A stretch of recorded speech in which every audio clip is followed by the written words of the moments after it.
Vera's Song, Creatures of the Lands, Book 2. Authored by Megan Linsky and Kristen Lisson. Writing as Natalie Erin. Narrated by Pete Gold. The story so far. In Kiatana's journey, a group of unlikely heroes forged together to save the realm. Kiatana was a young fairy who had ownership of the Verinian Forest, a beautiful land abundant in creatures. One afternoon, a dragon and his rider crash-landed in her forest. Kiatana discovered the dragon and rider were called Ionan and Kiota, and were actually mythical beings, Ionan being a changer, an animal that can transform into any form at will, and Kiota an accompany, a very tall and super-strength-laden individual. Their arrival was unexpected and unwanted. Kia ordered them to leave, until a sickness fell upon her forest called the Night Death. Enlisting the help of Kiota and Ionan, Kiatana embarked on a journey across the realm to find a cure for the plague, which was kept in the land of the unicorns. Along the way, they discovered that 2 wolf pups, Lottie and Lilja, had stowed away in Kia's saddlebags. The pups proved to be invaluable companions along the road, where our heroes were met with attacks by bandits, thieves, and rival fairies. Kia and Kiota fell in love, although Ionan warned them their relationship was forbidden. During the journey, it came out that Kiatana was hiding a secret. Kiatana was born a princess, one destined to ascend to the throne of the lands as queen once she reached her 20th birthday. Kiatana did not desire to take the crown, but assumed she had no choice but to do so. Kasif was a fairy that sought to take Kiatana's land for himself. He attacked her realm, but his animals ended up catching the plague, and he lost Kenai, his beloved she-wolf, who, in the end, turned out to be Lottie and Lilja's long-lost mother. In the Blue Sky Peaks, Kiatana and her companions met Nagli, a strange creature who claimed to be a changer caught in mid-transformation, and who was now permanently disfigured from the act. Nagli gifted them a magical crown that changed shape, and helped them in the direction of the Iceborne Mountains. Kiatana was able to reach the Valley of the Unicorns. She received help from Vixen, a fox-like fairy who spoke in a peculiar way. Vixen gave Kiatana the cure for the plague, a unicorn horn, and sent her back to the forest. On the way home, Kiatana and her friends ran into a coven of Ortuzans, werewolf-vampire hybrids. Lottie and Lilja saved their companions from certain death as they eliminated the coven of Ortuzans with the power of their bite. One Ortuzan, a vicious female named Carmilla, escaped. Kia healed her land from the plague, although she found that a battle was quickly approaching. Her father, Malachi Shaman, was the one who delivered the Night Death to her land, and was planning on using the dark power of the plague to resurrect the souls of the dead into an army of nightmares and night terrors, monstrous beings who frighten the life out of any who come near. Kiatana and her army of creatures fought against Malachi's death army. Kasif, enraged by his grief, joined Kia against her father. He ended up falling for Vixen, who arrived to help with the battle. As war came to the Verinian, Kiatana became ill. Vixen told her that she was pregnant with Kiota's child. During the fight, Malachi stabbed Kiatana with a poisoned blade. The wound was not strong enough to kill her, but would end the child's life inside of her. Vixen transformed into the Great One, the ruler of all changers and accompanies, a being of immense age and power.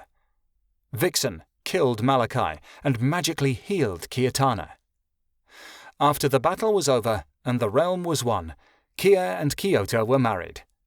Some months later, Kia gave birth to a son named Keanu, who was quickly bonded to a young changer named Allie.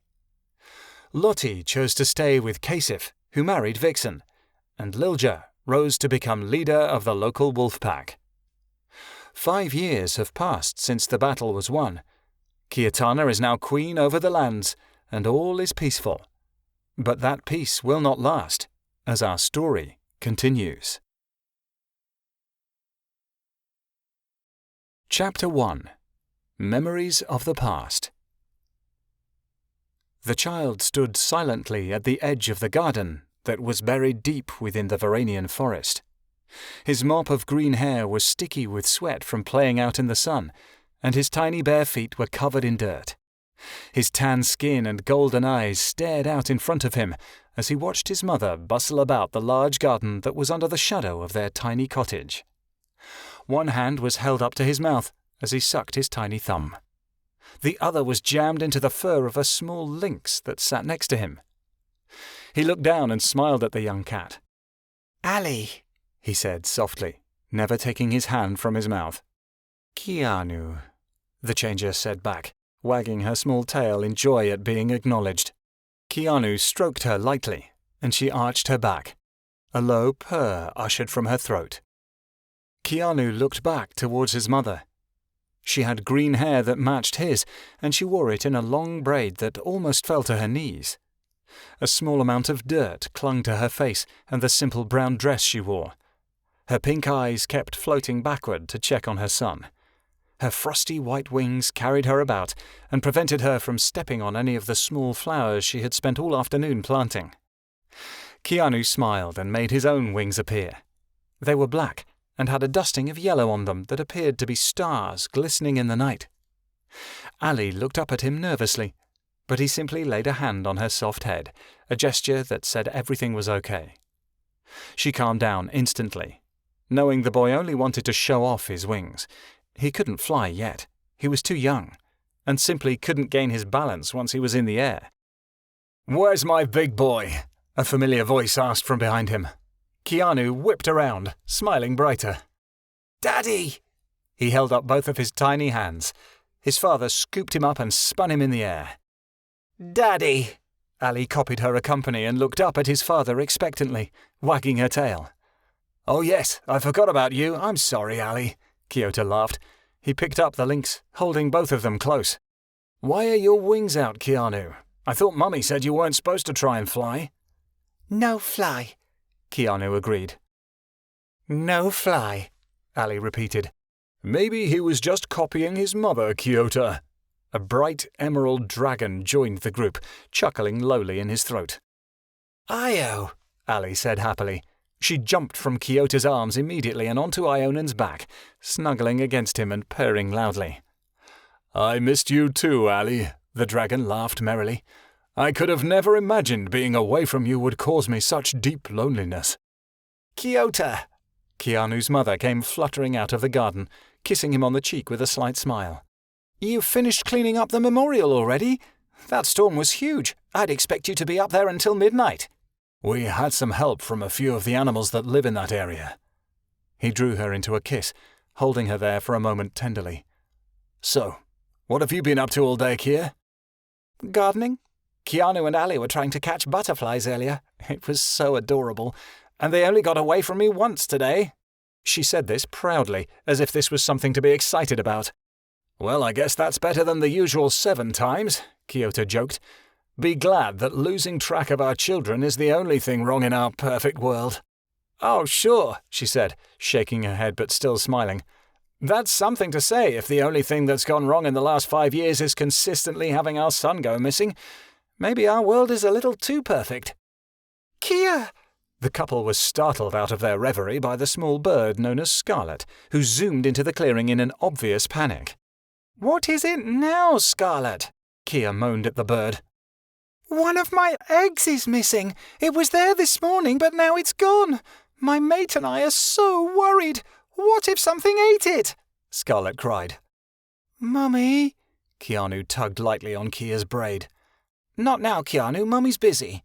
She pushed his hand away and turned back to look at Scarlet. "I highly doubt that it was eaten. I'm sure it just fell out of the nest and will be right there on the ground unharmed." "No," Scarlet said. "You're wrong, Kia. You're wrong this time, and I know it. This forest is far too peaceful. Chaos is bound to happen sooner or later, and it's starting right now with the vanishing of my egg."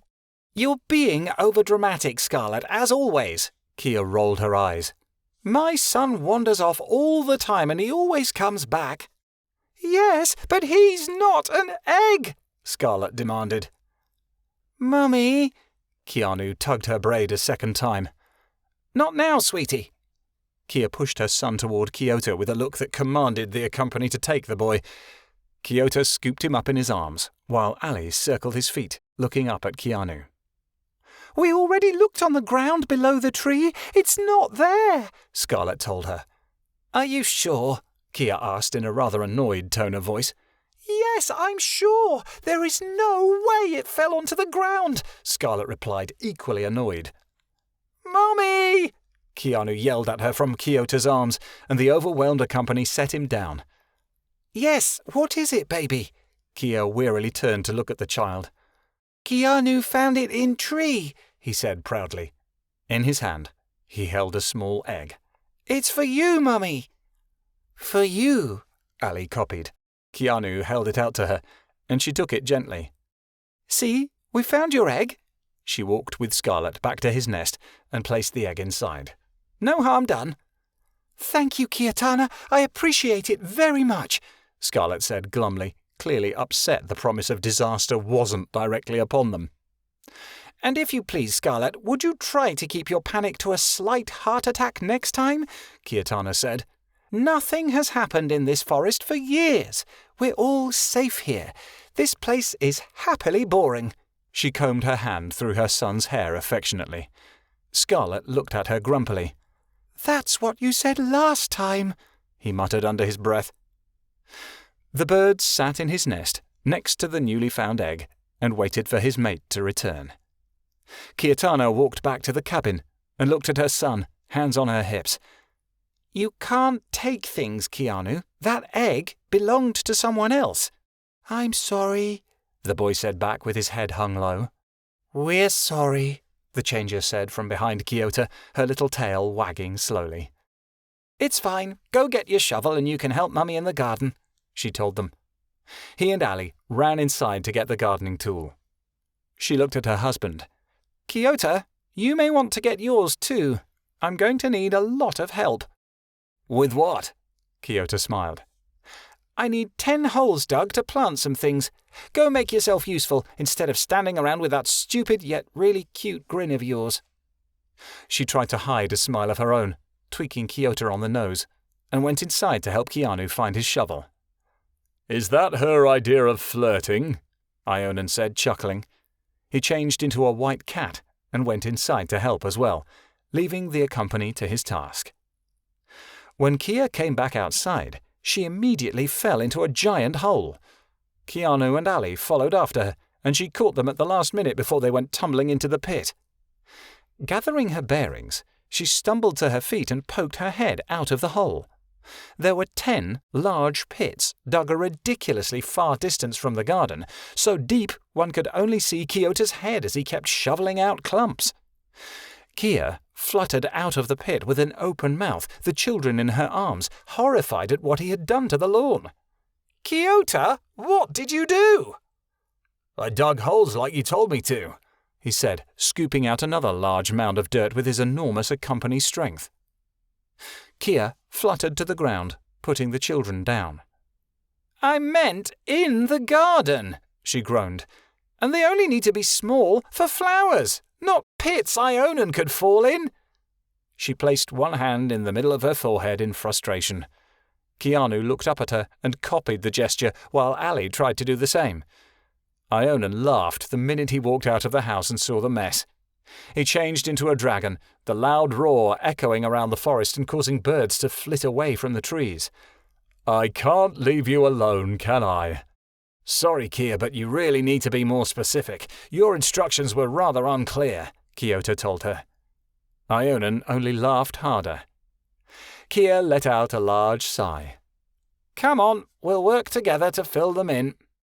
No, tag, Allie screamed. The two children began running from hole to hole, and the adults charged after them, falling into the pits constantly. Kia and Kyoto slammed into each other while chasing after their son and fell into a hole together, Kia landing on top of Kyoto with a thud.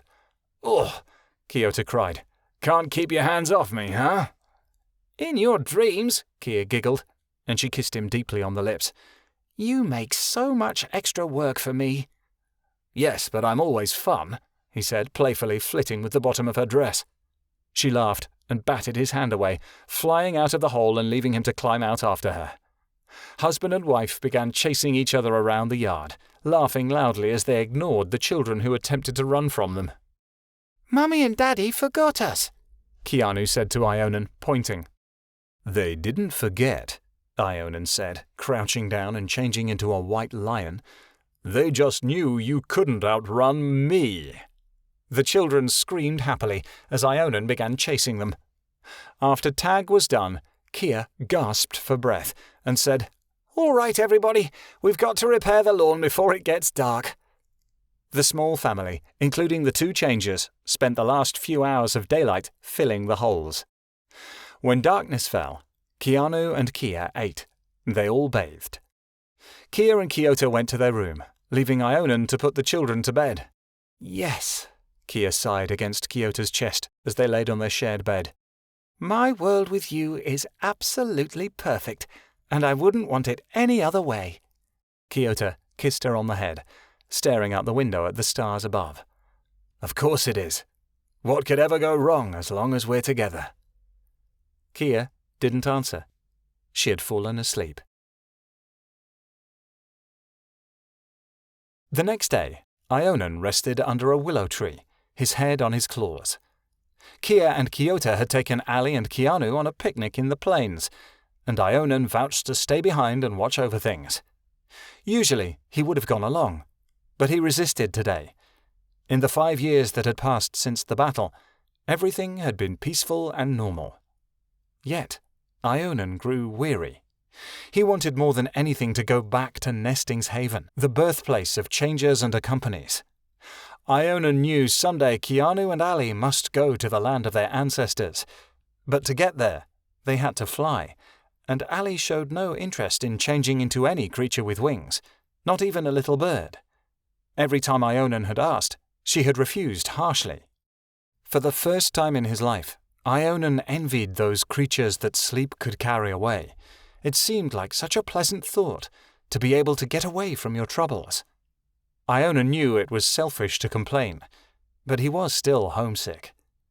In time he had grown to love the Verinian Forest, but in his heart he knew it could never replace the land where he'd grown up. Ionan sighed. He couldn't sleep, but he could still think, and enter into the meditative state that changers and accompanies used to restore their energy. He couldn't get lost in dreams, but he could within memories. He closed his eyes, and darkness came around him.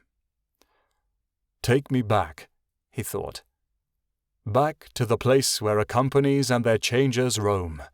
Take me back to our finding ceremony. Take me back to see Vera." All at once, the darkness vanished and was replaced by a vision. Ionan was in a perfect land, where the wind whispered and the light shone down upon his scales to warm him. It was a bright, warm day, with sandy shores as far as the eye could see, and palm trees waving in the cool ocean breeze. The hills behind the beach were lined with beautiful flowers that made a lovely scent float through the air. There was laughter from all around as 2 dragon hatchlings flew together over the tropical flora. One was a purple she-dragon. Her body was long and slender. She had short, spiky horns from the tip of her nose to the back of her head in a blaze-like fashion. The spikes went in a line down her neck to her upper back, leaving a slight dip between the shoulders for a rider. Her wings were attached to the back of her front legs and were covered in stringy pink feathers.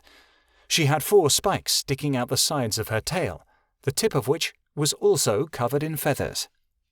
Lastly, there were sharp claws on her digits to complement the fangs that stuck out of her mouth. She was a very lovely dragon. But the most beautiful thing about her were her eyes, which were a deep ocean blue that sparkled and shone like sunlight upon the waves. "Can't catch me, Ionan," she giggled. The dragoness twirled in the air, sucking her wings to her sides. Unlike his friend, Ionan's body was not smooth and willowy but bulky and rough. His wings sat on his shoulders, and were not feathery but bat-like with a spike at the tip of the membranes. He didn't have multiple horns, but 2 giant ones at the back of his head. His eyes were golden yellow, and his spikes went all the way down from his neck to his tail, ending in a giant arrow tip in the end. He had no feathers, only shiny green scales around him, but he shared the sharp fangs and long claws that the other hatchling also acquired. Both of them were no larger than a child's forearm. Iona laughed and dove under the other hatchling, colliding into her. They fluttered down onto a bed of lilies. "That was so much fun!" She laughed and swiped her tail at him, jumping upward and landing on his back with a thump. "Oof," he sighed. "Get off me, Vera!" She smiled and did so, twirling her tail around her legs. He sat up and shook his horns free of the flowers that entangled them. "Are you excited for the finding ceremony tomorrow?" she asked exuberantly. He swished his tail. "I've never been more excited. Are you nervous?" "No, I'm just as excited as you are." "Aren't you afraid of not finding an company again?" he questioned. Vera had been through the finding ceremony many times to bond with a company, but she had yet to find her true partner. Vera smiled and changed into a Pegasus foal with a creamy white coat. "Not really. I know my company is out there this time. I can feel it. You know how we can tell things, Ionan? Well, this time, I'm sure my company is out there waiting." The one called Ionan changed into a tiny rabbit. "I can't feel anything. Does that mean my company isn't going to find me?" Vera laughed. She lay down in the flowers next to him. "Just because you can't feel him near you doesn't mean you won't get one. Besides, this is your first time.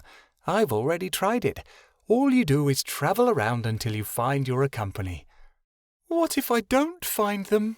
he asked. "Do they punish you?" "That's just a stupid story Lucas likes to tell you. Don't listen to him. You just come back here and wait for next year." Ionan shook his fur and changed into a kitten. "I want to find a company more than anything. I want to train for battle so I can become strong and protect everyone." "I'm glad I didn't get chosen," Vera insisted. "I'm happy I spent the entire year with you and my friends instead of going to school with someone I've never met. If I had bonded during the last ceremony, they would have shipped me away." "I hope we both find companies this time," he mewed. "Then we can go to school together." "I hope so too." Vera changed into a baby sparrow and started to preen her feathers. "Can't you change into something without wings?" he asked, amused. "I could, but I don't like to. It's uncomfortable for me." She changed into a fluffy puppy, but soon was shaking with the effort to maintain the form. She turned back into a sparrow. "I mean it, Vera," he said, changing back into a dragon. "I really want to be chosen." "Some changers don't get in a company for years. Besides, you're the smartest changer out of all of us. You'll be chosen." She pounced on him, and he laughed, rising up into the air. "Do you think my company will be a boy or a girl?" he asked her as he avoided a sharp rock. "I'm not sure," she said, "but I think mine will be a boy." "But most changers and companies are the same gender," he said, amazed. "You must be really special to be able to tell like that." "I don't think I'm special," Vera said in a small voice. I don't know. I feel as if I already know him." The sun was beginning to set. Iona looked at the sky and said, "Come, let's head back home before it gets too dark. My father and mother will worry." "Mine too," Vera said.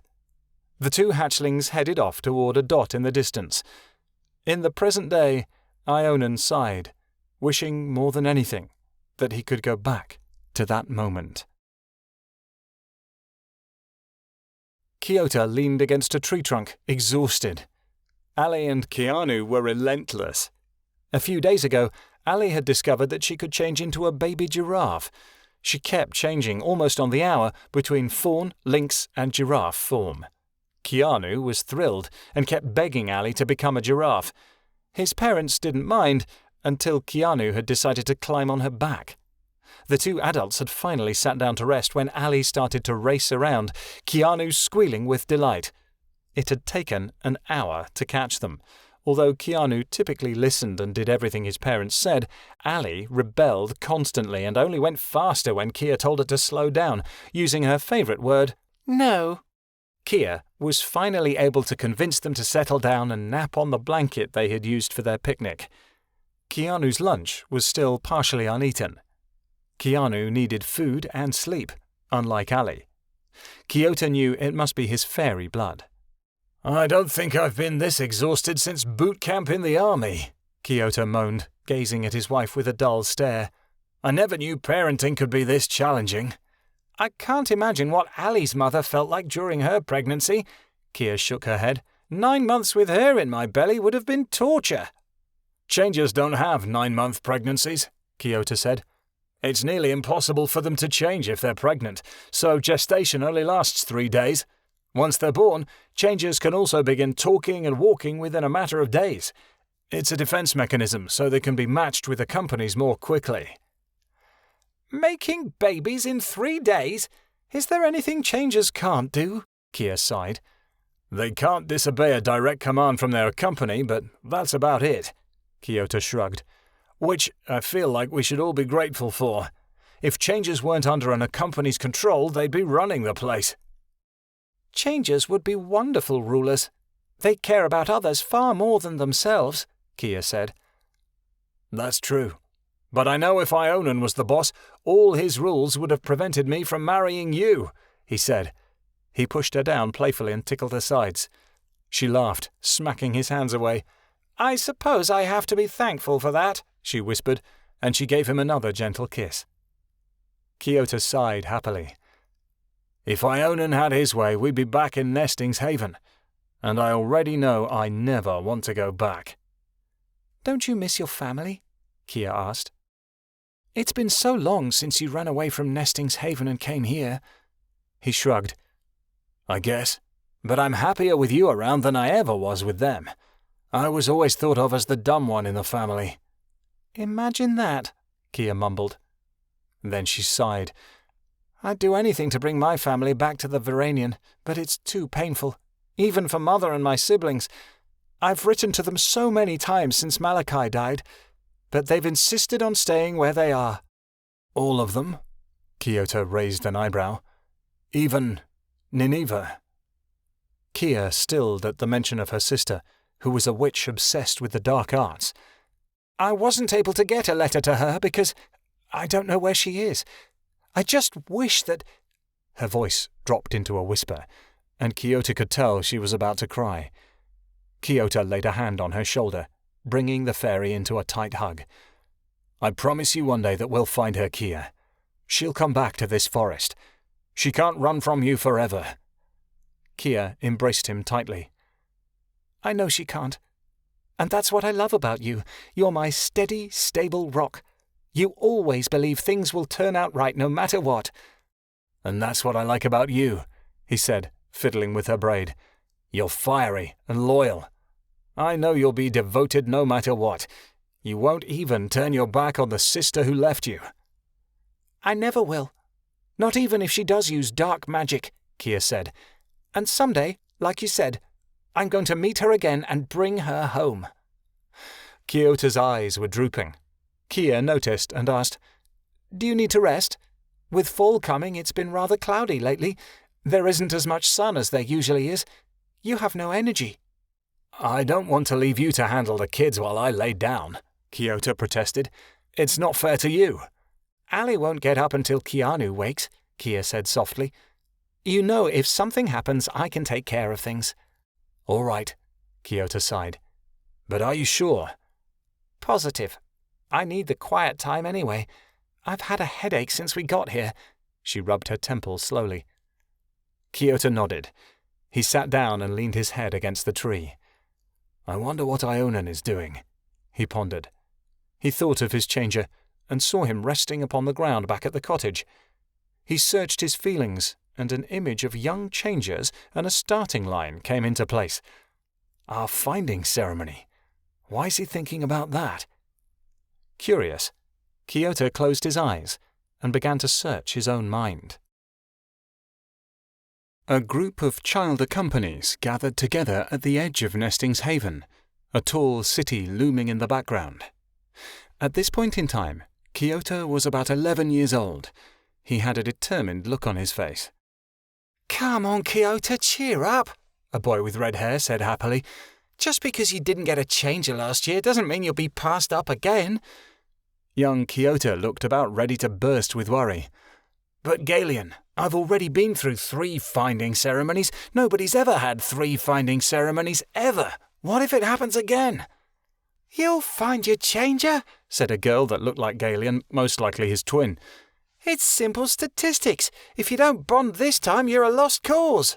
"Sure, that makes me feel better," Kyoto yelped. "How do you know, Gale? You're just my little sister. You think you know everything." Galen rolled his eyes. Gale and Galen fell into a heated argument, and Kyoto tried to ignore them. As he turned his back on his friends, a small girl with white hair and pink eyes smiled at him. "Don't worry. I know what it's like to be picked on," she whispered. "Your changer will come when he's ready." "You think so?" Kyoto whispered back. He had heard of this girl with the white hair and pale eyes. She had albinism, and nobody talked to her. He couldn't understand why. She was very nice. "Of course. Believe in yourself, because you know nobody else here will," she said. "I'm Luciana, but you can call me Luce." "Kyoto," he said, shaking her hand. "And I know you'll find a changer too." There was a scoffing noise behind them. "If there's a changer on this earth that chooses you, Kyoto, he's just as stupid as you are." Kyoto turned. A boy stood behind them with deep brown hair and the coldest eyes imaginable. A couple of older girls nearby swooned at his handsome face and strong build. Kyoto knew he was 13, but he seemed older than that. He was tall, with a face that seemed frozen in a smirk. The boy carried a demeanor that suggested everyone needed to get out of his way, because he was entitled to all he saw. "Winter," mumbled Galen, with apparent dislike. "What are you doing here? Are you going to be in the ceremony too?" "Obviously," Winter said coldly. "I sure as hell didn't show up here to support you and your pathetic friends." "You better stay away from us," Gale said in a low voice.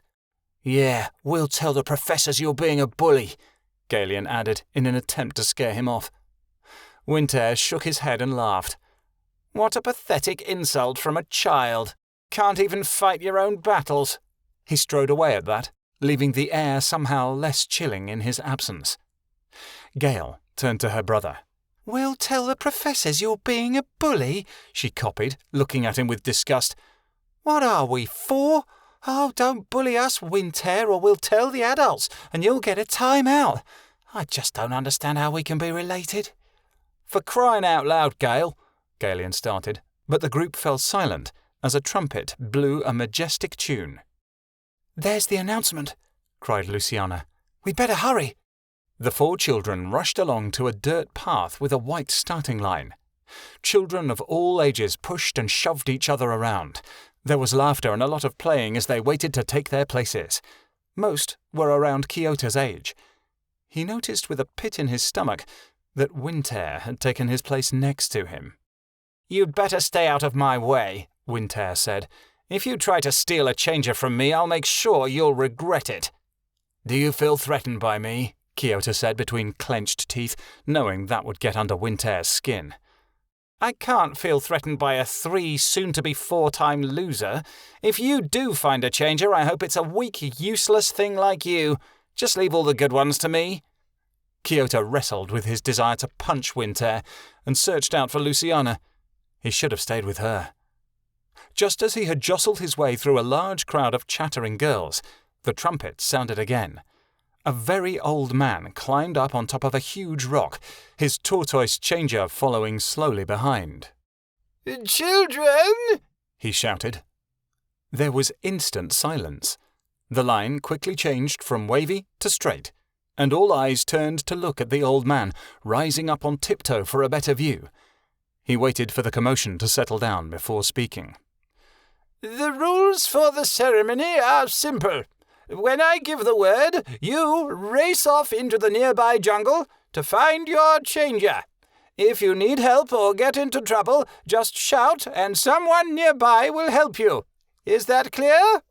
There was a collection of voices saying, "Yes, Professor Korak." "The ceremony lasts all day. Don't come back to the city until you find your changer. The ceremony ends when the sun sets. If it is sunset and you still haven't found your changer, then an experienced company will escort you back." Kyoto winced at the embarrassing memories of adult companies and changers looking at him sympathetically as they took him back into the city. He sure hoped it wouldn't happen again this year. "When I give the signal," the old man raised his hand and said, 3, 2, 1, go!" All at once, everybody was running into the nearby jungle. Winter pushed Kyoto forward, trying to slam him into the dirt. Kyoto caught his balance at just the right moment, leaving the city behind to travel toward the ocean. The noise died, leaving only the sounds of birds in nearby palm trees to comfort him. "I have to believe in myself," he thought, reminding himself of Luciana's words. "Today is the day I find my changer." On the other side of the Verinian Forest, Ionan was still deep within his memories. "When you are ready," called a panther changer from the cliffside above him at the edge of the jungle's domain. "Ready, get set, go!" The young Ionan spread his wings, leaping into the sky. Vera was already up in the air, soaring through the sky toward the ocean. Squawks, roars, and barks were everywhere. He was glad to be flying so he wouldn't be stepped on by all the changers transforming constantly in a tumult of joy. The hatchling controlled his excitement and flew higher. He glanced over at Vera, surprised that she was totally calm and serious for once in her life. Ionan called out to her. "Do you think we should stay together?" he asked. "No," Vera said at once. "This is something we must do alone. It is sacred." "Oh, well then, I'll see you soon." Not wanting to be the one abandoned, Ionan flew off first. Much time passed within the thickness of the jungle. Ionan flew around aimlessly, feeling bored.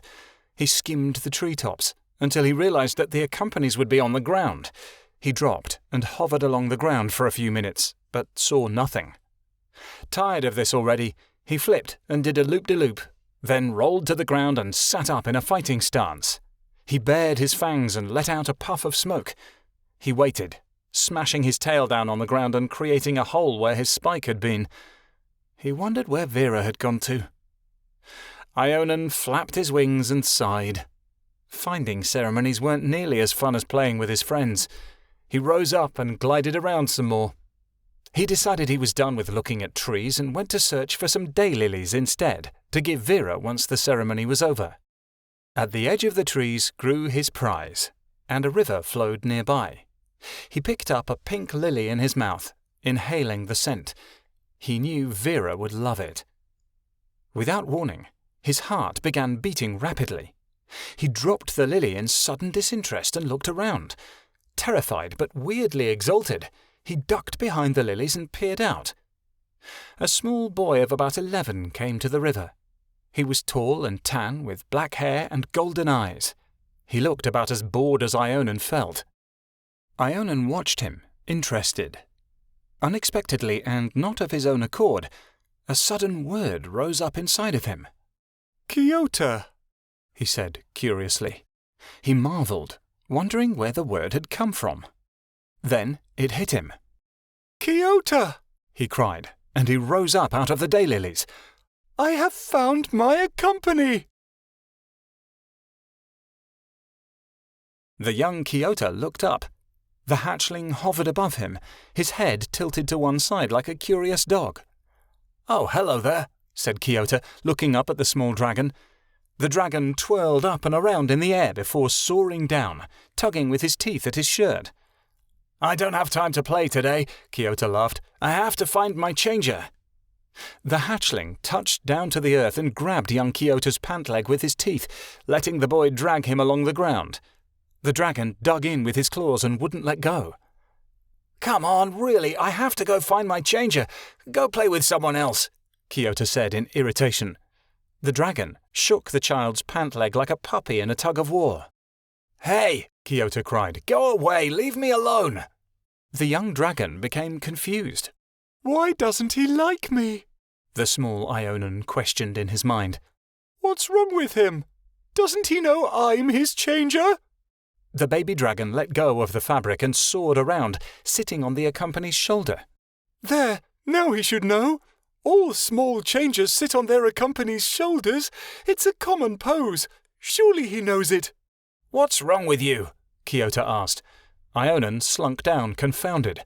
This is serious. My, he must be dense, young Ionan marvelled.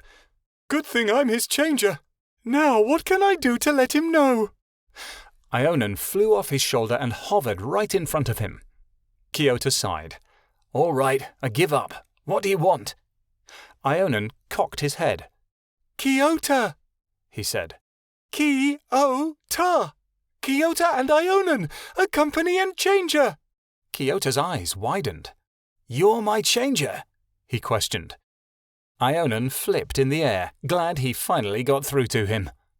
Kiota laughed, and Ionan tackled him, clinging happily to his chest. Yes, finally! Kiota punched the air and hugged Ionan joyfully. What's your name? Ionan, isn't it? Come on, let's go back to the city. I've been waiting for this day for a long time. He put Ionan on his shoulder and walked back to town, Ionan's tail swishing back and forth as they went. The sun was already beginning to set. Everyone saw Kiota with the small dragon and rushed over to congratulate him. Ionan spouted a few bits of flame to make the other accompanies and changers ooh and ah. Kiota felt pride welling up in his chest. Eventually, the crowd died down. Kiota walked over to a nearby boulder. Gale was sitting there, stroking a pelican, and Galian had a mantis on his shoulder. Kiota looked around for Luciana, but she was nowhere to be seen. Hey, you got one! Cried Galian excitedly, the mantis jumping into his hands. Good job! Actually, he found me, but thanks anyway, Kiota added. Ionan looked around. Every changer he knew had gotten an accompany. This made him feel very happy. At least none of his friends would be left behind, and they could all attend school together next year. A flash of purple zoomed by his eye, and he opened his wings in welcome. Vera! He proclaimed. Were you successful? Yes, and he's a boy, just like I knew he would be, she grinned happily. Oh, Ionan, isn't it great? We both got accompanies. It's wonderful. Where is he? He asked. Over here. Vera flew over and landed on the shoulder of a teenage boy. Kiota gasped. He clung Ionan closer as he looked into those cold brown eyes which were dancing with victory.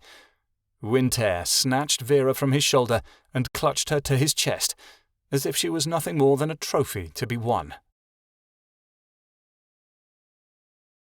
Hundreds of miles inside the Iceborne Mountains, the Purple Dragoness was keeping lookout.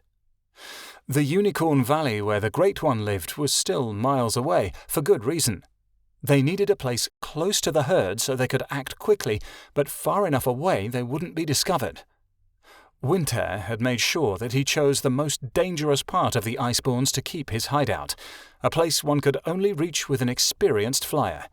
Not even a Pegasus could fly up here, too slippery for their hooves. Only another dragon could manage to land carefully. Vera sighed. She didn't care about the cold, to a point, but the weather was so nasty here she couldn't even change form unless she was inside the hideout or lit a fire with her breath to warm herself. Vera!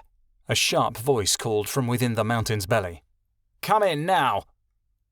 Vera turned heartlessly toward the entrance. She lit a fire that didn't even touch the hard ice in order to warm the air, changing into a sparrow and to fly inside. It was dark and depressing inside the fortress, although the torches Winter had lit made it nearly cozy, if a prison could be so.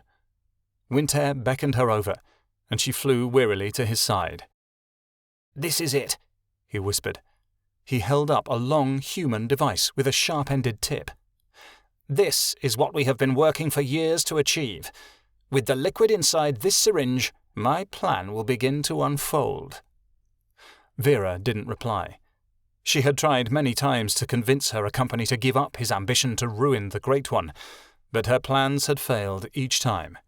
Her protests weren't worth another beating. "As soon as night falls, we make for the valley. Your job will be to get a unicorn away from the herd. While the Great One is distracted, we'll set a trap for the child and his changer. Then no one will be in our way," Winter hissed in excitement. "What exactly will that do?" she questioned, looking at the syringe unhappily. "What the humans made it to do, and what I made it to do. Mutate the host. Once the metamorphosis is complete, the misshapen creature will be forced to bend to my will." Winter pocketed his precious concoction. "Be prepared to leave soon." She went back into the snow, changing quickly into her dragon form as she left. She sat in the frost and watched as a pink feather drifted off her right wing. Her thin body shivered. It was getting harder each day to change now, and not just because of the cold. A single tear fell from her eye and upon the snow, and the wind lifted the feather up and away from the mountain. Miles away, a young silver she-wolf padded along her path, circling the herd of unicorns that were content to eat in the valley. A small pink feather landed at her feet. Curious, Lottie sniffed it. As she did so, she tilted her head. "I know that smell," she whispered. It had been a long time, but she knew what it was by heart. There was a changer nearby. She picked up the feather in her mouth, racing back to a large tree. Overhead, a blonde-haired fairy was sleeping in the branches. "Kasif!" Lottie howled, and the fairy woke up drowsily. "Kasif, something is not right." Chapter 2. Powers of the Mind. "Daddy?" Keanu jabbed at Kyoto's forehead with one small finger. "Daddy?" Kyoto jumped as he was pulled from his memories, nearly falling over onto the picnic blanket in surprise. "What is it, Keanu?" he asked, expecting some sort of disaster. "Who is Winter?" Keanu cocked his head to the side as he said the name. "Winter? How do you know about him?" Kyoto looked at his son, shocked that he knew the name. "What's the matter, Kyoto?" Kia asked, walking over to her husband. "He just asked me who Winter was," Kyoto told his wife. "Winter?" Kia looked confused. "I've never heard of him in my life." Kyoto wondered how to put it. "Remember the bully I told you about? The one who was in the army with us back in Nesting's Haven and almost got me and Ionan killed?" "Vaguely," Kia said. "That was his name. I was just thinking of him. Keanu somehow knew who he was." "Oh, how wonderful!" Kia swept her son into her arms and hugged him close, beaming with joy. "Wonderful? There's nothing wonderful about Winter except that he's far away from us," Kyoto said in confusion. "No, not that. My baby has telepathy." "What?" Kyoto asked. "Telepathy. It is very rare, but on occasion a fairy will end up with it. It allows the fairy to read minds and move objects with just their thoughts," Kia said proudly. "And my baby has it. I'm so proud of you, Keanu." "Keanu has telepathy?" Allie walked up and looked at Kia, slurring the word. "Yes, Allie, Keanu has telepathy," Kia smiled down at the changer. "Yay!" Allie jumped up into the air and changed into a lynx. She landed in front of Kia and got up to paw at Keanu's leg. "Allie, get down, you're going to knock me over," Kia commanded. "No," Allie said back. "No, no, no, no, no." "Allie!" Kia gave the young changer a stern look. "No," Allie said again. "I'll get her." Kyoto grabbed the lynx and pulled her away from Kia. "We should probably head home pretty soon." "Let's get everything put together and get going," Kia agreed. As they began putting away their things, Kyoto reminded himself that he had to be more careful with his thoughts from now on. He had been bullied enough by Winter as a child, and there was no need for Keanu to see something so humiliating happening to his father. Ionan looked up as Kia and Kyoto came into the yard, the children in tow. Nodding a greeting, he turned into a hawk and went to sit gently on Kyoto's shoulder. "How was the picnic?" he asked as the children played below. "It was a lot of fun," Kyoto smiled at his changer. "I was thinking about the day I found you." "I thought someone was intruding on my mind," Ionan chuckled. "Yes," Kyoto hesitated. "I wonder why you chose to think about that particular moment in our lives." "Oh, you know how it goes. I like to revisit all of my memories, keep them alive so they don't fade away." "Ionan, I think we both know better than that." The changer didn't say anything. Then he sighed, looking at Allie as she licked Keanu's face. "I miss her so much. When I think about her, it's like she's right beside me. I can almost feel her here in the forest." "That's ridiculous. Vera and Winter are probably off causing chaos like they were before," Kyoto told the hawk. "I know, but I can't help it. She has to be nearby," Ionan whispered back. "She's in your heart. That's what's important," Kyoto said, to try and settle Ionan's broken heart. It had been years since they'd left Nesting's Haven, and the last thing he wanted was Ionan bringing up the past. His changer had forgotten that Vera was the reason they had fled from home in the first place. A small purple butterfly landed softly on the edge of a bird's nest. She took in her surroundings, completely lost. Vera sighed, thinking about what a fruitless mission this was. She wished Winter would give up and go, not back home, but anywhere, somewhere where they could be together and not cause harm to anyone. "Hello there, little butterfly," a strong voice said. Vera jumped as she stared into the brown eyes of a large black wolf, one who looked young, strong, and brave. "Are you lost?" Frightened, she said, "I'm Vera. I'm new here." "My name is Lilja," he said. "What brings you to the forest?" "I need to find my way around," she answered. "My master wants to visit. He has business here and doesn't want to get lost." He cocked his head. "Your master? You mean your fairy? Is he a friend of Kia's?" Vera didn't know who Kia was, but she would do anything not to get caught, so she lied. "Yes, she and my master are very good friends." "Well, any friend of Kia's is a friend of mine. This is my home, and I could give you a tour," Lilja offered. "Do you have a map?" Vera asked. Lilja shook his head. "No, but I know where to find one if you wait here." "Thank you, Lilja. I would appreciate your help," Vera replied. When Lilja returned, he put the map on the ground, watching skeptically as the butterfly tried to lift it. "Are you sure you don't need any help with that?" No, I'm fine," Vera gasped.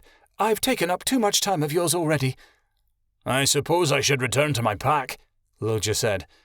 "But I will be nearby if you need anything. Visitors are always welcome to the Verinian Forest." Once he was gone, Vera transformed into a small sparrow, fitting the map in her claws. She flitted to a small tent pitched in a cropping of trees just outside the Verinian. "What took you so long?" Winter snapped at his changer as he snatched the map from her claws. "Well?" "I'm not the best map maker, if you haven't noticed. I needed to find someone to help me," Vera replied. Winter slapped the sparrow from the sky. "Next time try to find someone who can find a better map than this," he barked. "You'll be resting out here for the night as a reward for the sloppy job." He went back into his tent, angrily muttering insults about Vera under his breath. Vera sobbed silently from where she lay on the ground. Her right wing ached, and she was unsure if it was broken or not. But it didn't matter anyway. That pain was nothing compared to the pain of a broken heart. Back at his den, Lilja watched as his first litter played happily in the clearing.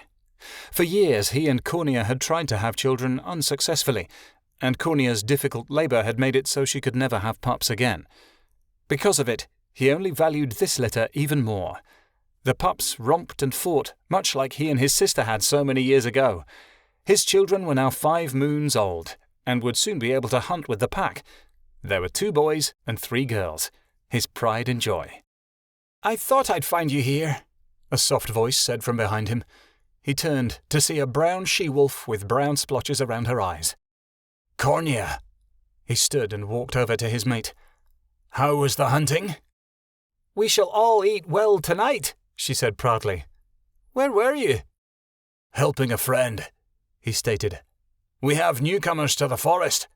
Newcomers? She said. I hope they mean well. If they don't, they'll know what it means to feel Kia's wrath, Lilja laughed. He nuzzled her softly, then laid down on the ground to watch their pups. She laid next to him and cuddled up close to his side. Dad, one of the pups moaned. What do you want, Snapfoot? Lilja asked the smaller of his two boys, who was a brown pup with a single black paw. The girls won't leave me and Shadow in alone, he said, annoyed. Not again, Lilja sighed. Jade, Midnight Star and Kenai, get yourselves over here this instant. 3 female pups ran over and sat in front of their father. Jade was completely brown, and Kenai was white. Midnight Star had a black coat even deeper than her father's, with white flecks like stars upon her back. Yes, Dad, the girls said in unison. Did your brothers ask you to leave them alone? Lilja asked them. Yes, Kenai said meekly. But they were being mean and pouncing on us earlier, Midnight Star said angrily. Really? Lilja looked back at Snapfoot. Is this true? Well, maybe. The young pup looked down at his feet. He sighed. All 5 of my children will learn to get along. There's nothing more important than family. I'd rather be separated from them forever if you ask me. They're all annoying. A black pup with white splotches around his eyes growled, shaking his coat of dust as he trotted up to his family. Shadowin', Lilja said sharply. Don't ever say that again. Someday you might not get to be with all your siblings. Appreciate each other while you're still together. Do you understand me? Yes, Dad, the 5 pups in front of him groaned. Good. Now go play. Lilja watched with amusement as his 5 pups tumbled around each other. They didn't realize how blessed they were, and how everything they cherished could be taken from them in an instant. He had been their age when he had lost his home in the fire. He bared his teeth as he remembered the day, and thought, No matter what comes, I'll protect my pups. I will do everything in my power to make sure nothing happens to them. Kiota and Ionan were having a rare moment of private time. Kia was watching over Allie and Keanu, and she had insisted that the Changer and a company go out flying. It was the first time they'd gone flying in ages. They glided quietly among the treetops, disturbing no one. The dragon soared silently with his companion on his back. Kiota, Ionan asked suddenly, when are we going to see Lottie and Lilja again? It's been nearly a year since we visited them last. Vixen and Kasif will be coming back soon, Lottie with them, Kiota reassured the dragon. And Lilja and his pack are preparing to welcome us also. I bet you're excited to see Lilja's pups, aren't you? Yes, I am.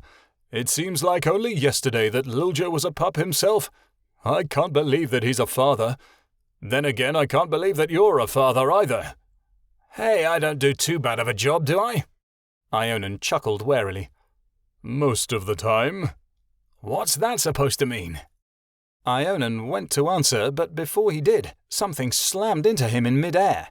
Kiota was knocked from his back and went careening toward the ground. Ionan hurriedly turned downward. At the last second, Ionan caught him. Down they spiraled until Ionan crashed into the earth, knocking over saplings in his way. How many times are we going to fall from the sky? We should be able to keep our balance in the air by now, Kiota complained. Ionan wasn't listening. He was staring at the creature they had crashed into, his body shaking.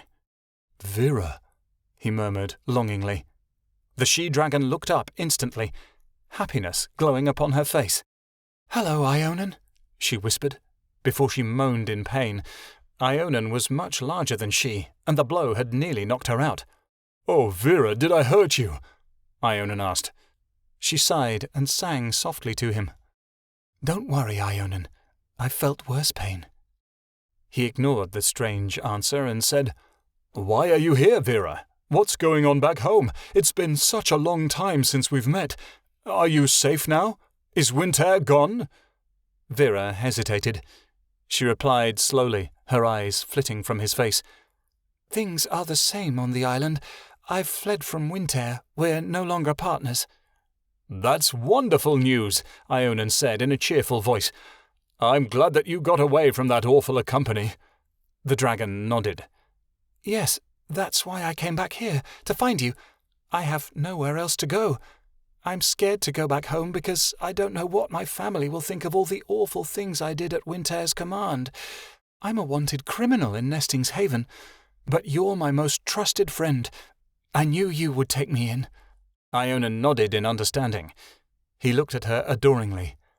Oh, Vera, you look so beautiful and strong now. Vera cast her blue eyes down bashfully. Kyoto wondered where Ionan's brain had gone. The arrival of his old friend must have clouded his vision, for Vera didn't look strong, but ill. She might have been beautiful long ago, but now her feathers were falling out, her body looked bruised, and she was favouring what looked like a sore wing. Scars covered her face, and it wasn't a mystery to Kyoto how she had gotten them. Winter hadn't taken her leaving him well. "Didn't he order you to stay?" Kyoto questioned. Vera gave a bitter noise. I believe at the time I left, he was as tired of me as I was of him. Kyoto nodded. "It's great to see you again, Vera, and without Winter is even better," Kyoto said quickly, prying his eyes away from the injuries and focusing on her scarred face. "It's been a while. You seem hurt." Getting away from Winter wasn't easy, she grimaced. I hear you have a son now. Yes, Keanu, said Ionan proudly, as if he were the father himself. Not only is the child a fairy, but he has a little changer too. A changer, she said. That's wonderful. Would you like to see them? Ionan said, already raising his wings in excitement. Vera hesitated. Of course. Ionan let out a joyful roar, and he scooped Kyoto onto his back. The dragon rose into the air, crying out, "Follow me, Vera!" Kia watched her husband, his changer, and a strange new dragon land in her backyard, balancing Keanu on her hip with the fawn Allie sitting on the ground. She watched Kyoto dismount, then turned to the dragoness. "Kyoto," she asked curiously, a smile on her face, "who is this?" "This is Vera," answered Ionan before Kyoto could even speak. "She's my dearest friend, ever since I was a hatchling." "Really?" Kia asked, and she put Keanu down. "If Ionan likes you, then you're more than welcome here, Vera." Kia put a hand on the she-dragon's head gently. "How long will she be staying?" Ionan looked eagerly at Vera. She said quietly, "I'm not sure. For as long as you'll have me, I suppose." "You can stay here for as long as you like," Ionan burst, yet his enthusiasm was interrupted by a mystic sound behind him, nearly like a chime upon the wind. The adults whirled around. Allie and Keanu sat completely still behind them, their eyes glowing brighter than the sun. The forest went dead silent as birds quieted and the leaves on the trees stopped rustling. The skies darkened, and the wind around them whipped up into a storm, spinning around the children in a dangerous whirl. The wind was so strong it nearly knocked Kia and Kyoto off their feet. "What's happening?" Kia cried, but the others didn't know. The children's mouths opened. They began to chant in hollow voices that were not their own, the voices of an accompany and changer much older than they. "The peace that has come for many a day will soon be lost to shadow and grey. A stranger with brown eyes, his slave by his side, will soon the family himself divide. One in a company, another a changer. One a strong fairy whose heart fears one danger. One a soft mare whose coat exquisiteness bursts. None of these know that they've all been cursed. 4 strong wolves, a brave night-pelted male, a brown-scarred she-wolf with a broken tail. The wandering loner, his howl that will echo. The last, the most loving, silver coat of snow. Blonde hair and grey eyes, but proudly he walks, while lingering the one with the wit of a fox.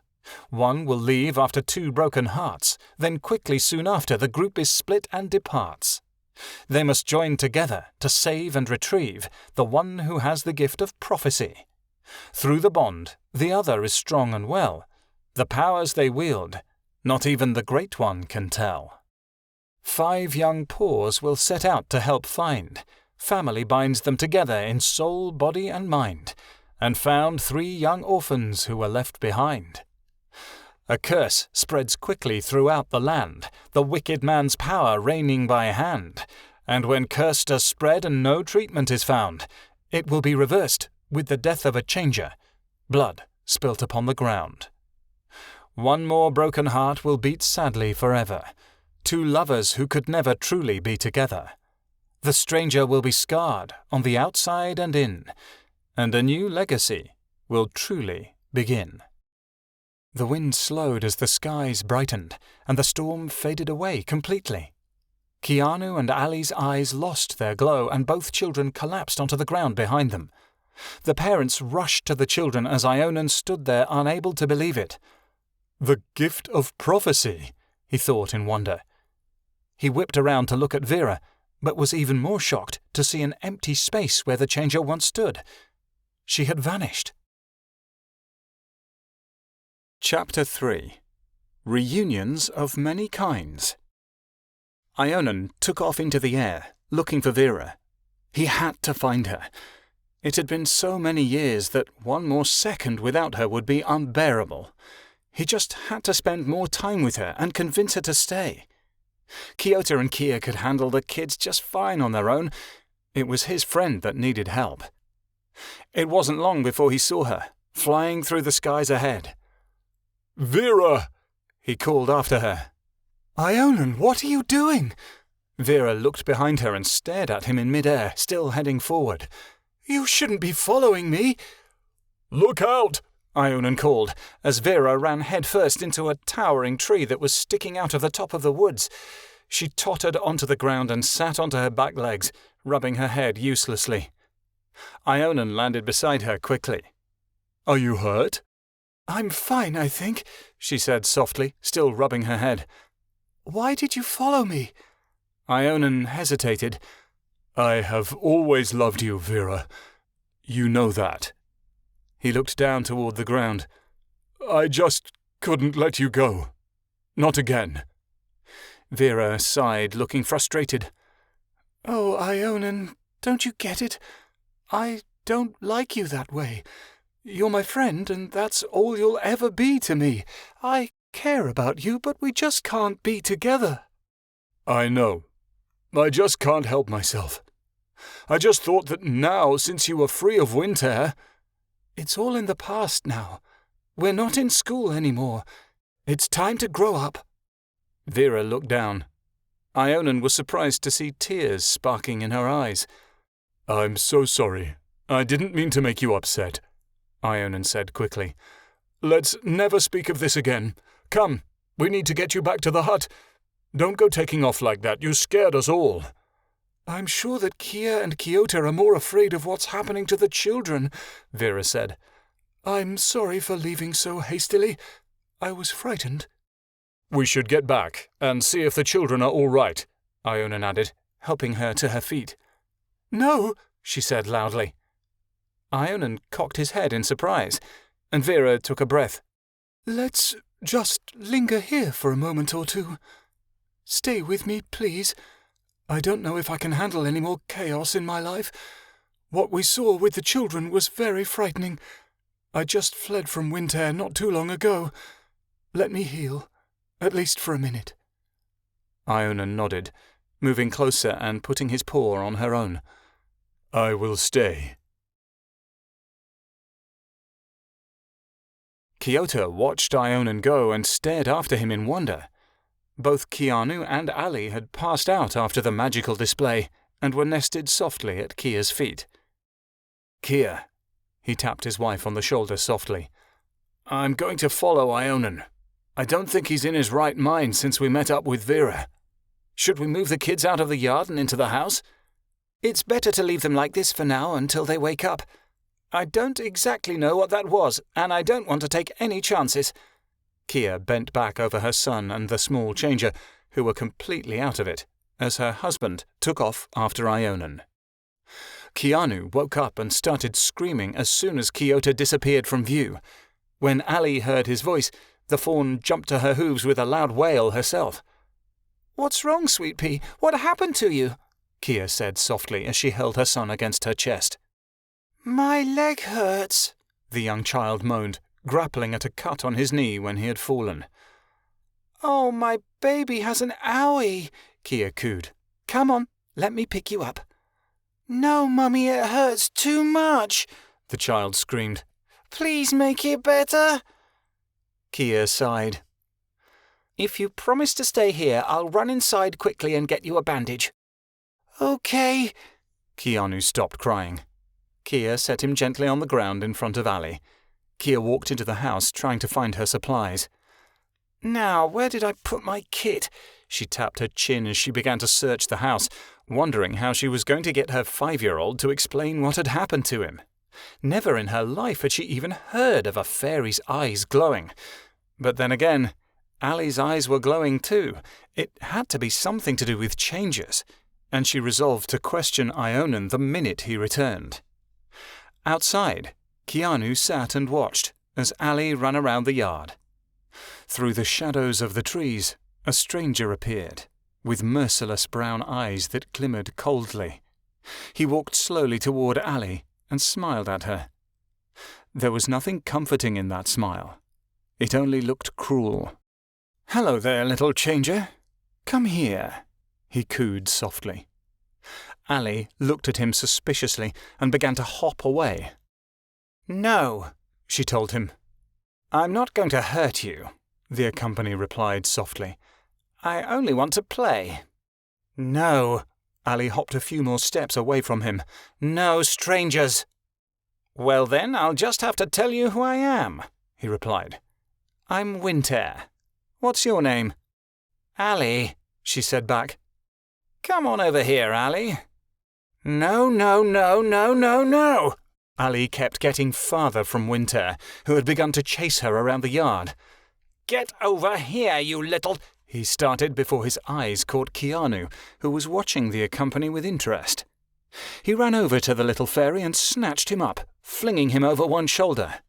Winter held on to the child's small legs to keep him steady, and Keanu hung there, unsure of what was going on. "You can't have him back until you come with me," he told Allie. The little changer's eyes narrowed. "Okay."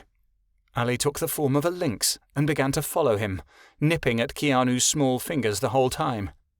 Keanu started to wail again, but Winter covered the child's mouth with his hand, running into the forest as quickly as he could. A moment later, Kia came out of the cabin with her bag. "Mummy got the bandage," she said. She took one look at the empty yard, and her face went white as she began to scream. "Keanu!" Ionan perked up his ears and listened to the screams lighting up the forest. "That sounds like Kiatana. She's probably shouting about some sort of nonsense again." He turned to leave, then looked back at Vera. "Will you come with me?" he asked her nervously. "Go ahead, Ionan. I won't be long," Vera said softly. Ionan spread his wings and flew off. Vera knew why the fairy had screamed. A single tear skidded down the dragon's cheek, closely followed by 2 others. She quickly took the form of a butterfly and flew to where she was to meet her accompany. "No, not my accompany," she thought, reprimanding herself. "My master." When Kiota heard Kiatana's screams, he turned around immediately and ran toward the cabin as fast as he could. When he got there, Kia was sitting on the ground bawling. In one hand she held her bag, and in the other she held one of Keanu's small leather shoes. "Where's Keanu?" he said worriedly as he sat down next to Kia, completely baffled. "I don't know. He was right here when I went in to get the bandages, and now he's gone," she sobbed. "My baby is gone." "They probably just wandered off like they usually do," Kiota said. "We'll find them." "No, they always holler when I call. I've screamed and screamed and I haven't heard a sound." Ionan burst into the clearing. "What happened?" Keanu and Allie are missing, Kyoto said, choking back tears of his own. All that's left of them is Keanu's shoe. I will get the animals looking for both of them, Ionan said, morphing into a stag and alerting the forest. As soon as the forest had been informed of the missing prince and his changer, chaos erupted. Soon, Allie and Keanu's names were ringing throughout the woods. Keanu sat inside the little tent, playing with the blocks the stranger had found for him. He was building a castle and was almost finished. All of a sudden, Allie came zooming toward the tower and ran headlong into it. The blocks tumbled to the ground, and Keanu began to bawl. Vera came into the tent in the form of a dog and sat down beside him. She placed a paw on his small shoulder. "It's okay," she soothed. "You can build it again if you want to." "Okay," Keanu sniffed and began to rebuild his castle. Allie eagerly awaited the chance to knock it down again. "How can you stand the little brat?" Winter questioned Vera. He was once again cleaning the strange human device he had found in Malachi's hut, the one he referred to as a gun. Vera had never liked the thing, and although he hadn't yet used it, she knew he would be more than eager to at the first chance he got. "I have patience, unlike some people around here," she told him shortly. "I have plenty of patience. I just refuse to waste it on something that doesn't listen to a thing I say," he snapped back. "You'll just have to take care of the things. I'm not going near them." "They are not things. She is a changer, and he is just as much an accompany as you are," she snarled at him. "Watch your tongue, you miserable beast, or I may have to cut it out. Now, hurry up and scout the area. I want to make sure we won't be followed."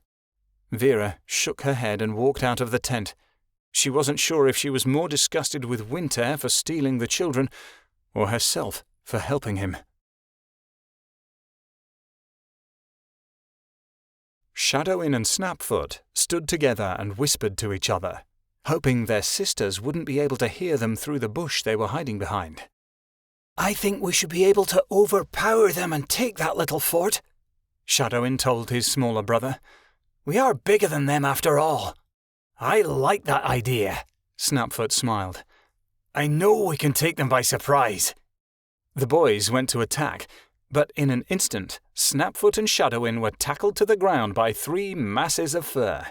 Their sisters squealed in joy as they tumbled into their brothers, claws flailing and teeth sinking into their fur.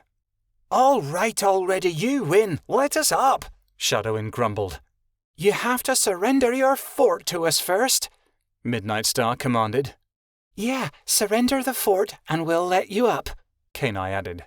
"Or we could just call Dad and show him you guys lost to us again," Jade snarled. Her bright green eyes were locked solidly on Shadowin's as she spoke. "Fine, we surrender the fort to you," Snapfoot said unhappily. "Thank you very much." Kenai let Snapfoot up from beneath her. Jade and Midnight Star then released Shadowin. The 2 boys got up and shook the dirt out of their fur. "I can't believe they beat us again," Snapfoot grumbled. "You take too long making the plans." "Why are you blaming me? You're the one who never likes my plans, so you force me to come up with new ones," Shadowin snapped at the smaller boy. "I do not." The fur on Snapfoot's neck stood up on end. "Yes, you do. I never change a plan unless you tell me to." Shadowin crouched down, ready to pounce. Snapfoot beat him to it, and the boys went rolling through the underbrush. The 3 girls ran after them, cheering the boys on and calling out bets on who would win. The pups kept up their games long after they were supposed to return home. It was hours before Midnight Star looked around her and said, Guys, where are we?" The boys stopped fighting when they realized they were in an unfamiliar part of the forest, in a clearing where all was dark, and the very plants seemed to wither. Shadowin stood and looked around him. "I don't know," he said feebly. The pups had never been here before, and the clearing looked frightening. "Just look what you 2 have done." Jade tackled Snapfoot back to the ground. "Now all of us are lost. I can't believe this." She released Snapfoot and stalked off to the edge of this new clearing. sitting down with a sharp pout. It looks like the trees end over there somewhere, Keanu pointed out. Maybe we can climb a tree. If we can get high enough, we'll be able to see the whole forest. Good idea. Shadowin ran out of the clearing toward the area where the trees ended. Come on, guys, there's no one else out here. The 5 pups walked to the edge of the trees and stared. The mountains dominated the horizon. Rich green grass surrounded the forest, filled with flora of all shapes and sizes. It's so beautiful, Midnight Star whispered. Just look at all the flowers. Shadowin ran up one of the trees and looked outward. I can't see anything familiar. Nothing stands out. We really are lost, he moaned. I miss Mum and Dad. Let's go this way, Snapfoot said. I think I remember this part. Despite his best efforts, Snapfoot only managed to get them more lost. By this time, the sun was setting, and it was getting cold. Now I really don't know where we are, Jade moaned as she sat down on the ground. I can't believe this. Mom and Dad are going to be so worried. I know. Midnight Star laid her head on her paws and began to cry softly. I want to go home. Come with me. I can take you somewhere you'll be safe until your parents find you, a soft voice told them. The pups turned to see a small purple dragon looking kindly at them. It's a dragon! Run! Jade screamed. The wolves went to sprint away, but the dragon stopped them and said, Don't be afraid. I'm a friend of Kia's. You're a friend of Kia's, Shadowin said. You must be good then. Where will you take us? Away from this scary clearing, she said. My name's Vera, by the way. She seems nice, Kenai said, her tail wagging. Come on, guys. If she's a friend of Kia's, we have nothing to fear. The others hesitated, but they slowly followed their sister as she climbed upon Vera's back. The dragon took off with the pups on her back, sailing into the sky. Within a few minutes, the dragon had landed once again near a small tent that was cropped up on the edge of the woods. Where are we? This isn't our den, Shadowin said in confusion. I have to stop here first, Vera said, opening the tent flap with her nose and ushering the pups inside. Make yourselves comfortable. Just try to stay quiet. I don't want the baby to wake up. What baby? Kenai asked. I didn't know you had a baby. I'm babysitting for a friend of mine, Vera said quickly. She was busy, so I offered to help. The pups swallowed her answer easily and went inside the tent. Vera changed into a dog, then followed them in. When the pups saw that the young prince was inside, they all turned in horror to charge out of the tent, but Vera blocked the way. You must stay for now, Vera said. What are you going to do to us? Kenai squeaked, and she and her siblings began crying. Vera looked sadly at them, tears welling up in her blue eyes. And a company walked into the tent, gazing down at the pups in revulsion. Where the hell did you find those nasty little flea bags? They were lost, so I offered to help them. I couldn't let them die. They're too young to hunt for themselves and will starve without my help, Vera told him. I thought that we could return them to their pack before we left. Absolutely not. If you return them, they'll tell their parents we took the prince. I can't believe you're doing this now of all times, he yelled. The pups cowered in the background, shaking against one another. If you kill them, I will not give you a ride back to the Icebournes. You'll walk all the way there, Vera growled. The company stepped forward, fists clenched, and the pups cowered even lower to the ground. Are you threatening me? You need me, Vera said, and her voice shook as she said the words. You know you can't do this without my help. For over 10 years I've asked for nothing but your love, and you can't even give that to me. If you were a creature worth loving, I'd think about it, he snarled. You can order me to hurt them, but if you do, I swear to you I will do everything in my power to resist against you in the future, and you can't come up with orders for every little thing, Vera snarled. I have only been here this long because I am devoted to you, but my patience is quickly wearing thin. At least permit me this. Winter made an angry noise, throwing his hands into the air. Fine, but they're coming with us, so there's no loose ends. As long as you keep track of them and they don't go near me, I don't care. Help me pack up this tent. We're leaving immediately. The pups cried softly, and the company left the tent. Vera turned to the small wolves and said, I am so sorry for bringing you into this, little ones. I should have taken you back to your pack first. Please let us go, Keanu pleaded. Please. She sighed. I cannot. Otherwise my company will hurt you. Where are we going? Snapfoot asked. Vera looked down. To a place no one wants to go. Outside the tent, Vera shook her head.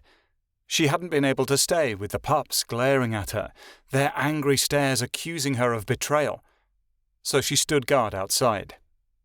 She hadn't delivered the pups herself because it would have taken too much time to find their pack, and she hadn't wanted to leave the young prince and his changer alone with Winter for long. She didn't trust her company not to harm the children. Still, if she had been busy finding the pack, perhaps Winter would have been caught. But that's not what she wanted. Despite his cruelty, she still wanted to make him happy. I feel myself growing farther from him, yet still I stay, Vera whispered, hanging her head. She didn't know why it was so hard to stand up to Winter, nor why she had such a hard time leaving him, especially after all the horrible things he made her do. Thievery, conspiracy, even murder. Now kidnapping was on the list. Vera spread her wings wide and prepared to sail to the Iceborns, wondering what emotions made her do these terrible things. Was it love or fear?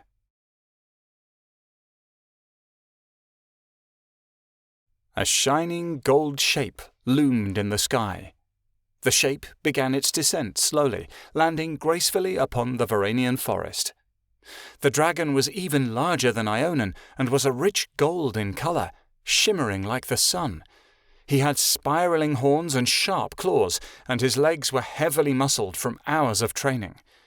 A smaller figure swung off of his back and walked up to his head, patting the dragon on the head slowly.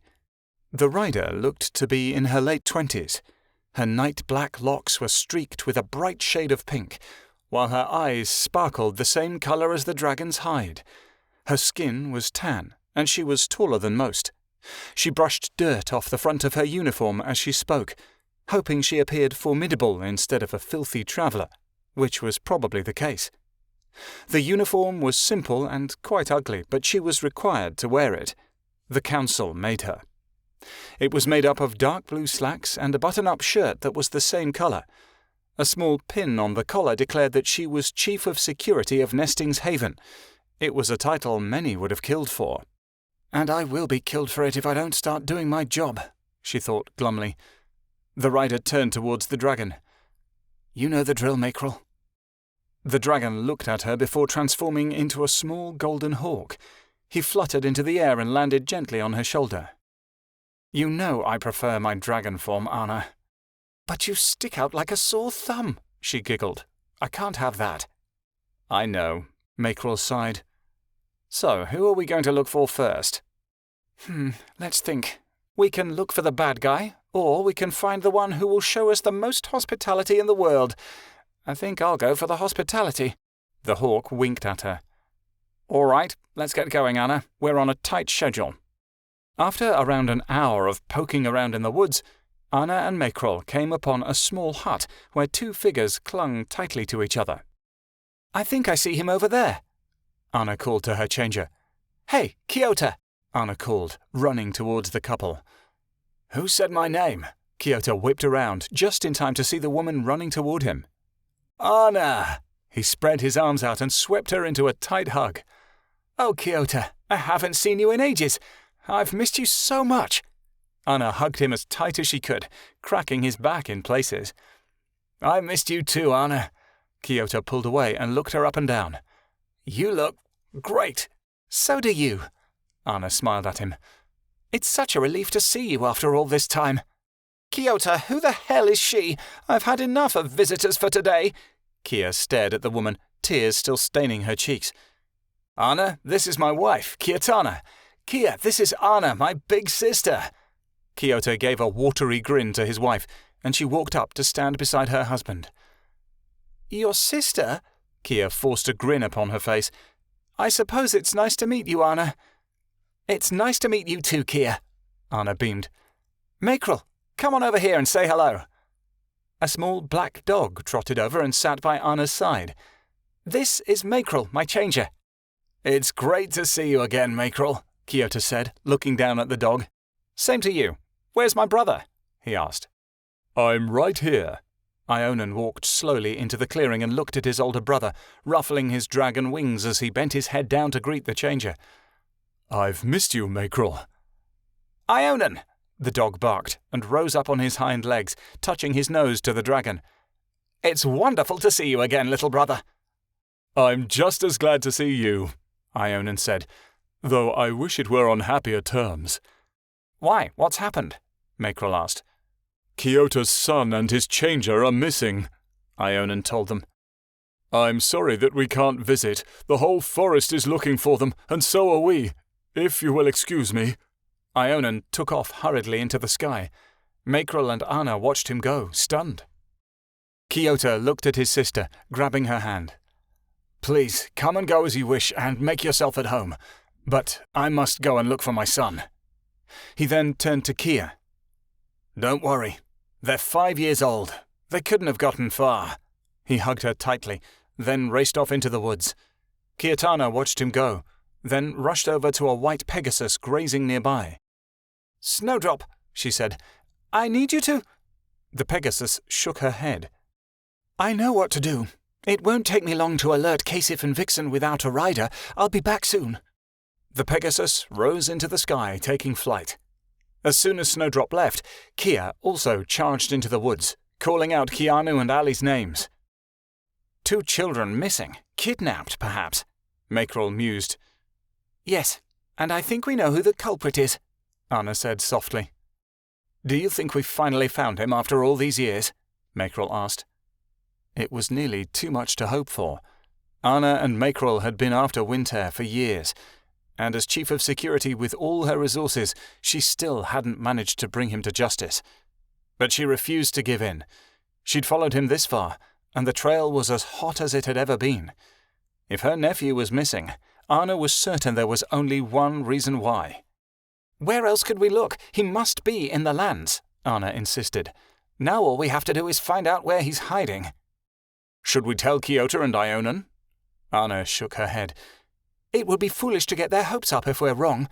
Besides, Kyoto and Ionan don't need to know what Winter has done to Nesting's Haven. If they find out—" "They would surely panic for fear of what could happen to the children." Makrel bobbed his head in agreement. "Then it's settled," Anna muttered. "Come, Makrel. We don't have much time. They may have already escaped." Chapter 4. Prophecy of Fear. A heavily pregnant fairy fluttered anxiously from unicorn to unicorn, under the shadow of the ice-born mountains, her mouth in a straight line. "This just doesn't happen," she thought. "Vixen hasn't lost a unicorn in— well, she's never lost a unicorn. Maybe she's getting old." Vixen shook her head. She couldn't remember the last time she was worried, or if she had ever been worried. She'd always known everything that would happen, exactly when it would happen. It came with the territory of being the Great One. But this was something she did not expect, and in her world that was a big problem. A grey mare trotted to her side, a small unicorn following behind. They looked very upset. "When was the last time you saw him, Meadowshine?" Vixen asked, her black hair swishing in front of her eyes.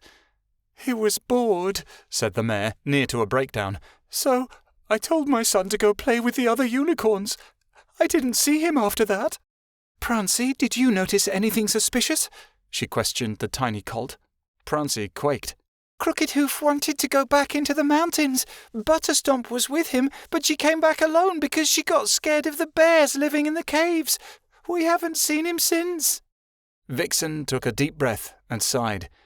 Crooked Hoof had always been a little too curious, and now it had gotten him into serious trouble. Fearing the worst, Vixen turned away from the 2 unicorns. "Dragonstar!" she called, her voice echoing over the hills. Within minutes, her large stallion came rushing in from the farthest fields. "What worries you, my lady?" he asked. Vixen climbed on his back somewhat awkwardly, manoeuvring around her large stomach. "There is a unicorn missing from the herd," she told him quickly. "Vixen and Dragonstar must hurry to find him. Vixen fears something terrible has happened to him." Without another word, Dragonstar and Vixen raced off together, leaving the unicorns to hope of a safe return. On the other side of the valley, Kasif sat in the tall grass, stroking Lottie's perfect silver fur as they kept watch over the herd. Lottie licked his hand, and he smiled nervously at her. Lottie could tell Kasif was on edge with Vixen gone and a unicorn missing. She thought about the pink feather she had found a few days ago, and sighed. Kasif had found nothing suspicious about it, but her nose didn't lie to her.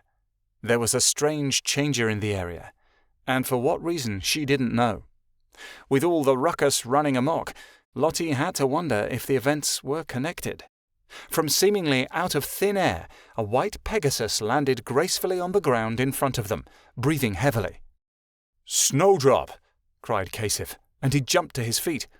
"What news?" Snowdrop took a deep breath. "Keanu and Allie are missing," she said breathlessly. "I've been flying non-stop for days to tell you. We can't find them anywhere. We think someone has taken them." "What?"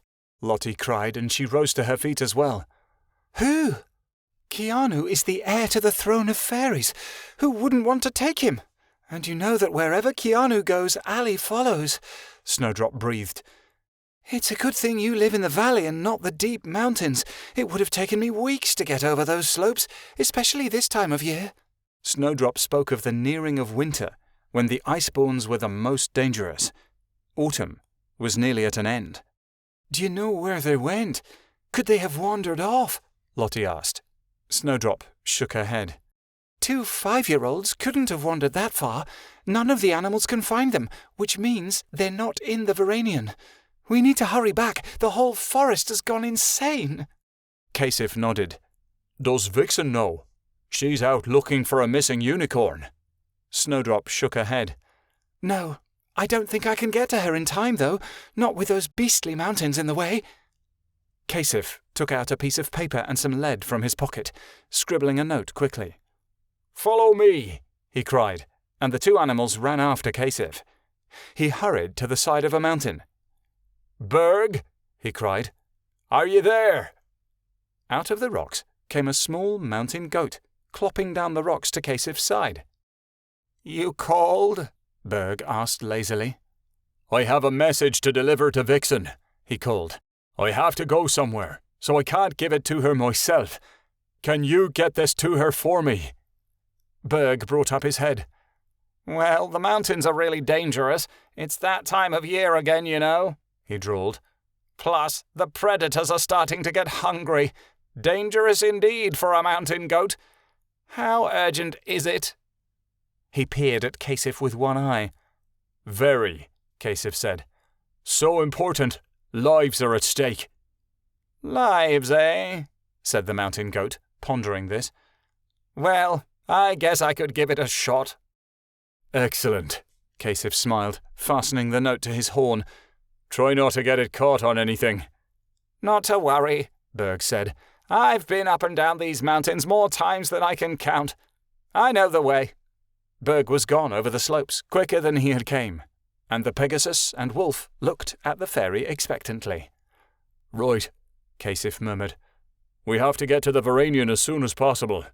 "But Kasif, how are we going to do that?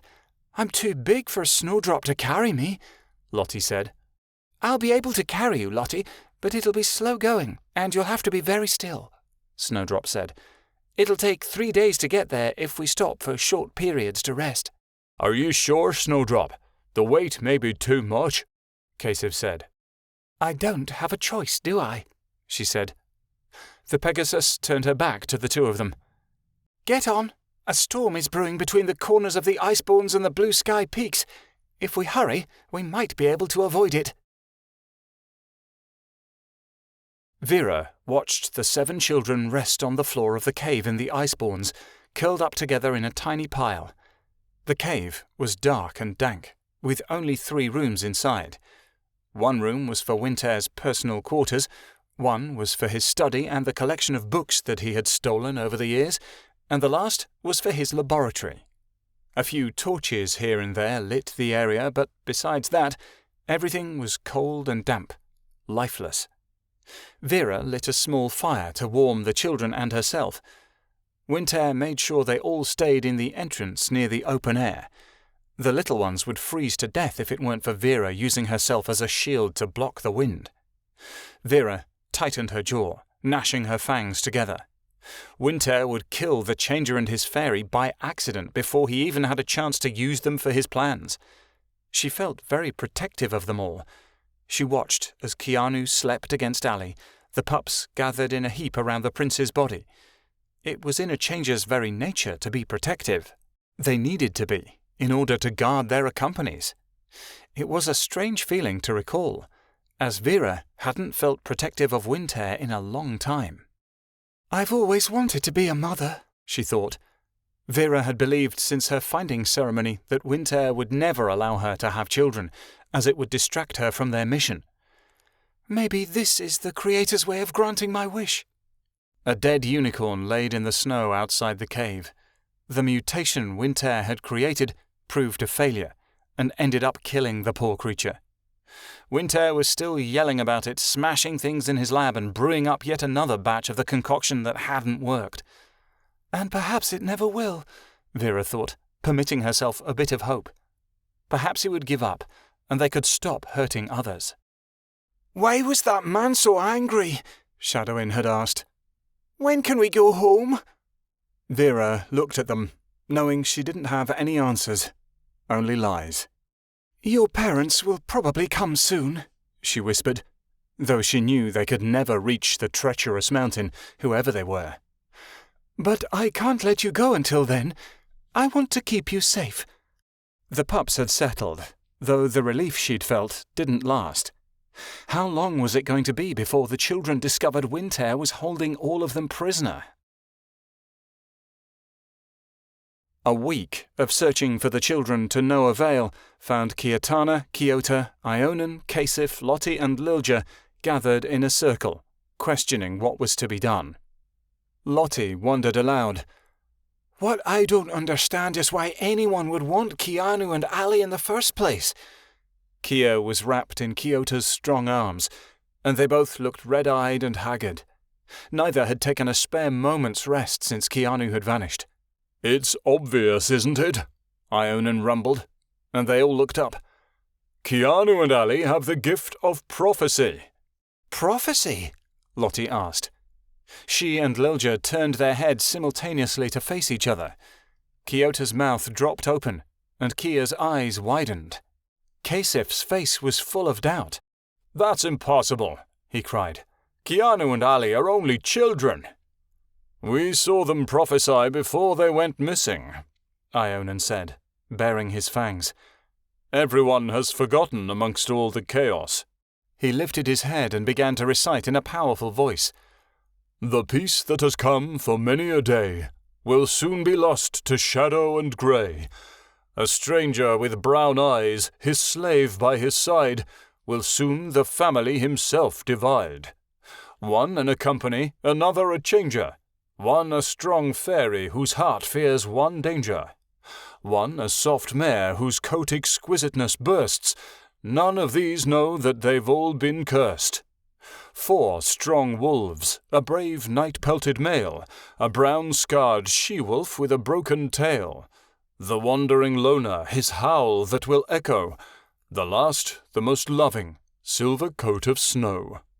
Blonde hair and grey eyes, but proudly he walks, while lingering the one with the wit of a fox. One will leave after 2 broken hearts, then quickly soon after the group is split and departs.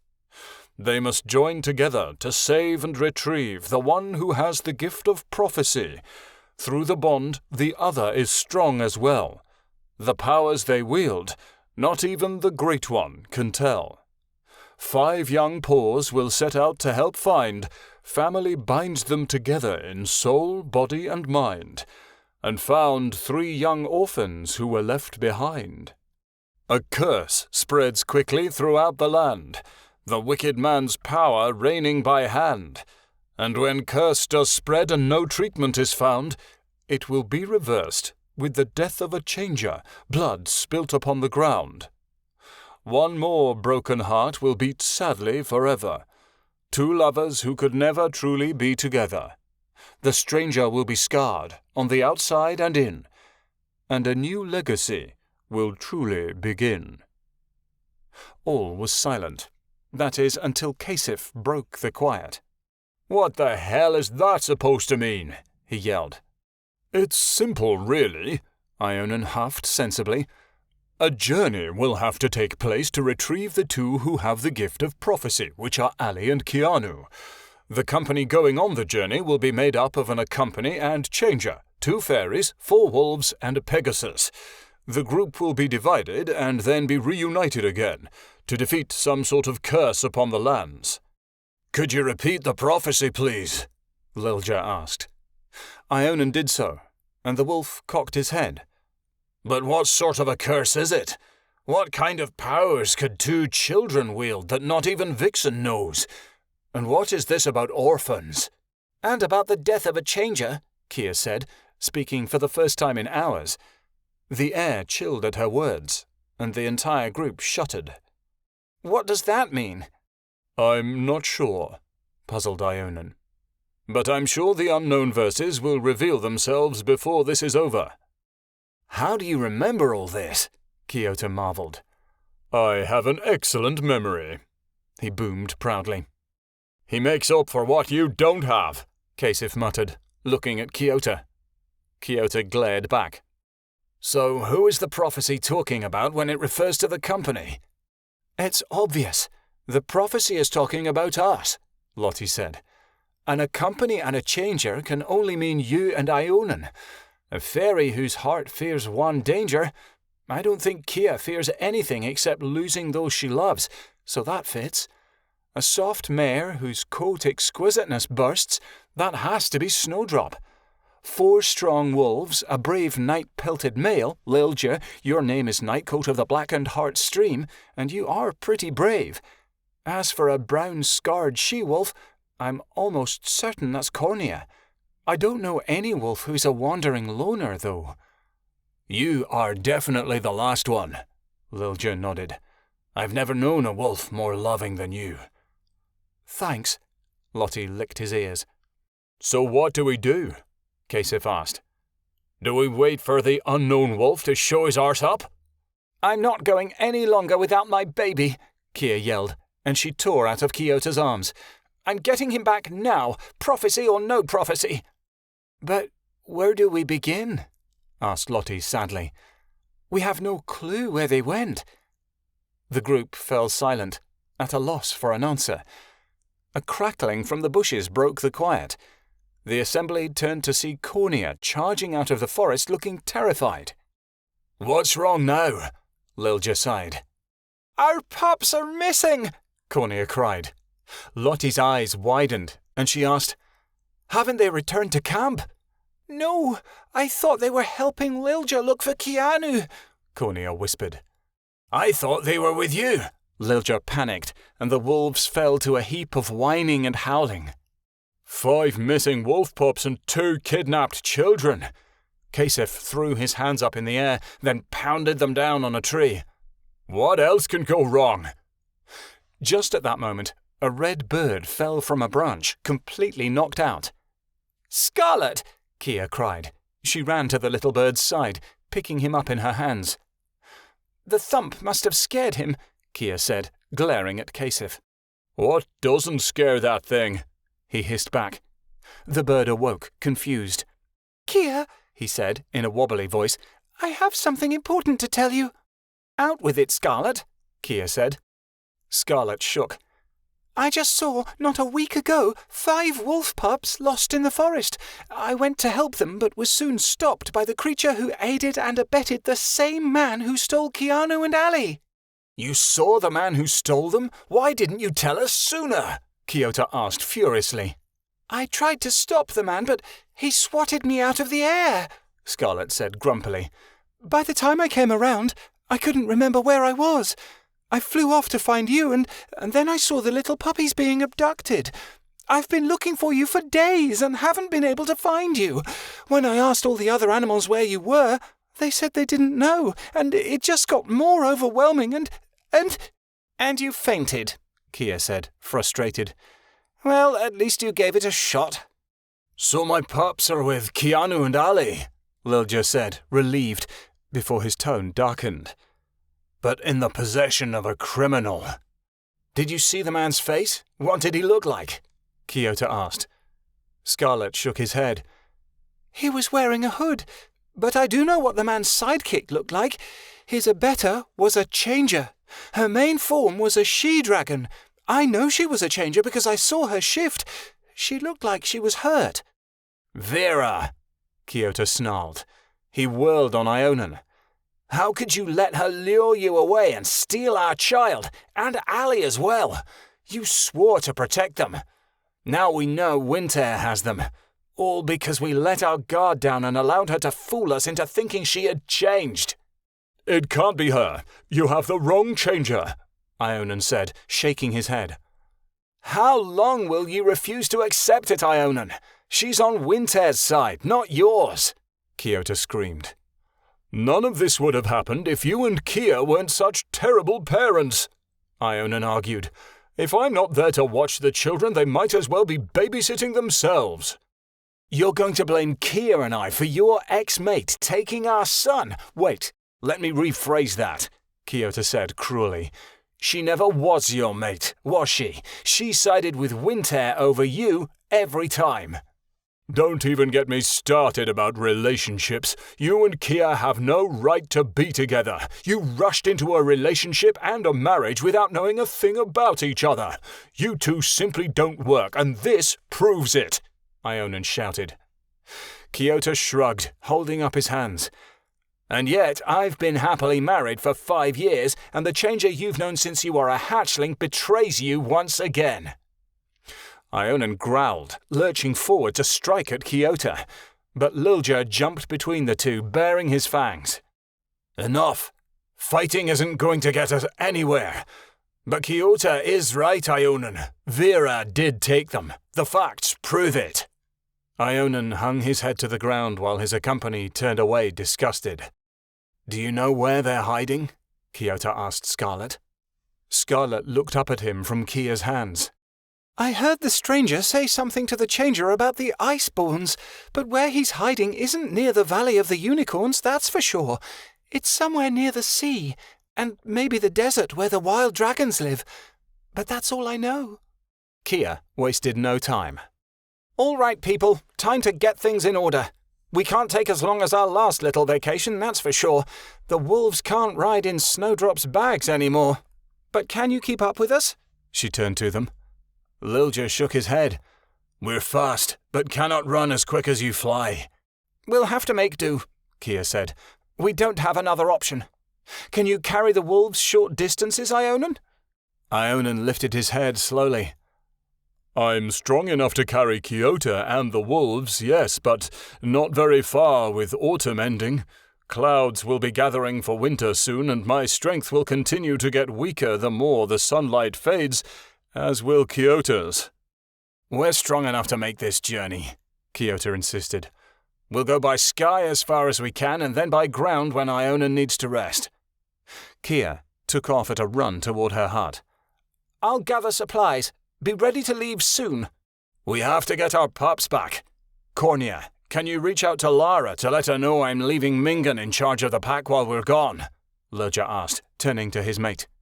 "I can find her quickly within the hour. She patrols this area and can run back to give the pack a message," Cornia replied. Lilja huffed. "Are you ready for this?" She bared her teeth. "If you're asking if I'm ready to rip apart the ones who stole my children from me, Then yes, I'm more than ready. Great, Kasif grumbled. We're going to be risking life and limb again.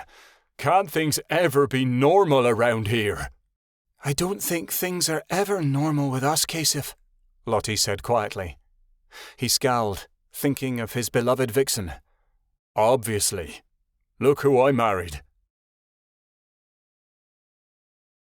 Anna and Makrel had been searching the skies when they returned to the hut to see everyone leaving. Where are you all going? Anna asked Kiota as he passed her with a bag of supplies. She grabbed onto his arm, holding him when he refused to speak. Answer me, brother. We're going to find our children, he answered, and he pulled free of her tight grasp. Kiota ran to where Kia stood, loading packages onto Snowdrop. Here are those things you wanted. Kia took one look at the bag in his arms and lit up, her face contorting into an angry snarl. Not those, Kiota, the other ones. You've lived with me for 5 years and this isn't our first trip together. How long is it going to take for you to understand what I need?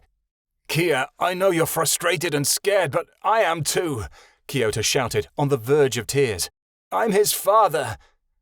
Kia looked at him, her eyes welling up with tears of her own. I'm sorry. I'm trying, Kiota. I really am. I know, he said quietly. She kissed him on the cheek and added, Go see if you can find those maps. While Kiota rushed back inside, Anna strode up to Kia's side. I can watch things around here if you need me to. You really don't have to, Kia said, pushing her knotted hair out of her bloodshot eyes. Running the Verinian is a lot of work. Look, Anna said softly, touching Kia's hand. I know you don't feel comfortable leaving your forest in the hands of a stranger, much less in a company, and not an accomplished fairy. She took a deep breath. But you can't do this alone. If word gets around that you're gone, your forest would be vulnerable. I know enough about your kind that if things here get too chaotic, you'll die. I'm no fairy, but I am an officer of Nesting's Haven. I can keep this place in order and your crown safe until you return. Kia nodded in agreement. Whether it was because she saw the logic or because she was too tired to argue, Anna didn't know. All right, you can stay behind and keep an eye on things, but I have to say that if you're anything like my husband, don't expect me not to worry. Trust me, Anna smiled. I have a few less rocks in my head than my brother. I sure hope so, otherwise we're all doomed. Kia permitted herself a small smile. Nothing will harm this forest while I'm here, Anna promised. Come on, Makrel. I think they may need some time to get everything ready. Anna called to her changer, who was talking to Ionan privately a ways away. The younger dragon had bowed his head. It looked like Makrel was reprimanding him. Anna grimaced. Makrel had given Ionan enough lectures on Vera in earlier years, and she had hoped the two would have parted on better terms. But that was Makrel and Ionan. When it came to their chosen lifestyles, the two always had to be in each other's business. Anna turned to walk away, and in her mission to stop Makrel, she tripped over a beautiful brown wolf. Watch where you're going, Cornea growled, before she sped away to where the rest of the group was beginning to gather. Nice people. I feel so welcome, Anna scoffed as Makrel came to her side. Should I go and see if I can find Windhair first? I'll cover more ground alone than they will in a big group, Makrel rumbled. I don't like being separated from you. We're stronger together, Anna protested. We have a mission to accomplish, and the longer it takes to bring in an arrest, the better chance we have of losing our jobs, Makrel told her. We've never lost a culprit twice, and I'll be damned if I let that snake slither out from my claws again. He's killed too many people, and now he's going after our own relatives. I want to end this. Go then, but be careful, Makrel chuckled. I've taken on worse than a murderer and his little pet. Vera's the size of one of my paws. I could take her down easily. And after that, he would be no problem. Just don't hurt Vera, Anna said, for Ionan's sake. Makrel shook his wings before taking off into the sky. I won't make any promises. Before Anna could order him otherwise, Makrel was soaring through the sky high above the treetops. Anna shook her head. Ionan was obsessed with Vera, but she thought Makrel taking her out of the picture completely would be extreme. Though what did she know? After she'd witnessed what Vera and Winter had done to her home, it wasn't too far of a stretch to say that Vera deserved it.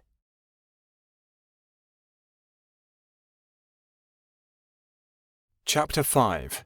Impossible Changes. The cold wind blustered against Kia. She pulled her brown jacket around her tightly as they walked up the short slopes outside the border of the blue sky peaks. They'd been travelling for days at a quick speed, and everyone was worn. Keanu wrapped his arms around her as they continued on. Ionan was in the form of a grey cat, trotting quickly behind them. Snowdrop plodded behind. She was exhausted already from the first trip to the Iceborns and was getting weaker by the second. Kasif grumbled and complained of it being too cold, kicking rocks as he went. Lottie walked by his side, her brother next to her. Cornia was growling at the weather, refusing to accept defeat. Without a second's notice, Cornia came to a dead stop, a low growl in her throat. No, no farther. I refuse to take another step. We must go around. What is it? Her mate asked. Lottie looked at him sadly. Lilja, don't you know where we are? It took only a few moments for him to realize it. The small mountain slopes and the rocky hills with little trees indicated that they were close to their old territory, the home they knew as pups. Lilja realized they were close to reaching their old den and the river where his mother had fallen. The only reason he hadn't recognized it before was the scent had long faded from memory. Kiatana sighed wearily. We have to cross through this land. The old route will take too long. Besides, we're looking for Winter, and he and Vera are hiding out near the desert on the other side of the Iceborns. We have no choice. If Vera is even involved in this, Ionan muttered. Lilja padded up to his mate. We've got to get our pups back for the future of our pack. We can't take any longer than we already have. They could be in danger. I know this place holds terrible memories for all of us, but the three of us will do it together. He gave her an affectionate nuzzle. Cornia shuffled her eyes from side to side, shaking. Lottie pushed against her. If we hurry, we can cross through easily. Just think of your babies and you'll be okay. Cornia whined. Fine, but let's move. I can barely stand it here. The group picked up the pace. Keanu thought he saw a shadow above him and looked up, though he saw nothing. He sure hoped they weren't being watched. The three wolves came to an abrupt stop. Keanu lost his balance and tumbled into Kasif. You foolish company! Don't you know how to walk? Kasif snapped. He paid no attention. All of them were staring as the three canines stood at the opening of a small patch of grass and sandstone. A cave sat in the corner, one that was attached to a mountain that was not as tall as the Iceborns but still an admirable size. The wolves padded slowly around the area. There is still some ash here from the fire, Lilja mumbled, swishing it around with his paws. Lottie looked at a tree limb that looked like it had been gnawed to bits. After all these years, my teething branch is still here. Cornia didn't speak at all. She was looking around at everything she could get her eyes on. She stomped over to a tall pine, and Lottie joined her. We used to play under here, she said. Come now, we must get moving, Ionan mewed gently, his tail flicking.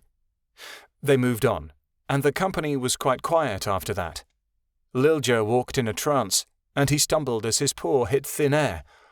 Whoa, he said, and he looked down into a rushing river, the same one his mother had fallen into. Great. Now we have to cross this again. Kasif was staring down the water as well. I rescued Keanu, your mother, when the current had reached my territory.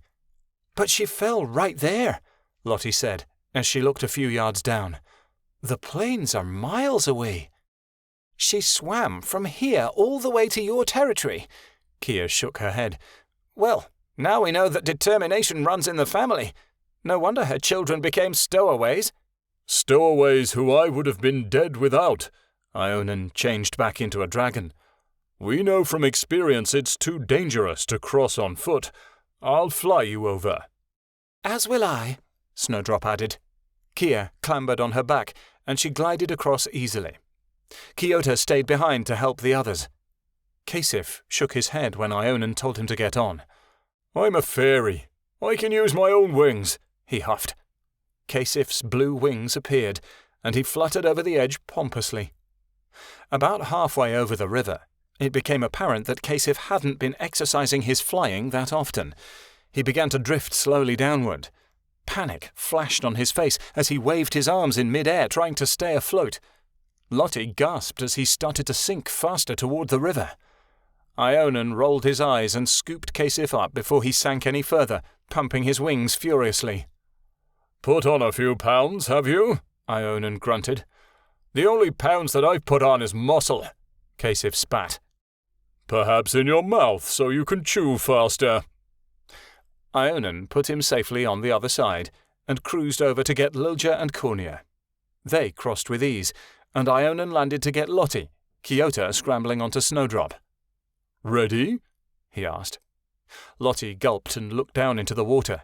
She nodded and climbed onto Ionan's back, watching the vast river as they began to fly over. As they crossed the middle, a dark shape at the bottom of the canyon caught her eye. Curious, she leaned over to see it. Just as she could recognize the shape, she accidentally leant too far over and slipped right off Ionan's back. "No!" Lilja cried as he watched his sister fall. How many times was he going to have to relive the same nightmare? Ionan tried to catch her, but his dragon form was too large to go into the canyon, and the company watched in horror as she hit the water. She surfaced, waving her paws wildly. "Hold on, Lottie!" Kia screamed. Lottie padded the water. Ionan tried to reach her, but found with dismay every form he tried was too big to fit or too small to save her without drowning himself. Lottie struggled, but the current was fierce. The group followed her, running along the edge of the cliff and trying to find a way down. Lottie's strength failed. She drifted underwater, her brothers howling in her ears. Lottie wondered if it would be the last thing she ever heard. There was a tugging at her scruff, and she felt herself rise from the depths as she was dragged out of the water and onto land. Head spinning, Lottie gasped for air and looked around for her rescuer. "Not the best way to go for a swim, huh?" a whimsical male voice asked. Lottie turned and saw a young grey wolf who was around her age, looking at her humorously. Lottie shakily rose to her feet. "Thank you so much for saving my life. Who are you?" "Name's Echo," he said, before letting out a wild, comical howl. "I'm a loner. I was down here getting a drink, and lo and behold, some pretty little she-wolf comes falling out of the sky. I've always prayed for a mate to come crashing down from the heavens. I guess the Creator finally answered my prayers." "Mate?" she wondered. Her brother was instantly at her side, Cornia following behind. The climb down from the cliff had only taken them seconds. "Lottie," Lilja whispered, and he nuzzled her lovingly before he noticed Echo out of the corner of his eye. "Who's this?" he asked, standing over her protectively. "I could ask the same of you, stranger," Echo barked. Lottie stepped in front of her brother. She was glad Lilja cared, but she was a little annoyed he had interrupted her conversation. "This is my brother, Lilja, and his mate Cornia. We're traveling with others to rescue our children from a pair of kidnappers." "Kidnappers in the lands?" Echo shook his head. "Things are getting crazier and crazier all the time." "Here they come now," Lottie said. Ionan changed into a hawk, landing on Kiota's shoulder. He and Kia were riding Snowdrop, with Kasif sliding, or rather rolling, down the cliff behind them. Kasif rushed over and embraced Lottie. "Are you all right?" he said, snuggling his head into her neck. "I'm fine," Lottie said, her fur ruffling up in embarrassment. She pulled away from him. "Echo, this is Kasif, my fairy. I've been bound to him since I was a young wolf. The Pegasus is Snowdrop, and these are Kiota and Kiatana. The Changer is Ionan." "Two fairies, a Pegasus, and a company, and a Changer," Echo said. "I was right. You are special." "Are you the one that saved Lottie?" Kiota asked. "Yes, my name's Echo, and you're very welcome," the wolf replied coyly. "I've been wandering around since I was kicked out of my pack a year ago." Thank you, Kasif cried. He tried to latch on to Echo as well, but Lottie grabbed his shirt and pulled him back. The wandering loner, his howl that will echo, Kia mused. Of course, the missing wolf. Cornea stared at the grey wolf. Echo, where have I heard that name before? You haven't. I'm no one important, Echo said, waving a paw casually. Lottie looked at the newcomer. Echo, there was a prophecy foretold of a loner who will join us on our journey. I think it was talking about you. Will you join us to help rescue our pups and the children? Echo laughed. You want a rogue like me to come along with such a beauty as you, he said. Lottie shied away bashfully, and Echo added, Still, I haven't got anything else to do around here. I guess I'll come along. We have a long way to go and it could get dangerous. It won't be easy, Lilja warned him, stepping in front of the loner and narrowing his eyes. Echo once again laughed. And you think the life of a lone wolf is? No, I'll stick it out for as long as I can. I desire a little adventure in my life. Then it's settled, Kia said. I think you've heard about us before. This isn't exactly the first time something crazy has happened to us. This can't be the great Lottie and Lilja, Echo said. I thought you were just named after them. Why would anybody name pups after us? Lilja asked. I've seen many parents name their pups after you, Echo said. But I suppose it shouldn't be a surprise. Such a lovely she-wolf such as your sister deserves the moon and the stars to be named after her. Oh, Lottie whispered, and she put her face down. Cornea bounded over to Snowdrop. They whispered excitingly, casting glances at Lottie. Lilja felt a little left out. He turned away as the company discussed where to go next. For some reason, he didn't like seeing his sister next to Echo. Mackerel flew off toward the ice-born mountains, gliding softly through the clouds and surveying the area beneath him. When he'd left, the animals of the forest had just received the news their fairy would be leaving the Verinian. Some panicked, while others only prepared for the worst. They hadn't forgotten the chaos that had befallen them the last time Kiatana had left, and now some were reasoning that the forest itself was cursed with bad luck. He couldn't say he blamed them. From the rumors he had gathered about Malachi's shaman and the Black Death, Mackerel was surprised that Kiota and Ionan were able to protect such a place from destruction. But this time, they weren't dealing with a madman. Winter was someone far worse. Mackerel knew his brother and Kiota couldn't stand up to Winter. What he had done in Nesting's Haven was more terrible than what had happened during the battle for the Verinian, so he needed to put a stop to whatever the villain's plans were, and fast. At this speed, he could make it to the Iceborns by night-time tomorrow. Dragons were fast creatures when they wanted to be. He knew he would be tired by the time he reached Winter's hideout, but he could always wait to attack. Besides, it could take days to find the exact location of the hideout. But Mackerel didn't have that kind of time. Creator only knew what Winter was going to do to poor Allie and Keanu. Winter didn't have a kind bone in his body, and no matter how compassionate Vera could be, Mackerel didn't know if she would stand up to Winter for any reason. She consistently made excuses for his behavior that led to nothing but pain for all involved. As he got closer to the mountains, the snow began to fall. He had to shake the gathering flakes off his back several times in order to stay in flight. He was getting close. He could feel it. It was only a matter of time before Winter's plans would be put to an end once and for all. He would make sure of it. Vera stood in the entrance of the cave, watching the snow fall upon the ground. Winter was back at work in his little lab, and claimed he was close to correcting the mutation formula. All of the children were sleeping soundly. She longed to go outside and fly, but the wind was too strong, and she was afraid to leave the children alone. A new bruise darkened on one side of her paw.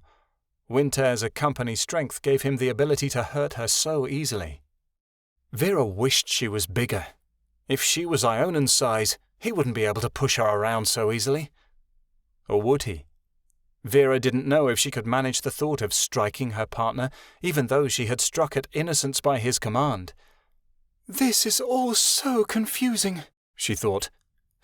The snow was darkened by the shape of something landing on the mountainside. She squinted her eyes in order to get a better view. As it drew closer, the dark shadow became a beautiful gold colour. "Mackerel!"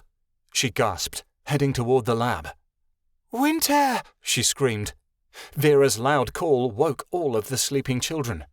Winter came running out of the room, his face mashed into an angry glare. "What is it now?" he asked, holding a syringe so tightly in his hand, Vera feared he was going to break it. "It's Mackerel and Anna. They're coming," she said urgently. "Impossible.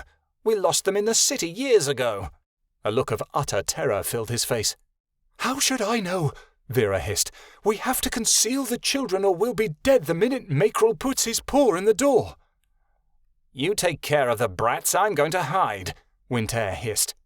He slid back into the darkness of the lab, and Vera angrily let out a puff of smoke. Leave it to Winter to make her do the dirty work when their lives were at stake. Vera gathered up the children and herded them into Winter's personal quarters. "It's going to be okay, little ones. We just want to make sure no one will hurt you," she cooed softly. "Are our parents here?" Midnight Star asked. No, it's someone large and frightening. You mustn't make a sound or else he'll find you." "You heard her. Pipe down before we're eaten," Jade yelped. The children slid into the space and kept their mouths shut as Vera closed the door, just enough so they were hidden from view. Mackerel landed softly upon the ground in front of the cave. He shook piles of snow off his large figure, then turned towards the entrance. "I know you're in there," he called. "You might as well surrender the children and come on out." Vera's heart skipped a beat. There was no use trying to hide. She was in plain view. "We have no children, Mackerel," she said. "We're just trying to escape from your claws." "Don't lie, Vera. You were always horrible at it," Mackerel growled. He headed toward her slowly, ready to pounce.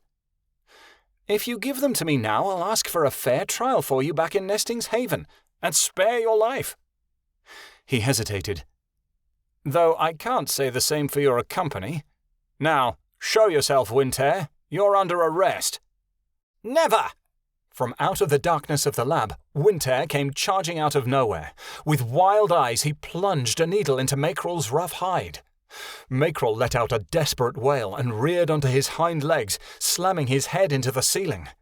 Winter was thrown to the ground as the dragon before him began to change immediately. Mackerel's long snout disappeared, and his scales became soft pink skin. His body shrunk and contorted as hair grew on the top of his head, and his tail vanished. Mackerel screamed in a mixture of pain and horror, and Vera looked away as he writhed in pain. After 10 minutes of struggle and wailing, the transformation completed itself. The changer no longer held the form of a majestic dragon, but that of a human. He was as tall as Winter, but built with more muscle, with thin lips and a fine nose. His golden hair was the only thing left to show what he had once been, along with his eyes, which were the same rich colour. His teeth were sharpened to fine, deadly points. "What have you done?" Vera whispered. This was a vile thing, against nature itself. Mackerel heard the sound of her voice and turned to Winter, who was smiling triumphantly. "I am Mackerel," the human said, in a dull monotone, kneeling onto one knee. "And I have come to serve you, Master." Anna was trying to get the weeds out of the garden behind the hut, not because it needed to be done, but more so to ease her anxiety about being separated from her changer. Then, out of nowhere, the breath was knocked out of her as she was thrown onto her back. Her eyes widened. Something had happened with Mackerel, and it was big. "No," she whispered. "Dead? No, he can't be dead. He just can't." She tried to rise, slowly, and a fresh bout of pain filled her. Unable to stand it, Anna collapsed to the ground and clutched tightly at her chest, gasping for breath. Being an officer, She had seen this happen countless times with other companies who had lost their changers in the line of duty. But she couldn't lose Mackerel. If her changer was gone, it would kill her. She already knew it would by the fresh pain filling up her chest. She loved Mackerel and couldn't live without him. But somehow, she knew he was already gone. Anna lay there unable to move until sunset was filling up the horizon.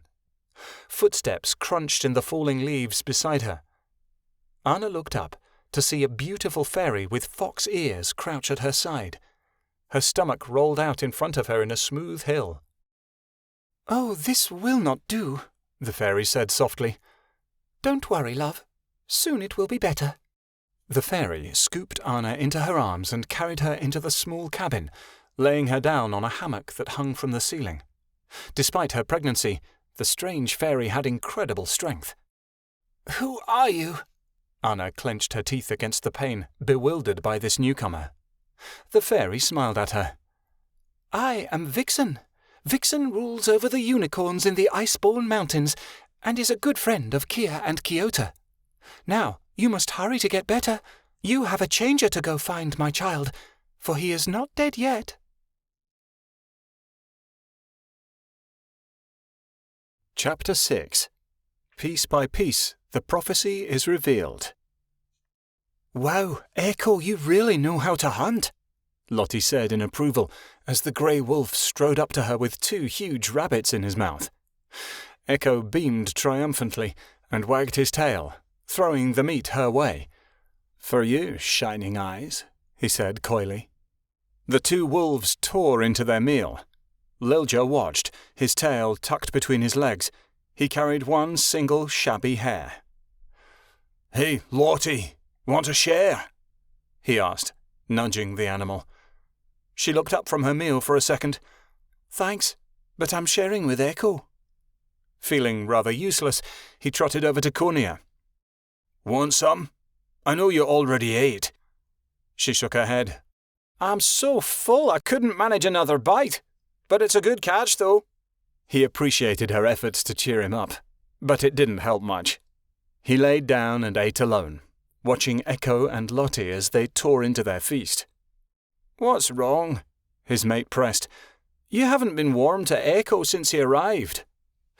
Lilja swallowed down a bite of his food and pondered the question. "I don't know, but something about him gives me the wrong impression." Kia was packing her things from when they'd made camp the night before.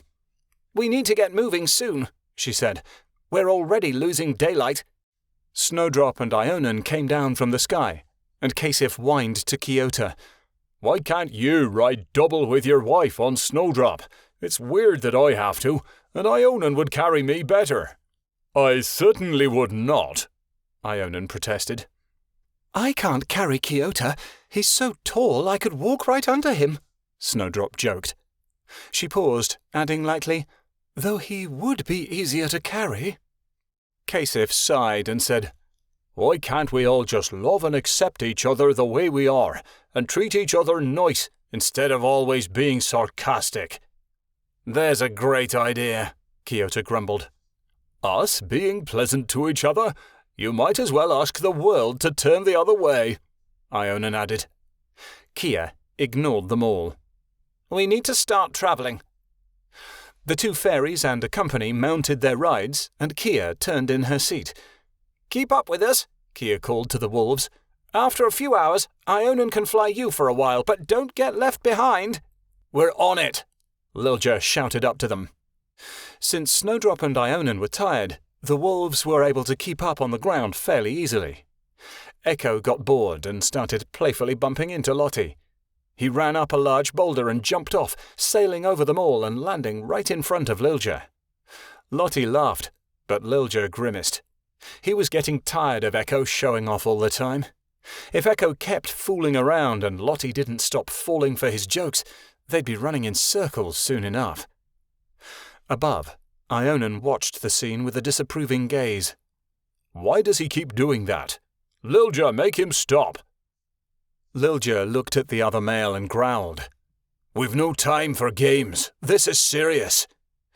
Echo ran beside him and bared his fangs in a cocky smile. "Just because I can run as fast as you and still have time for some fun, doesn't mean you have to be so serious." He said the last word deeply, mocking Lilja's voice. Lottie laughed at the imitation. Cornea stepped up her pace and growled at the two of them. "Quit acting like little pups. Have you forgotten we're trying to save children and not become them?" She gave a quick snap at Echo, her fangs missing his pelt by an inch. The grey wolf halted and whirled around, hackles raised. The two wolves began circling, preparing to battle. "Echo, stop! She was just playing around," Lottie protested, jumping onto Echo. The minute she touched him, Echo jumped for her throat. Lottie sprang back, hurt and shocked. Lilja prepared to spring, willing to protect his sister from this wandering rogue. But his attack was stopped as Echo let the anger fade from his face, lowering his teeth. "I'm sorry, that was uncalled for," Echo stated. Lottie's surprise quickly melted away. He pushed against her and said, "Come on, kid, let's go." The pair raced off after their flying companions, who had gained a great deal of distance on them due to the argument. Lilja stood there, unable to comprehend what had just happened. Cornea came to his side and brushed against it. "Don't worry. I don't like Echo much either, but Lottie will come to her senses sooner or later." Above, Ionan watched with a weary eye. "What's the big deal if they have a little fun, Ionan?" Kia asked. "I know it's important we get to the Iceborns and find the children first, but as long as they can keep up, I don't see what the problem is. We all need something to loosen us up. It's just stress coming out in weird ways." "Yeah, Ionan, what's bugging you?" Kiota asked. He thought for a moment, wondering if he should answer. "I don't care if they play," he said carefully, "but I don't like Echo around Lottie. He's a bad influence. I wonder if we should have let him come." "A little protective, maybe?" Kiota said teasingly. "Yes, a little, but I don't want her to get too close to him." "Why?" Kia asked. "I can understand why you want to guard her feelings, but why shouldn't she be able to fall in love? It's only fair she has a mate too." "And children," Kiota added. "That's the problem," Ionan rumbled. Ionan halted, though smoke furled out of his mouth and nose. Kasif glared at Ionan and said, "What's wrong with my Lottie?" "I never said anything was," Ionan said defensively. "She's perfect as she is." "I know that look in your eyes. There's something you're not telling us," Kasif insisted. "So do I," added Kia. "You never get like this unless you have a secret to hide." "What's going on with her?" Kasif shouted. "I want to know. I'm her fairy, so it's my right." When Ionan still was silent, Kiota cried, "Ionan, I command you to tell us." Ionan roared, knowing he was cornered. There was no way he could avoid a direct order. Marvelling at the unfairness of a company's being the masters of their changes, Ionan said, "I don't want Lottie to fall in love with Echo, because I'm afraid he won't accept her." "Is that all?" Kia laughed. "Why wouldn't he accept her?" Kasif asked. Ionan growled and said angrily, "Echo might not be her mate because she is unable to conceive pups." Kasif's face went white. "No, it can't be true. How do you know?" "I could sense it the moment we first met. We changers know these things. I want Lottie to fall in love and be with a mate just as much as the rest of you do. But I think we all know Echo wants more than what she can give him. He didn't agree to come with us because he likes Lottie for Lottie. She's one of the most powerful and famous wolves in the lands, and he knows it. By mating her, he gains a reputation." "Maybe he really does like Lottie for Lottie," Kia said, shrugging. "Maybe he won't care she can't give him pups." "Really?" Ionan turned a large eye on her. "I would think deeply on that statement. Another wolf wouldn't care, but Echo surely does, because he wants to bolster his position. He didn't get kicked out of his pack for no reason after all. There's something he's hiding." "I have to tell her," Kasif yelled. Kia grabbed his shoulder. We can't tell her, Kasif. Why? Why shouldn't she know? He argued. Because it would break her heart, Kia insisted. She's going to find out anyway, Kasif protested. Ionan shook his head. He's right. It must remain a secret, at least for now. If she finds out, it could stall our journey. If it's terrible news to us, how do you think Lottie will take it? How long do you think Echo will stick around when he knows? We can't afford to lose anyone, not when it's Winter we're dealing with. We need all the help we can get to take him down, and Lottie's pain would be a distraction to her. When we're dealing with people this dangerous, it could make her lose her life. Everyone knew he was right. Still, none of them wanted to admit it. Makrol had been dressed and was wandering around the cave doing anything and everything he was asked to do like a mindless servant. So this was your plan? Vera asked Winter shortly afterward. She watched as the creature who had despised Winter with all his heart do whatever he asked happily. The mutation did more than just change Makrol into a human. It had made him forget his past and forced him to obey Winter's will as if brainwashed. Do you think I would have wasted 5 years in this cave if my plan wasn't foolproof? Winter asked. It's as I suspected. The mutation doesn't work on animals, but it works on changers, just like I had hoped. If you'd taken a company's changer away, they're nothing.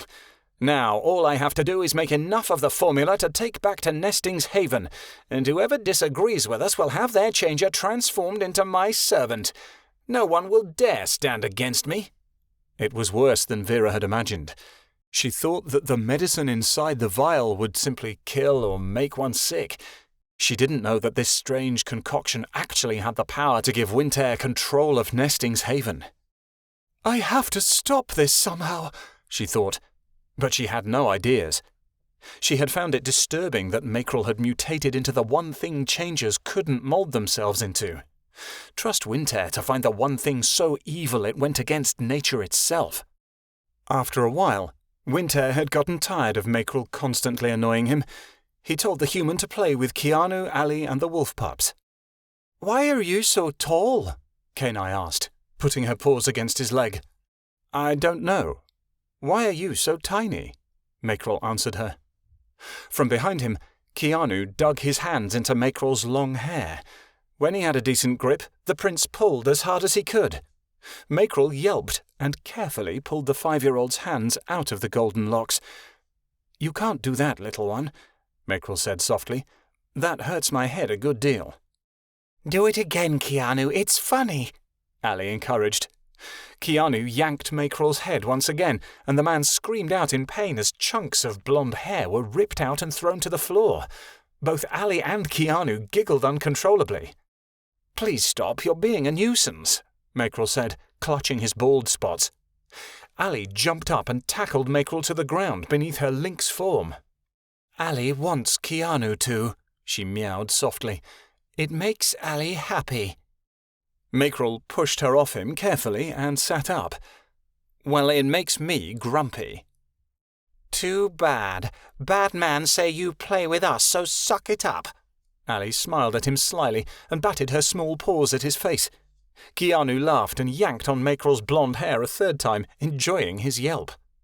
Vera came in from the cold, holding dinner for the wolf pups in her jaws. She put it down when she saw Makrol being tormented. They seem to enjoy hurting you, Makrol, so why don't you go outside and take a walk? I can watch the kids for now, she said.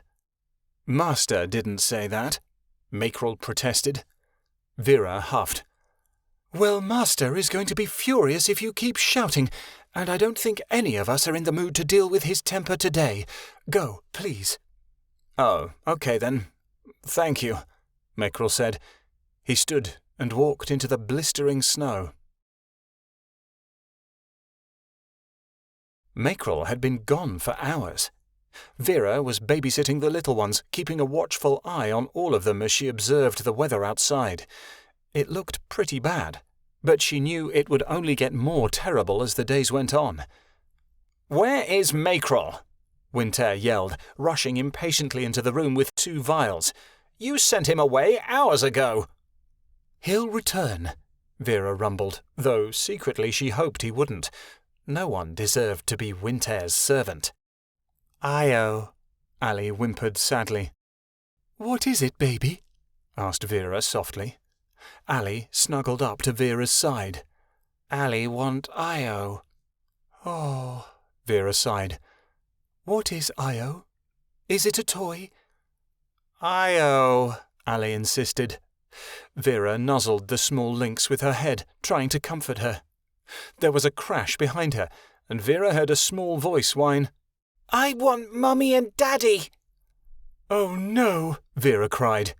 Keanu had latched onto Winter's leg and was screaming at the top of his lungs, throwing a true tantrum. He had made Winter drop a vial. "Brat!" Winter growled, and rose his hand to strike. Keanu let go of his leg and recoiled against the floor, terrified. "No!" Vera called. She flew in front of him, changing into a sparrow. "You can hit me all you like, but don't you touch any of them!" Winter smacked her harder than he ever had, sending her flying across the room. "Keep them out of my way, then. I'm going to go search for that idiot." All of the children were looking at her with wide eyes, their hearts beating quickly. Winter went to leave the cave, but Allie stood in his way. "Move!" he shouted, his lips curling into a terrible snarl. Allie looked defiantly at him. "Bad man hit his changer. That is wrong. Allie doesn't like bad man." "Allie, come here!" Vera called from the floor. She changed into a dog and wagged her tail at the child, trying to appear friendly. Allie trotted over to Vera's side, her tail upturned at Winter as she went. Keanu hugged his changer and stuck his tongue out at Winter. Their company left in a hurry. The little ones herded over to Vera naturally, gathering into a circle. "Does it hurt?" Midnight Star asked, concerned. Vera changed into a Pegasus and then shook her head. "No, thank you. It doesn't hurt for long, anyway." "This isn't the first time he's hit you, is it?" Shadowin asked angrily. Vera failed to answer. Kenai crawled to her side and licked the place Winter smacked. Jade pushed a little bit of leftover rabbit forward. "Want the rest of my dinner?" she asked hopefully. "No, thank you. I don't eat," Vera said kindly. Snapfoot looked at her with confusion in his eyes. "Why do you let him push you around like that?" he asked. Vera thought for a minute. "Because I love him," she said softly. "How can you love someone who abuses you all the time? How can you stay?" Kenai questioned. Vera knew they didn't understand. She didn't really understand herself. "It's more complicated than that. Sometimes I don't think I can leave, even though I wish to." She was afraid if she tried to leave, Winter would kill her, although at times she truly wished to die anyway. "Keanu loves Allie very much." Keanu giggled and put his arms around Allie. "I will never hit Allie, ever." "That's good to know," Vera smiled. Jade padded over to the entrance of the cave, looking out into the blustering snowstorm. "When can we go home?" Vera laid there and didn't answer. Silence came over the children. "We're not going home, are we?" Snapfoot asked. Vera shook her head. She thought that the pups would have ventured out of the cave to try and head home themselves, but instead they walked over to Vera and laid by her side. The children fell asleep, and Vera and Allie let happier memories wash over them. The world's problems would have to wait for at least a little while. Even for an accompany, Winter travelled at an amazing speed through the cold. When he had finally found Mackerel, he was sitting in the snow. "What are you doing? Get up, you incompetent bastard!" Winter ordered. "Yes, master," Mackerel said. "I got lost, so I decided to sit here and wait for you. I knew you'd come to get me eventually. By the way, it's pretty cold outside. Is there a way to turn up the heat? I'd really love to sit in the sand right now." Mackerel fell backward and started making angels in the snow. He clearly had lost his mind. "I should leave you out here," Winter said, shaking his head. It had seemed like a good idea to change Mackerel at the time, but he was becoming so irritating that Winter was considering killing him just for the mere pleasure of watching him bleed. He couldn't do that, though. Mackerel had caused him trouble for years, and the company would prefer to start all over again with his mutation formula rather than let Mackerel die without getting any work out of him. "Just follow my footsteps and head back to the cave," Winter ordered. Mackerel did so, and Winter went to go after him, until he was knocked to the ground by a grey shape twirling around his legs. "What are you doing?" Winter snarled as he pushed an alpha wolf male off of him. "Get out of the way!" The wolf refused to move, staring at disgust at the company in front of him, his fangs bared. Winter tried to shove past, but the wolf blocked his way. A female came out of a den in the ground, her teeth also showing. "How dare you stand in my path!" he shouted, pointing his finger at the alpha. The wolf licked his lips and said, "There have been rumors of a missing unicorn from the valley, and there are also rumors that the fairy prince is missing. The suspect is in a company. You're taller than any fairy that I've ever seen, and much stronger. We're thinking that you're the kidnapper." Winter glared at the wolves, breathing raggedly. His hand began to move towards his side, under his coat. "You're coming with us," the female said. "Vixen will take care of you." Winter paid no attention. He instead charged forward and kicked the she-wolf away from her den. The male became infuriated and latched onto Winter's arm. Winter screamed and with his good hand pulled out his gun. With a malicious look in his eyes, he put his finger on the trigger and fired. Vera heard the gunshot immediately. "No," she whispered, fear in her eyes. She looked through the swirling snow and saw birds escaping into the cloudy sky. Fear raged throughout the mountains. She left the children silently, praying they wouldn't wake up. Her eyes filled with tears as she saw the sight before her. "Winter, what have you done?" Winter was wrapping up his bleeding arm with the gun still in his hand. She saw two beautiful wolves lying on the ground, blood pooling around them and melting the snow. "Winter," she sobbed, "these were young wolves. Why did you murder them in cold blood?" "They knew too much," he said. "They were going to tell Vixen where we were and turn me in. I couldn't let them do that." "But why did you have to kill them? You could have left them out of it." "I don't have time to appreciate the lives of insignificant animals," Winter snapped. "Consider it your reward for making me hike all over the mountains looking for Mackerel. Take me back before this wound gets infected.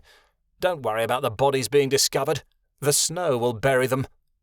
He spoke as if the dead wolves were just business. Vera let her tears fall on the two canines and turned away. But as she did so, her ears picked up a high-pitched whimpering. "What was that?" she asked. Winter looked at her, and she knew he had heard the whines too. It was coming from the den. Winter got down and looked inside. "They had pups," he said with disinterest. Vera gasped. Her company had just orphaned pups. She stood there, horrified, as he clambered up on her back. "What about their babies?" she asked. "What about them? They're none of my business." "But they will starve out here," Vera cried, horrified. Winter shrugged. "Their parents shouldn't have defied me." At that moment, Vera made the first decision of her own since she had been bound to Winter. "I'm taking them with us," she said. "What do you think we're running? A nursery?" Winter asked, outraged. "Kill them and be done with it." "You can beat me all you like, but they are now under my care," she growled. "If we leave the pups behind, we may be discovered, and then your precious plan will fall to pieces. Now, do you want to leave or not? I can't stand it here much longer." She choked out the words while looking at the body of the mother wolf, who was covered in a snowy shroud. Winter protested no further. She gently reached in with her claws and pulled out 3 little ones, just barely weaned by the looks of it. 8 wolf pups to take care of now, she thought in despair. Enough to make a pack. How am I ever going to manage this? The children were still asleep when she got back, and for that she was grateful. Winter headed off to his lab without another word. She laid down beside the children, forming a cocoon around the little ones. The brand new pups lay happily near her tail. I must think of something else, she thought, beginning to drift into memories. Something happy to keep my spirits up. At an instant, Vera entered into the meditative state. Sunlight, warm, gracious, beautiful sunlight, shone down upon her scales and gave her strength as she laid about in the courtyard, practicing her fire-breathing skills. Senior year, Vera thought with wonder, and she let out an experimental puff of smoke to see if it would take the form of a flower, which it did. A lily, she thought happily. She continued making more smoke lilies in the air until the area around her became a garden, an array of wonder and magic twirling around her to complement the actual garden that she lay amongst. The sandy castle walls stood proudly around her, and a fountain trickled slowly nearby, complementing the palm trees waving in the ocean breeze. From her dorm room she could watch the sea. As the lilies faded away, Vera felt a shiver of excitement. Bumbleberry University was the most prestigious school in all of Nestings Haven, and she would be graduating soon with a degree in music, artistry and religious aspects, 2 of the most challenging programs the school offered. She'd soon be able to start traveling the country as a priestess. Vera felt as if she were going to burst out of her skin with excitement. Priests and priestesses of the local temple were legendary. If one passed the difficult tests, they'd be inducted to a siblinghood of honor and prestige. She'd spent her time ministering to the broken down and weary, taking care of those who felt lost. She'd whisper stories of the Creator, all the while proclaiming His beauty in song and in light. She'd care for the widowed, the orphaned, the dying. If she became skilled enough, she might even rise to the status of some of the high priests and priestesses. These mysterious changers and accompanies had the power to wield great wonders of faith, such as healing magic. Her and Winter would have to be separated, however. He showed no interest in becoming a priest. Whatever the accompany chose, he wouldn't be able to be with Vera, as she'd be traveling most of the time. They'd see each other every so often. Most bonded pairs wouldn't be able to stand this and often chose careers together, but Vera had the feeling that it might be good to give each other some distance. Still, she had no intention of leaving Winter. She loved him dearly, and his absence wouldn't change a thing. She'd love him no less, no matter what became of them. Vera! A voice cried out behind her. The young dragoness turned to see a small white griffin charging toward her. The griffin had the back haunches of a snow leopard and a fierce silver beak. Her best friend shook the feathery owl ears on top of her head and rose up on her hind legs to wave at Vera with her long talons. Vera, you have to hear this! Vera chuckled and turned toward the younger changer. What is it this time, Aaliyah? I have the greatest news, Aaliyah said. I just heard Ionan and Kiota whispering in the library, and it was about you. I don't even know if I should tell you because it might spoil the surprise, but I figured that since you're leaving for the temple soon, that you might want to know. It's important. Out with it, my dearest friend, Vera laughed. Ionan's planning to propose to you tonight, Aaliyah yelled. Isn't that just wonderful? She was floored. Ionan? Propose? But why? Are you sure? I am completely sure. He and Kiota were bickering about it. Kiota doesn't want him to do it because of, well, you know, but he's going to let Ionan ask anyway. Vera walked over to the fountain and stared into it. Are you sure this isn't one of their grand plans to try and get me away from Winter before he changes my mind about the temple? Ionan loves you, Vera, Aaliyah said kindly. You two are Bumbleberry's cutest couple, and I know you love him back. He's not asking you to marry him in order to get you away from your company, although... Aaliyah turned one silvery large eye toward Vera's cheek, which was darkly bruised. I wouldn't say that was a terrible idea. Vera quickly moved her wing so it shielded the bruise from her friend. He was upset.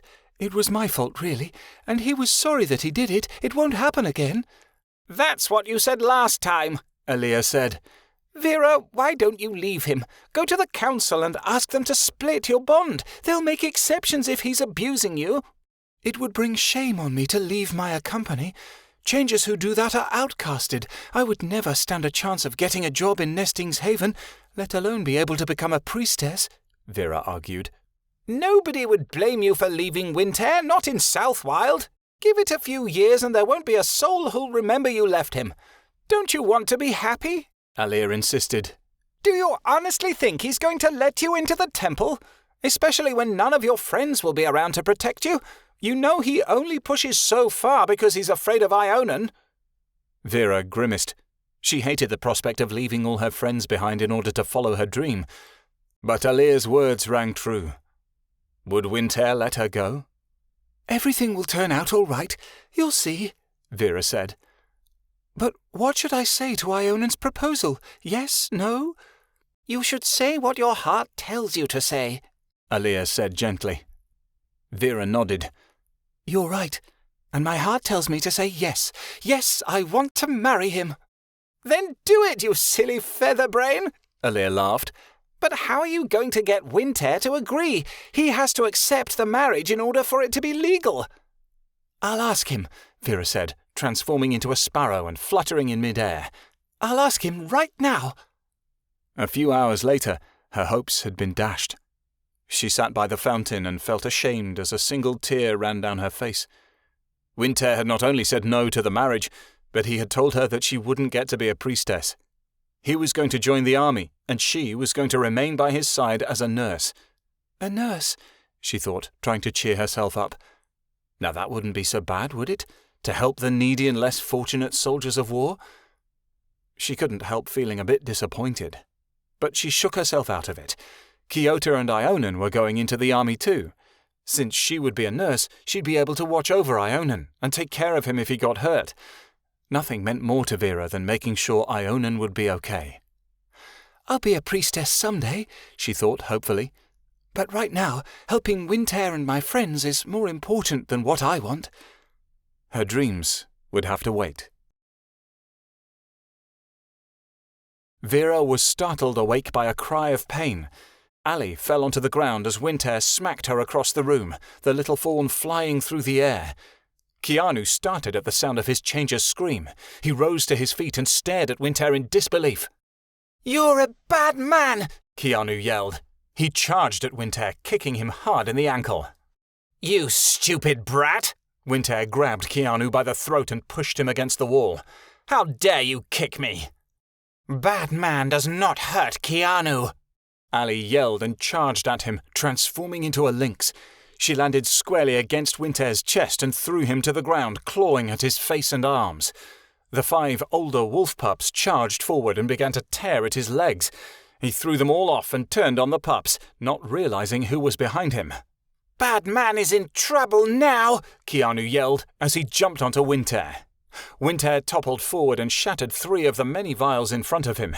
Vera watched the scene, unsure of who she should help. "You little snot!" Winter grabbed Keanu and launched him across the room.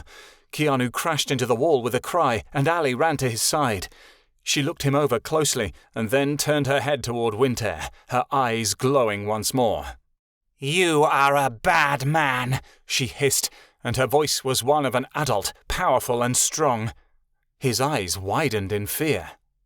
"Stay back. I won't hurt anyone else. Just please stay back." Winter slowly retreated, putting his hand out in front of him to try and calm the small changer. "You have already hurt someone and you will pay," Allie told him, her teeth bared. She charged forward and launched herself into the air. But before she could strike, Vera caught her. Winter cried out once again in fright, and Vera ran to his rescue, screaming at the children. "Get off of him! He didn't mean to hurt anyone! Find something else to do!"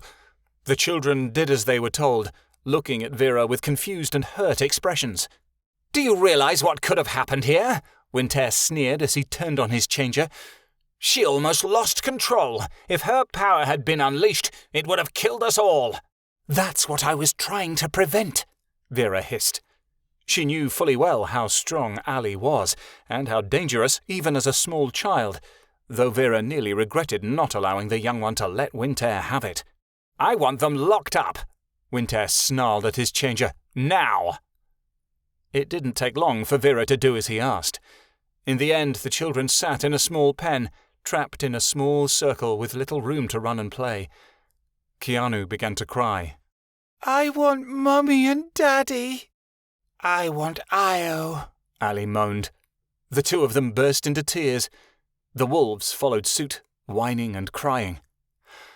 "I can't do this much longer," Vera thought, and she did everything she could to keep from crying herself. Mackerel had been sent out yet again, this time to act as a scout. As he ran through the snow, he heard his name. "Must be Master calling me," he mumbled. He headed toward the sound and picked up his speed. "I'm coming!" he cried, barreling through the snow like no tomorrow.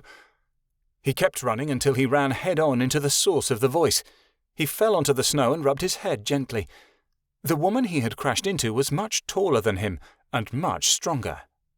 "Oh my gosh, I'm so sorry," the woman said in a hurried tone. "I'm looking for my changer, and I'm in a rush." She didn't seem to be the slightest bit affected by the crash. "That's all right. I'm looking for someone too," Mackerel responded cheerfully. "I heard my master calling me, so I'm off to find him, wherever he went."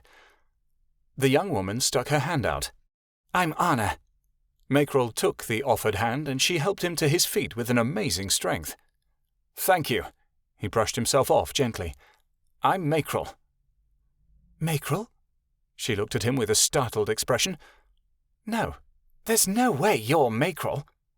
She looked at him with curious eyes, then horrible, heartbreaking realization, as she recognized the golden stare. "You are Mackerel." "Yes, that's what I said," he told her. "Now, if you'll excuse me, my master needs me." "No," she called, and he turned to face her. "Don't leave. I need you. You're my changer." "I don't know what you're talking about.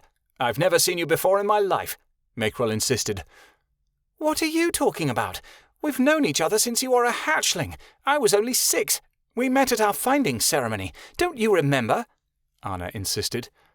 "No," Mackerel shook his head. "I really must be going. I'm sorry, but I have no time to talk to crazy people. I wish I did, because what you're saying is really funny."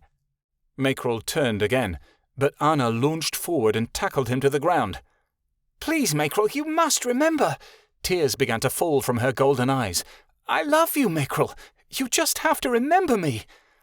"I need to go, crazy lady!" Mackerel pulled his sleeve from her grasp and pushed her off, breaking into a run. Not knowing what else to do, Anna fell to her knees in the snow with tears pouring from her eyes and began to sing. It was only a simple little tune her mother had sang to her as a girl, but one they both knew well. Her mother had sung it to her and Mackerel shortly after their finding ceremony, but they spent many nights at Bumbleberry singing it to each other whenever times were tough. Her voice was only a whisper, but he heard her perfectly. "Hush, little one, don't cry any more. The night is near, but don't you fear. I am here. Child, you may feel scared, but everything is okay. I keep the nightmares at bay. Because I love you, and I am here for you, sweet little one. I love you, and will always be here, sweet little one.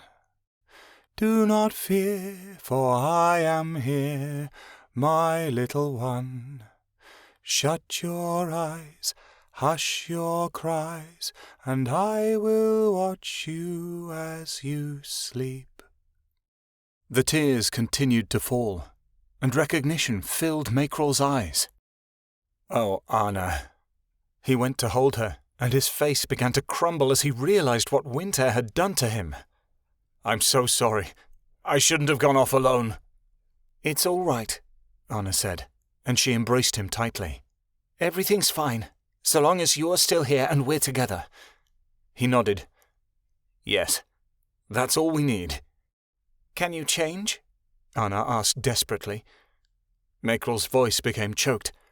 I do not believe so. Winter took that ability from me. I am stuck like this now. Anna let out a sob, but didn't allow herself to cry. Makrel was alive. In whatever form, didn't matter. How did you get here so fast? He asked, pulling away from her. I hitched a ride from the Great One's changer, but he left me here on the side of the mountains and headed back to the Verinian when we couldn't find you, Anna said. I've been looking for days and... You've caused too much trouble, Anna, a voice cried. The two turned to see Winter standing over them, pointing his finger at the tall girl. And now I'm getting rid of you once and for all.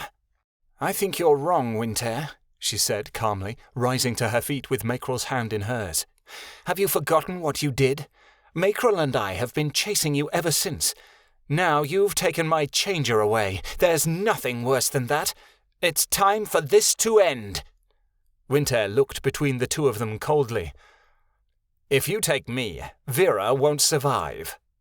Anna was still calm, although pity shone in her eyes.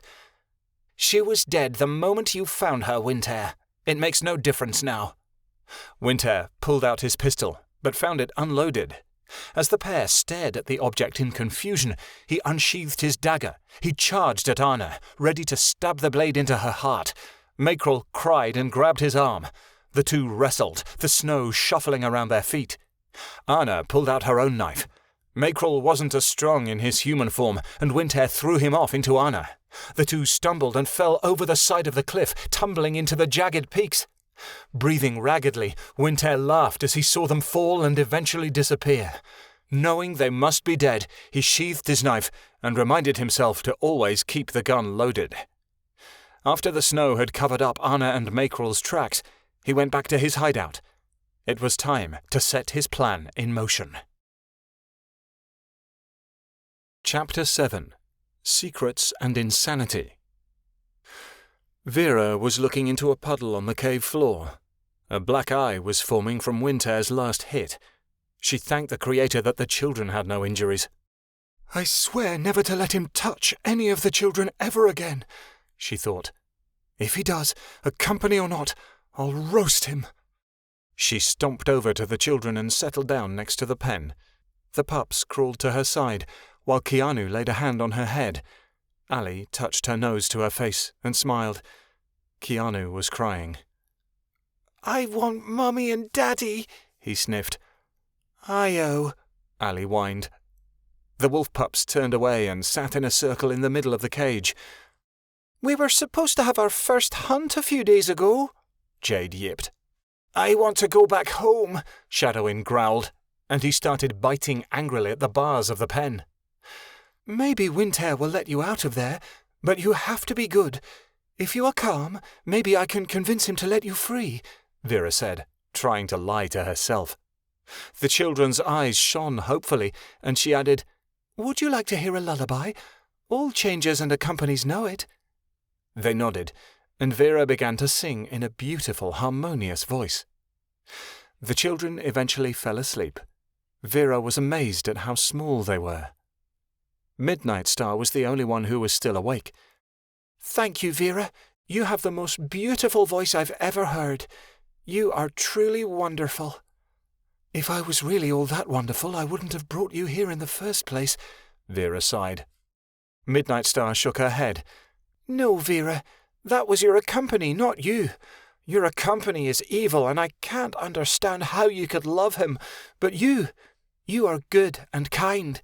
A beautiful creature like you should never be forced to do that monster's will. Just then, Winter walked in. Grab the brat and let's go, he cried, pointing at Keanu. Vera glared at him.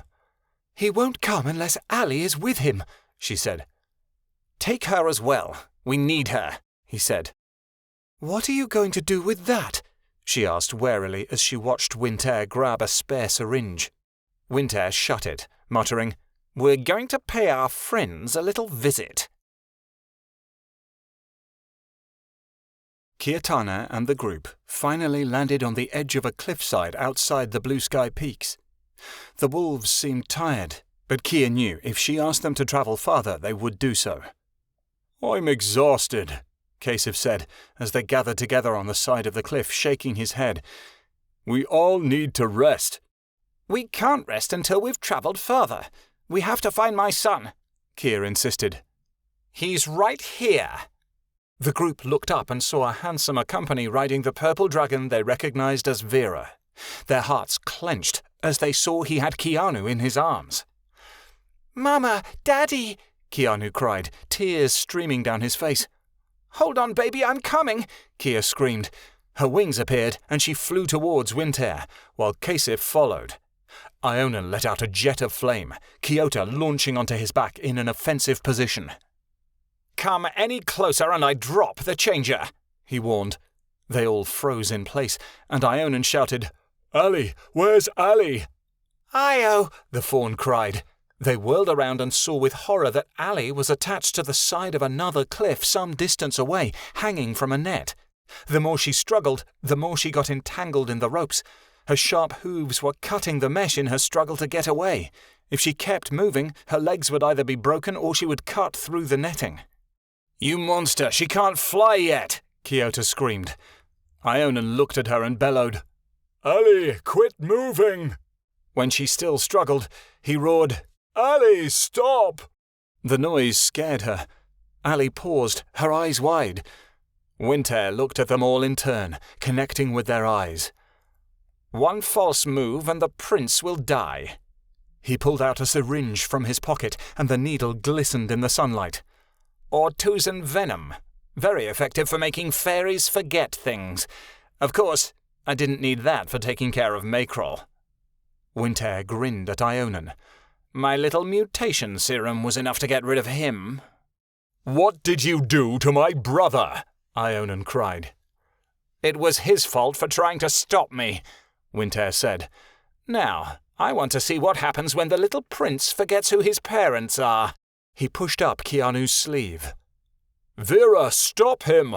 Ionan called, but she simply turned her head away. Keanu started bawling as Winter raised the needle. Kia went insane.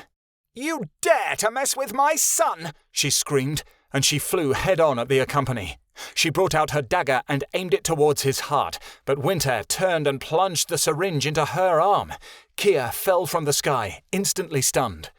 Snowdrop leapt into the air and caught Kia before she plummeted to the ground.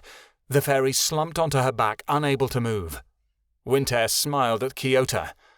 You have a choice, Kiota Motimori. I will spare your child's life if you kill Ionan. Either you kill your changer and save your family, or let him live while you lose your son.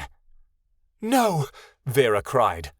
Ionan didn't let Winter's words faze him. He turned to grab Allie, but a spiked tail blocked his way. Before he knew what was happening, the little fawn was on Vera's back. Io, Allie called to him. Io, help me! Winter laughed wickedly as Vera turned in the air, sailing back toward the Icebawns. By the way, you can thank your sister and her changer for giving me the idea. One of the worst things that can happen to an company is to lose his changer. I would thank her if I hadn't pushed her and Mackerel off the side of a mountain. Ionan roared in fury, and flames went spewing from his mouth towards Winter. But it didn't make sense to give chase. Kia was hurt, and Vera was already long gone. Chapter 8. Remembrance and Human Pasts. The air cooled, and the skies darkened, but none of them seemed to notice. Ionan kept reliving Vera hovering there and doing nothing to help. It was, by far, one of the worst moments of his life. Kiota lifted his wife from Snowdrop's back and into his arms. She had passed out, and as the group huddled around the fairy lying in Kyota's arms, lightning struck. The sound woke Kia up. Did we save Keanu? She whispered.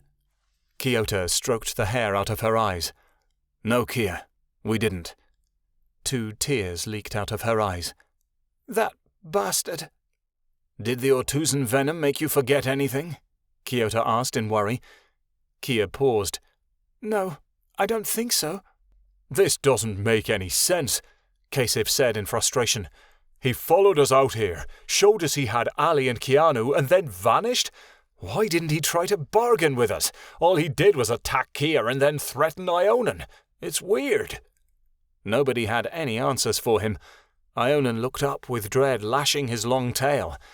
Lightning was rippling across the sky, and the clouds had turned a menacing shade of black as the wind viciously whipped into a storm. The wolves whimpered, and he saw before his very eyes a cyclone touch down. Knowing it was too dangerous to fly, he quickly changed into a cat before the wind could take him away. "Our instincts are too strong," Lilja called over the wind to the fairies. "We must follow them. Take care of yourselves, and Creator willing, we'll see you later." He and the other wolves fled, and Snowdrop ran as fast as she could in a beautiful gallop away from the storm. As soon as they were gone, it started raining. Kia got shakily to her feet. "We need to worry about saving ourselves. Is there a ditch somewhere we could lay in?" "I don't think so." Kiota looked around at the plains before them.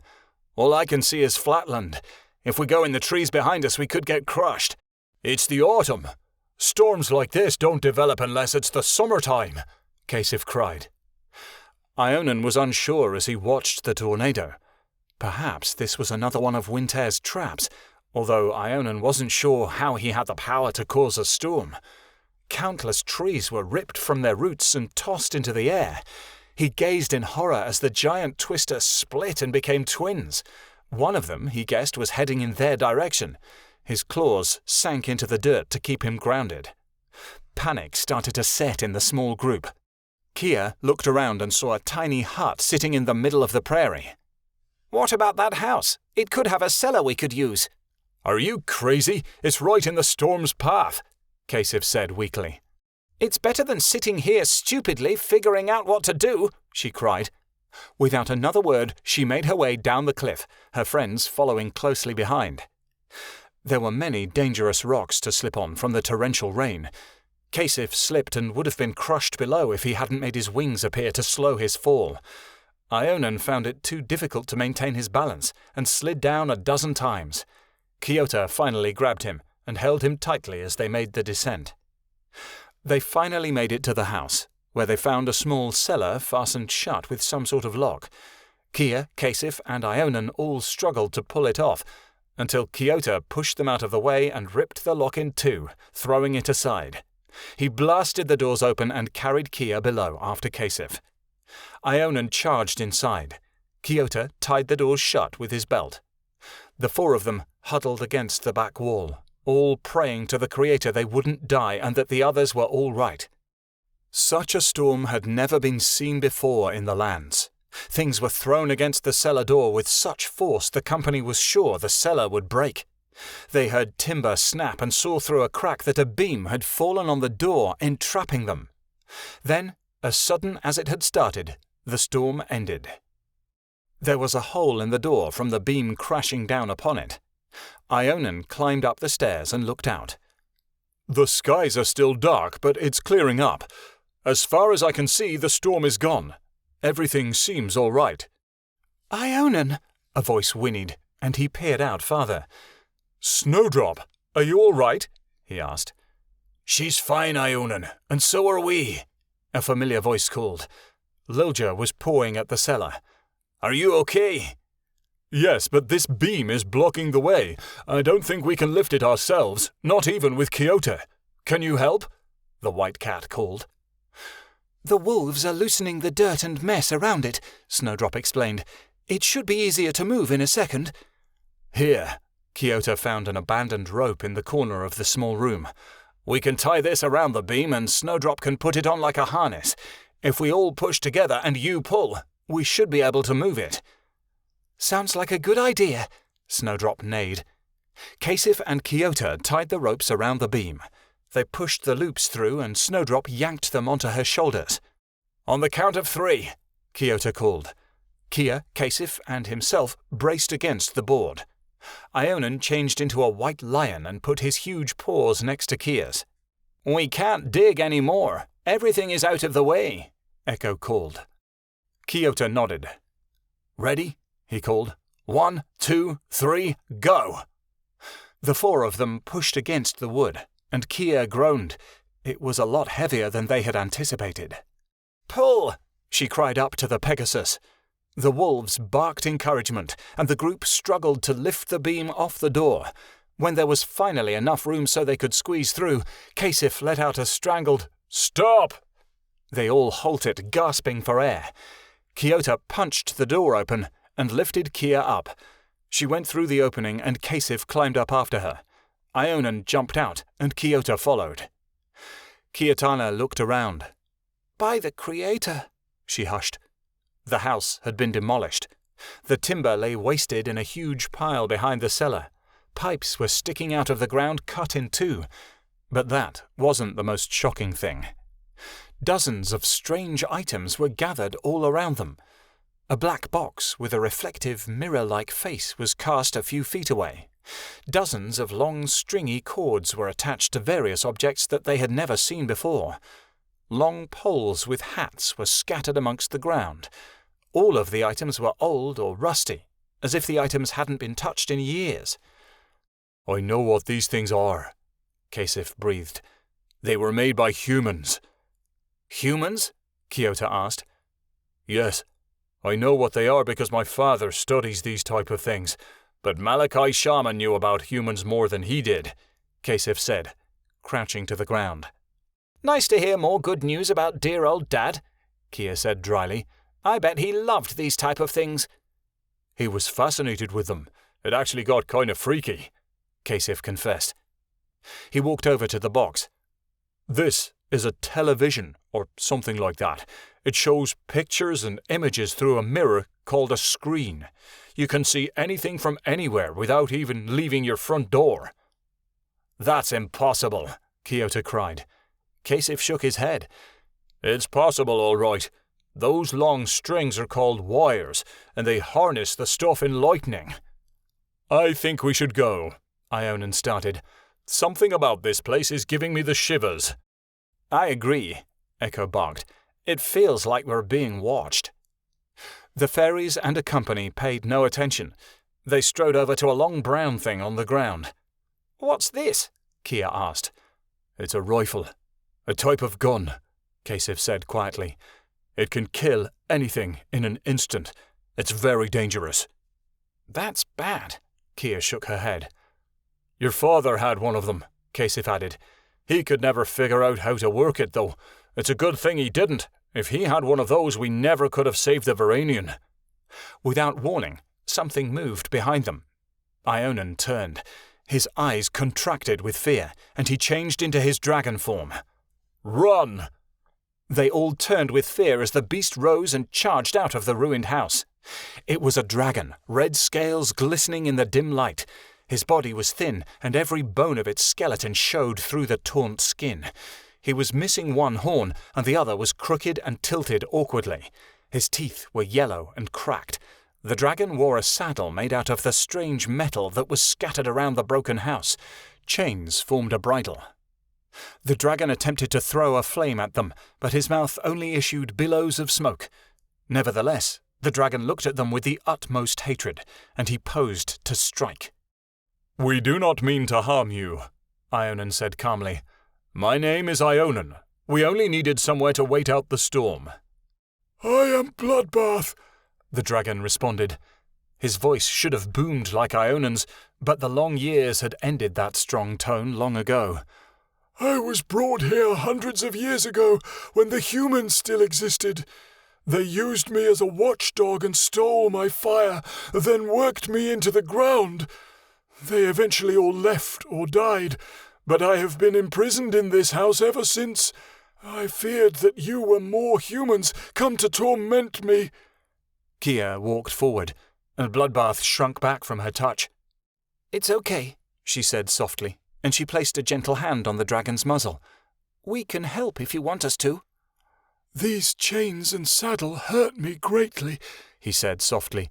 "The metal digs into my skin." Kia ran her hand over the bridle and found a rusted spot. She pulled, and the rust gave way, snapping the chain in two. It fell from Bloodbath's snout, and she moved on to the saddle. She unhooked the metal straps and pulled the heavy item from his back. Deep cuts lined the dragon's sides where the saddle had ended and flesh began.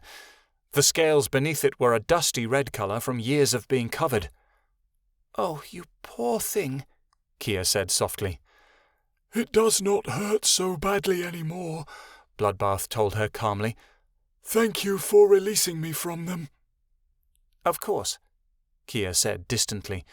She placed a hand against her head and wobbled dizzily. "I would do anything to help a friend." "Kia, are you all right?" Kiota asked, reaching out a hand in concern. Without warning, Kia slumped to the ground.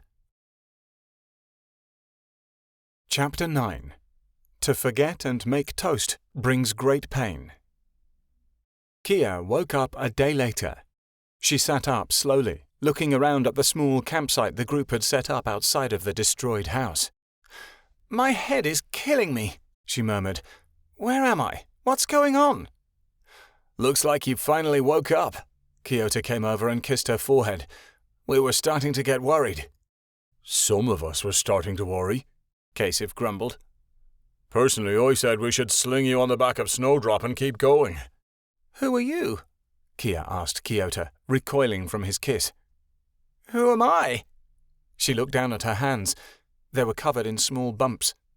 The two boys looked at each other. "Kasif, she doesn't remember me," Kiota said softly. "It must have been the Ortuzan venom," Kasif said. "Hopefully her lost memory will be the only side effect." "What if it's permanent? What if her memory never comes back?" Kyota's voice began to waver. "I think we may have bigger problems. Maybe that wasn't Ortuzan venom he gave her," Ionan said. "If it was, why didn't any of us lose our memory when we were cornered by the Ortuzan coven 5 years ago? And why isn't Kia an Ortuzan yet?" "No, that's definitely Ortuzan venom. I can smell it on her. It takes a good amount for someone to lose their memory," Lilja said. "It also depends on how big the prey is.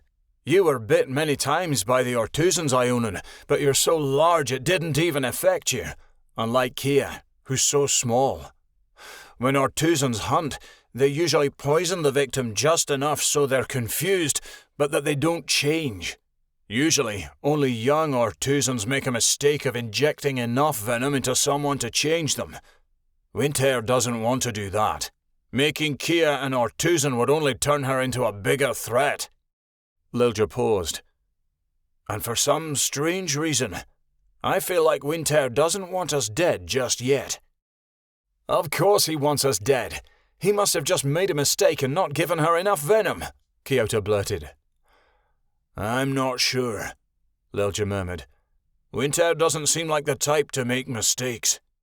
"Just convince her to keep following us and everything will be okay," Kasif said, gathering all of their things.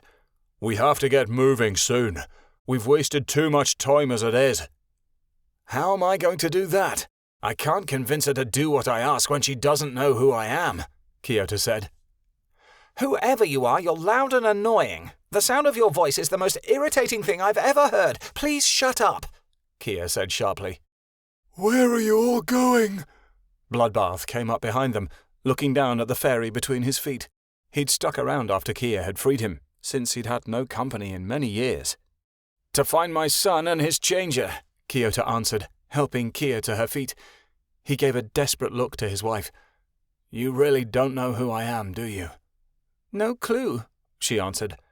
"I don't even know who I am." "Well, you're Kia and you happen to be married to this fool." Kasif punched Kiota playfully, laughing. "I'm married to you?" Kia's eyes grew wide, and she stared up at Kiota.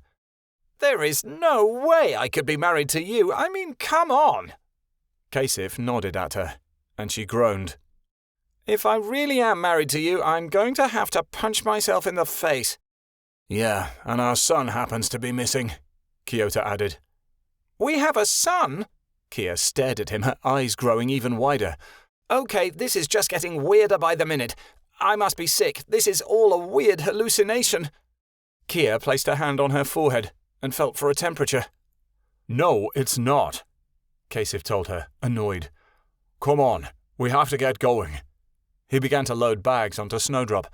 We have some children to find. I don't even know who you people are, Kia shouted at them. What makes you think I'm going to travel with you to Creator knows where? What other choice do you have? Kyoto shouted back. I love you, Kia. His eyes began welling up with tears. I've always loved you. Why can't you see that? Why can't you remember? Kia stared at him for a minute, then came forward and placed her hand on his shoulder. I'm so sorry. I just have no clue what's going on. Let's go, Kasif said. Do you want to come, Bloodbath? Kasif turned toward the dragon. The dragon shook his head slowly. No, I think I will head home to the desert. My family should be happy to see me after so many centuries. Thank you for rescuing me. I won't forget how you set me free and will come to your aid whenever you need it. With that, Bloodbath spread his wings and took off into the beautiful blue sky. Kyoto tried to take Kia in his arms, but she pulled away. Looking down at the ground, he said, You have to come with us. Without us, you'll starve out here. I could never let you do that because I love you, Kia. But we don't have time to wait for your memory to return. You're Kiatana Abrillian Morimoti, Queen of the Lands, and you have to trust me. Kia shook her head. I don't want to trust you, but for some reason, I do. And you're right, I won't make it out here on my own. Kia let out a breath. I'll follow you for now, because I have no other choice. In a snowbank at the bottom of a large mountain, two figures stirred. Anna sat up slowly, astounded they had made it down the mountain alive. Makrel, are you all right? She called.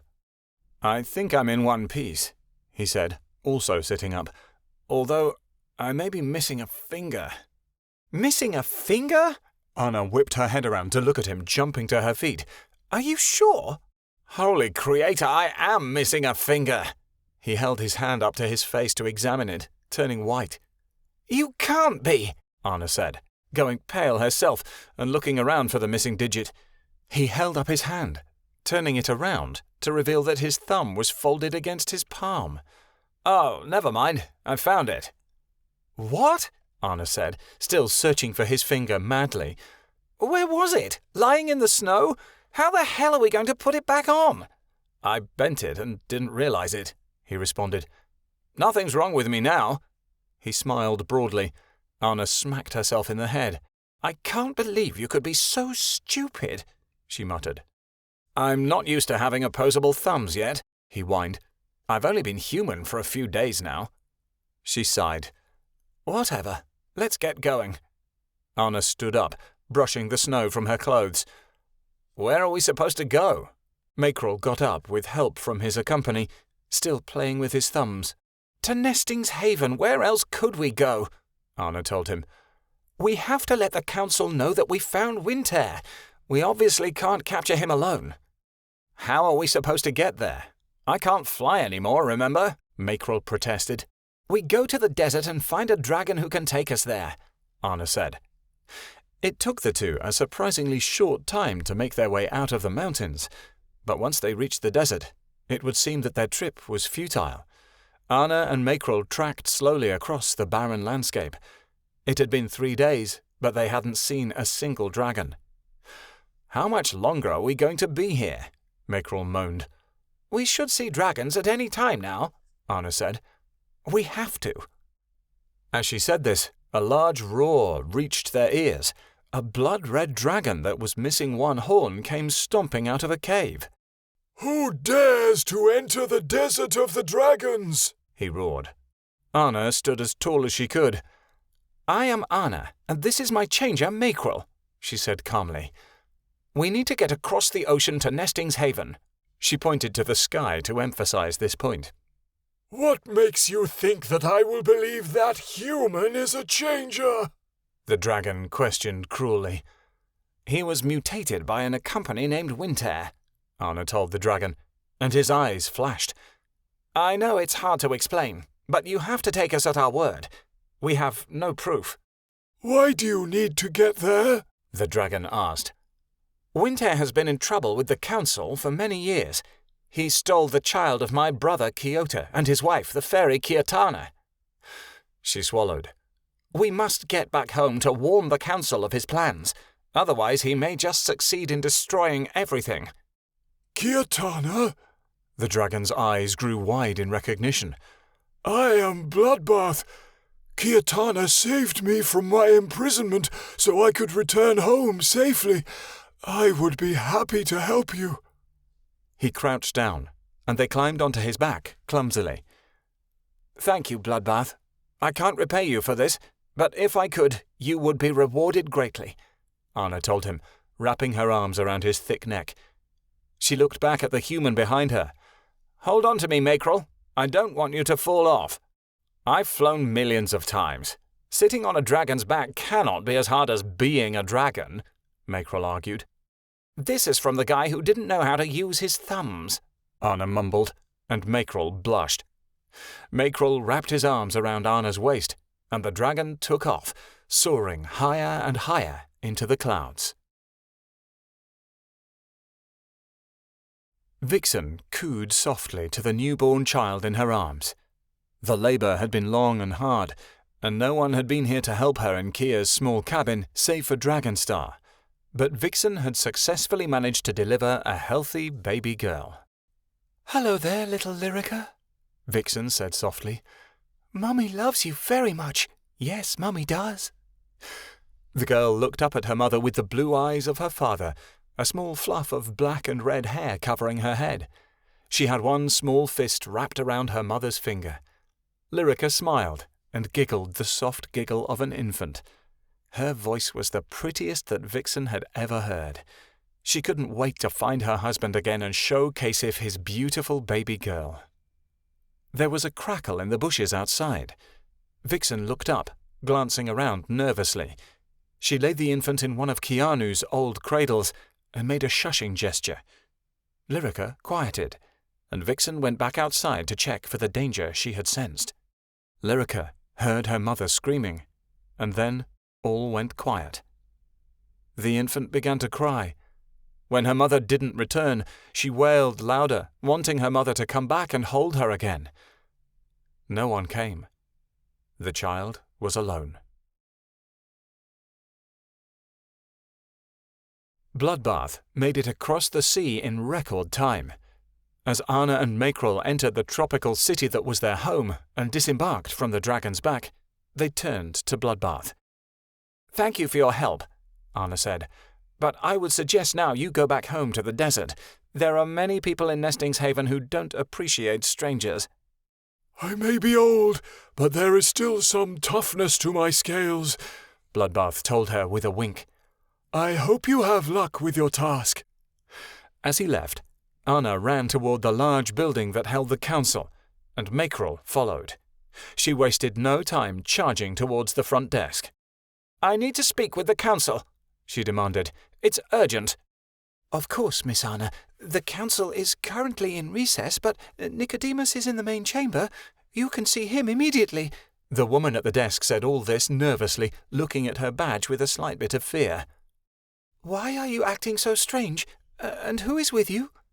Anna ignored the question and ran to the door that led into the main chamber, tearing it open and striding in as if she herself owned the place. She stood in the center of a circle, looking up at a giant desk that rose several feet above the ground, towering over her. The room was huge, large enough to fit several dragons. Mackerel pressed himself closer to Anna as he turned on the spot. And a company with a white beard and multiple wrinkles sat behind that tall desk, a brown python slithering along his neck. "What is this?" the python hissed. "Come once again to bother us with your silly delusions." "Lucas, leave us," the company commanded, waving a hand. The python flicked his tongue and then slithered down the desk and onto the floor, swinging his tail at Mackerel as it went. The company rustled his maroon robes and adjusted his tall, strange hat. "Anna, what are you doing here?" "I found Winter," she panted. "This time he's in the lands." "There is no way Winter is in the lands," the head councilman said smugly. Last time you claimed to have found him, it was merely a look-alike. What makes you think we will believe you now? Because it's true, Nicodemus, Anna shouted. I swear it. How dare you call me by my first name? Nicodemus howled at her, jumping from his chair. Being chief of security does not mean you have that right, and how dare you bring a human here as well? He pointed to Mackerel. I am not a human, Mackerel growled. I am Anna's changer and will be treated as such. You expect me to believe you're a changer? Nicodemus laughed cruelly. You must be daft. I was mutated by Winter, by a concoction he had formed, Mackerel said. Mutated by Winter? That's a likely story, Nicodemus chuckled. If you do not believe me, then ask me a question. Any question, Mackerel said. Nicodemus smiled, the edges of his mouth curling into a nasty grin. How many times did Anna's brother go through the finding ceremony before he was bonded to Ionan? Nicodemus asked the question so quickly, one could barely understand what he was saying. 3. Mackerel didn't hesitate in the slightest, glaring at Nicodemus with all his might. His eyebrows raised, Nicodemus leaned forward in his seat and stared at Mackerel, dumbstruck. Fine. I suppose that you could be Mackerel in some way, somehow, but just because I believe that the human is Mackerel does not mean that I believe you found Winter. But I did. He's in the lands, hiding in the Iceborns, Anna told him. Why don't you believe me? I believe you, dear. A soft hand fell upon her shoulder. I have always believed you. Anna turned around and stared into a pair of golden eyes similar to her own. Dad! She flung her arms around him, and he hugged her close. She pulled away slowly and looked up at him. I can't get him to understand, she said, looking desperately into her father's eyes. Well, who cares what a few old men say? Anna's father told her with a chuckle, shrugging slightly. Amancio, Nicodemus snarled. Priests have no place in the council halls, you know that. Yes, but the council has no place interfering with me reuniting with my daughter, Amancio told him slowly, before turning back to Anna. Did you find your brother? Yes, he lives in the lands now. He's married to a fairy and they have a son. He's 5 now. The child was kidnapped by Winter and now they're trying to bring him home, Anna said quickly. There is no way Kyoto Morimoto could marry a fairy. It is forbidden, Nicodemus snarled. The Great One would never allow it. Oh, but Vixen did. A sinister voice echoed around the room, and Nicodemus jumped in his chair. He turned to stare at the fairy crouching on his desk, who had suddenly appeared out of nowhere. Who are you? He gaped. She grinned foxily. Vixen is Vixen, the one who married Kyoto and Kia. Vixen is also the Great One. Vixen does not like it when people make assumptions about her, especially if they are stupid. Nicodemus glared at her. I don't even know if you really are the Great One. What if you're an imposter? Something changed in Vixen's eyes. The entire room began to shake, and chairs started to fall over as cracks started appearing in the walls. The Great One never lies! She screamed, and Nicodemus covered his ears. Vixen cackled. The wicked light in her eyes faded away. As she made the change, the room stopped shaking, and Vixen sat down in the biggest chair in the room. Vixen is the Great One, and you will like. No exceptions, she said with a smile. That's my chair you're sitting in, Nicodemus complained. I demand you get out of it immediately. Anna, Vixen called down commandingly, bouncing in her seat. Go find some butter. Why do you need butter? Anna asked, completely confused. Vixen has decided to make some toast, she replied with a nod, and toast is no good without butter. How are you planning to make toast? Nicodemus asked rudely. Is it going to just pop out of the sky? No, Vixen smiled evilly. Vixen is going to turn you to toast with her lightning, just like she did to Malachi Shaman. You will be oh so crispy. In her hands, balls of fire instantly appeared. Vixen began laughing a cruel, maniacal laugh that sent shivers up everyone's spine. Nicodemus ran across the room screaming. He hid behind a large set of curtains and cried out in a high-pitched voice, "Please don't hurt me, Great One. I didn't mean to offend you or anyone else. I just wasn't sure you could be trusted. I apologize. Please don't toast me." "You will not be toasted if you send a group to catch Winter," she demanded. "Vixen does not like him running around and causing mischief." Her smile dropped from her face. "Winter hired elves to attack Vixen, and they tried to kill her.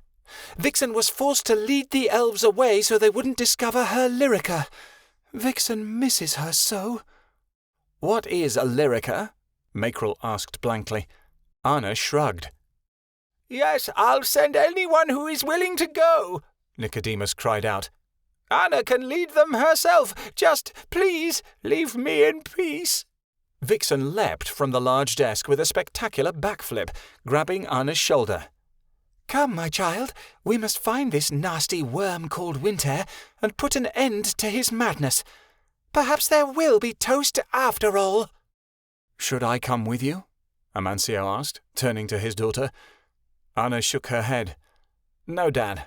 Winter has no use for the words of a priest. You have to stay here where it's safe." "Don't worry, Amancio," Mackerel said, stepping forward. "I'll take care of Anna. I always did when I was a changer, and I don't see any reason as to why I can't now as a man. No matter what, I'll defend her with my life." For a reason she didn't understand, Anna blushed. Chapter 10. A Bond of Loyalty. Kasif stood on a rock, overlooking the horizon. Many forests and plains encompassed the landscape, but the western iceborns dotted the very edge of his view. They were like shadows, and blended in with the sky, which was turning greyer by day. The leaves had fallen from almost every tree, and the wind blew fiercer than it ever had. The animals journeying with the fairy shivered. It could snow any moment. No doubt it was part of Winter's plan to steal Keanu and Allie late in the year, so it would be that much harder to get them back. The very weather was against them. Kyoto came up behind him. "How much longer will it take?" he asked. Kasif shook his head. "I can't be sure. I know where I'm going, but I think we're a little lost. It would help if we knew where in the mountains he was hiding them." He glanced at Kia. "I took her knife. I'm not so sure it's safe for her to have it." Kyoto glanced at his wife. "Good idea." Cornea and Lilja walked between them. "We want our pups back," Cornea growled. The fairy and a company looked to Lilja. "We don't know how much longer the pack can go on without us," he explained. "Winter is setting in. If we don't find them soon—" His voice drifted off unhappily. "We need to find a faster route," Kyoto murmured. "Ionan, do you think you can scout ahead and discover a quicker way to the mountains?" The green dragon rose up from his resting place. "I can, but I'm not sure if I'll be successful. We can give you a day. After that, we have to get moving," Kasif said firmly, "before Kia's memory gets much worse." Ionan reared up on his hind legs. "1 day," he promised. "Then I will return." He opened his wings and soared into the air, using his remarkable memory to map out the land before him. He was about halfway to the iceborns when he saw a purple dragoness gliding away from the gigantic slopes. For the first time in his life, he felt no love, but rage. "Vera!" he snarled and let out an enraged roar. She saw him and turned to flee. He caught up to her and she dodged his claws, barely avoiding a direct hit. Ionan took a deep breath and let out an enormous plume of fire, while Vera turned and let out flames of her own. The velocity he was going at forced the two changers to collide. They smashed together and fell rapidly downward, both of them trying to bite the other's neck. Vera tried to escape, but Ionan furled his wings around her, forming a trap. Closer and closer to the ground they flew, until Vera realized Ionan was going to crush her. She brought up her tail and slammed it against his head, the spikes grazing his face but not sinking in. He roared and let go, and both changers sent trees flying as they smashed into the ground. The dragons got up quickly and began circling. Ionan lunged at her wing, but he missed. Vera opened her mouth, biting deep into Ionan's neck.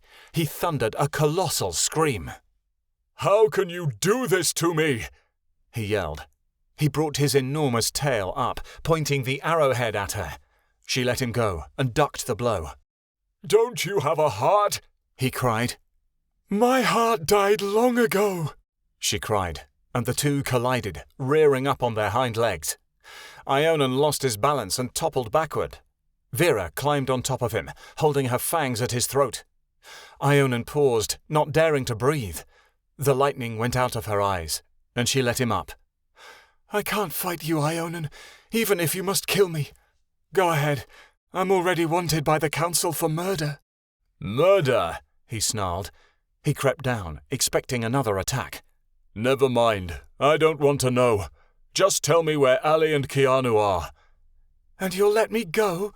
she laughed. "No, Ionan, I don't want to be set free. If anything, I want you to kill me." "What are you talking about?"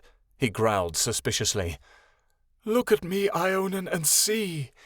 Ionan's growl soon slid off his face as he finally saw Vera for what she was, and not how he wished to see her. Her pink feathers were molting off in clumps. Her scales had always been purplish in colour, but in some places they were unnaturally dark blue. Some of her spikes were chipped, and her shoulder barb had been broken. She turned her head and showed him her black eye, lifting her front leg to display her hurt wing. "Who has done this to you?" he cried angrily, all resentment forgotten. "You knew what Windhair was doing to me while we were in school. The abuse didn't stop when we left Ionan. I have faced years of suffering at his hands." "No, Vera, I will burn him alive," he growled, smoke furling out of his mouth. She looked at him softly. "Don't worry about me. It's your children and pups you should be concerned about now." Ionan rushed to her side. She laid on the ground and looked at the dying daylilies growing all around her, the flowers that reminded her of their childhood. That seemed so far away now, and she didn't know if she could remember a time when she was happy at all. A waterfall rushed behind them, and pine trees encircled the scene, while green grass grew all around. A small pond flowed delicately nearby. Vera looked at the pond and said, "Strange that there is such terror in the world, and yet such beauty around us as this." Ionan lay next to her. He put his head on her shoulder. "Let me come back with you. We can face him together." She sighed. "I could never fight Windhair, not even after all he has done. I love him too much, but I don't know why." "This isn't love, Vera. This is anything but love." Vera sighed. "Love is a strange thing, but I suppose it cannot be love if it causes such destruction." Ionan snuggled her. "Oh, Vera, I hate what he has done to you. You deserve so much better. You need someone who can take care of you." He paused, and she looked at him.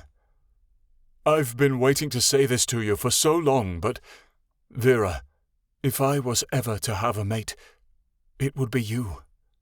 He whispered the words, feeling rather foolish. "And if I was to become someone's mate," she breathed, "I would become yours." Ionan gazed in wonder as Vera got to her feet. She moaned in pain and shook herself, trying to stand steadily. "Ionan, would you bind yourself to me, for now and for always? Would you promise to be my one true mate, to stay by my side and to never love another?" "Yes," he said, rising upward himself. "But what about our companies? We need their permission to become one. It is forbidden for our kind to marry without their approval." "And I suppose your company and his wife's marriage was perfectly legal?" Vera laughed. "What our companies do not know, they cannot forbid us from doing." Then her tone changed, becoming serious. "I'm dying, Ionan. Unless Windhair plans to care for me, and soon, my time is almost up. "No, I will never let you die," he cried. "And who are you to decide who lives and dies?" "You can still live," he said. "Help us rescue the children and then come back to the Verinian Forest to live with me. I can heal you from your ailments. You can regain Kia and Kyoto's trust, and we can all be a family. You don't need him, Vera." A light came into her eyes.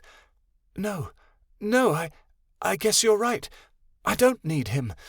But I can't stand it any longer to be apart from you. I need you." Ionan bent down and picked daylilies with his claws, entwining them onto the spikes on her head. They walked together and stood in the waterfall, the spray sprinkling down on their scales and making them shine. As the droplets shone in the sun like diamonds, they put their foreheads together. "Let all creation look upon us as we bind ourselves to one another this day," Ionan started, "and may the Creator himself light his blessing upon our union. I, Ionan, swear in the name of my company Kyoto to bind myself to you until death takes me. Let our companies be brothers and approve of this mating. I swear to guard you and protect you with my life, even if it means my own suffering or death. So shall it be." Vera closed her eyes. "I, Vera, swear in the name of my company Winter to be your mate until my dying day. I promise to never love another as I have loved you. I vow to always be loyal and to guard our everlasting love with my life." Ionan shuddered. Her voice wavered but was swarmed with adoration as she continued her vows. "Or my death. Let our companies be brothers in our union and rejoice in our decision. Together we are joined, together we will be. Let now our souls be bound as our souls are bound to our companies." A white light grew between the crowns of the changers and swelled from their foreheads throughout their whole bodies until the rays burst from the trees and into the skies, where the light could be seen for miles. They broke apart slowly and looked at each other. They both had a white ring around their left ankle, the common mating mark of changers. "We are now mates," Vera growled blissfully, and she sounded happier than she had been in a long time. The waterfall trickled delicately behind them, and Ionan strode forward.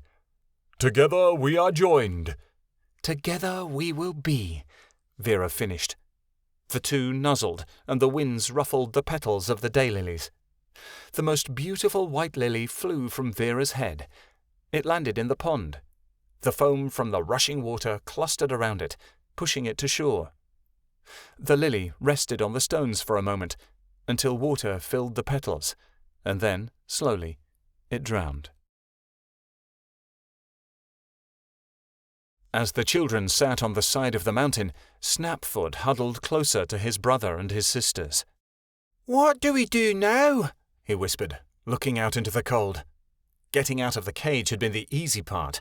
The wolves had managed to figure out how to open the door to the pen with no one watching them, but now they had no idea on how to get away from the cave. Winter had slipped out to do something at the bottom of the mountain, and Vera had flown off looking for food. But it was only a matter of time before they returned. "I don't know," Jade answered. "Kenai, you take after Aunt Lottie. You're smart, so what do we do?" Kenai found her family and friends gazing at her. She blushed beneath her silver coat. "Well, the first thing we have to do is get those baby pups if we're leaving." "Are we leaving?" Midnight Star blinked her wide eyes. Kenai sighed sadly. "I guess we have to. Vera loves us, but she can't help us while Winter is her master. And we have to face facts. Vera is unable to protect us with Winter in her way. Her instincts as a changer go against disobeying him. We have no choice but to run." "Keanu, cold," Keanu stated simply. The little fairy started shivering, and Allie snuggled up to him as a lynx. Midnight Star looked at him with worry. "If we're going to travel, we can't go with empty paws. Keanu needs warmth, and we all need food." "Let's rummage in the cave to find stuff we can take with us," Shadowwind suggested. "And find a way to carry the puppies," Kenai added. The children rushed back inside the hideout. "Hurry! Winter or Vera could be back at any moment," Kenai cried. Allie followed Shadowin and Snapfoot into Winter's quarters. Keanu and Allie leapt onto Winter's bed and started jumping up and down, squealing with joy. Allie, Keanu, come on, we don't have time for games, Shadowin yelled from the closet. Here, Allie, grab this with your teeth and have Keanu try it on. Allie walked into the closet and jumped up. She latched onto a coat and it fell off the hanger, dragging it to her accompany. Keanu put it around him. It's a bit big, Snapfoot said.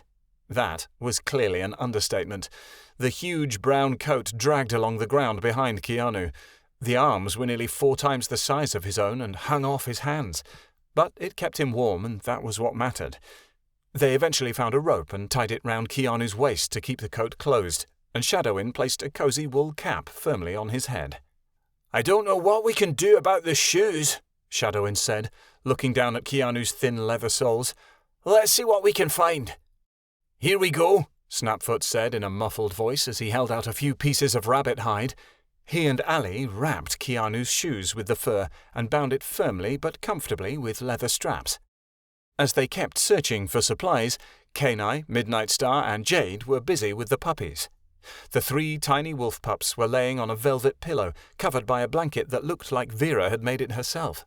They're so tiny, Midnight Star awed. Were we that small before we opened our eyes? We must have been, Mids, Keanu said. We have to find a way to carry them. What about that bag over there? Jade pawed the air to their right. They turned and saw a leather bag with a flap over it. It's perfect, Keanu exclaimed. There's enough room for the pups, and it's warm enough, but the flap gives enough air. It's little enough for Keanu to carry on his own, and won't be too heavy. Midnight Star opened the bag, and Jade stuffed the blanket inside of it. Keanu grabbed the first little brown pup. She's got red streaks along her back, Jade observed. Her fur is turning red. Keanu laid the silent pup inside the bag. When she was snug, Keanu grabbed her grey-pelted sister and put her next to the red. Sad they don't have names yet. Midnight Star shook her head. It's terrible Winter killed their parents. And he would have left them there to die if Vera hadn't stepped in. I doubt he would hesitate to do the same to us, Keanu growled. She picked up the black pup, the only male of the group. This one looks like Daddy, Keanu's voice said. Except for the white legs, of course. The pup started yipping and squirming, waving his paws in the air. Shh, little fighter. You'll be sleeping again soon. Keanu giggled as she held the grumbling pup in her teeth. She put him inside the bag, and his complaints eventually reduced to snores. The girls padded out of Vera's room, Midnight Star holding the bag. The boys came out of Winter's room with a small knapsack of food, Allie and Keanu following. We can take turns carrying this, Shadowin said, shoving the bag with his paw. It's got enough food for Keanu to last a while. I also found some milk lying around for the pups to share. What about us? Keanu asked. Shadowin brought himself up proudly. If we had stayed in our pack, we would have learned to hunt by now. It's time to hunt for ourselves. Have you seen the storms out there?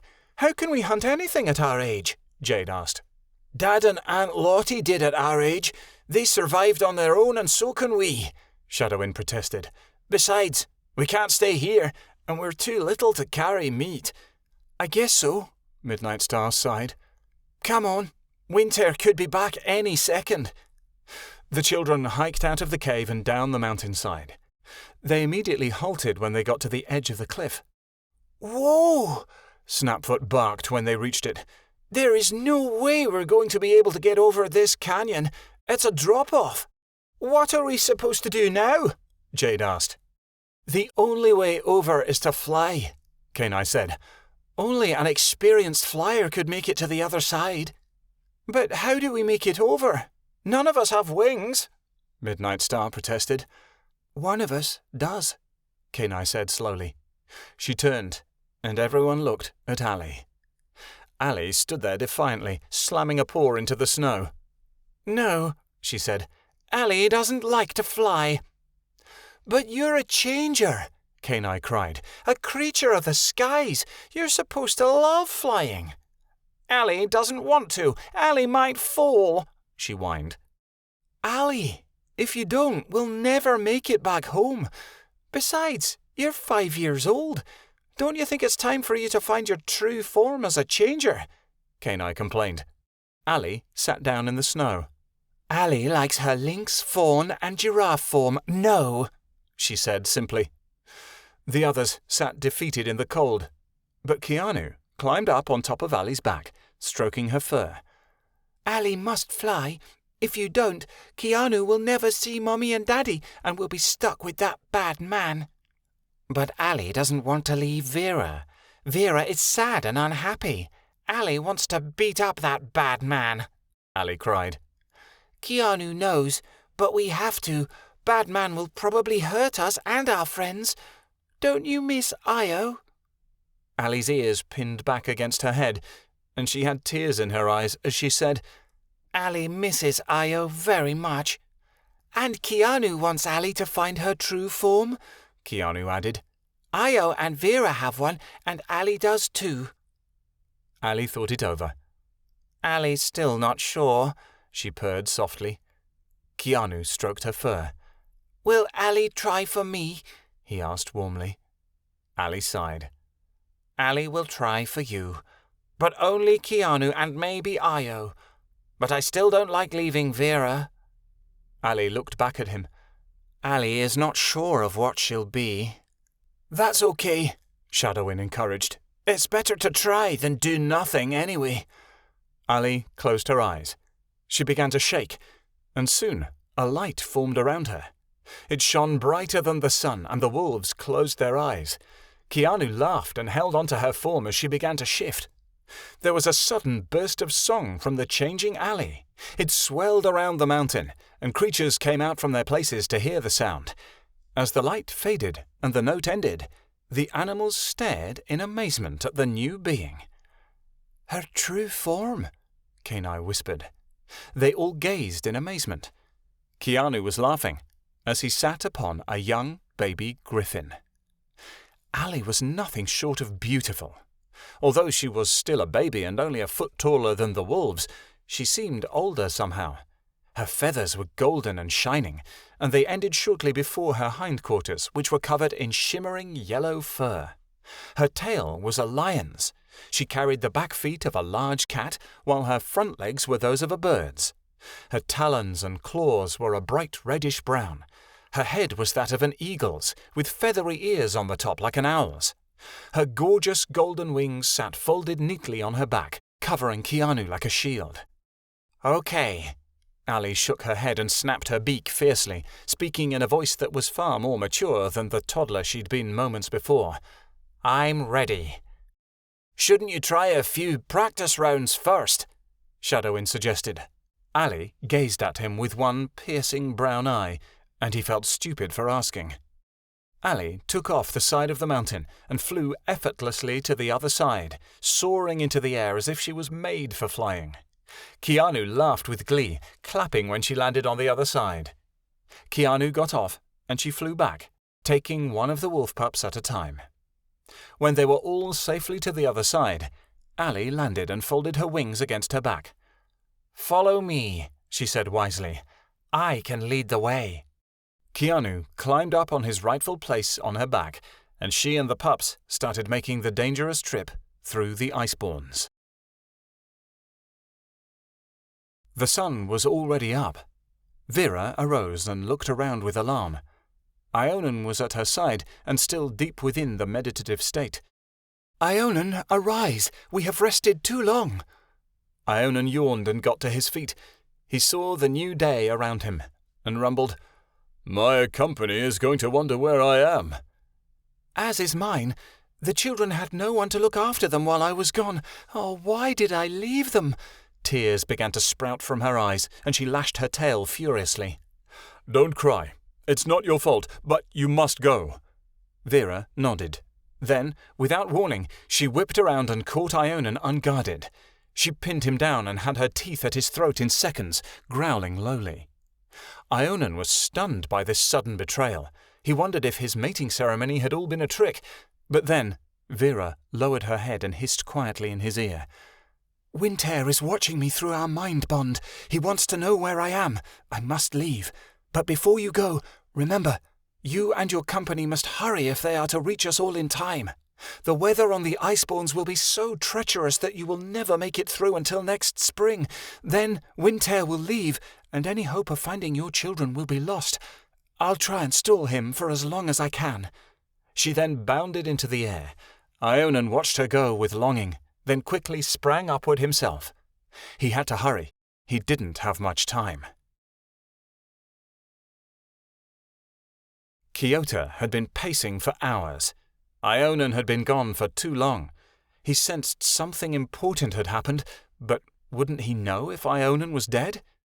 Something's changed with him. It's not right, he thought, looking into the sky. The rest of the group was getting restless.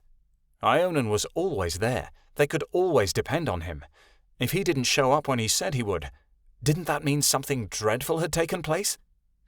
The wolves were tense. Kasif stood by and waited to prevent a fight if it broke out. In hushed voices, Lottie and Lilja continued to argue. "I don't like him, Lottie. He's using you," Lilja said. "Using me for what? Echo loves me," Lottie insisted. "He doesn't love you. You don't need him," Lilja snapped. "Easy for you to say," Lottie said, and Lilja recoiled as she raised her hackles. "You have a pack, a home, a mate, and a family. I have Kasif, but you know that the thing I want the most is to be a great mother, just like ours was. I'm nothing unless I can have my own pups."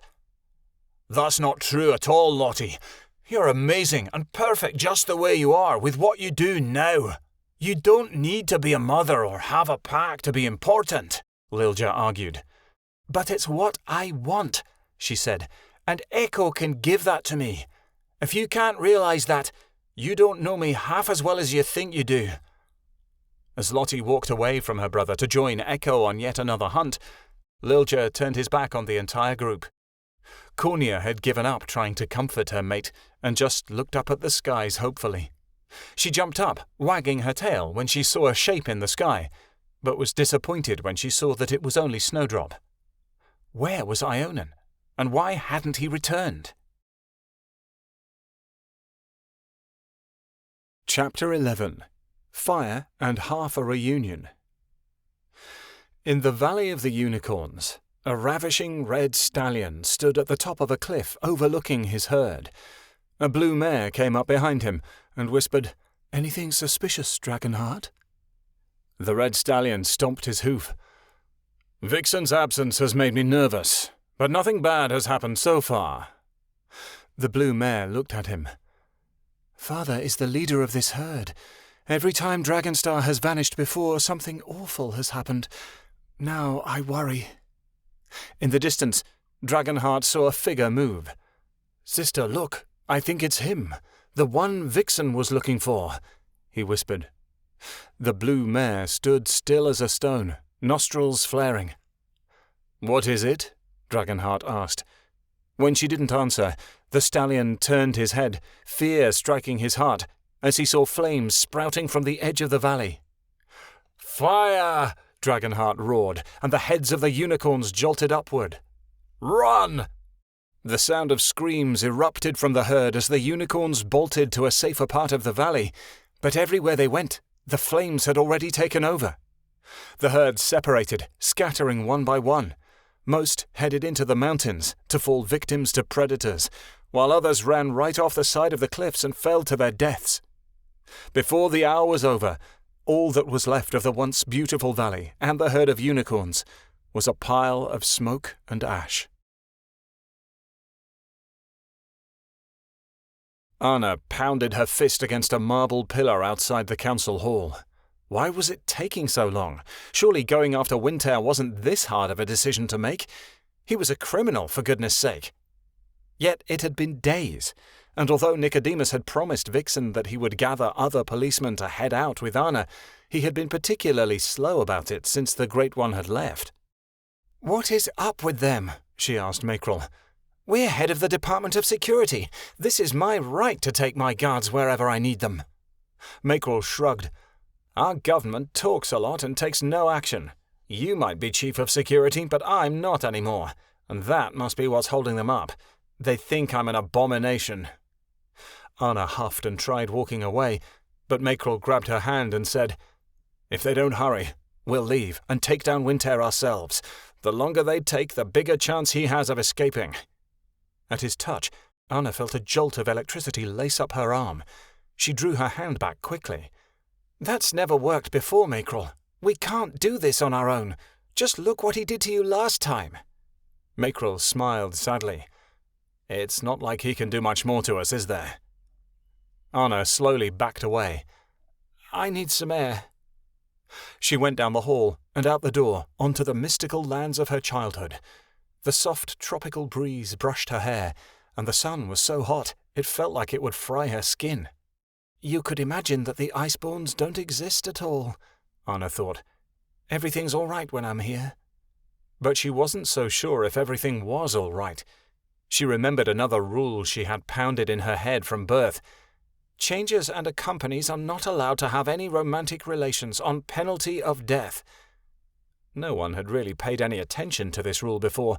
The thought of loving your bonded partner in a romantic way was just too weird. Besides, accompanies were people and changers were animals. They didn't love each other and never should. But Mackerel's not an animal anymore. He's a person, like I am. Anna's insides flip-flopped. What is wrong with me? Somewhere in the lands, Keanu was deep within a meditative state. He sat at a tiny desk in his bedroom, gazing out the window by his right. "Southwild is the most beautiful place in the world," he thought idly as he watched the palm trees sway by the sea, which seemed vast and endless.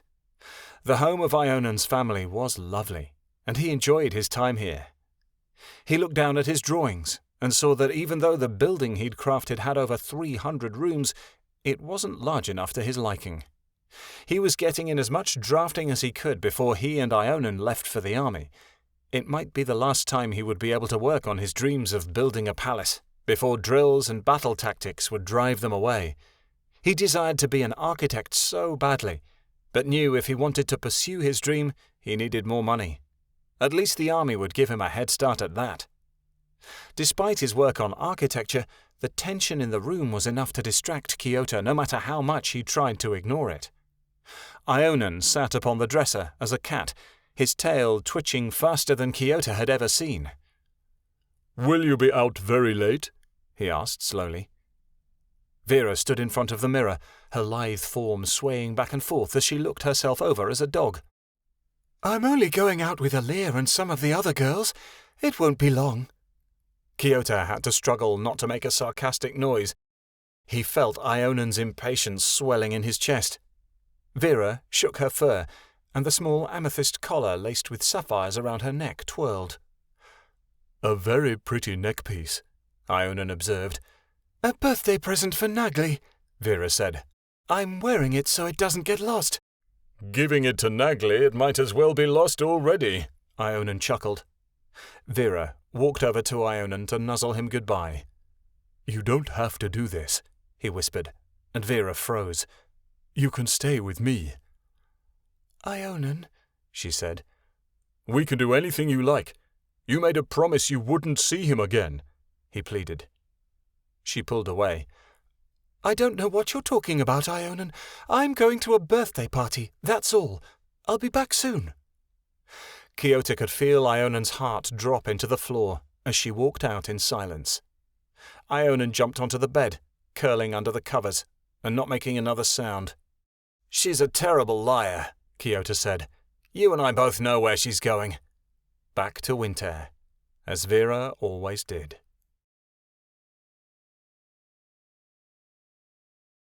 Keanu was ripped out of his memories as a pair of hands clenched around his throat.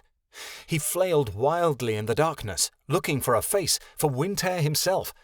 Keanu found that the moonlight illuminated the face of his wife. "Die!" Kia snarled, and she curled her fingers tighter around his neck.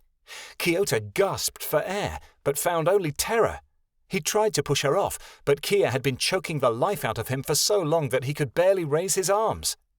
Kia's face stared at him in a rage that he had never seen before. Her face was curled up into a snarl, her teeth bared as her bloodshot eyes stared into his. Those were the eyes that he had stared into over and over for years. They would be the last thing he would ever see.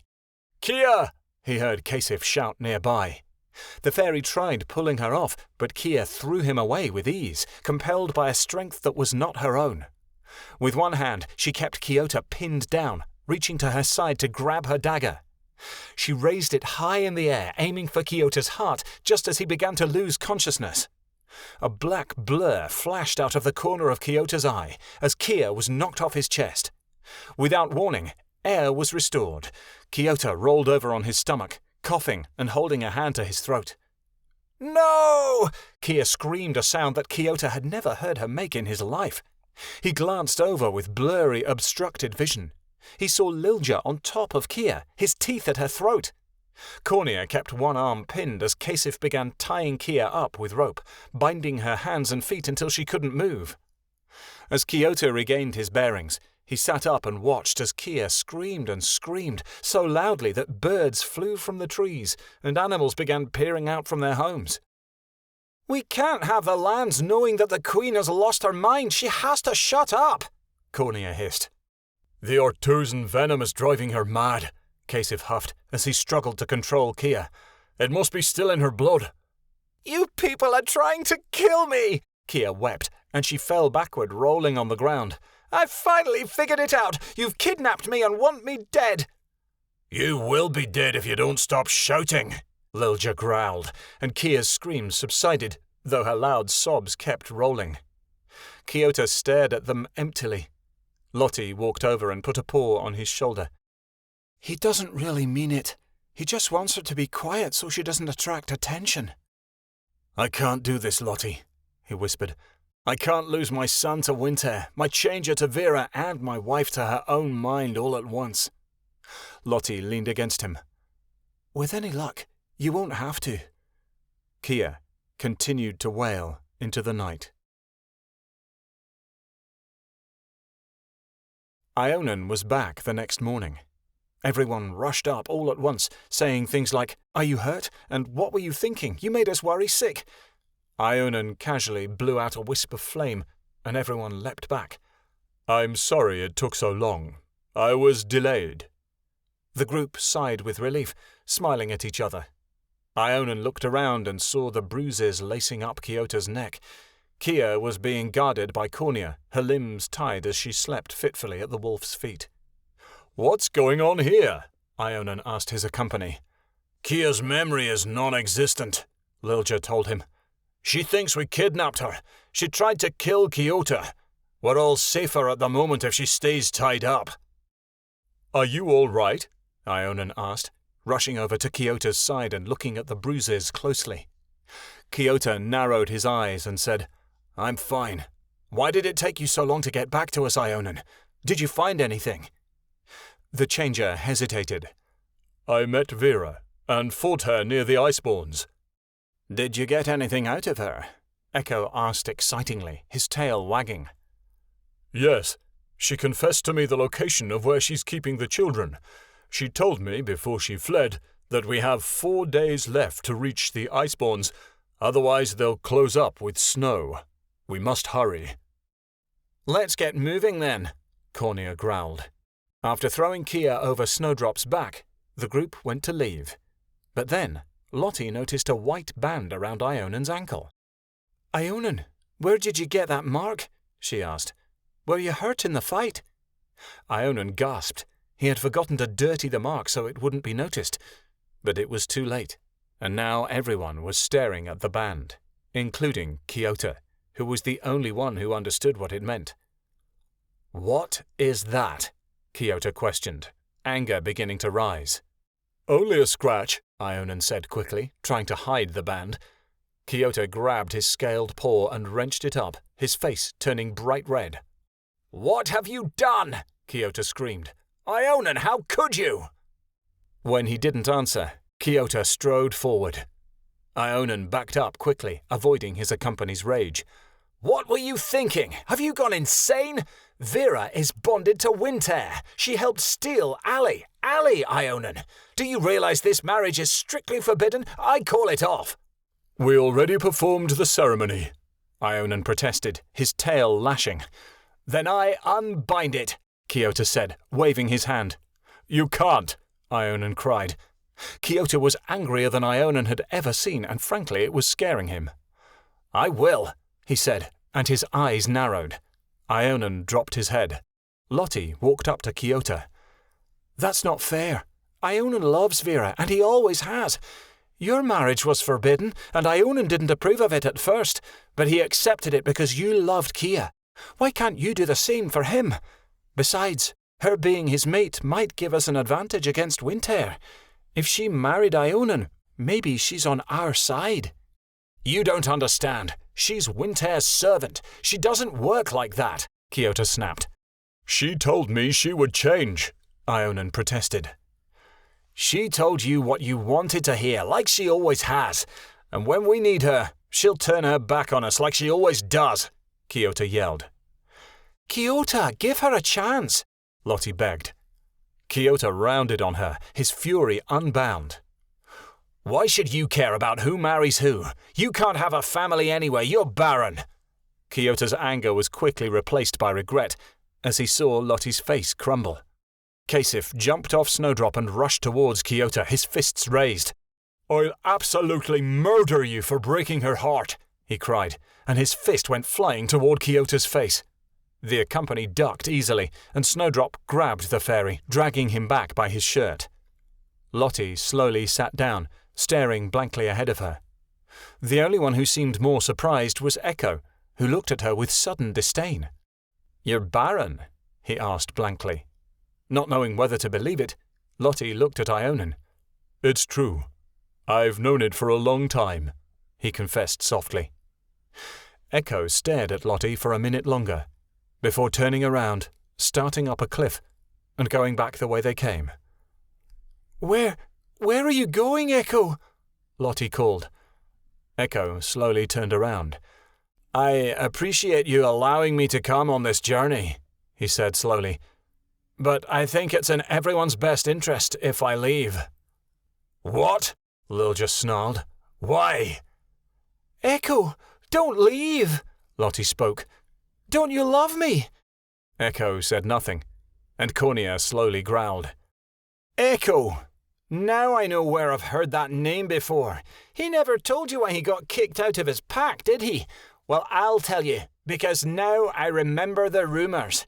He mated 2 she-wolves at the same time and both had pups. He has children out there of his own, but he refused to take care of them." "I wasn't ready," Echo cried. "What happened in the past wasn't my fault." "You have broken a wolf's most sacred pact," Cornea snapped. "The promise to be mates for life. That is unforgivable." "I've changed my mind. I wanted a pack, and I thought that by helping rescue your pups I could do that." Echo shook his head. "I can't go back to either of my old mates because they won't accept me. I thought I could start fresh with you, Lottie." Lottie, sweet Lottie, suddenly turned cold. "With me? The most famous she-wolf in the lands? It wasn't a coincidence you rescued me from that river, was it?" She laughed emotionlessly. "I thought you would be different," Echo said. "I thought you would be ruthless and fearless like the tales said you were, not a whimpering, shy little she-wolf whose heart is so big it becomes her biggest weakness and who blushes every time someone calls her cute." "Don't say anything about her. Lottie is an angel," Kasif cried. "And I thought you weren't a coward," Lottie snapped at Echo. "But I was clearly wrong about you." "We both were," Echo spat. "How could anyone love a barren she-wolf?" He regretted saying that, for at that moment Lilja pounced. With bared, snarling fangs and wild eyes, he attacked Echo. The 2 wolves fell rolling off the cliff and onto the ground. Lilja bit hard and drew blood, and although Echo was an excellent fighter, he couldn't contain Lilja's rage. "You're going to kill him, Lilja! Stop!" Cornea cried. Lilja stopped over Echo's body, his teeth at his throat. "You dared to break my sister's heart. Now, you don't dare to come near her again." Echo gulped. He was shaking so much the very ground seemed to tremble. "I am sorry for provoking you, Alpha," Lilja cut him off. "You had better hope that we never meet again, Echo Coward Tail. There may be no one around to contain my rage." Lilja lunged for Echo's throat. The smaller wolf scampered away, his tail tucked between his legs. He turned to Lottie, who was lying on the ground while Kasif stroked her fur. "Baron," she said softly. "I'm Baron." "Hush," Ionan whispered to her, putting his wing around her. Cornea walked over to Lottie. "Lottie, it's all right, dear," she said softly. "Be quiet. You don't understand," Lottie cried, jumping to her feet and pushing Ionan's wing away. "I wanted pups more than anything in my entire life. Now who will want me? I'm alone." Her last word rose into a howl that sent chills down everyone's spines. Lottie's cries fell silent, and she hung her head, a small tear trickling down her cheek. Cornea walked over to her side. "Lottie, I know it hurts. You, out of all wolves, deserve to have a mate and children, but life is never what anyone expects. It's up to us to grow what the Creator plants in our lives. It's not fair. Perhaps it's this way for a reason." "How could this possibly be for a good reason?" Lottie whispered.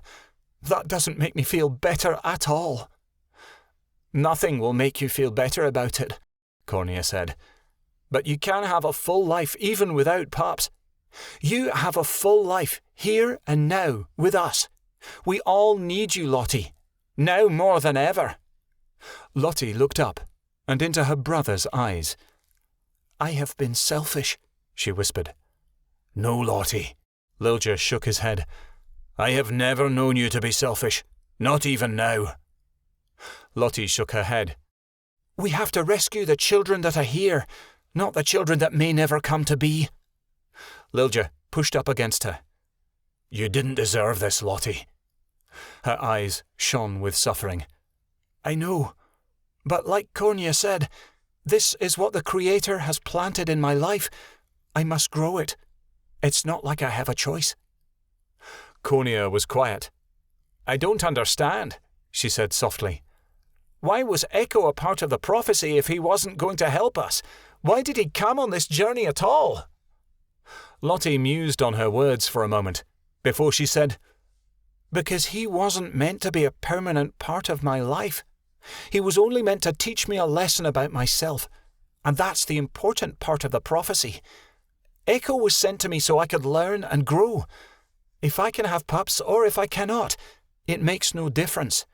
What is important is that I love myself and that I can choose how to go forward with my life. Whether I have children of my own has no bearing on the fact that I do have a family right here with all of you. The love I have here, right at this moment, is what's important. That's why I'm on this quest, to save my family and the children that I love." Lilja brushed his head against hers. Lottie was still in mourning for what she'd lost, but perhaps she hadn't lost anything at all, merely lost the potential for something she'd assumed she'd always have. She didn't have pups, but she had her brother, her fairy, and all her friends. Lottie knew she had great love inside of her heart, and all that love had to go somewhere. Whatever this meant, she was certain her pain was for a reason. The travellers moved on. Nothing was said for hours between the companions. Kia was constantly issuing threats, and Kasif was doing his best not to yell at Kiota for hurting Lottie. Kiota didn't bother with any of them, simply glared at Ionan with a disgusted look on his face. Ionan changed into a rabbit, the smallest form he could muster, and tried to avoid his gaze. None of them were looking where they were going.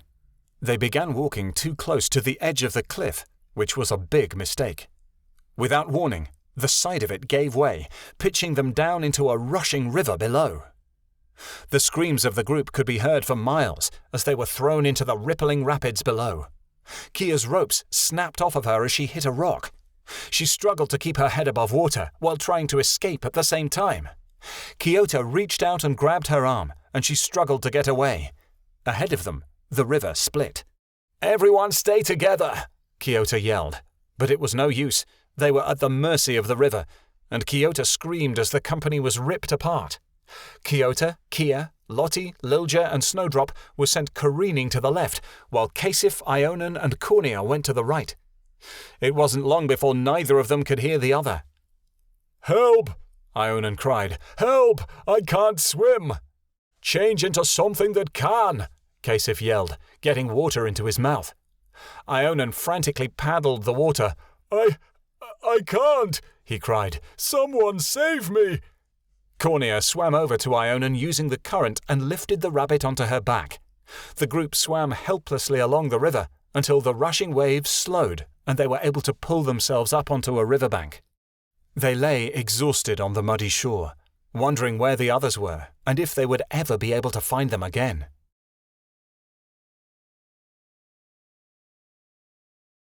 The children had managed to make it out of the iceborns the safest and quickest way possible. "It looks like you have a knack at navigation, Allie," Snapfoot said happily, rolling on the grass. "Yeah, unlike some of us," Jade grumbled, and her brother glared at her. As the wolves began to chatter endlessly, Allie and Keanu started singing. Even the young wolf pups squealed joyfully in their bag, although they didn't know why everyone was so excited. When they were a good distance away from the mountains, the children decided to play. Keanu set the bag down in the shade, opening it a little so the pups could get a breeze. Then Midnight Star cheered, "Man the fort!" There was a good deal of squealing and yipping as the wolf pups played their favourite game.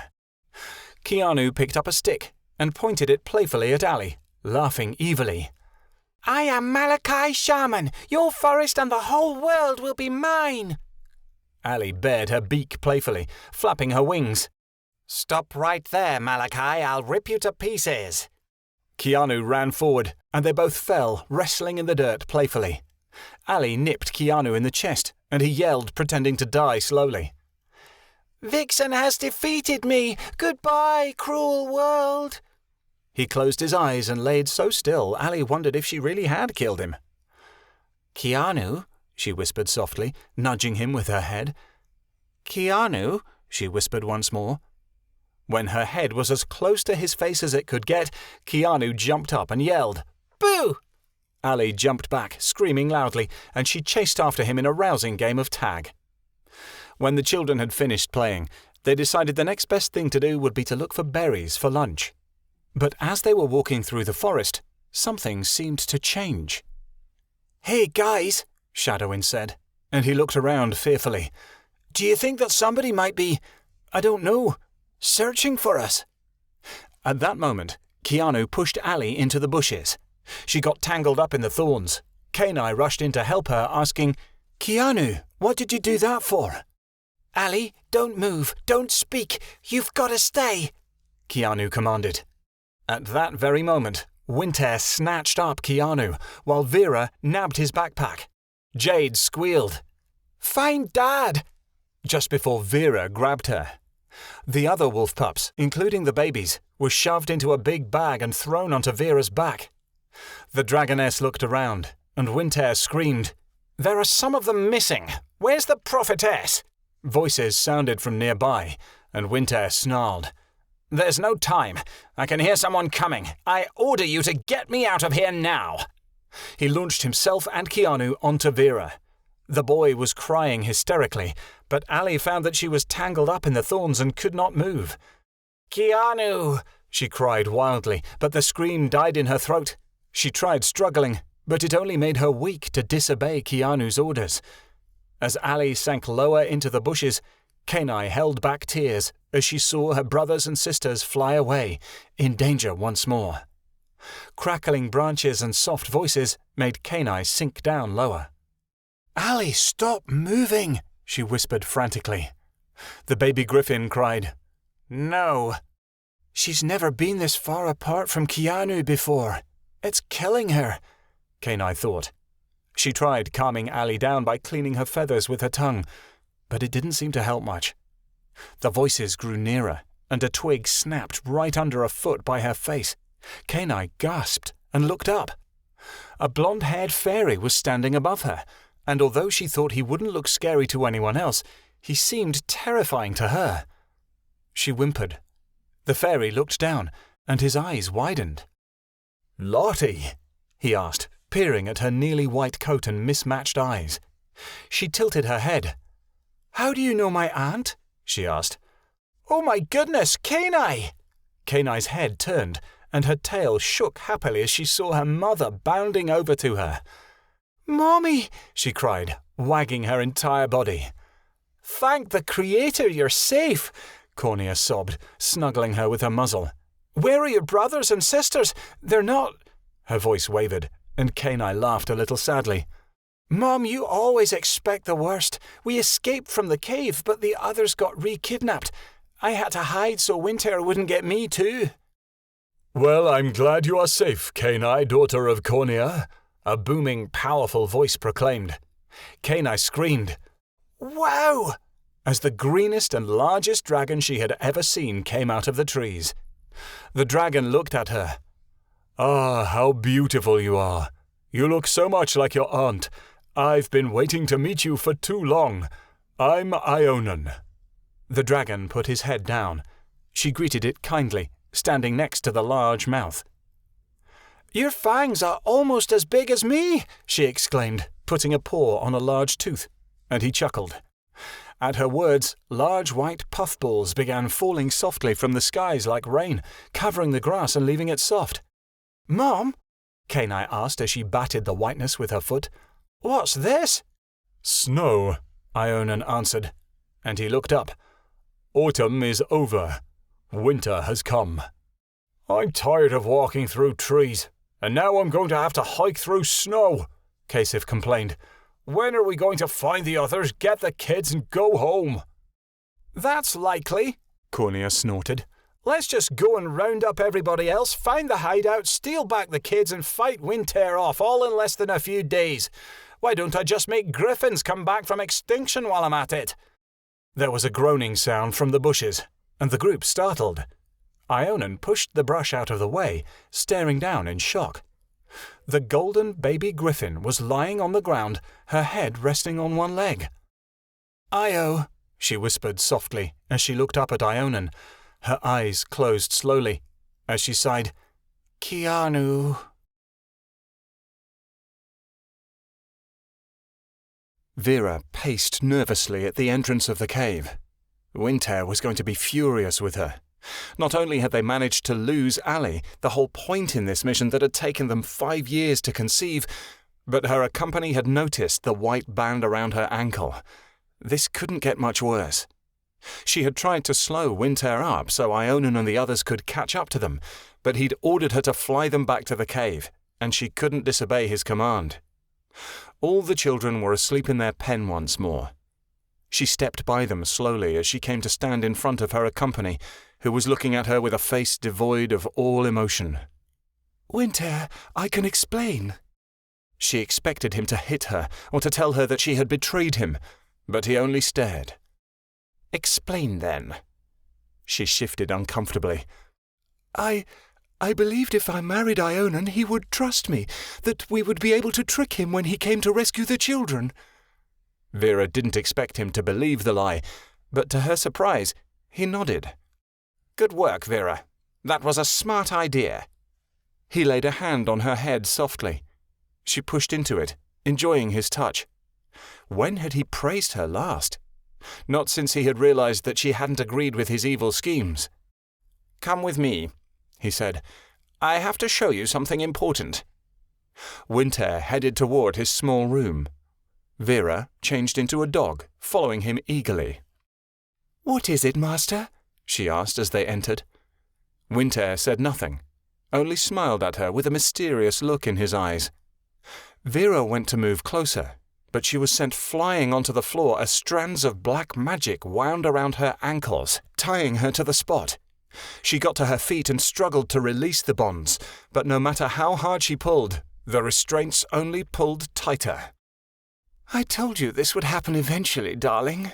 She simply can't be trusted," a silky voice said behind her. Vera turned to bare her teeth at the fairy behind her, her blue eyes locking with cold black ones. The fairy shook her head. Her long, blood-red hair fell around her shoulders in perfect waves. "You're the one who can't be trusted," Vera growled. "Windhair, what are you doing? Have her untie me." "Did you honestly think that I would believe your little lie?" Windhair asked coldly. "You've been endlessly in love with Ionan for years." "I knew she would betray you eventually, dear," the fairy at his side said with a light little laugh. "That witch will be your undoing, Windhair," Vera shouted. "And if you think you can keep me locked up here forever, you're wrong. Ionan and the others are coming for their children, and I've told him where we are. They're going to stop you, and I'm going to help." "Kia is coming here? I thought you said we didn't have to worry about them," the witch said, turning towards Windhair with a snarl. "I poisoned her with Ortuzan venom. That should slow them down," he told her. "We don't know that for sure," the witch hissed. "You don't understand. I want them to find us," Windhair said. "It's why we've been here for so long." The changer froze in place. "It's what you wanted all along, isn't it?" Vera said slowly with realization. "We could have left for Nesting's Haven a long time ago with Allie, and they never would have found us.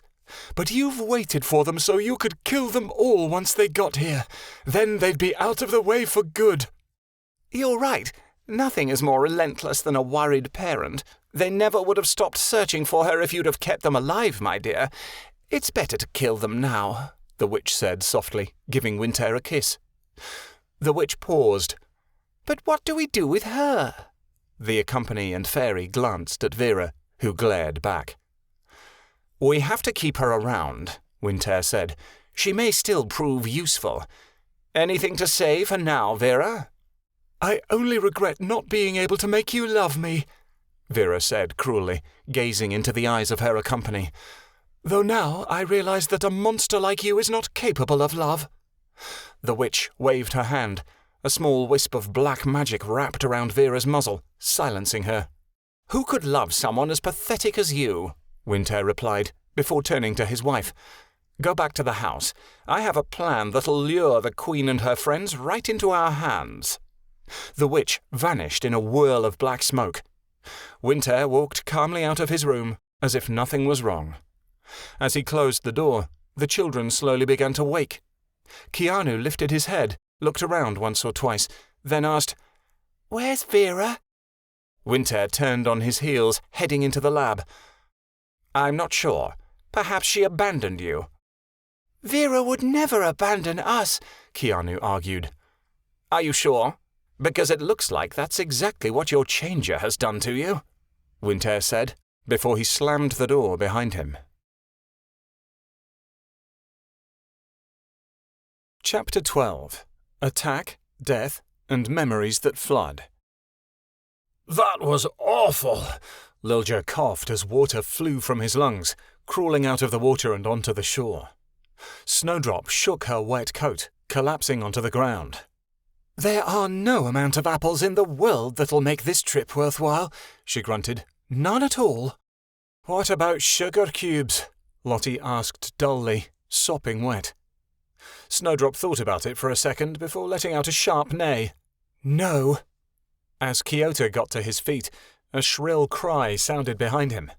He turned around slowly to catch Kia's wrists in mid-attack as she tried to smash his head in with a rock.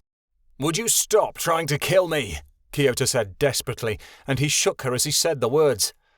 "I'm not trying to hurt you. I did not kidnap you, and I certainly don't want you dead." Kia glared at him. "Then why are you keeping me prisoner?" "I'm not keeping you prisoner," Kyoto said. "I just can't let you leave." "That makes a lot of sense," Kia snorted. "You're a smart one, aren't you?" "There she is," Lilja said in excitement. Kyoto's face actually brightened with hope at the insult. "Maybe she's coming back," Snowdrop said. "I hate all of you," Kia screamed, "and I'm going to make your lives miserable for not doing what I say." "Yeah, well, what else is new?" Kyoto said. He let go of her shoulders to turn away and sit on a stump. His eyes welled up with tears.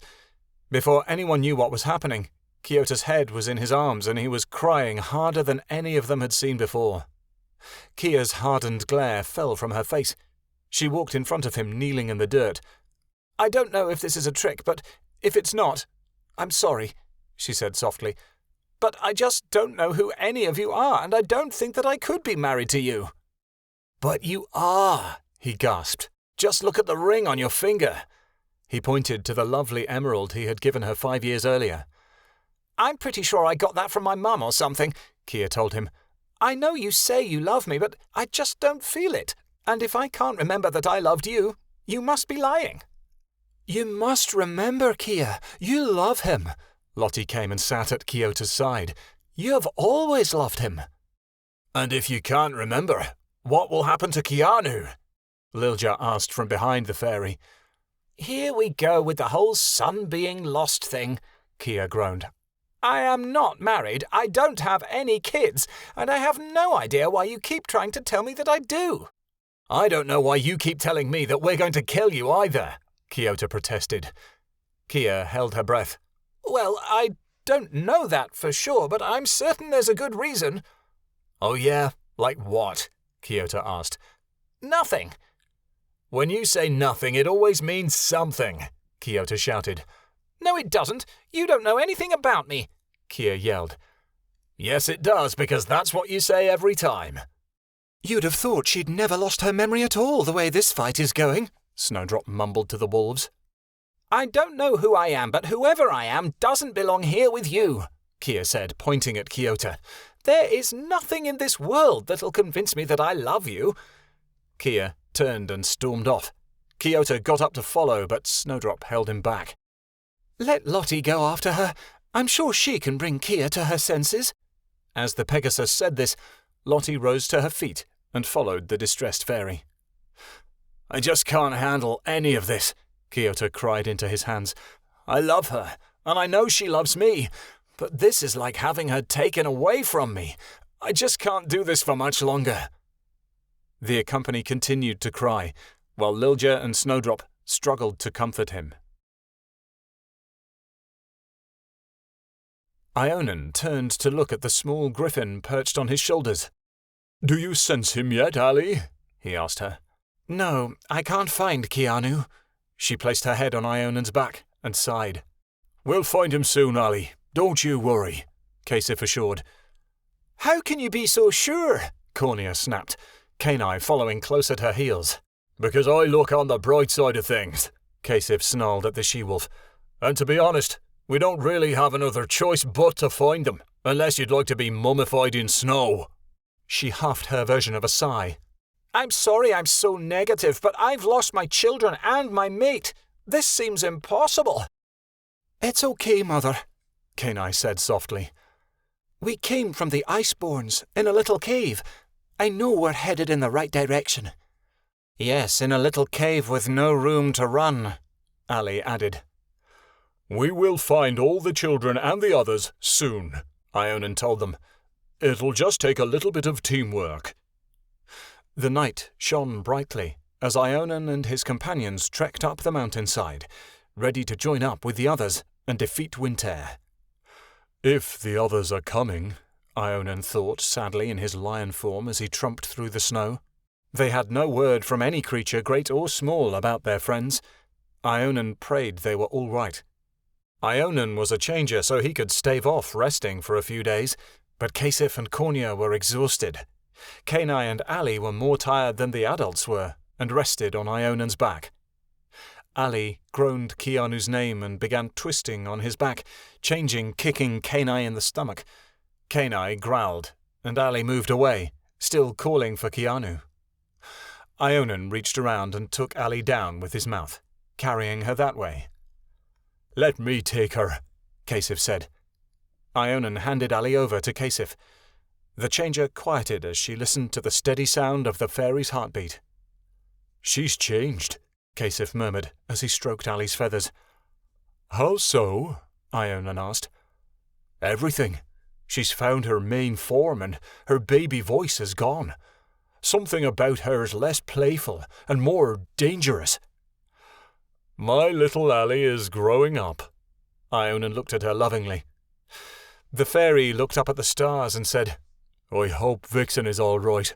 She's the Great One. I can't imagine anything or anyone could harm her," Ionan mumbled as he looked at the fairy. "I just wish I could be there with her. I want to get back in time so I can see our baby's birth," he said. He glanced at his gold wedding band hopefully. Then he cuddled Allie closer and mumbled, "I wish Lottie were here."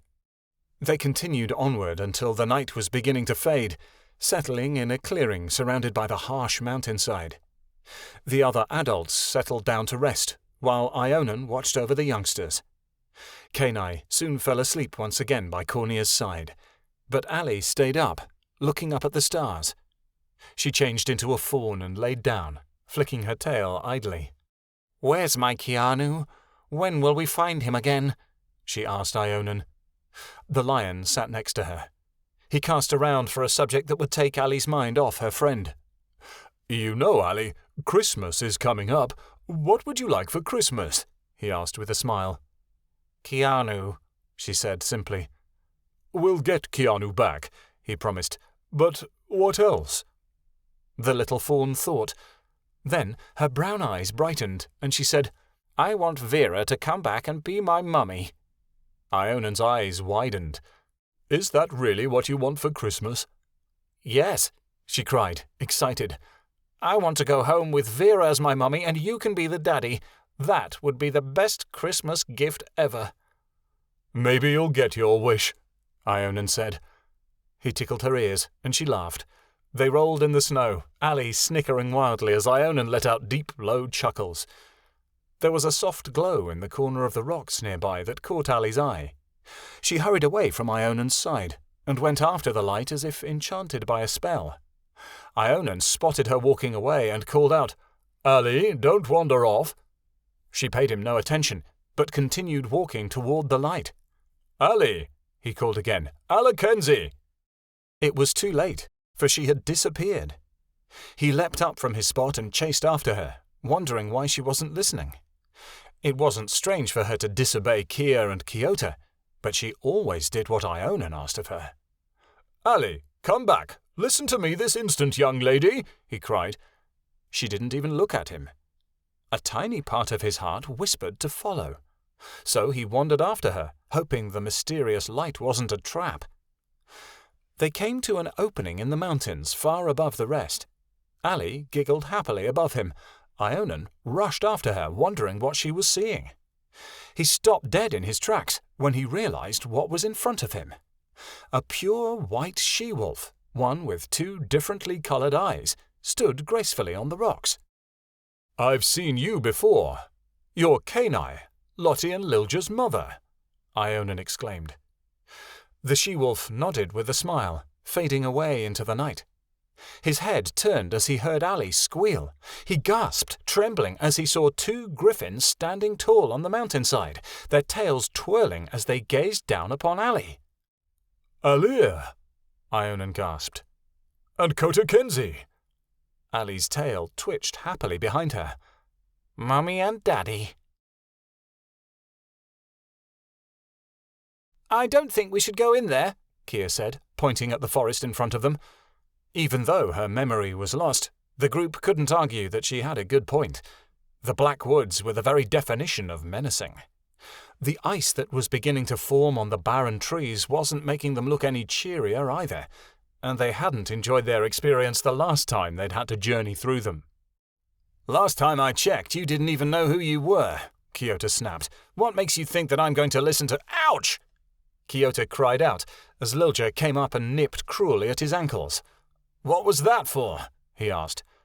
"Be a little nicer. It's not her fault Winter did this to her," the wolf growled. "Then maybe he should have taken her with him," Kiota mumbled. "He would have brought her back," Snowdrop said, staring at a tree trunk and looking like she would love nothing more than to slam her head into it over and over. "Fine, I'll be nicer," Kiota said sarcastically. He turned to face Kia. "We have to go through the Blackwoods whether you want to or not, because it's our only way through to the Icebawns. Now let's go." He walked on, and the others followed behind him reluctantly. They were barely into the trees before trouble found them. "Who dares enter this forest without an invitation?" a booming voice asked, echoing about the trees. The group stopped dead in their tracks, searching the trees for the voice. Kiota turned to see a tall elf looking at him, with long blonde hair and a bow at his side. A quiver of arrows clung to his back. "You all must leave this place immediately. You're not welcome here," he commanded. His muscles, which were bigger than his head, flexed threateningly. "My name is Kiota, and this is my wife, Kia," Kiota started. "I just met you like a week ago. We are not married," Kia interrupted from behind him. Kiota sighed and continued. "Our son was kidnapped. The only way to get to him is through this forest. Kia happens to be the queen of the land, so if we could just pass through, that would be wonderful." The elf began to laugh. "You expect me to believe that thing is the queen? Queen Kiatana is a fairy, not a... whatever she is." The elf gazed in disgust at Kia. "Excuse me?" Kia stepped forward. "I don't remember being queen, but I don't see why I'm not very queen-like to you." The elf threw his hand up in a signal. In an instant, the group was surrounded by armed elves who began to open fire on the trespassers with barbed arrows. Kiota grabbed Kia's hand. Instead of turning out of the forest, he led the small group farther into the woods. They ran as fast as they could, but it seemed impossible to escape the elves. Every time they seemed to have lost them, more jumped out from the trees to block their path. The large elf jumped in front of them. He knocked an arrow into his quiver and let it fly. It struck Kiota in the chest. With a cry of pain, he fell, clutching the bleeding wound. The world was in slow motion as Kiota collapsed, and as Kia watched him fall, a new image filled her head. She was lying on the ground. A man was standing above her. A man she thought to be the most handsome she had ever seen, with black hair and golden eyes. He was looking down at her in confusion. "What is your name?" She swallowed. "Kiatana, a brilliant shaman." The cliffside crumbled beneath her feet. She began falling to her death before she felt strong arms lift her into the air as if she weighed no more than a feather. The man that saved her was smiling. She and the golden-eyed man were facing a fairy with black hair and the ears of a fox. "It's a rose," a young wolf said proudly, wagging her tail. She lay in a bed, hot and sweaty, more tired than she had ever been in her life, yet never more proud. She looked up to see the child in the man's arms. "He's got my eyes, doesn't he?" She was standing outside, covered in dirt, as she watched a dragon and the man she loved descend from the skies. A child stood behind her, sucking his thumb with one hand and petting a lynx with the other. She was sitting in front of the man, trying to convince him that she had never met him before. He cried and kept telling her that they were married. She told him that no matter what, nothing would convince her that she loved him. Nothing except watching him die right before her eyes. Memories flooded back into Kia at an instant. The fairy rushed forward to catch the one she loved before he crumpled against the ground. Kiota landed in her arms, and tears began to spring in her eyes. She looked down at him and said the two words that made him the happiest man alive, despite bleeding to death. "I remember." "About time," he groaned, holding his side. "How?" "It doesn't matter," she said. "I love you, Kiota, more than anything, and if you die now, I wouldn't be able to go on any longer. I need you. You are my light, and without you, I have nothing." "Stop the attack," a voice cried. The elves halted, and Kia glanced up to see a black-haired man in a white robe holding his hands high. From them, a bright light shone. The elves turned and ran, blinded by the light. "Excuse me, my queen." The man walked from the trees and knelt by her side. "I can help." Kia looked at him, terror in her eyes. "Please save him. I love him," she whispered. The strange man pulled the arrow from Kiota's chest and placed his hands over the wound. A faint glow appeared, and as the man removed his fingers, the wound healed. Kiota sputtered for a moment, then slowly sat up with Kia's help. He wrapped his arms around her, and they both began to cry. "I thought I had lost you," he told her softly. My mother used to say that no matter what, the memories of the past are always there.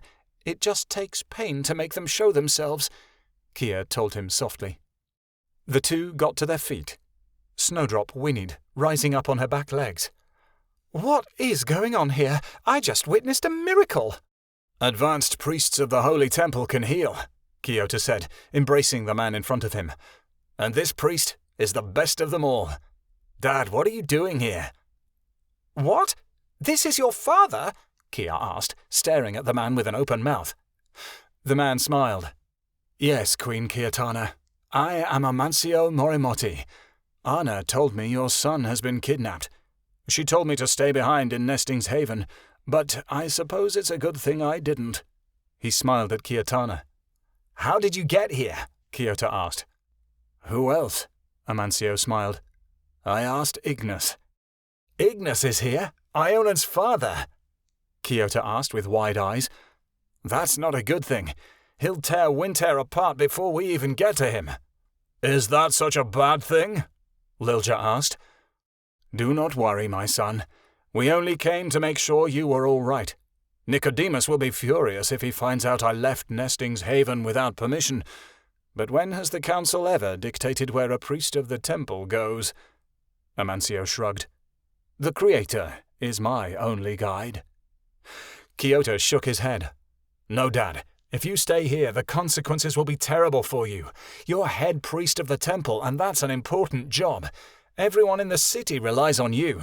You must go back with Ignis as soon as possible, before the council gives your position to some puppet of theirs. Amancio sighed. You're right. Though it would be worth losing my position to be able to see my child and grandson. You never bothered to visit since you left. Kiota looked guiltily at the ground. I thought you didn't want me back. We always wanted you to come home, son, Amancio said. It was your mother's dying wish. What? Kiota gasped. Mom is... She died as she lived, protecting the ones she loved most, Amancio said, and the old man choked back tears. There was a great uprising in Nesting's Haven, and she fought Winter until the bitter end. I never got to say goodbye, Kiota whispered. He leaned on Kia, burying his head in her shoulder. All because I was too stubborn to visit home. Ionan told me I should, but I never listened. She wouldn't want you to regret anything, my son, Amancio said, wiping the tears from Kiota's face. All she wanted was for you to be happy. Kiota embraced the old man once more. I'm sorry, Dad. I must have grown up to be a real disappointment. Oh yes, marrying royalty is definitely cause for embarrassment, Amancio laughed. He gave Kiatana a kiss on the cheek and said, You're beautiful, my dear. Even more lovely than I had hoped. I pray we'll meet again someday. We will, Kiatana said, grasping his hand. I don't know when it will be safe for you to do so, but someday you'll be able to visit us again and meet your grandson. Amancio smiled sadly. Anna and her team was headed toward the mountains, he said, pointing directly in front of them. I'll lead you out of the forest, and then I'll meet up with Ignis. Shouldn't we be concerned about the elves? They could follow us, Kiota said. They wouldn't dare to attack us again, Kia said, waving a hand. Not after what just happened.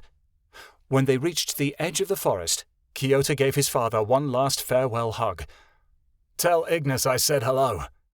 I will, although he's a bit grumpy, Amancio chuckled. He resents I called in a favor on party day. Chapter 13. Hatchlings and Familiar Faces.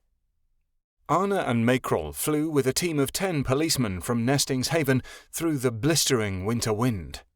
The Icebawns were in sight, but the blizzard that had come upon them in an instant made it impossible for Makrel to remember exactly where he had found Winter's hideout. Take me down, Nadir, Anna said to the hippogriff that was flying both her and Makrel at the head of the group. The hippogriff turned downward, and the team followed to land on a small ledge on the side of a mountain. An company dismounted from his changer, pointing at the sky. There's no way we'll find Winter in this. We should make camp until the storm passes. What a ridiculous idea, a changer hissed nearby, and Anna felt herself turning pink. Lucas, Nicodemus' own changer, and the python that had been sent out of the council room earlier, had insisted on coming along to supervise. His main form was a brown-scaled wyvern with 2 crooked bat-like wings, spindly legs, and a poisonous scorpion tail. Lucas had become known as the executioner when the council needed someone to do their dirty work. Anna had seen the pure joy in Lucas' eyes when he killed criminals for the council, and she knew that if Nicodemus gave the order, the wyvern would have no trouble killing her as well. She wished she could have found a way to make the changer stay behind, but she had no choice but to bring him along. "What we should do is split into teams," Lucas said. "Anna and Mackerel should head one way down the mountain, and the rest of us will spread out. With any luck, we'll find him quickly." "I don't want to find Winter alone," an company protested, looking at his changer with fright. "Are you a coward?" Lucas hissed. His tail began shaking behind him, giving off a deadly rattle. The company gulped and said, "No, but shouldn't Anna decide?" The team turned to Anna, and Lucas bared his fangs. She tried to keep a stone face. She was chief of security, but it was clear who was running this mission. "Lucas is right. Best way to handle this is to split up." "Are you sure, Chief?" a changer asked. "This is the only way," Anna responded. "We have to look over the entire mountain." As the group separated, Anna tried to contain her anger, but Mackerel noticed. "You don't think splitting up was a good idea, do you?" Mackerel said as they hiked together down the mountainside. "No," Anna said, "but I'd like to put as much distance between me and Lucas as possible." "But we might not find Winter that way," Mackerel argued. "They took so long gathering the team, we probably won't find him now. Winter probably left with Vera ages ago. The council lost our chance to stop him once and for all. Again." She let out a loud huff, shaking her head. "You can't give up so easily," Mackerel argued. "With the weather like this, he might still be here." "I doubt that. He'd force Vera to fly in any kind of weather. It's not like a few flurries are going to stop him." She began jogging down the mountain, barely paying attention to where she was going. "Anna," Mackerel said, but she didn't listen. "Anna," he said once again. He grabbed her arm, spinning her around. "I know things seem terrible at the moment, but it'll be all right." "What makes you think it's going to be all right?" she yelled. "Winter is going to get away with it once again, and this time it involves my nephew." "Have you ever noticed that we have something Winter does not?" Mackerel asked slowly. "And what is that? More people on our side? Because he seems to be outsmarting all of us," Anna snapped. "Love." Mackerel took her chin in his hand and tilted her face upward slightly. He hesitated for a moment before he pressed his lips against hers in a kiss. Anna stiffened in shock. Then she allowed herself to relax, looping her arms around him. He pulled away from her and smiled. "I think we can do this." Anna grinned back. "Me too." For the first time in a long while, she believed in something again. From far away, there was a scream. Anna jumped forward, but Mackerel caught her, holding her back. "Stay here. You're chief of security. If something happens to you, we're all in trouble." "You can't go by yourself," Anna said. "I might not be your changer anymore, but I'm still determined to protect you," Mackerel said. The scream became even louder, and before Anna could protest, Mackerel ran away into the snow. He tried finding a sense of direction in the storm, but it was no use. The blizzard was so thick he could barely see. It was one of the reasons he didn't notice the carnage in front of him until he was right upon it. Blood. Blood was everywhere. Changers and companies alike laid slain in the snow, their bodies ripped open, some of them in pieces. As he surveyed the scene, Mackerel realized the bodies lying around were those of his team. Mackerel walked around the scene in shock, stepping around limbs and severed heads. He found the hippogriff Nadir, who laid on his side with his gut torn open. The poor creature was still breathing. "Nadir," Mackerel said, and he knelt by the hippogriff's side. Picking up the changer's head in his arms, he looked into the creature's eyes, which were slowly fading. Nadir, who did this? Nadir let out one wheezing last breath and gasped, Lucas. Ionan stood amazed as he gazed at the formidable creatures before him. Allie and Kotakenzi had once been his friends at Bumbleberry University. The griffins may still be his friends, but he knew while looking upon their spirits that they were no longer of this world. Vixen had proclaimed Allie's parents dead, and so they were. But never in his wildest dreams had he imagined that the parents of his adopted child were his old classmates. Keanu dissolved into the air and faded away, her task at leading Ionan to the spirits complete. Allie clacked her beak at her parents happily, and they turned toward her with a gentle gaze. Kotakenzi was large, with the legs of a cheetah and the face of an eagle, his feathers shimmering golden in the night. Allie had the stripes of a white tiger on her back legs, her cream-coloured feathers gleaming. Ionan, Allie stated, we need to speak with you. Her voice was even more echoing and powerful than his was. It was Allie's voice as he remembered it, but at the same time, it wasn't. Don't be afraid, Allie laughed. We are no more than you, common changers, all gone on. Why must you speak with me? He asked, drawing his tail up. It's not often I consult with the dead, though I must admit of recent years it's been more than I have liked. To tell you things you need to know and would not have discovered otherwise, yet things that must remain a secret, Kotakenzi stated. Ionan noticed he had Allie's eyes. Ionan bowed to them. My dear friends, I must ask, if you have journeyed past death to tell me secrets, why must they remain so? Won't your daughter remember what you speak of this night? She won't remember anything until the right time comes, Allie said. This was deeper than he ever could have imagined. Kotakenzi shook his feathers and said, You must promise not to speak of any of this, not even to your family or friends. Ionan went to speak, but Allie hushed him. You must listen. Allie was given a special gift when she was born. The full extent of her powers was bestowed upon her by the Creator to revolutionize a new era. But in order to do this, she must learn how to control it. Her powers of prophecy are only the beginning. Within her, she has the ability to fight thousands.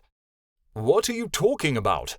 Allie is just a little girl, Ionan grumbled, not liking what he was hearing. Kotakenzi stepped forward. When Allie was born, her powers were apparent upon her birth. The Great One was intent on keeping her magic a secret. But, as you know, secrets rarely stay that way. Word leaked out about her powers, and the Council heard. They wanted to keep everything as it is now, so they hired someone to come kill Allie in the night. Murdering an infant? The Council knows no bounds, Ionan hissed. They never got their chance. Winter, too, heard of her powers. He came in the night to steal Allie away so he could force her to use her magic for himself. He and Vera murdered us while we were trying to protect her, along with several others.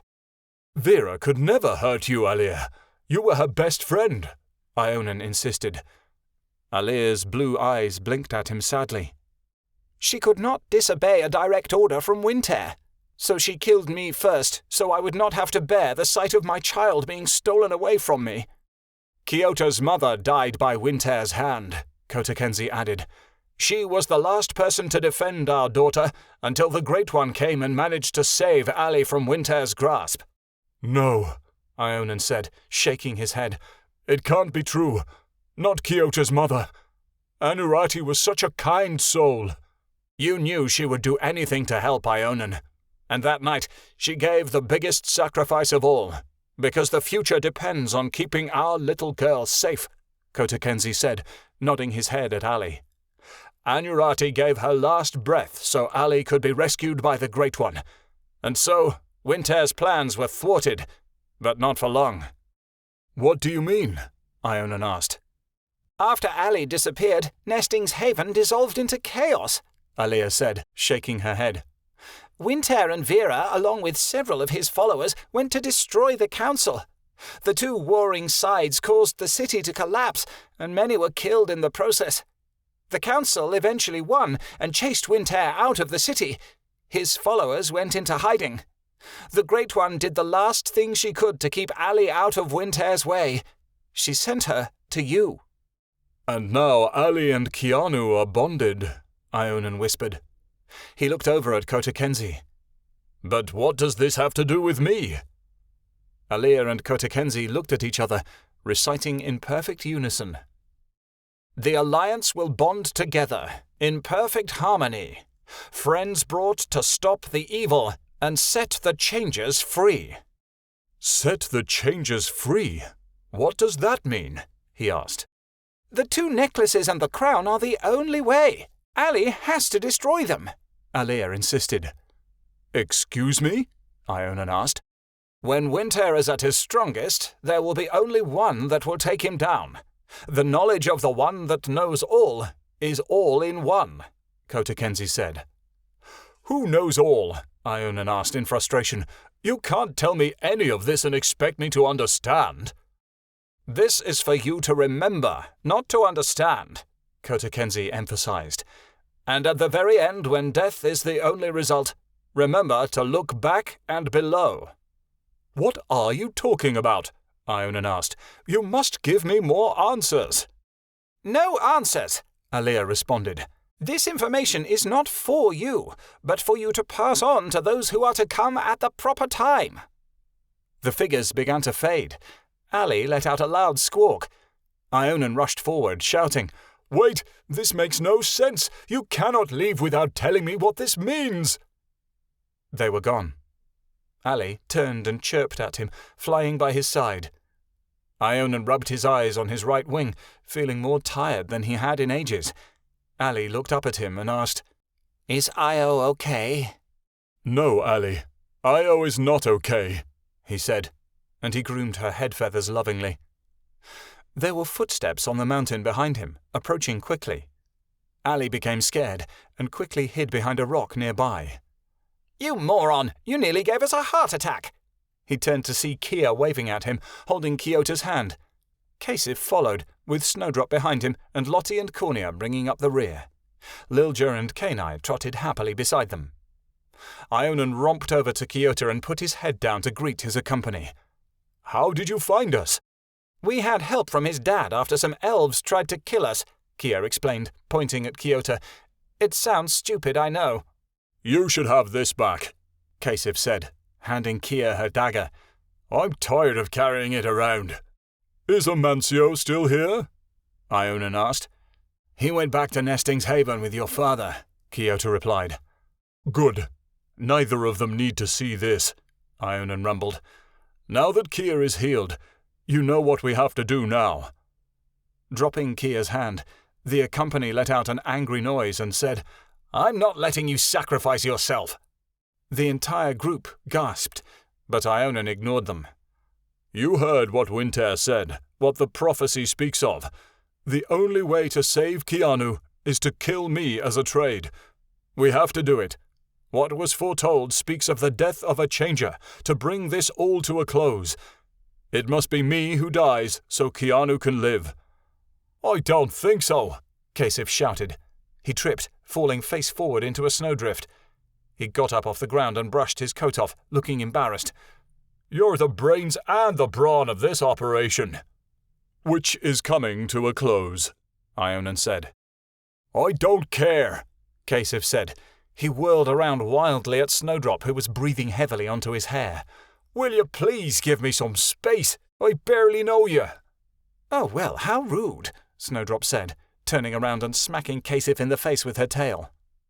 "And this is why you're bad at being a fairy," Kia laughed, trying to break some of the tension. Kiota paid them no attention. "Ionan, you can't die. We need you." Ionan huffed. "Not in front of the children, Kiota." "Children? As in plural?" Kia asked, looking around. Allie, who had been hiding behind a rock, jumped out at the couple and yelled exuberantly, "You found me!" Kiota let out a shrill, annoying screech and cried, "What is that thing?" Everyone else laughed. Kia caught Allie in her arms. "Hey, baby Griffin, where's Mommy?" "No, Mommy, just Io," the griffin proclaimed. Kia peered at her and said, "Of course, Allie." "What?" Kiota asked. He peered down at her closely. She giggled, biting him sharply on the nose. "Ow! Yep, that's Allie all right." Kia's good mood changed when she noticed Keanu was not with her. "Allie, where's—" Kia broke off as she caught Ionan swaying his head back and forth. She bit her lip and looked at her husband. The look on his face told her that he understood. Keanu and the other pups were still in Winter's grasp. This wasn't over yet. Chapter 14. Rebellion and lost siblings are all part of the plan. "Keanu can't be far," Kiatana said, looking at her friends. "I'm sure if we hurry we can find him tonight." "My queen!" A strong, booming voice called from the top of the mountains. "I request a word." The group looked up. The source of the voice was an elf. He had bright green eyes and his blonde hair was pulled back in a braid. He was dressed richly in what looked like silks. "Of course." Kia forced a smile at him as she spoke, putting Allie down on the ground. The elf threw back his shoulders. "I am Zornaka, the Elven King, and I am here to speak on the behalf of my people," he began. "Then speak for them," Kia commanded. "I haven't got all day." Zornaka chuckled slightly at her impatience. "We elves believe that fairies have held the throne for too long. Today, we take it for the elves." As he spoke, hundreds of elves, more than anyone had ever seen, arranged themselves along the top of the mountains, surrounding them. "Leave no survivors," Zornaka barked. The elves began pouring down the mountainside, their weapons raised high as they charged toward the group. "I just knew they were up to something. There was no way that they were going to let us get away from the woods that easily," Kiota yelled as he bunched up his fists, preparing to fight. "Next time I'll take your word for it," Kia called back. She pulled out her knife as Ionan bared his fangs, the wolves surrounding Kenai and Allie. "Do not kill the queen," Zornaka called out. "She is mine, after she watches her friends die." Vera shivered inside the small bedroom. There was little light in here, and she could feel herself losing strength quickly. The dark magic binding her ankles and mouth refused to budge. If she didn't get some sun soon, she was going to die. "He's left me in here to rot," she thought. "Typical of him, picking the cruelest way." She wasn't going to go quietly. If there wasn't a way to get out of here, there had to be something she could do to stop Winter. She turned her head and looked at a side table to see the book they had found at Malachi Shaman's hut. That book had caused more destruction in the past few years than Winter had in his entire life.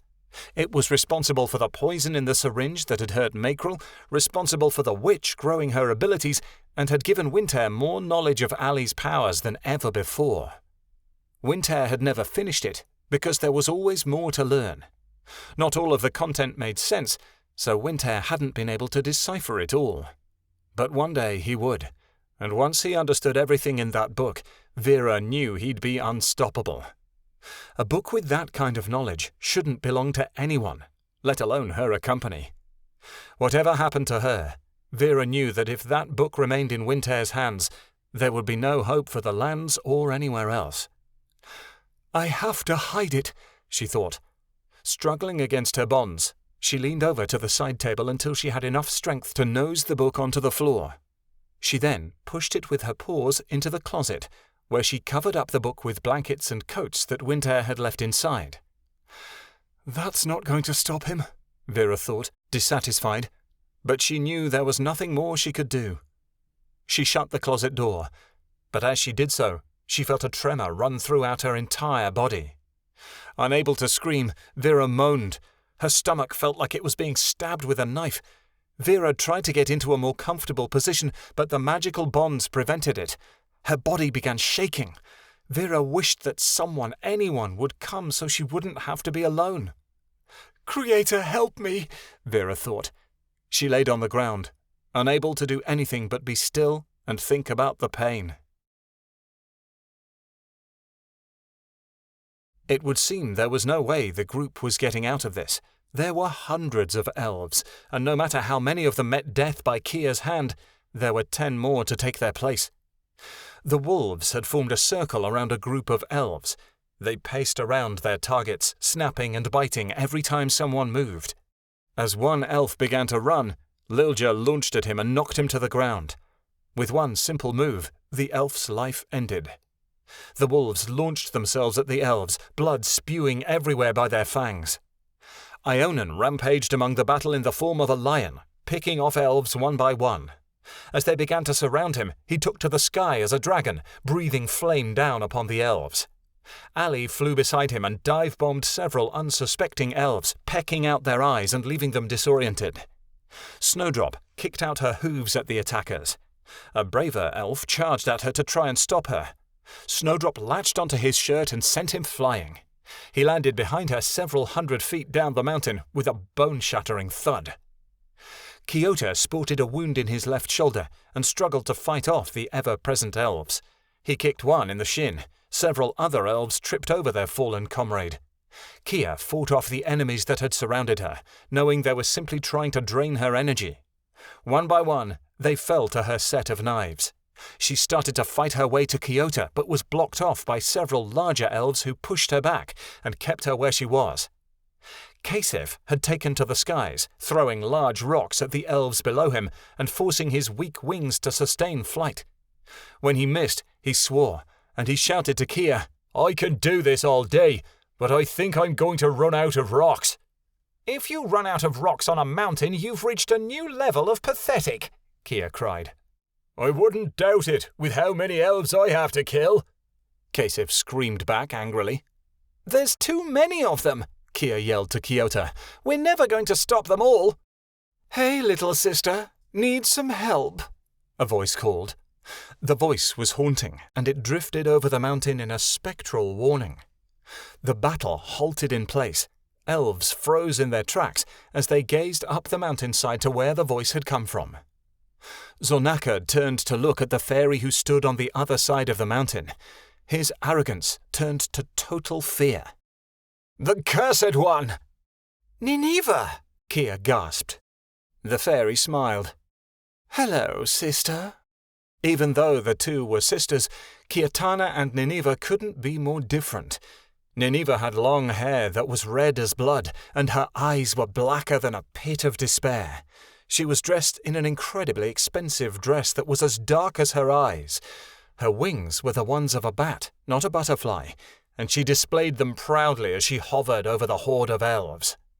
"Where have you been?" Kia called, tears flooding her eyes. "Here and there," Nineveh shrugged. "On the count of 3, you and your friends need to run like hell." "Why?" Kia asked. Nineveh didn't bother to answer. 1, 2, 3. Kia began to sprint away from the mountain. The others followed her quickly, having no idea what was going on. A moment later, Nineveh flew into the sky, shouting out a spell in a language none of them had ever heard before. From her hands came a terrible magic that devoured the hundreds of elves that had flooded the mountain range. Immense black flames ripped across the iceborns and destroyed everything in their path, laying waste to bodies and stone. As the smoke cleared and the flame went out, a horrifying scene was revealed. Burned carcasses lay everywhere, as dark blood formed pools all over the area. No elves had survived. Nineveh had killed all of the elves in mere seconds, with hardly any effort at all. Nineveh touched down with a small smile as the company stood, gazing at the massacre with open mouths. Kia put her hands over her eyes and buried her face against Kyota's chest. "Can we just get out of here, please?" he asked Nineveh kindly, patting his wife on the shoulder. "Of course," the fairy smiled. "Let me see your shoulder really quick." Nineveh placed a hand upon Kyota's wound. "Harley," she whispered again in that strange language. A black flame flowed across his arm and then vanished, taking his wound with it. Kiota shivered. "Follow me," Nineveh said. "I know a safe place." "Kia," Kasif said lowly, I don't know about this. She's the cursed one, Lilja said with a small growl in his throat. You saw what she did to those elves. Should we trust her? It's my sister, Kia said harshly. Of course we can. Nineveh took off through the pine trees that surrounded the mountainside. At Kia's insistence, they followed Nineveh for several minutes, until they came to a house built out of stone. "Come in, quickly." Nineveh gestured toward the door. Everyone went inside except for Snowdrop, who was too large to fit. Ionan changed into a hawk so he could go inside, landing on Kyoto's shoulder nervously. Nineveh closed the door behind them and looked into the small home. "Soren?" she called softly. "Mummy!" A 6-year-old boy came running into the room from deep within the house, a small black dog following closely at his side. The boy jumped into Nineveh's arms, and she held him against her hip tenderly, giving him a red-lipped smile. The dog sat on the floor next to her and wagged his small tail. "That's Mummy's boy," Nineveh said, before turning to Kia. "Why don't we all sit in the kitchen?" "Yes, I really do need to sit," Kia said quietly as she wiped a tear from her eye. Kyoto wrapped his arm around her shoulders and guided her to the kitchen. "Wow," Kyoto said. He gazed around in awe at the beautiful, intricately carved furniture that laid around the room. The hearty fireplace was burning brightly. Nineveh had the best of everything, as was obvious by the various items in her home rimmed with gold and silver, and all the rich rugs lying on the floor. A few pies sat happily cooling on the granite counter. "For my son," Nineveh explained. "He loves them." "Your house is beautiful, Nineveh. Your husband must be a wonderful provider," Kia said, staring at all the beautiful things. "He has fine tastes," Nineveh explained. "I understand it's a big change from your little hut in the forest, Kia. I can't imagine where you live is very comfortable for a queen, but I'm sure your husband does his best." Nineveh glanced at Kyoto, and the company reddened. Nineveh directed the others toward the velvet chairs nearby. When they all got comfortable, Nineveh said, "I'm sorry that I didn't return home to see you sooner, my sister. I'd heard you defeated our father in battle, but returning to that place is too much for me to bear. I also feared you thought I would harm you with my magic." "I lost my big sister. That did more harm to me than any dark magic," Kia said. "And then Mum left to go be queen. I rebelled against Malachi because I thought it would bring you and Mum home." Kia tried not to cry, and Kyoto held her hand in his. "You, little Miss Follower, rebelled?" Nineveh laughed. "I highly doubt that." "I did," Kia nodded. "After you left the forest, I took everything out on Dad. I would hide his stuff, trash his workshop, and even steal his things. I ran away all the time because it made him mad. I would do anything to make him mad. Eventually he moved out and we stopped talking. Until the plague, at least." "Ha! I never saw you as a rebel, Kia. I can't believe it," Nineveh said. "You were always such a goody two-shoes, willing to do anything to gain love from our cold father." "It would seem we know two very different Kias," Kyoto said, raising his eyebrows at Nineveh. The fairy didn't answer him. The front door creaked, and Soren took off into the other room. "Daddy!" he yelled happily. The dog on the floor transformed into a small crow, tearing after the boy happily. "The dog," Ionan mused, sounded suspicious. "Don't worry, that's just Zorna," Nineveh told them. "Soren's changer." "Your child is half a company too," Kia said in excitement. "What are the odds? I thought Keanu was the only one. Who's your husband?" "Hello, dear," a deep voice echoed through the house. "I found them, darling. All of them." "Is that him?" Kia said in excitement. "I can't wait to meet him." "Who did you find, dear?" Nineveh got up from her chair and walked to the doorway slowly, her red lips curled into a grin. "Mummy!" An all-too-familiar voice yelled as Keanu appeared in the doorway. He ran to Kia with his arms wide. When she saw him, Kia screamed. She scooped up her son and spun him around. "Oh, Keanu, my baby's home! Nineveh, you found him! I can't thank you enough!" Kia hugged him tightly to her chest, and he wrapped his small arms around her neck. Kyoto ran to both of them and held them close, shaking with relief. Keanu! Allie ran from under the table and placed her small paws against Kia's leg, jumping up and down. Allie! Keanu reached for his changer. Kia placed him on the ground. Keanu hugged Allie's neck, and the changer wrapped her wings around him tightly. The rest of the wolf pups stampeded into the room. Lilja and Cornea happily kissed their 5 children as the pups played beneath their feet. As Lottie looked on, Keanu came up to her with a small bag in his hands. I brought you a present, he said. He reached into the bag and pulled out 3 small pups who hadn't even opened their eyes yet. For Lottie. Lottie stared at the young pups with awe. Where did you get them, Keanu? The bad man killed their mummy and daddy, Keanu told her sadly. So I want you to be their mummy. As a small tear trickled out of Lottie's eye, Keanu ran over to Kia again. She stroked his hair as he sucked his thumb. I'm so happy you're all here, the voice drifted out to them, because I've been dying to get my hands on all of you. As Nineva's husband walked into the room, everyone gasped, and the parents clutched their children to them tighter. Nineva came up beside him and smiled cruelly. I'd like you all to meet my darling husband, Winter. Snowdrop, who had hid the minute she had seen Winter coming, shivered against the trees. She wanted to warn her friends, but what could she do? With that witch in there, they'd all be dead in an instant, if they weren't already. Where's Vixen? Where's anybody? Snowdrop whispered to herself. She didn't want to go home alone because the rest of her friends were dead. There had to be someone who could do something. Only one name popped into her head, the only one she knew she could find in time. Bloodbath. I have to hurry. Kia squeezed Keanu tightly to her chest as tears poured from her eyes. The wolves surrounded the pups and snarled cruelly. Allie stood in front of Kia, her small griffin wings stretched as far as she could to make herself appear bigger. Nineva, Kia whispered.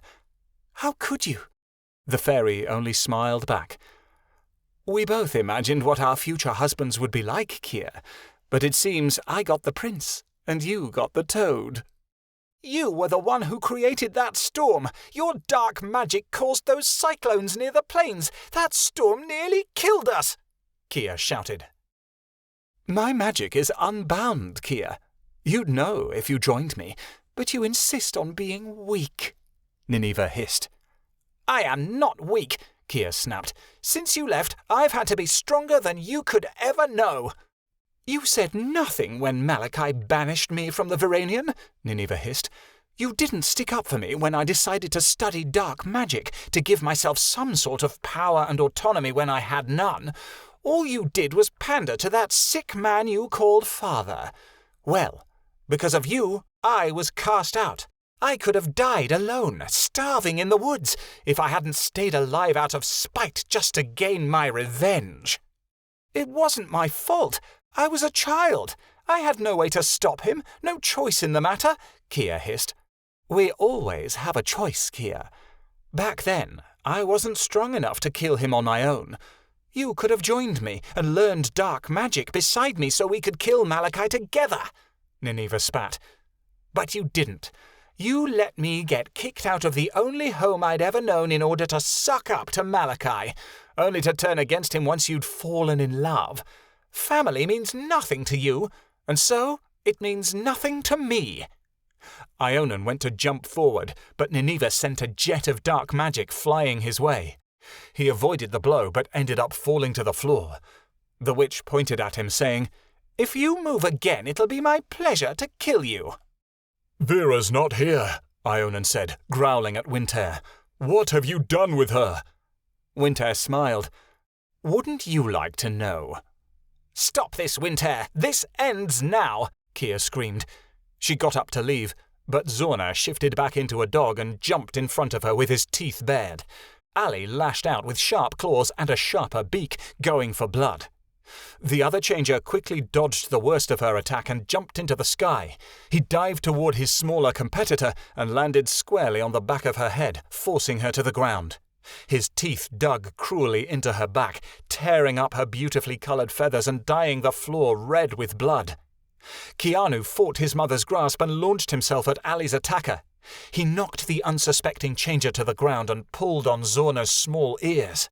Zorna bucked and weaved in an effort to knock the young child from his back, but couldn't break his hold. Soren joined the battle as he yanked Keanu off Zorna by his hair and flung him into the other room as if he were some sort of toy. Zorna latched onto one of Allie's legs and dragged her behind them. Kia and the others jumped up and ran toward the door, but they were cut off by a wall of black flame. Nineveh beamed at the children going for the kill as if they were only playing a game. She strode behind the black flame with Winter to watch the carnage from the other room. "Soren is young, but I've taught him and his changer how to be killers," the witch hissed. "All you can do is watch, little sister, as your son dies by my child's hand." The young girl watched from the shadows as the boy and his changer were beaten. Her long, blood-coloured hair was put up in 2 pigtails on either side of her head, and her large emerald eyes sparkled in the light cast by her mother's black flame. She peered out of a secret door, which was hidden behind a cabinet within the wall. She began to whisper softly to herself, then turned to look at the family who was trapped in the kitchen. This was the only room she had access to, as Vera had built her a secret door here that Winter did not know about. The 8-year-old took a deep breath and stepped out of the shadows, knowing she had to make this right. The minute she did, a large wolf jumped in her way, his teeth bared. She put both hands up in front of her. "I'm on your side," she said softly. "I don't want to hurt you."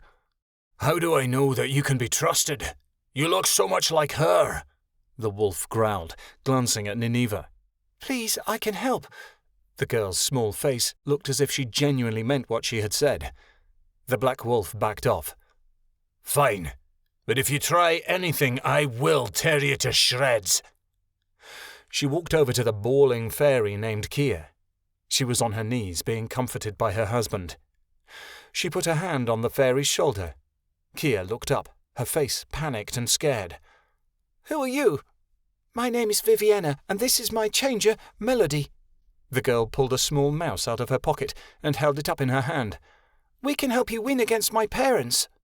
"How are we supposed to know you're actually on our side?" the company sitting next to the fairy demanded angrily. "We've been betrayed before." "Melody, I command you to tell them the truth," Viviana said, looking down at the small mouse in her hands. "The whole truth or just part of it?" the creature asked. "Whole, it's important," Viviana replied. Melody sat up to make herself taller, trying not to quake under the fairy's gaze. "When Viviana was born, Winter rejected her because she was a girl and not a boy. Nineveh still loved her and raised her despite Winter's objections. Nineveh even taught her to use the power of dark magic." Melody swallowed nervously, and then continued. "When Vivi was 4, her powers became even greater than Nineveh's. This made Nineveh jealous, so she abandoned her daughter and put all her effort into having another child. So you see, my family hates me. The only reason that I'm still alive is because my father's changer, Vera, made a secret place for me to hide and sneaks food to me. She hides me from my parents," Vivi told them sadly, staring at the floor beneath her feet. "They don't even know that I'm still alive. They think I died or ran off long ago. But I stayed in the area to watch my darling little brother grow. I know how to distract Soren from your son, but you have to do something for me in return." "We will do anything to save our son's life," Kia gasped through her tears. "Anything you want." "A home." Vivi looked up at them at last. "That's all I've ever wanted. Somewhere that I belong and don't have to hide." "I can easily arrange that," Kia said softly. "Just please save him." "Thank you," Vivi smiled at them. "Melody, go get those pies off the counter." Vivi pointed, and the small mouse took the form of a tiny tan owl. She gingerly grabbed a hold of the miniature fruit pies and carried them over to her company. Vivi gestured toward the table, and Melody put them down. "What are you going to use those for? A quick snack?" Ionan snapped from Kyoto's shoulder. You'll see soon enough, Vivi said quietly. Then she stepped back, raising her hands and starting a chant. By the strength of darkness within me and the power of death at my control, I draw back this wall of flame and bring forth my own inner light. Nineva's wall of fire vanished instantly, becoming nothing more than a veil of beaming sun. The witch stormed in from the other room to see what had happened, confused. You, she snarled as she stared at Vivienne. I thought you were dead years ago. I guess you thought wrong, Mother, because here I stand. Vivienne stared cruelly at the witch. Soren, I've got something for you. The young boy halted his assault on Keanu and smiled as he heard his name. He staggered into the kitchen and saw the small pie in his sister's hand. Zorna, being as curious as he was, also abandoned the fight with Allie and stared at the food. Come get it, Vivienne cooed softly. They're for you. The two children came over and snatched up the pies. While Soren was busy enjoying his treat, Vivienne cast a spell and a cage of light surrounded the two young boys. Soren began to cry the minute he realized he was trapped. Zoran flew around him as a small bat in an effort to comfort his company, though Soren only cried harder. Vivienne and Nineveh were engaged in a harsh battle of magic that shook the house.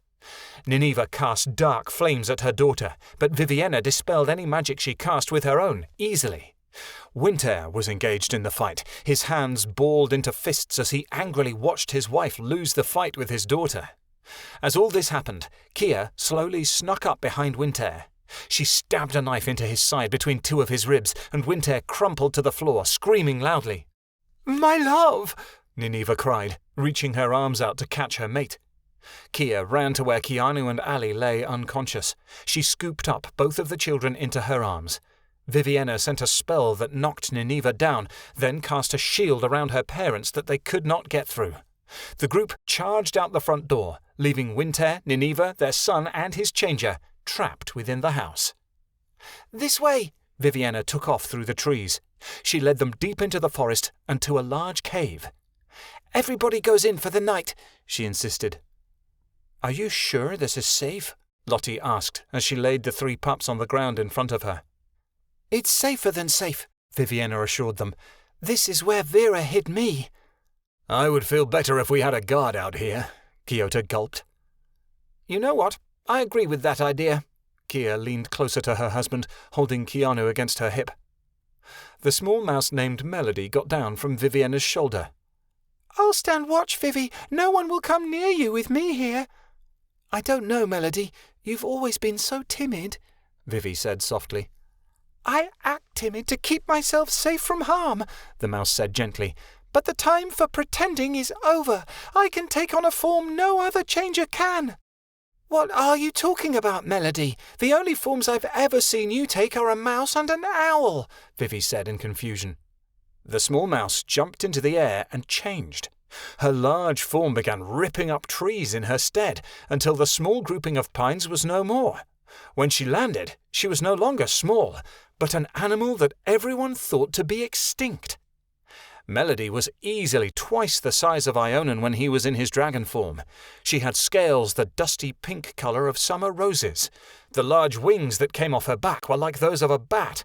Small spikes stood out on the tip of both wings.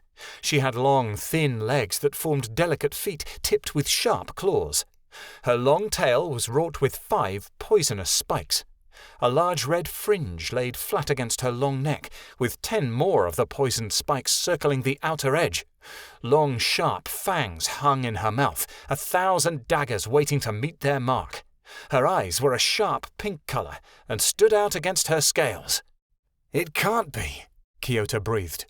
It's impossible. But I still stand before you in the form of a creature that has been extinct for thousands of years, the only thing that is a natural predator of the dragon, Melody boomed. I am a Draenern, the winged giants that ruled the forests before the age of fairies and continued to rule well into their existence. Aren't Draenerns creatures that were hunted because of the threat they posed to the fairies? Kia asked.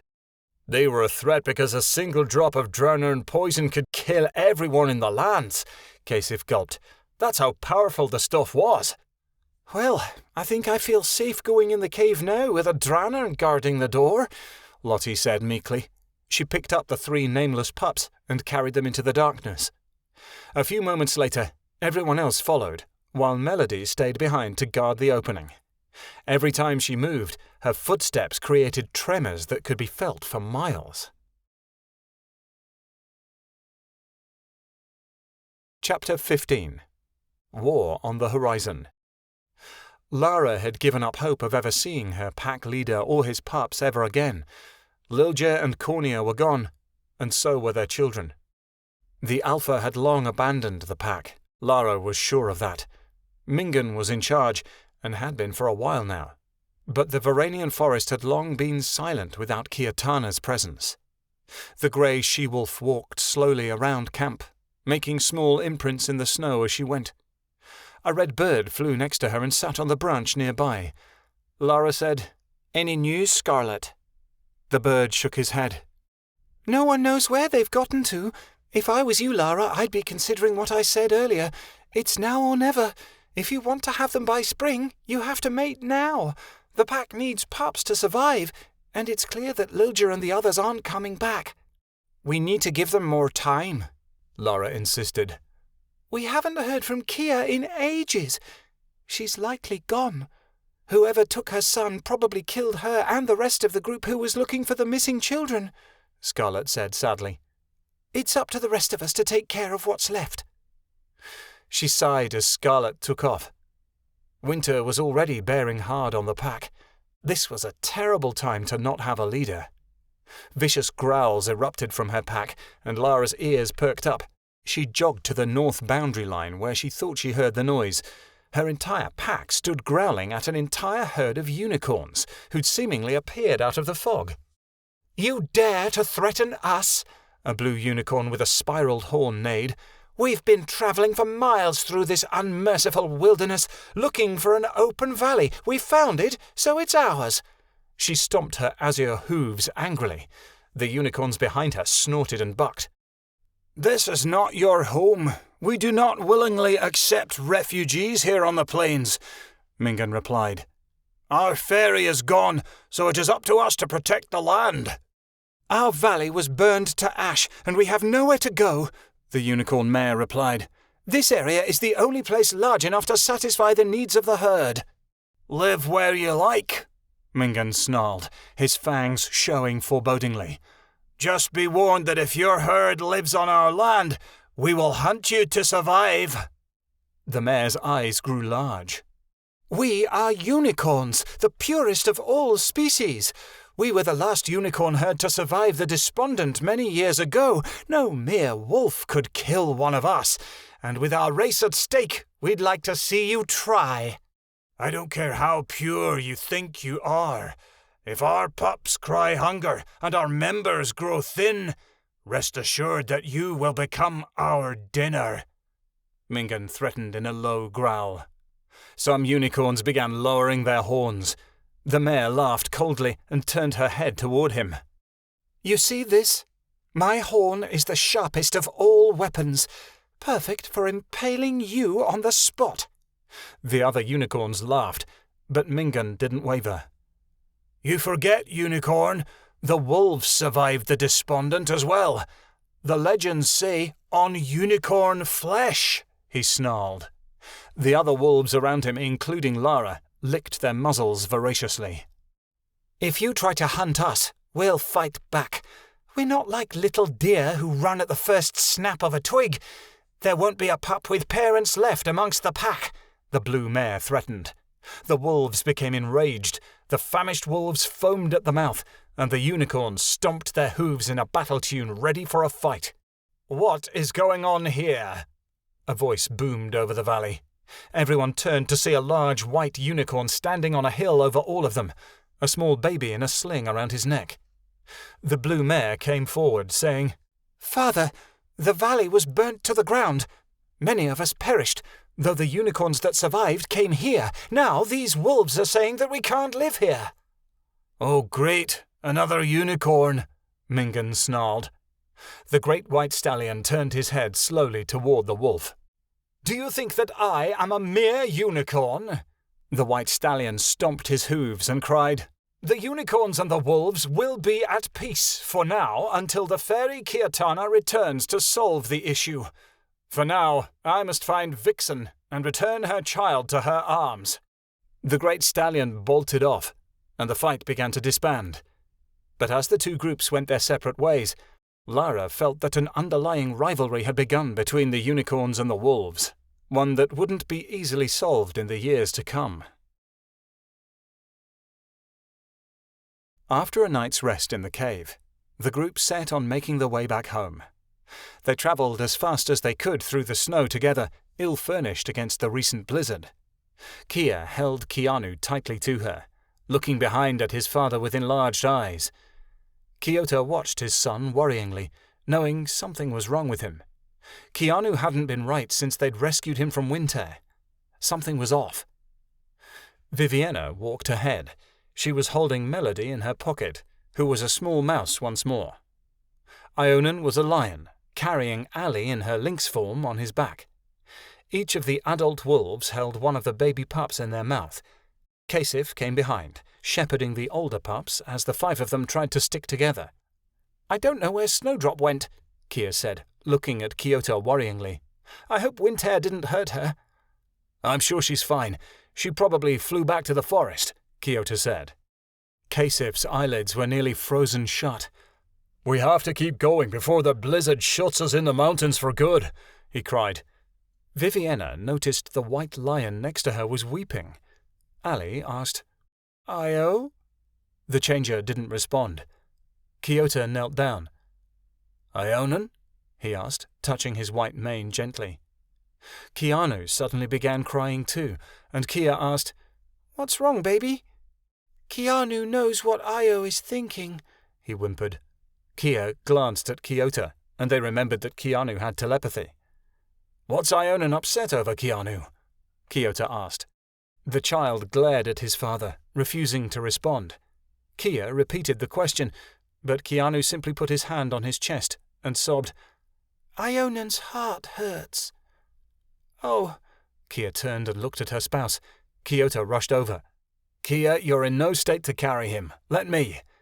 He extended his arms, but Keanu cried, "No!" It wasn't a cry of defiance, and he wasn't having a tantrum. This was a cry of pure terror. He dug his nails into his mother, and his eyes started to glow in fear. Allie instantly jumped off Ionan's back, her eyes shining light as well. "Touch him, and you shall meet my talons," she hissed, and they all gasped at her tone. Kenai whispered fearfully, "Allie, it's us." "You shall all see death if you hurt him. No one shall hurt him again while I breathe." She changed into a griffin and started snapping fiercely at Keota. "Keota, you'd better back off," Kasif shouted, shielding the pups from Allie's wrath. Keota slowly walked backward, taking his place beside Ionan. Keanu's eyes stopped glowing, and so did Allie's, the rage slowly filtering from her face. She walked by Kia, and the boy hummed, "Allie." Kia pried Keanu's terrified hands from her fur jacket and set him down on Allie's back. The young prince laid his wool-covered head down on her feathers, and Allie she led the way, casting threatening glances at everyone behind her. "Ionan, do you know what that was all about?" Keota whispered. The changer didn't even look up. He heartlessly stared at the snow and said, with tears streaming down his fur, "We'll never be able to find her. Who knows where Windhair hid her?" Kia frowned. "Let me see what this is all about." She knelt down, pulling off her hood to reveal her pin-straight hair, free from its usual braid to cascade down her back. She took Keanu's hand and said, "Baby, do you think you can show Mummy what Io is thinking?" Keanu nodded, and he put his hand on his heart again. He seemed to be thinking carefully, and Allie danced uneasily under him, as if she knew what was coming. Keanu then placed a hand to Kia's temple. Kia let out a cry at his touch, and the group immediately stood stagnant. "Kia, what's wrong?" Keota asked, but before he could do anything, Kia was sobbing frantically. She ran at him, wrapping her arms around him, and kissed him harder and longer than she ever had. She hugged him as tight as she could and whispered, "Keota, hold me. Hold me and don't let me go." "What do you mean? I'm not going anywhere," he said rapidly, getting a little emotional himself. She shook her head, tears pouring down her face. "Don't stop. If you let me go, I'll die. Don't let go." The wind trembled against them and nobody stopped to ask what was going on. The group continued walking, and after a while, Kiota and Kia had fallen behind. Kia was still clinging to him, though not as tightly. "I don't understand," Kiota said. Kia laughed a truly happy laugh. "Don't you get it?" she asked, shaking her head. "You, like all the companies, underestimate your changer. What I experienced back there was only the most powerful love I've ever known. Don't you realize how much Iona loves Vera?" "But she's with Winter," he exclaimed. "It doesn't matter what side she's on. She loves him and he loves her. That's all that matters. I don't think you realize the depth of their affection. You saw how much of a wreck I was back there. That's what they feel for each other." Kiota nodded. "If that's how he truly feels, then we need to find her, so we can bring her home." They had found a cave to subside in until the blizzard passed. There was no point in trying to travel further. The storm was so strong that they couldn't see where they were going, and it only got them more lost. The cave was high and deep. Too far in and they would be lost to the darkness of the caverns. Kia kept Allie and Keanu close together. Kiota sat next to them with his legs crossed, his one arm around Kia. Kasif was being jumped on by Lilja and Cornia's pups. "Get the traitor!" Shadowin cried. He hopped on his head while Jade grabbed his jacket. The rest of them put little bite marks on his skin. "Hey, stop it! That hurts!" he laughed, thoroughly enjoying himself. They pushed him down and he growled, crawling around on all fours and pretending to be a wolf himself. "Kasif's a riot, isn't he?" Lilja barked, showing his teeth happily. "Yes, he is quite the comedian," Lottie replied, the 3 newborn pups snuggled against her belly. "Have you decided what to name them yet?" Cornia asked, watching the new mother proudly. "Of course," she whispered. "This one is Rebecca, the little one is Adelaide, and the boy's name is Tattle." She pointed to the grey, red, and black wolf in turn. At the sound of his name, the little pup stirred, and his sisters squirmed. Adelaide began to open her eyes. The little pup said in a soft voice, "Mama." The boy began to rise. He growled and lunged out a paw before falling back onto Lottie's soft silver fur. He slowly opened his eyes, which were a golden yellow. With his 4 paws up in the air, he cocked his head at her from upside down and grinned. Rebecca simply opened her grey eyes, looked around once or twice, then scooted over so she was completely covered by her mother's fur. Lottie kissed them all gently, and Lilja remarked gruffly, "Congratulations, little sis." Lottie touched her nose to his and murmured, "Thanks, brother." Melody and Vivienne sat in the corner of the cave. Melody was on the floor as a small speckled owl. Vivienne stroked her feathers, and she let out a hoot of contentment. Vivienne whispered, "Dee, what's up with you lately? You're changing so much now. Why all of a sudden?" The owl shook her feathers. "I'm not sure. I think I'm beginning to realize who I am. I never knew I could change into what I did earlier until I tried." Vivienne put her in her lap. "I think I'm changing too inside." "How?" Melody asked. Vivi hugged her tighter. "I just don't feel like hiding myself anymore. For the last 4 years of my life I've been in hiding and I'm only 8 years old. I'm tired of having to disguise who I am and how I feel.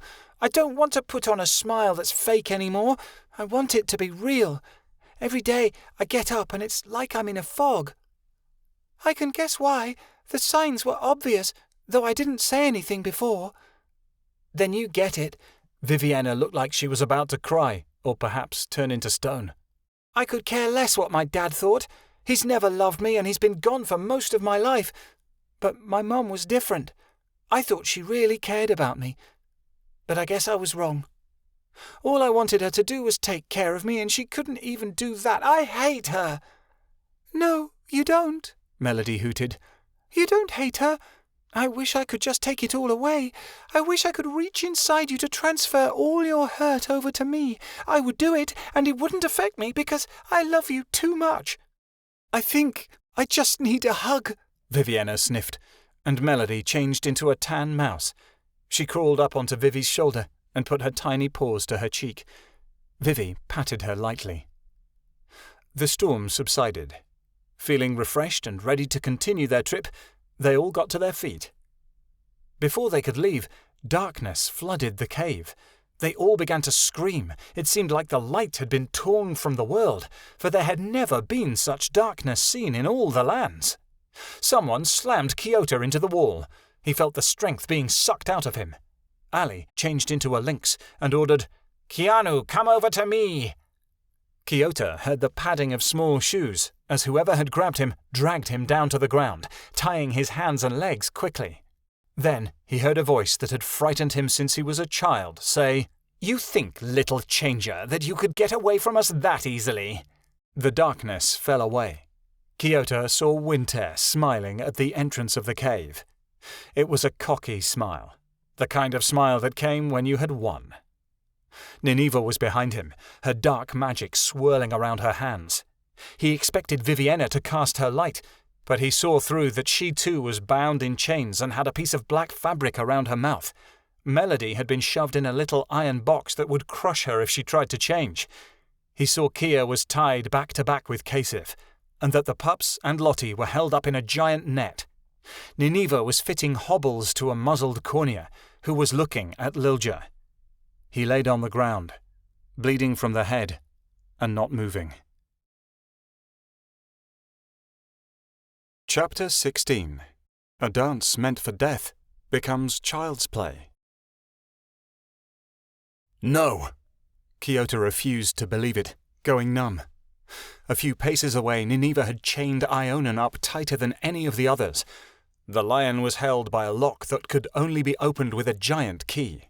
It was so thick that even if Kiota did get free, he'd never be able to rip it off with his enormous strength. Dark fire had blocked the cave entrance, so they couldn't escape. How did they tie us up so quickly? He wondered. Nineveh must have been able to see in the darkness she cast, unlike them. The only ones that had gotten free were Allie and Keanu. The young lynx bared her sharp teeth. Keanu huddled behind her, frightened. "I haven't forgotten what you've done," Allie hissed, glaring at Winter. Winter moved aside to reveal his son. Soren was a perfect example of his father, his brown eyes dangerously sinister for a child. His changer, Zorna, peeked out of his pocket as a bat and opened his jaws to reveal his fangs. Allie hissed right back. "Now we shall see who will overpower the other. We have trained our son and his changer since the day he was born, trained them to be killers. But will it be enough to defeat the mighty prophecy?" Winter sneered. Don't listen to him, Allie. He's trying to get you to lose control so he can find your weak points, Ionan cried. Nineveh sent a jet of dark magic that looped around Ionan's mouth, silencing him. He's right, Allie. Whatever you do, don't give in, Kasif cried. Shut up! Nineveh slapped Kasif upside the head. She gagged him as well before returning to Winter's side. I won't interfere, and neither will my wife, Winter said, stepping back. I want to see which of our children is the weak link. The fight in the house between the children suddenly made sense.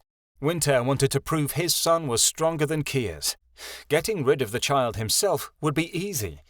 Knowing that his child had beaten the queens in battle would assure Winter his son had what it took to help him gain victory against his enemies. The cave went silent. Soren stepped forward. Zorna leapt out of his pocket, transforming into the black dog they had seen at the house. Allie stayed in her lynx form. She pushed Keanu to the wall, and the two changers began to circle. It was like a dance the way they moved. Allie was heavier, stronger in her movements, while Zorna was articulate and light. They stopped and faced each other, moving their heads in time like snakes. Allie charged, but the dog easily spun out of her way and had her by the throat in seconds. She growled and pushed him off of her, slamming him onto the ground. That's a little something I learned from Uncle Lilja, she cried, but Zona whipped her legs out from under her. He tried leaping on top of her. She swerved, pinning him to the ground instead. He fell helpless under her weight. "She's too heavy, Zo! Change into something else!" Soren shouted. Zona changed, this time reverting back into a bat. He climbed up the walls of the cave and then dove, biting Allie in the exact place where he had hours before. She screamed louder than they had ever heard her. "Allie!" Keanu cried, and his eyes began to glow. There was nothing but rage inside of him. He jumped onto his cousin's back, and Soren screamed. Keanu rolled onto him on the ground and they wrestled, but this time Keanu was winning. "Daddy, help me!" Soren screamed, reaching a hand out towards his father. Winter didn't respond. He showed no interest in his son, but kept his eyes fixated greedily on Allie. He wanted to observe her power, see exactly what she was capable of. Allie changed into a giraffe, her long neck making it impossible for Zona to keep a good hold. He fell back and changed into a wolverine. Allie morphed into the same thing. They snarled and leapt at each other, tearing off chunks of skin and going for blood. Keanu and Soren stopped fighting and simply sat down to watch their bonded partners in fear. Allie took her giant paw and beat him back, and Zona was sent flying across the room. Soren cried, "Zo!" and hurried over. "You little brat, get back here! Don't show weakness!" Winter hissed. His son paid him no attention. It seemed the boy did have some kindness in him after all. He helped his changer stand. Allie changed back into her favourite form, a brown fawn. Zuna shook his head and changed, forming into a black fawn the exact size of Allie, with small antlers on the top of his head. They charged and butted heads, rising up on their hind legs to claw at each other with razor-sharp hooves. "You're never going to end it this way. Show them your true form and let's get this over with," Winter snarled. Zona jumped into the air, bouncing off a cave wall. His form melded, and Allie was faced with what was undoubtedly a phoenix hatchling. He was mostly red and nearly the size of Keanu. He had a black beak and tail feathers, and when he flew, fire swirled around him. Zona opened his mouth. Flames came barreling out, straight toward Allie. All was in slow motion, until Keanu screamed. Allie leapt into the air herself, changing into a griffin as she rose. They were too well matched. Whenever Allie had gotten a hold of him with her talons, Zona chased her away with fire. When Zona got too close, Allie lunged out with her beak. They finally came to the height of the cave, where they locked claws and went spiraling down to the ground. Keanu closed his eyes, but the crash never came. The two children were too innocent to truly kill, so both changers let go and glided gracefully to the ground. "No!" Winter growled, but Zona was too tired to continue. He hadn't rested from travelling as Allie had, and he collapsed breathlessly by Soren's feet. Allie changed into a fawn, walking over to Keanu. Winter let out a disgusted noise and said, "I'll take care of this myself." He went to pick up Keanu, but Allie bit his hand, drawing blood. He drew back his hand and screamed, "Ah, you little bitch! I know your weaknesses. You won't be able to resist losing your control when I hurt your company again like I did so many times before." Kia screamed through her gag, and Kyoto's eyes enlarged. He began struggling harder against his bonds, but it didn't make a difference. "You will never touch him again. Vera took too many of your blows for us. I will do the same for him. No matter what you do, you will never take my powers." Allie stepped boldly forward and Winter laughed. "You think that you could fight me? Vera didn't just take your punishments. She felt my dominance every day for years. What makes you think you'll be any different? Do you think that you are better than me?" "I don't have to be," she smiled, looking up. Winter went rigid. He turned slowly and found Bloodbath standing behind him, looking at Winter with hungry eyes. Smoke was furling out of his mouth and nose. He brought back his lips to reveal all of his dagger teeth. Winter's eyes contracted. The dragon lunged for the kill, but Nineveh, with Soren and Zona in her left arm, grabbed him. They vanished in a whirl of black smoke. Snowdrop trotted happily into the cave, her head held high. Bloodbath lumbered over to Keanu and tore off his ropes. He was released, and instantly ran over to start untying his wife and Kasif. Bloodbath ripped the chains binding Ionan and broke the lock holding him captive. Then Bloodbath let the pups and Lottie down from the net. Lottie went over and yanked off Cornea's muzzle and hobbles. Then they all worked on setting Viviana and Melody free. Without Nineveh here, the contraptions broke easily. "Now that you're all free, I'm going to give chase," Bloodbath said. "That witch and her husband can't be far." The dragon hurried out the cave door, roaring loudly before taking to the sky. "How did you find us?" Kiota asked, turning to Snowdrop. "We had a bit of help," Snowdrop said, turning toward the entrance of the cave. Kia saw that there were about 10 elves, mostly young but some old. Her hand went instantly to her dagger, but a young elf with his hair in short braided rows said, "Don't worry, we're not against you and never were. We were forced to fight by our leader, but when the fire spread from the witch, we ran faster than the others and escaped. We've been looking for you ever since. We know the way down these mountains and can help you on your way home." "Thank you," Kia nodded. "What's your name?" "Oliver," he said. "I can understand if you want to punish us.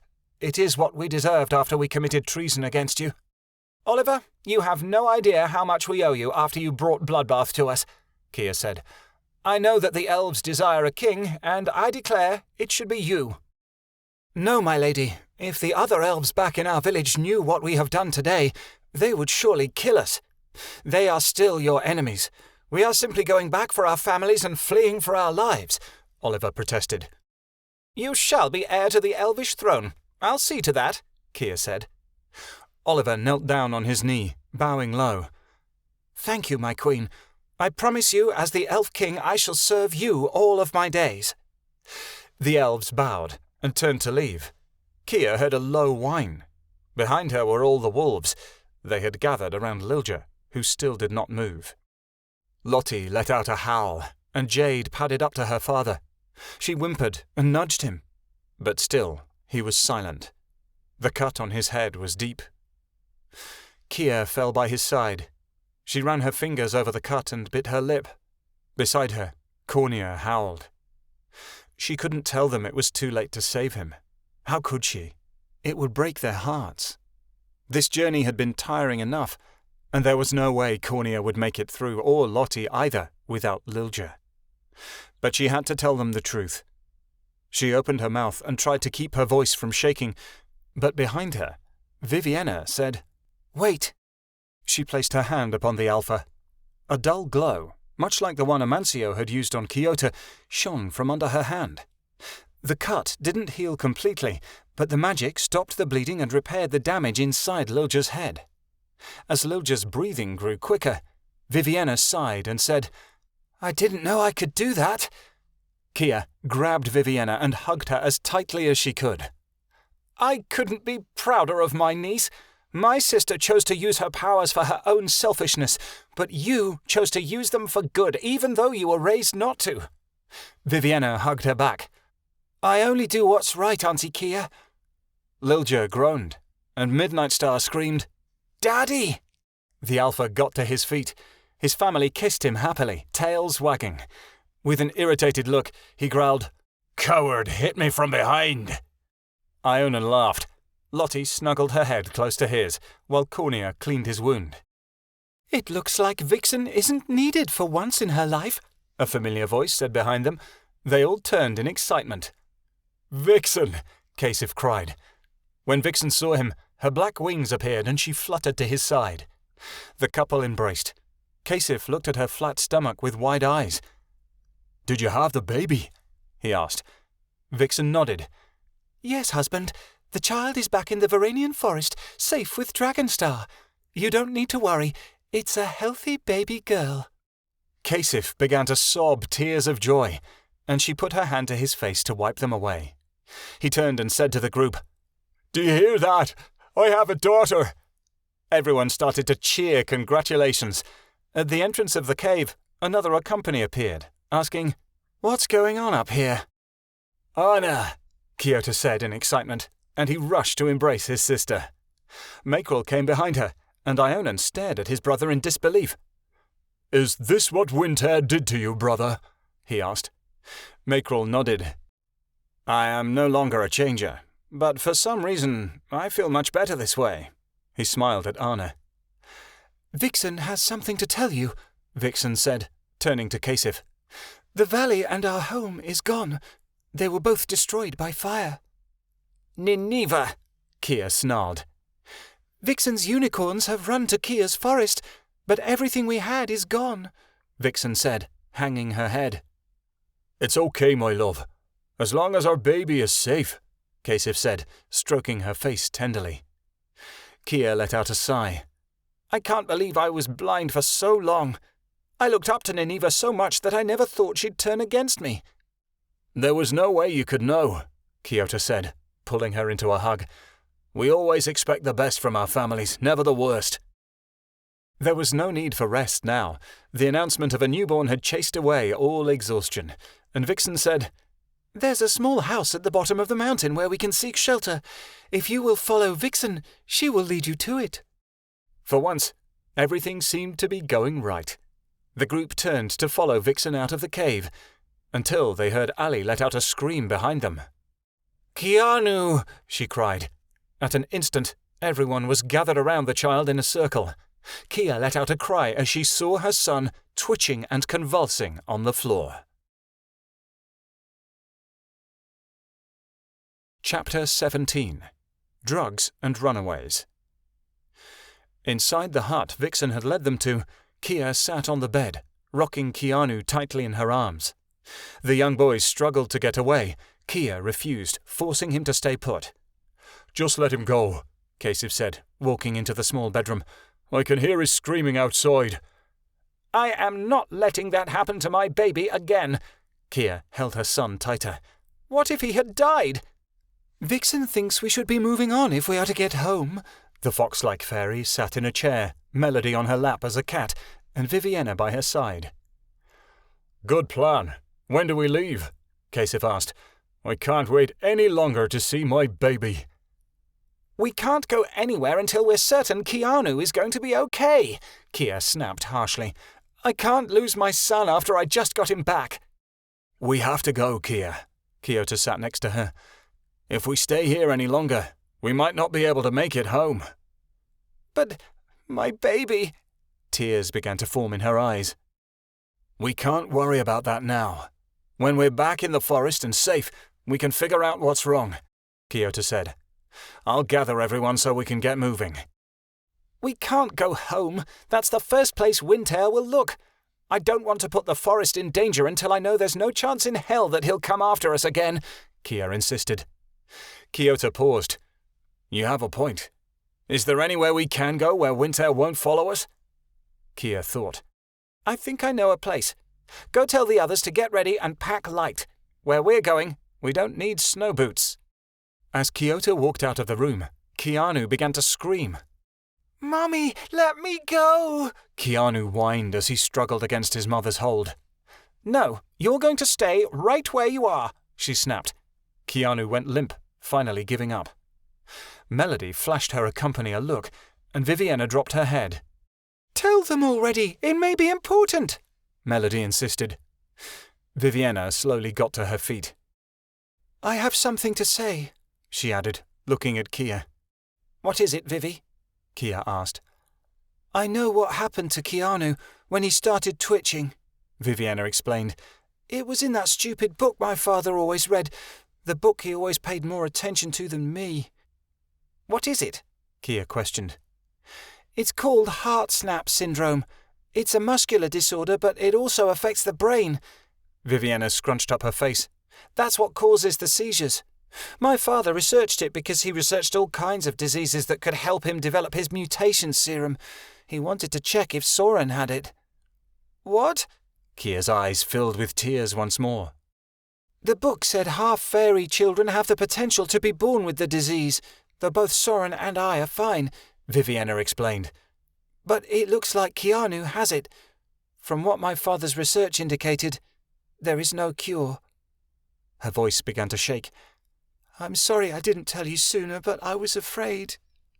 Small tears dropped from the girl's eyes and splashed onto her simple black dress. Please don't be mad at me. Of course I'm not mad, just shocked.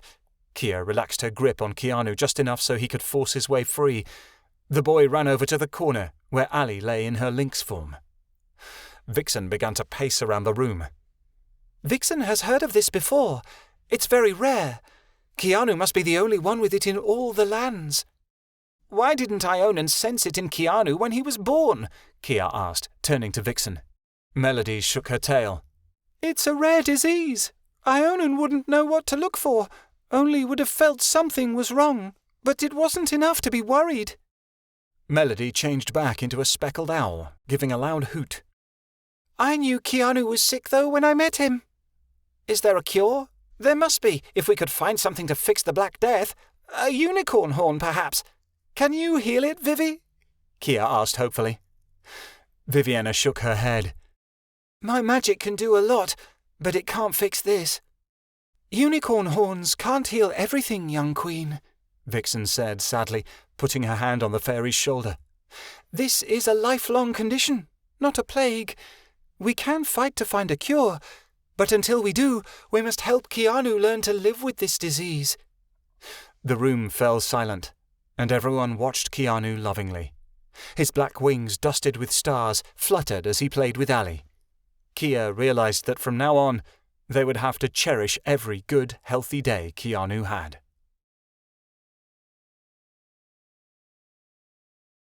Winter paced around his house angrily, his brow furrowed. Soren sat in the corner, rubbing his bruised arm gently and crying. Zona was next to him, and the small black dog licked his accompanier's arm, trying to make him feel better. Nineveh sat in a chair on the opposite side of the room from her son, playing with a jet of fire between her hands. Stop pacing already. You're annoying me to death.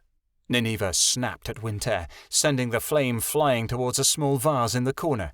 It exploded into flames. Winter paused, glaring at Nineveh. She rounded on her son.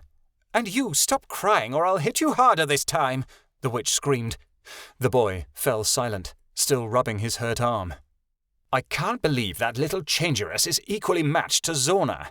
There's no way she could be that strong, Winter said to himself. It's an easy fix. Another dose of drugs and Zona will be stronger than she is. If we give it to him right before they fight, he's guaranteed to win, and we can capture her again, Nineveh said. At the mention of drugs, Zona hid behind Soren. And that, my dear, is why I married you. You always have a plan. Winter walked over and kissed Nineveh tenderly. When Winter pulled apart from his wife, he began looking around the house. Have you seen the book?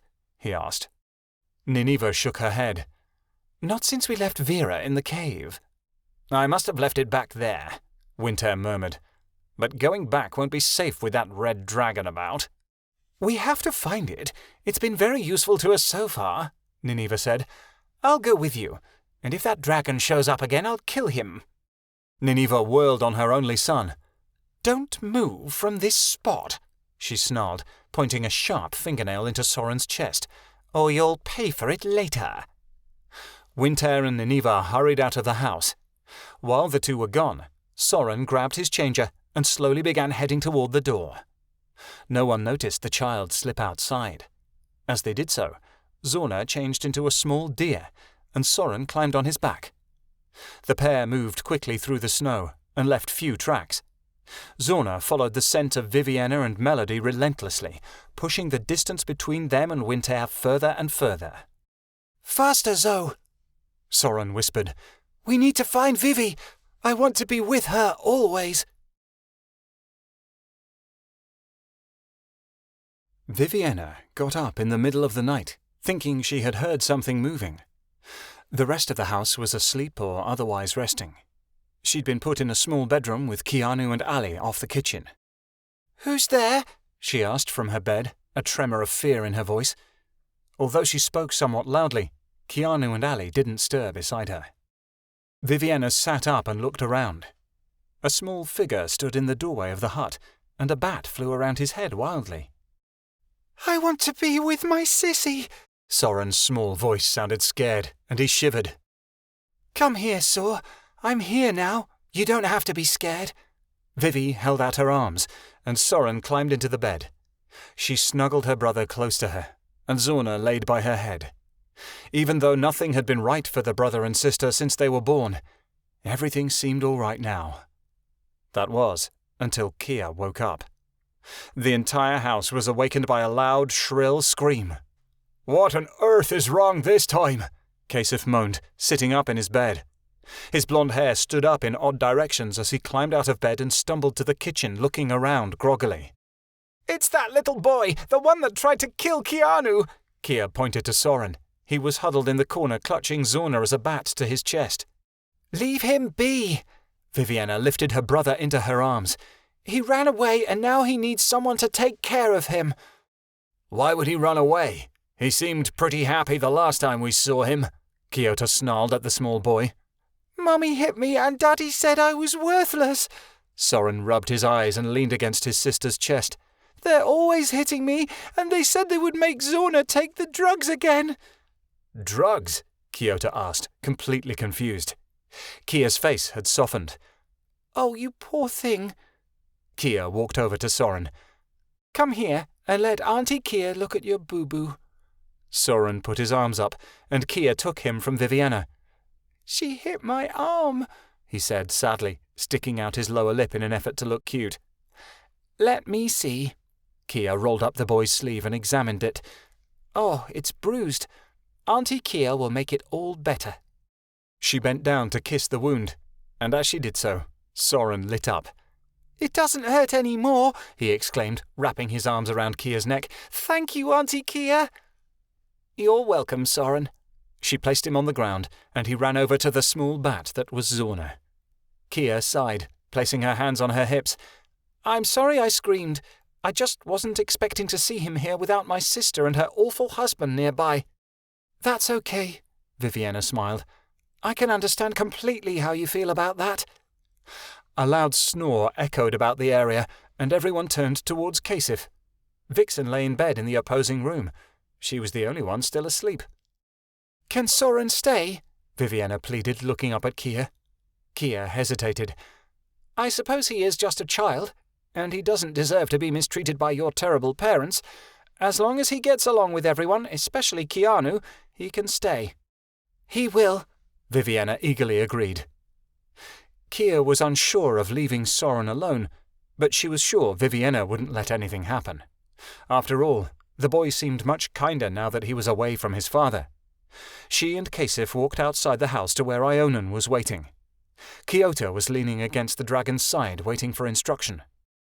"Can you take me up into the sky so I can figure out how far away we are?" Kia asked. "How far away from where?" he asked. "Mount Dethan," Kia told him. "You know, the big volcano that erupted and helped to kill off everyone during the first despondent." "Why on earth would we want to go there?"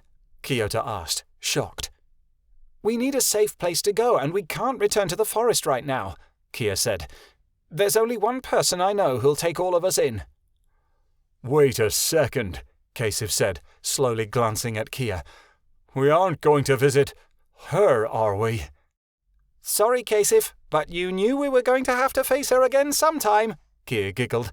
"And sometime happens to be today." "But does it have to be now?" Kasif turned bright red and dropped his face to look at the floor. "Well, if Kasif doesn't like whoever we're going to see, then I'm in." Ionan spread his wings. "Let's get you up high." Kia followed the dragon and climbed onto his back carefully. He flew gently, carrying her much higher than she ever could have flown on her own. She looked out and spotted the volcano easily on the horizon. "Not as far away as I thought," she mumbled.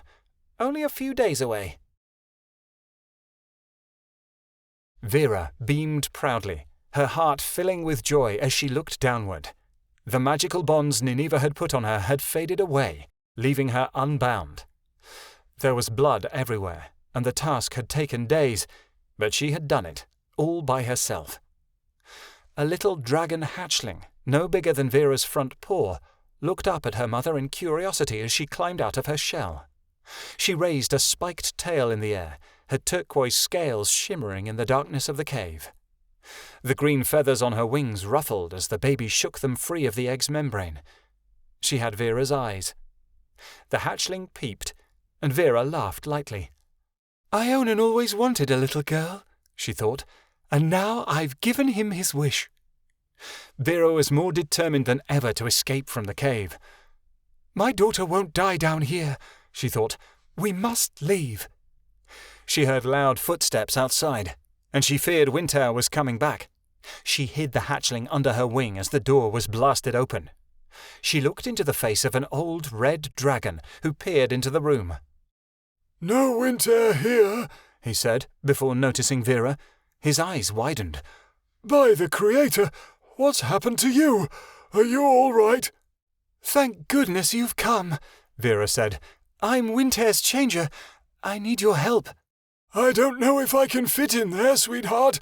I'm too big," he said, looking inside the room. "I'm Bloodbath, by the way. I'm a friend of Kia's.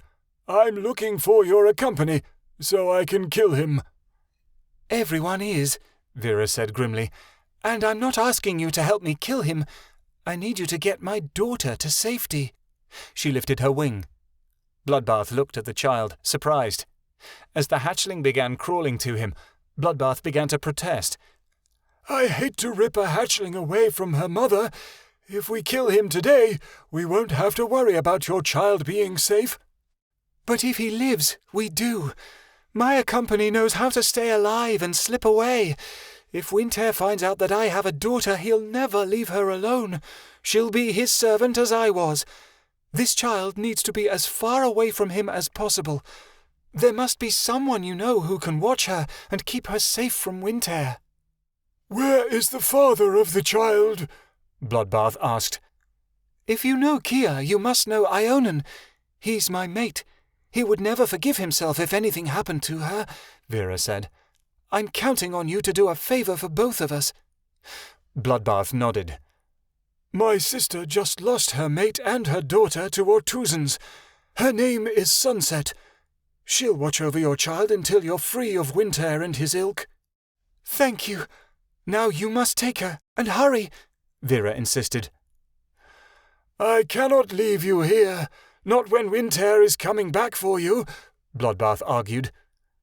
"There's nothing you can do. Winter will never stop looking for me, and it's safer if I'm not around my child," Vera said. "Once my daughter is safe, find Ionan. He's the only one who can help me now." Bloodbath nodded. He put his head down so the child could climb onto his head. The hatchling looked back at her mother, and Vera nodded in encouragement. But the hatchling only ran back to her mother, screaming her head off. "I don't think she's too eager to go with me," Bloodbath said. "Let me sing her a song," Vera said. "That should calm her enough to convince her to go with you." Vera snuggled her daughter closer, opened her heart, and began to sing. "Come sleep, dear child, let your dreams come fly. Don't let your tears fall, even fall do mine. Though perhaps we may be apart, far away. Remember this song, we'll meet again someday." Mirabelle cooed happily. Vera kissed her daughter on the head before looking toward Bloodbath meaningfully. The baby dragon happily hopped up on Bloodbath's head without further hesitation, giving a happy peep. "Does the child have a name?" Bloodbath asked. Vera smiled. "Yes, Mirabelle." "A good name. I'll find Ionan and return to free you as soon as I can," Bloodbath replied. Vera watched them go out the open door sorrowfully. She longed to go with her child, but she had to end this, and that meant doing what was right. Vera stalked to the entrance of the cave, gathered the fire in her belly, and sat down to wait. She didn't have to wait long. Mere moments later she was met with Winter and Nineveh, who entered the cave to get out of the torrential snow. "Looks like we need you once more, Vera," Winter said. "Seems like you're not quite as useless as we thought." "Where's the book?" Nineveh snarled, approaching Vera with her magic once more. Vera growled deeply as she said, "I'm not sure, but I'll be damned if I let you get your hands on it again." Before Winter could give her an order, Vera rose up on her hind legs and slammed her body into the mountainside. Winter and Nineveh jumped out of the way as dozens of rocks came flying down from the top of the mountain, burying the entrance to the cave under hundreds of bricks of stone. "Your magic only gives you the power to destroy," Vera said triumphantly, staring into Nineveh's eyes. "You'll never be able to dig through all these rocks. The snow and ice will freeze the book inside for good. Not even your fire will be able to break through." "No!" Winter strode forward and slapped Vera across the face. Reeling from the blow, she turned to flee, but Winter pointed at her and said, "You stay right there, and that's an order. Nineveh, come." He helped his wife onto Vera's back. Though Vera struggled immensely, she found she could not move her limbs unless Winter commanded her to.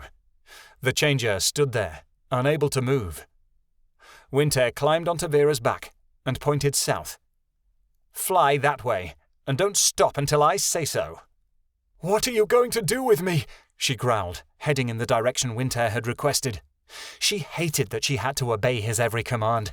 Now that it was against her own will, she couldn't bear to listen to his orders. "That's none of your concern," Winter said. "You're to do as I say."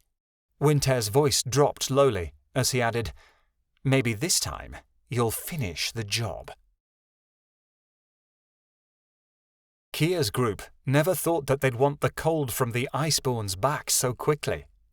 They were gathered around the bottom of a large, threatening volcano, one that was bubbling menacingly and seemed quite active.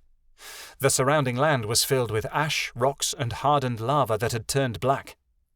There was nothing surrounding Mount Dethon for miles, except for a massive house that seemed entirely built from volcanic rock.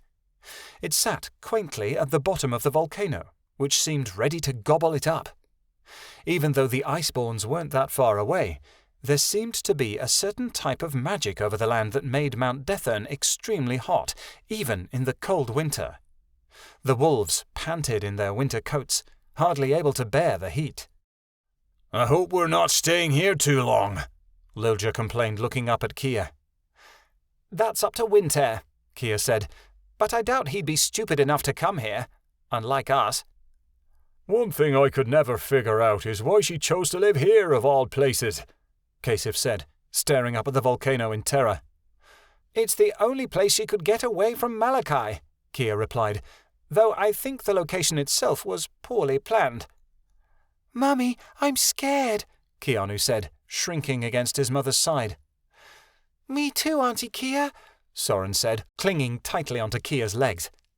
"It'll be okay, little darlings. You'll like this place once you meet the fairy who lives here," Kia reassured them. "Oh, please, can't we just find somewhere else to go?" Kasif whined from behind her. "I really don't want to have to face her again. She'll probably roast my face." "If Vixen hasn't roasted your face by now, then no one will." Vixen laughed at her husband. "Who is this woman that has Kasif so afraid?" "I'm certain that you won't like her very much, Vixen," Kasif said in an upset tone. "She is not a pleasant individual." As they reached the edge of the volcano, Kiota noticed a small chair set up outside the door of the house. Kia led them toward it. A fairy in her early 30s was spread out awkwardly in the chair. Her arms fell over one side and her feet fell over the other. Her bright orange hair brushed against the ground, and she snored quietly. "Flare," Kia said quietly at first. When the fairy didn't hear, she shouted loudly. "Flare!" The fairy in the chair jumped and fell to the ground with a thump. "Ow! What in the world?" She looked up slowly, then smiled as she saw who it was. "Kia!" She rose to her feet and swept the younger fairy into her arms. "It's so good to see you again, little sis." "It's good to see you too, Flare." Kia laughed and pulled away from her sister. She began to point out everyone in the large group. "That's my husband, Kiota, his changer, Ionan, our son, Keanu, and his changer, Allie. And you know Snowdrop. Those two over there are Anna and Makrel. The wolves are Lottie, her brother Lilja, his mate Cornia, their pups, and Lottie's pups. You remember Kasif? That's his wife, Vixen. The other two children are Nineveh's kids, Viviana and Soren, and their changers are Melody and Zorna." Kia took a deep breath and smiled again. "Everyone, This is my sister, Flaria, but most people just call her Flare. Quite a big group you got here, Flare laughed, looking everyone up and down. I've heard the stories about you. Quite impressive defeating a plague. Yeah, everyone talks about it. It's no big deal, really, Kia said, waving her hand. I'm going to have to talk to you later, Flare said, pointing at Kasif. But I have to say you couldn't have come at a better time. And why is that? Kia asked. Because Kale is over. Looks like it's one big family reunion, Flare said with a smile. Kale is here? Kia looked shocked. I can't believe it. He never comes to visit anyone. Well, he's currently sitting in my kitchen with Nicholas, Flare told her sister happily. You remember Nicholas, of course? Yes, I remember him. He used to tease me constantly, Kia scowled. He called me Mosshead. Flare laughed, and her orange eyes sparkled before she rounded on Kasif. I still haven't forgotten what you did to me. Oh, great. Here we go. Kasif sighed and moved closer to Vixen, grabbing his wife's arm. What did Vixen's Kasif do to you, Flare? Vixen asked. She turned to look at Kasif questioningly. All I have to say is that I lost several pairs of underbreeches to his sticky little fingers. Flare threw her head back and laughed, while Kasif turned bright red. I was a child with a crush. I would never do such a thing nowadays, Kasif insisted. Is that so? You seem to have no problem going through Vixen's panties, Vixen protested, her hands on her hips. Kasif's cheeks turned even redder. As the group laughed, Flare led them inside her massive house. There certainly was enough space for all of them here, at least. The front room was surrounded by walls painted the colours of fire, while the floor was made of wooden planks that had been laid down and attached to one another carefully. As they walked into the kitchen, the heat hit them. Most of the home was built into the side of the volcano, and while Flare seemed quite comfortable, the others began to sweat. Makrel and I are going to stand with the wolves outside, Anna said, wiping her forehead, just to get some fresh air. Me too, Ionan gasped. The rest of the group left Kia, Kiota, Kasif, Vixen, and the children with their changers in the kitchen. Keanu and Soren both clung to Kia's legs, while Allie and Zorna tugged at their accompany's sides. Melody sat in Vivi's pocket, a small mouse once more. The kitchen was large and open, as the sunlight shined in through two large glass panes in the ceiling. Two men sat at the table.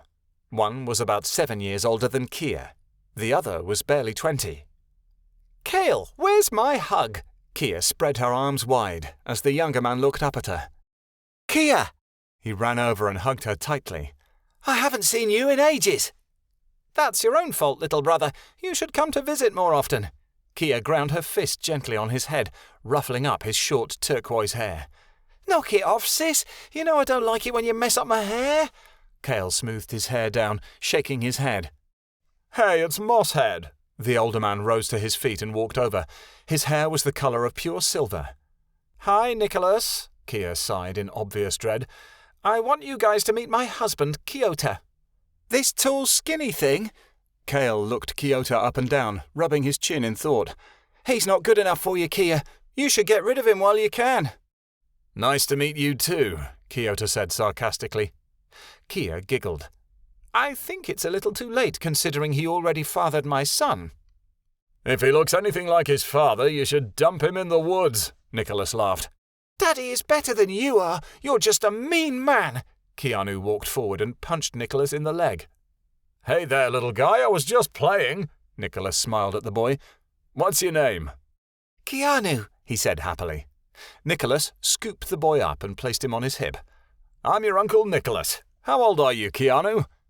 This many. Keanu held up 4 fingers. No, honey, 1 more finger, Kia told her son. Keanu stuck 1 more finger out and smiled goofily, giggling. Hi, Keanu, I'm your Uncle Kale. Kale stroked the 5-year-old's short green hair. Keanu reached out and poked Kale's small nose. I got your nose, Uncle Kale, and you can't have it back. Oh, please can I have it back? I need that to smell with, Kale begged. Okay. Keanu poked his uncle in the nose again and laughed. Daddy, come get me. The child reached out his arms for Kiota. I'm coming. Kiota took his son from Nicholas and spun him around until he giggled. He's adorable, Kia, Flare smiled at her younger sister. "He'll get along great with Mela." "Mela?" Keota asked. "My 4-year-old daughter," Flare explained. "Kids, come and meet your Aunt Kia." A young girl came running down the hallway. She had perfectly curled sky-blue pigtails. Her eyes were orange like her mother's, and she wore a white dress covered in lace. "Here, Mama." "Slow down, Meladronia, you don't want to fall," Nicholas shouted. He stuck his arms out and lifted his daughter up. "This is Mela. Mela, this is your Aunt Kia and your Uncle Keota." "And I'm Keanu." The green-haired boy stuck out his chest as if to draw attention to the muscles he didn't have. "I want to meet her." Soren came running up from his sister's side and looked at Mela.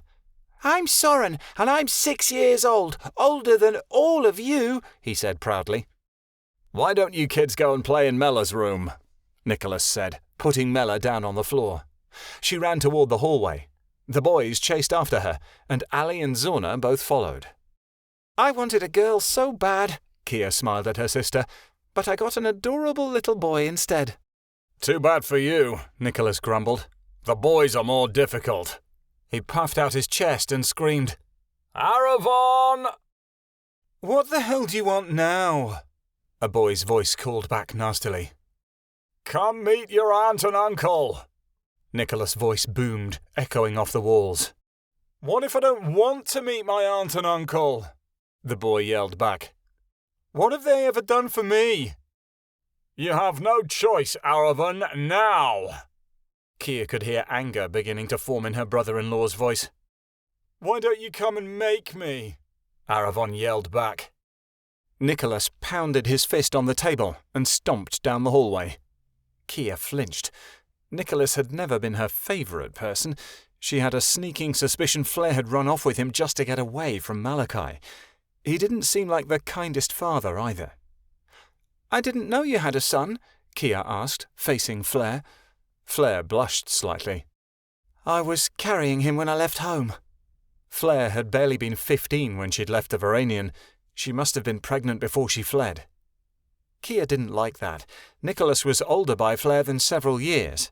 They must have gotten together earlier than Kia realised.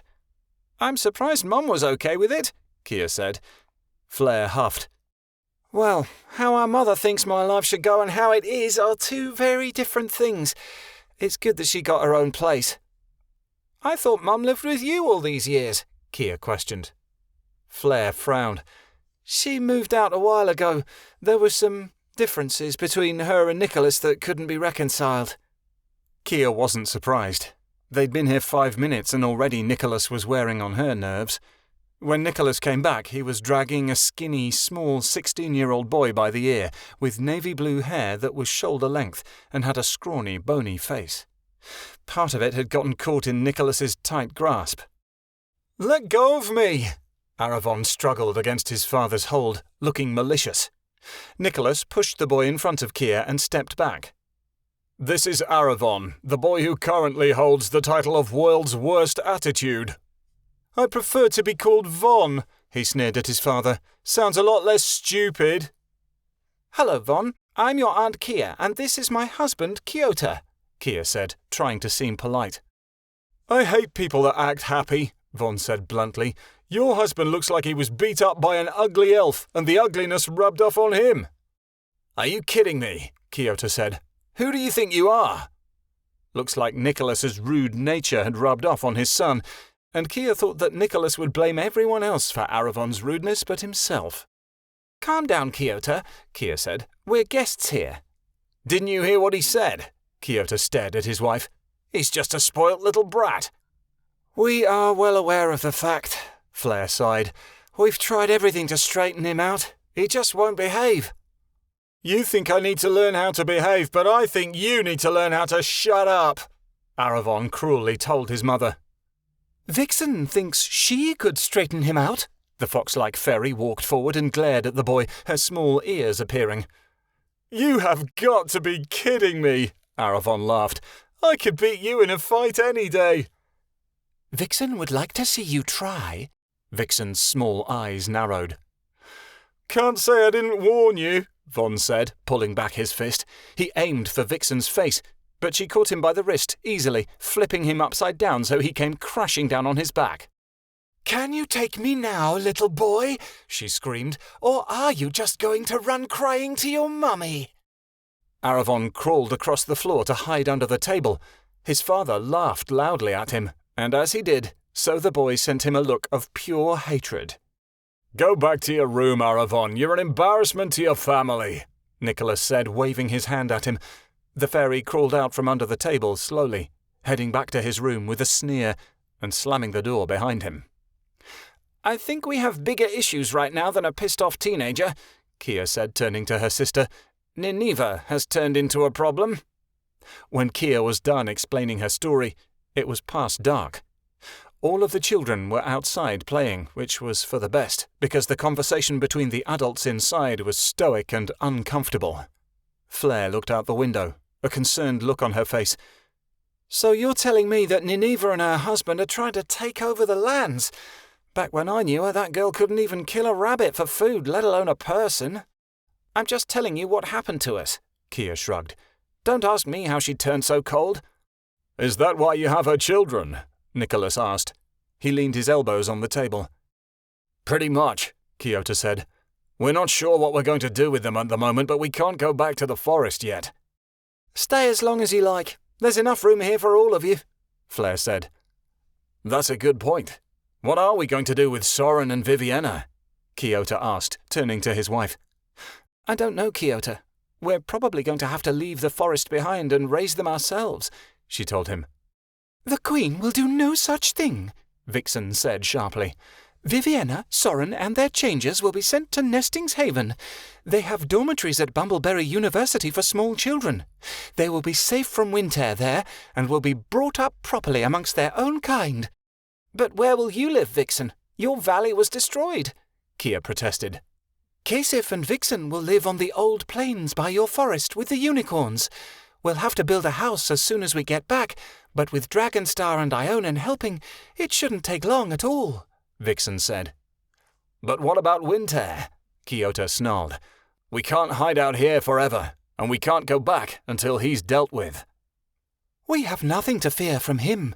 It is him who should be afraid of us. We won't live in fear because we are afraid of what will happen. That's exactly what he wants. He will be caught in due time. Just you wait," Vixen snarled. There was a light knocking at the door. Aravon was in the hallway, pouting as usual. Rubbing her eyes, Flair said, "Fawn, can you get that?" "Make me," Aravon whispered, but he moved toward the door anyway. He opened it to find a large white unicorn standing in the doorway, an infant in a sling around his neck. "Oh, look, it's a mutant horse," Aravon said, rolling his eyes. "Mutant horse?" the unicorn whinnied angrily. "I am a unicorn, and I demand to see Vixen." The boy's cruel look seemed to vanish and be replaced with fear as Vixen was mentioned. He looked behind him nervously. "Miss Vixen, there's someone here to see you," he whimpered. "Who is it, Aravon?" The fairy rose from the table and came over to the doorway. "Dragonstar!" She threw her arms around his neck, hugging him tightly. "Careful, Vixen, you don't want to hurt the little one." Dragonstar backed up slightly, so Vixen could see the child sleeping in the sling around his neck. "Vixen's little Lyrica," she whispered. The fairy snatched up the child and held her up in the air. "Oh, Vixen must show Kasif at once." She ran over to Kasif, giving the infant to him. "This is our daughter," she said, kissing him on the cheek. "Lyrica." He looked at the small child in awe. "She's so beautiful." Kasif bent down to kiss her nose. "Hello there. I'm your daddy." Lyrica smiled broadly at him and reached her arms up into the air. Kasif bent down his head, and the baby wrapped her hands in his blonde hair, beginning to pull. "Ow, ow, ow," Kasif screeched. "Lyrica, honey, I love you, but let go of me." Everyone at the table began to laugh.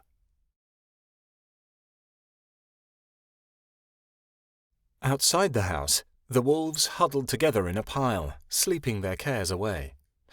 Ionan laid next to them, keeping careful watch. He had remained with the group, even though he longed to leave his companions in search of his mate.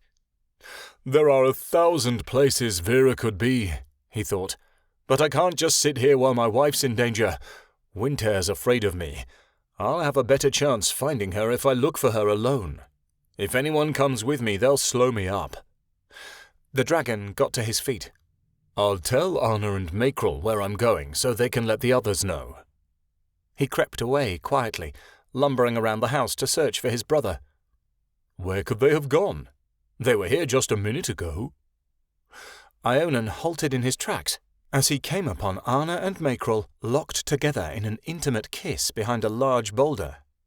As Ionan's mouth dropped open, Makrel pulled away from Anna. His face turned white. Ionan, I can explain. Ionan strode forward, pushing the two apart. What are you doing? This is an abomination! Ionan, you out of all people should know what it's like to love somebody you can't be with, Makrel said in a strained voice. Don't lecture me. This is disgusting for a changer and a company together like this. You should both be ashamed, Ionan said, lashing his tail. But he's not a changer anymore. He's a person, Anna cried. Her hair swept up around her face at the force of Ionan's breath. That doesn't matter. The history you two have should be enough to keep you apart, he spat. Brother, Makrel started, but before he could say another word, Ionan had taken to the sky, beating his wings furiously. You're no brother of mine. You're just like Kiatana, Ionan snapped. You fall in love with whoever you like and don't seem to care who you hurt in the process. Where are you going? Makrel called as Ionan flew farther and farther into the sky. To be with the one I love, to find Vera. Ionan disappeared, and Makrel looked worryingly at Anna beside him. The next morning, Kiatana noticed that Ionan was gone. As the sun rose, he gathered his wife, Vixen, Kasif, and the adult wolves outside the house to report on his absent changer. Has anyone seen Ionan? I haven't been able to find him, Kiatana said in worry. We know where he is, Makrel said as he slowly exited the home, followed by Anna. He went to go find Vera. He could be anywhere right now. Ionan's gone, Lilja said. Then we have to go and find him. If he loves Vera, we have to help him bring her back. I agree, Lilja. I'll stay to watch the pups while you're gone, Cornia said, giving him a small kiss on the cheek. You can take Snowdrop. Lottie and Lilja can sweep the ground. He couldn't have gotten far, Kia said, turning to her husband. Do you need our help? Kasif said, gesturing to himself and his wife. Kiatana shook his head. You should be with Lyrica. It won't take too long to find him, and with the fewer of us out there, the less chance Winter will find us. Then let's go find our friend, Lilja said roughly. We're not going home without him. I'll stay behind with the kids for now, Kia said. Please hurry back.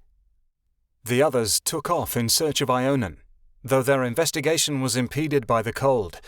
It had seemed that season's winter was so terrible, snow even fell on Mount Dethan that day. The children awoke to a fresh white coat of snow lying on the ground. They ran screaming into the powder with joy. Got ya! Melody screamed as she launched the biggest snowball she could carry in her claws at Viviana. It fell from her talons right onto Viviana's head, but when Vivi threw a second snowball at her in retaliation, it missed and hit Soren in the face. Ow! He cried. He ran forward with a loud yell, tackling Viviana to the ground and mashing a snowball into her shoulder. She laughed and pushed him off of her, but before they knew it, they were in a giant tickle fight. Keanu pounced and joined in, and soon they were all rolling in the snow. Despite Soren and Keanu's previous battles, now that the children were no longer pressured by their parents to hurt one another, the cousins got along splendidly. Any prior pain the two caused each other had been completely forgotten, in favour of games and friendship, in the forgiving way that children were. The pups ran around playing their second favourite game of tag.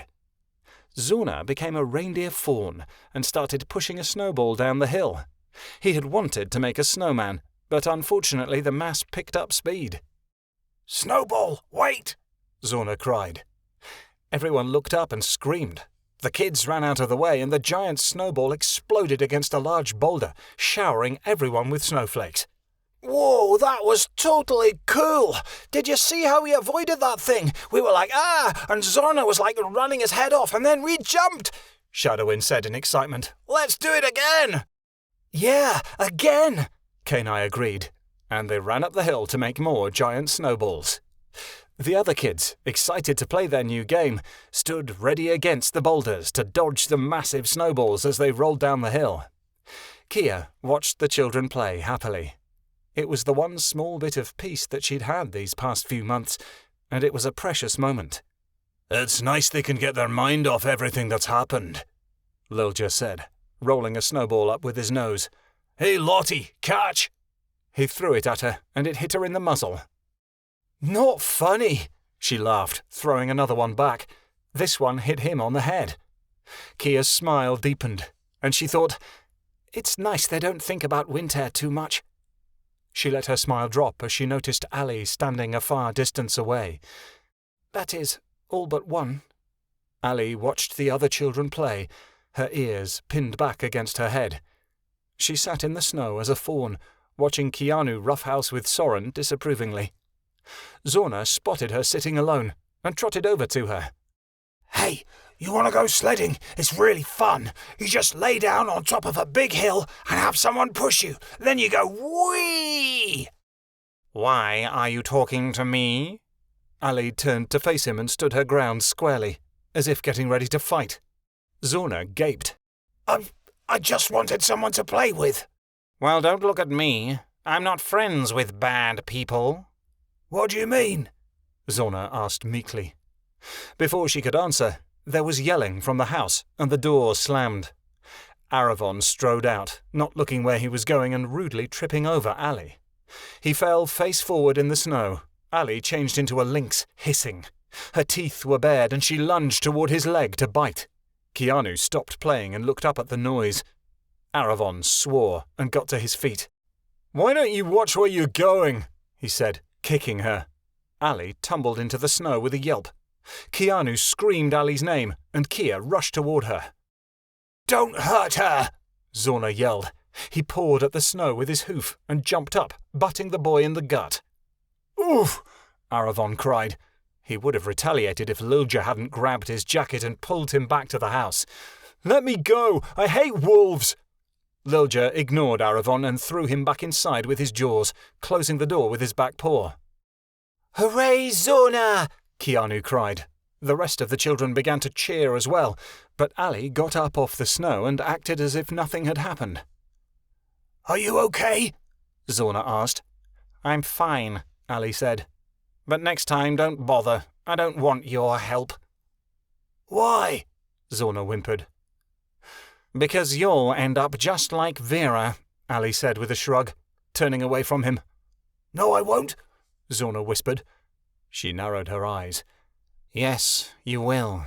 You'll grow up and your company will turn bad, just like his parents, and you'll end up the same way Vera did, because we love our companies too much not to follow what they say. I'm not going to be friends with someone like that, because I would just end up losing them. That's not going to happen. Why do you have to be so mean? Zorna started to cry. Soren rushed over, throwing his arms around his furry neck. Allie, stop it now, Keanu scolded. You're being such a bully. She rounded on him. Don't you understand? Winter's the bully, not me, and Soren's going to end up just like him. You're the only one I'm concerned about protecting, Keanu. We can't trust anyone, not even our friends.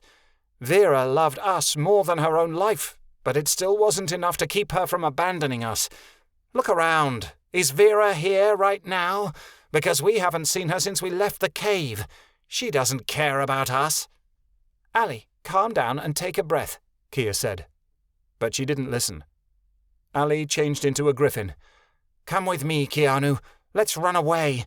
We don't need anyone but each other. No, you stay, Keanu ordered. At first, it looked like she was going to obey, but Allie held her ground and whispered, No. Her eyes began to shine with that terrible glow. She grabbed Keanu by his jacket, throwing him onto her back and launching herself into the air. Put me down, he screamed, and although Allie quivered in the air, she didn't land. Kia screamed. "Grab them before they get hurt!" Kasif sprang into action, rising up on his wings and snatching Keanu from her back. Allie went to retaliate, but Kia had flown upward to grab her as well, holding onto her tightly. She took Allie into the house, saying calmly, "Allie, you need a timeout." Nobody felt much like playing now.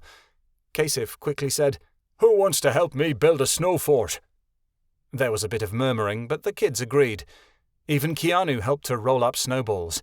From inside the house, Kia could be heard talking to Allie, although the griffin child refused to respond.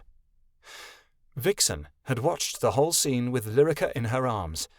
Vixen turned to Dragonstar. "Are you thinking what Vixen is, love?" "It would seem our Allie has done what no other changer has managed to before," he stated. "Correct. No changer has the ability to disobey a command from their company, but Allie did." Vixen nodded in thought. "It would seem she grows stronger every day." Dragonstar let out an unsettled huff, not sure of how strong the young griffin was, or how powerful she would be at her full strength. Because if she was already doing things now that no other changers had before, there was no telling what would happen in the future. Later that evening, after everyone else had gone to bed, Nicholas and Aravon were still arguing. Their loud voices kept everyone up. "What if I refuse?" Aravon yelled loudly, throwing a chair across the kitchen. "Well, that's too bad, because you still have to do it," Nicholas yelled back at his son. "You're under my house, so you live under my rules."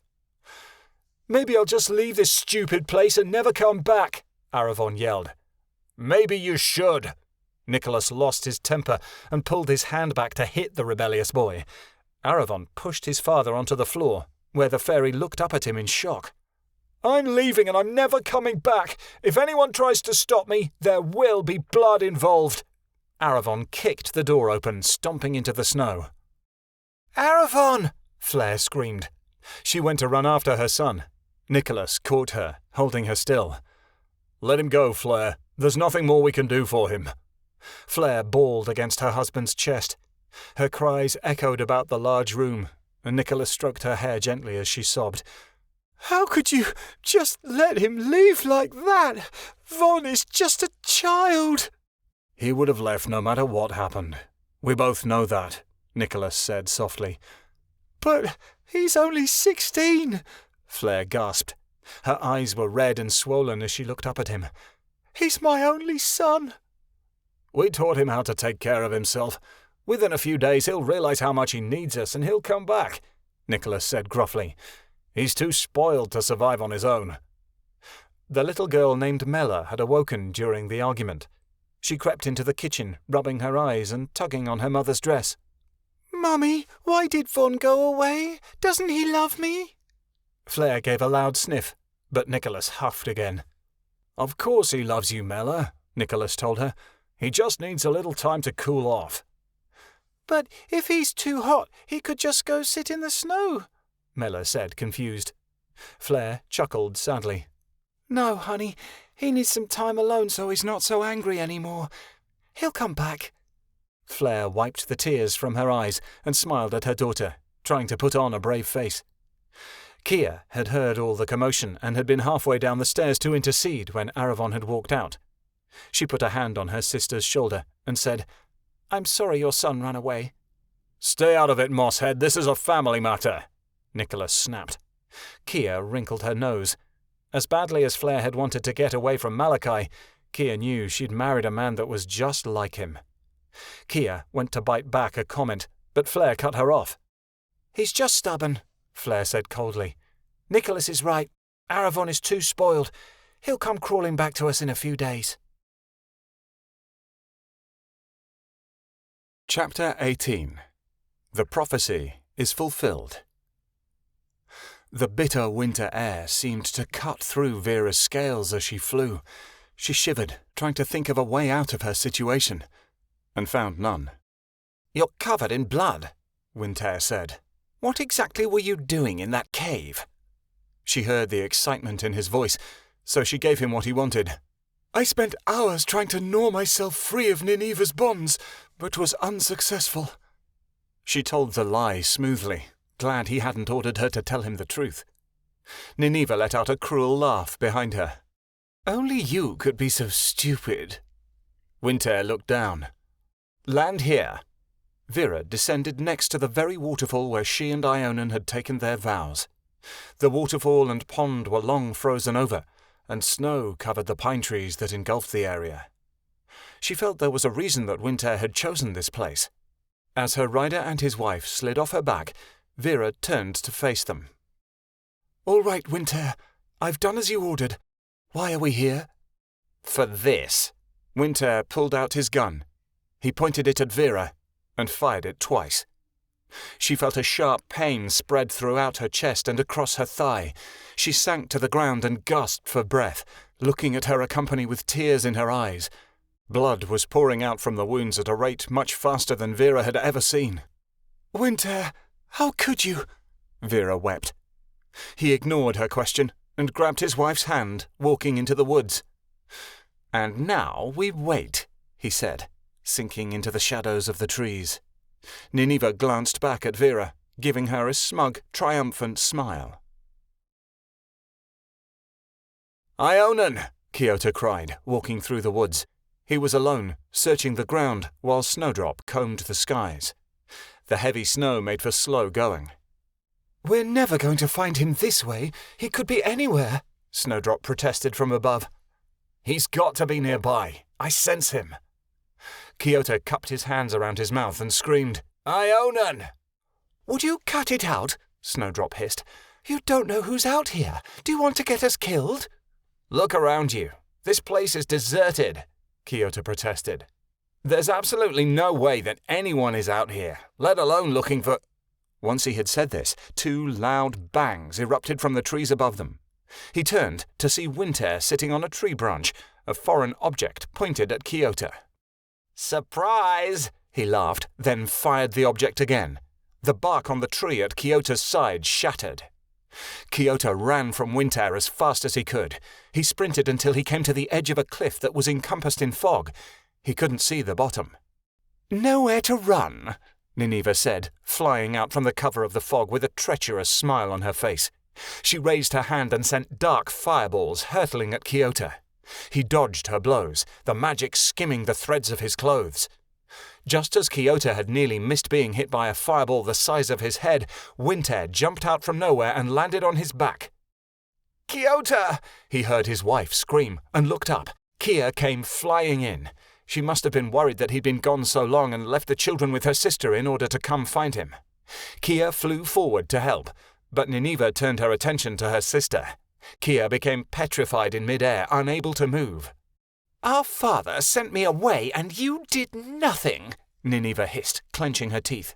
"You just stood there like a useless little girl while I pleaded that you do something. Well, now you're going to understand what it feels like to be abandoned by your sister." Nineveh clenched her fists. Dark daggers made of smoke appeared at her sides. She sent them flying at her sister, where they stabbed into her legs. Kia began screaming uncontrollably as her sister began twisting the knives, driving them further in. "How does it feel, Kia? Does it hurt?"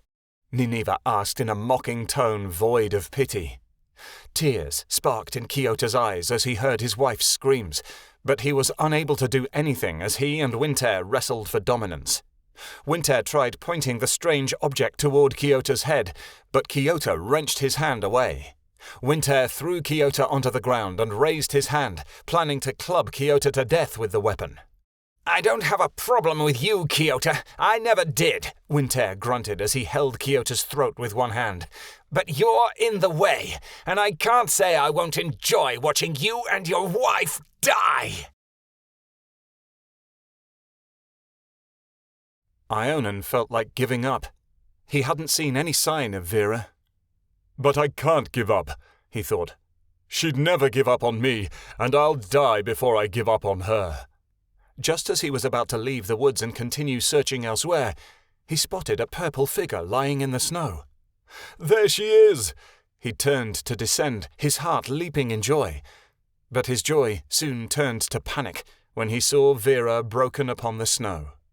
Her eyes were barely open as Ionan rushed to her side, avoiding the large puddle of blood that her wounds had created.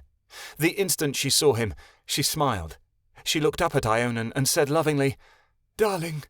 What has he done to you? Ionan asked, tears running down his face. She shuddered, tremors of pain racking through her body. Don't cry for me, my love. I don't regret the life I have lived. Why regret it for me? She began gasping for breath. I'm in so much pain. It's very cold here. Vera, it's all right. You're going to be just fine, Ionan protested. He looked around wildly. I'm going to get help. The Great One will be able to fix this. Don't worry, Vera. His words were cut off as something slammed into him from behind, throwing him away from Vera's side. Ionan spun around to face the one who had knocked him over. His stomach dropped to his feet as he realized that a brown wyvern stood between him and his mate. The wyvern's poisonous tail rattled as he grinned at the changer. Surprised to see me? Lucas, Ionan said, shaking his head. Why am I not surprised that you had something to do with this? The wyvern hissed, poison dripping from his fangs.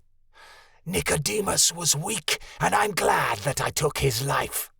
Winter will soon own all of Nesting's Haven, and he needs a changer by his side to rule alongside him. It looks like the job will be open soon. The wyvern cackled, glancing back at Vera. What did Winter promise you that you don't already have? Ionan said, starting to circle the other changer with a low growl. What my older company never could. Control of the council and everyone in it. Lucas lunged forward to strike at Ionan's neck. The changer dodged his attack, letting out a stream of flame that Lucas easily dodged. The wyvern struck out with his poisonous tail. Ionan slid past it, the tip scraping his scales. You're strong, Ionan, but your size slows you down.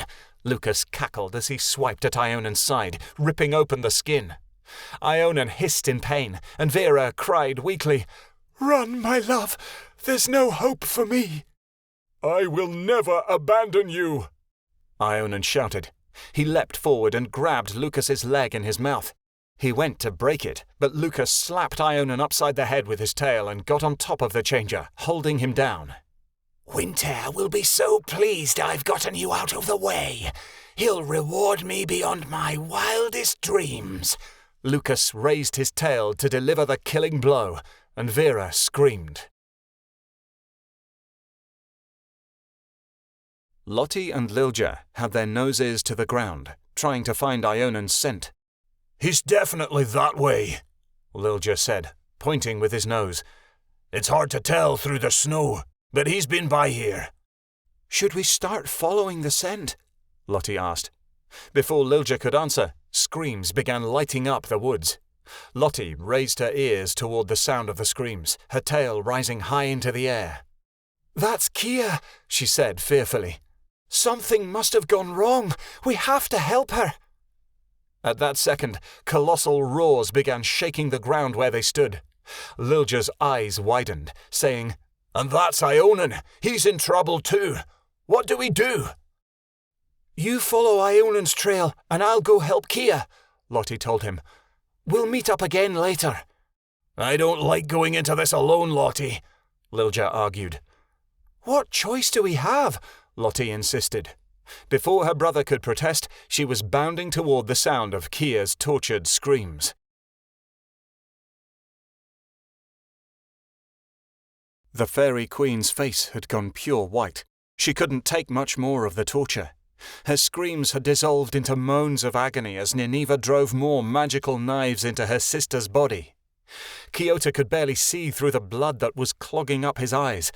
Winter had gotten in a few good hits with the butt of his weapon, and with one more, Keanu would surely pass out. We're going to die here, Keanu thought. Winter turned his weapon around so that the barrel was facing Keanu's face, ready to send the company into oblivion.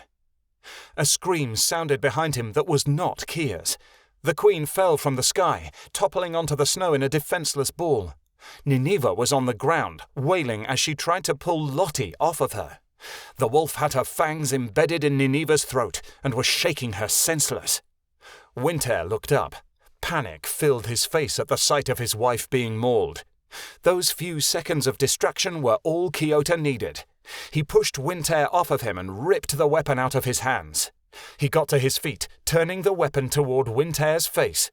He didn't know what it did, but somehow he knew the trigger was what he needed to pull. There was another bang, and Kiota felt blood spatter across his face as Winter went limp.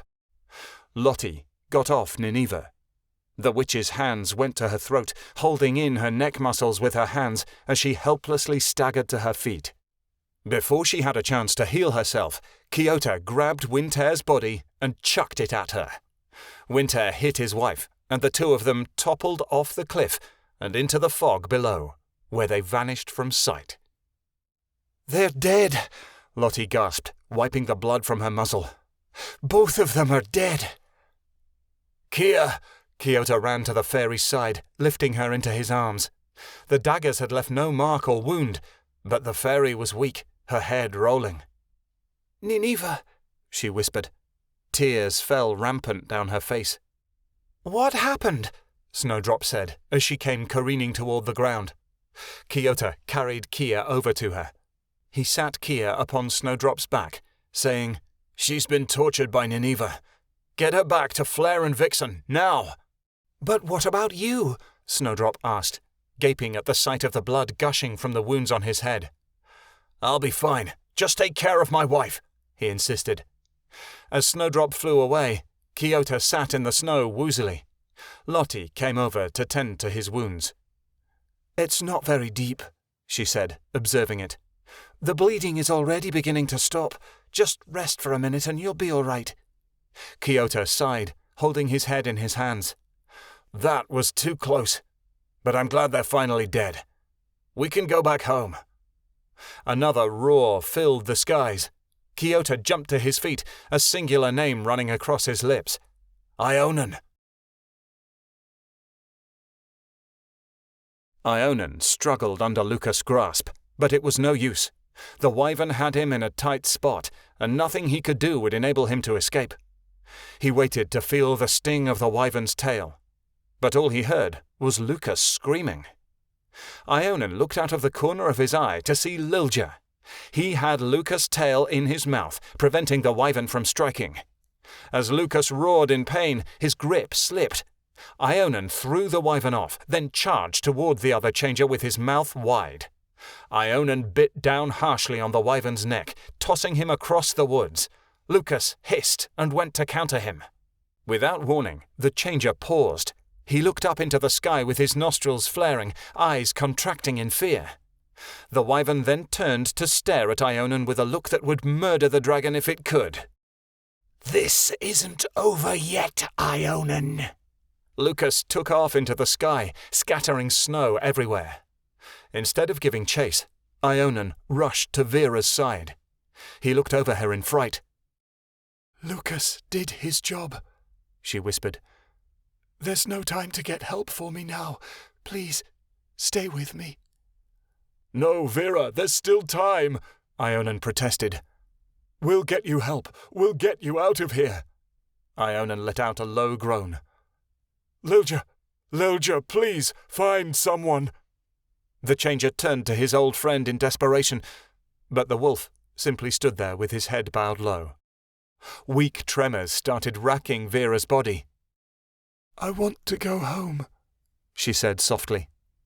With a trembling voice, Ionan said, "Don't worry.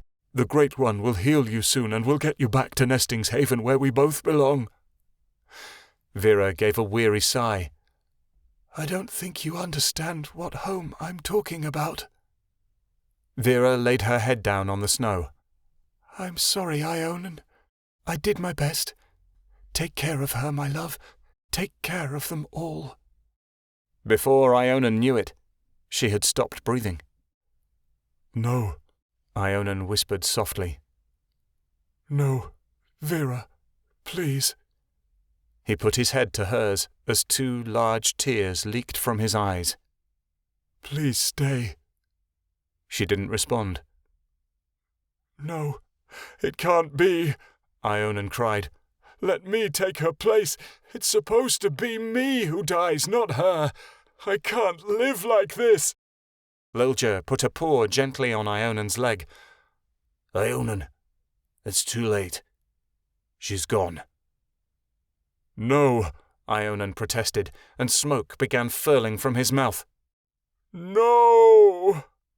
Ionan reared up on his hind legs and opened his mouth. Jets of flame came furling out of him, lighting up the darkness that was quickly falling upon the forest. Kiota and Lottie appeared at the edge of the trees.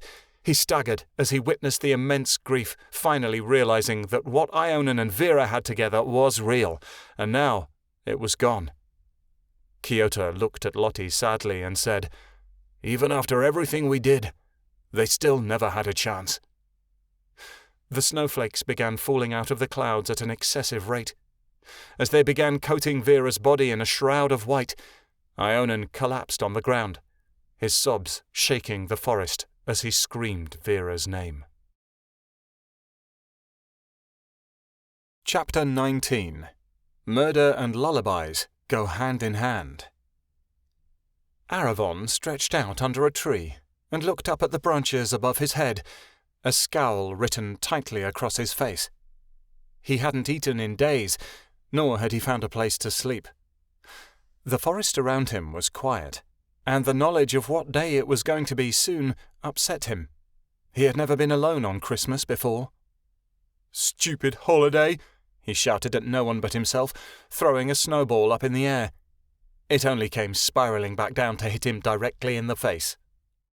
"What's a stupid holiday?" A beautiful black she-wolf with caramel-coloured streaks running through her fur came out of the bushes to stand in front of him, tilting her head to the side. "Christmas!" he snarled at her.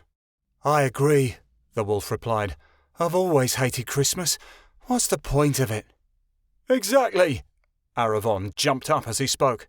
"I can't believe I'm agreeing with a wolf, but it's just another reason for everyone to be happy and excited. I think it's completely stupid." The wolf nodded. "I'm Carmilla. Who are you?" "Aravon, but I prefer Von," he told her. "Where exactly did you come from?" "The castle in the Black Woods." She sat down, shaking her fur. "I used to live there until they kicked me out for leading a fairy and her companions into the castle." "Why would they do that?" Aravon asked. "Because the fairy was travelling with dangerous people," Carmilla snarled. "A lot of us were killed that night, and they deemed me responsible. I don't really care that they made me leave. The woman who made me, Iris, was just too irritating for me to deal with any longer." "I ran away too for the same reasons. My family is a bunch of idiots," Von said. Then he took a long pause. "Wait a minute. Doesn't that castle belong to Ortuzans?" "Yup," she said matter-of-factly, before looking him up and down. "Now hand me your coat." "No," Aravon said. "You don't need it." "Yes, it's long enough, so hand it over," Carmilla demanded. "Long enough for what?" Von said, completely confused. "You'll see when you hand it over." "I don't want to. I'll freeze." "It's not that cold out here." "Yes, it is." "Just give it to me," Carmilla seethed. Von pulled his knee-length coat off and handed it to the wolf. She took it in her teeth gingerly. "About time," she mumbled. "Now what?" he asked, wrapping his arms across his chest to keep warm. "Turn around," she commanded. When Von only stared at her, she sighed and said, "Turn around, because I'm not about to let you see me naked." His shocked expression was followed by a burst of laughter. "Last time I checked, wolves were always naked, sweetheart." "Just turn around before I decide to kill you," she snarled slowly. Von stopped laughing, turning to face the tree. He heard the rustling of cloth and footsteps in the snow as Carmilla said, "Now you can look at me." Before him stood a young woman, hardly older than he was. Her long black hair was streaked with a rich caramel colour, and it fell to her shoulders in thick curls. Her eyes were a brilliant gold, her skin as white as the snow around her. The only thing she wore was his long coat. "Close your mouth and stop staring," she commanded. "I know I'm gorgeous. It's part of the whole Ortuzan thing." Von closed his mouth and swallowed. "You're not going to eat me, are you?" She smiled, and Von noticed the small fangs sprouting from her mouth. "That was the plan."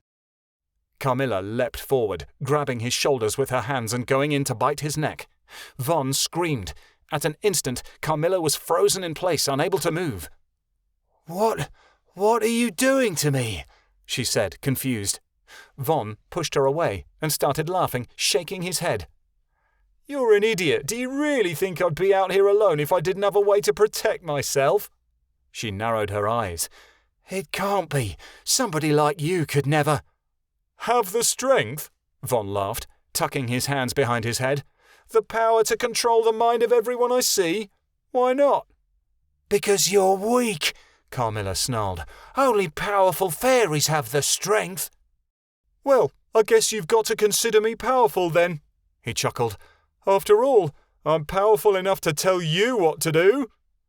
"If you have the strength, why didn't you use it on your family before you ran away?" Carmilla questioned. "It doesn't work on people who are related to you," Von said sullenly. "Otherwise they'd all be my servants by now." "How useful can it be if you can't even use it on the people who annoy you the most?" Carmilla asked. She began walking away from him, but Von hurried to her side, following her. "What?" she asked him impatiently. "I ran away. You ran away," he began. "Why don't we stick together from now on? We could help each other out with many things." His smile grew. "What kind of things?" she said fiercely. "Oh, you know, just things," he said casually. "I don't know if I trust you," she said, stopping to put her hands on her hips. "You can use your mind control to make me do whatever you wish." "Come on, you trusted me enough to tell me you're an Ortuzan," he told her. "So why can't you trust me now?" "It's not that I don't trust you as much as it's the fact that I want you to be afraid of me," Carmilla replied, "and it seems to be backfiring." Von tossed his head back and laughed. "We could be partners in crime. Don't you want to get revenge against your family?" She paused. "I can handle being partners in crime. I live for crime." Then she smiled. "And I suppose that having a fairy around with the strength has its perks, as long as you don't ever use your powers on me ever again. If you do, I can't promise I won't slaughter you in your sleep." "Shake on it." Von stuck out his right hand. Slowly, she placed hers into it. They shook hands, and his smile broadened. "What are you smiling about?" she snapped. The vampire-werewolf hybrid was quickly becoming annoyed. "You're holding my hand," he beamed as his face turned pink. She pulled her hand away and slapped him across the face. Von went reeling away into the snow. "Ouch, what was that for?" he asked. "For being weird," she said, "and no mind control. You promised." They trekked through the forest, Von's stomach rumbling loudly. He looked around for something to eat, but he knew he wasn't a good enough hunter to actually catch something. Von looked toward his companion, however, and got an idea. "Question for you, Carmilla," he said lightly. "Answer for you, Von," Carmilla said sarcastically, not even turning to face him. "Will you turn me?" Von asked. "I mean, into an Ortuzan? You can do that, right, without eating me. If I was an Ortuzan, I would be even stronger." "I can change you, but I will not bite you." She stopped and turned to face him. "Having a fairy with the strength around has its benefits, but I refuse to be stuck with you for that long. I can handle you until your short fairy lifespan kills you, but not any longer than that. My kind lives centuries longer than yours." "What do you mean you can't live with me for that long?" Von asked, raising his voice slightly.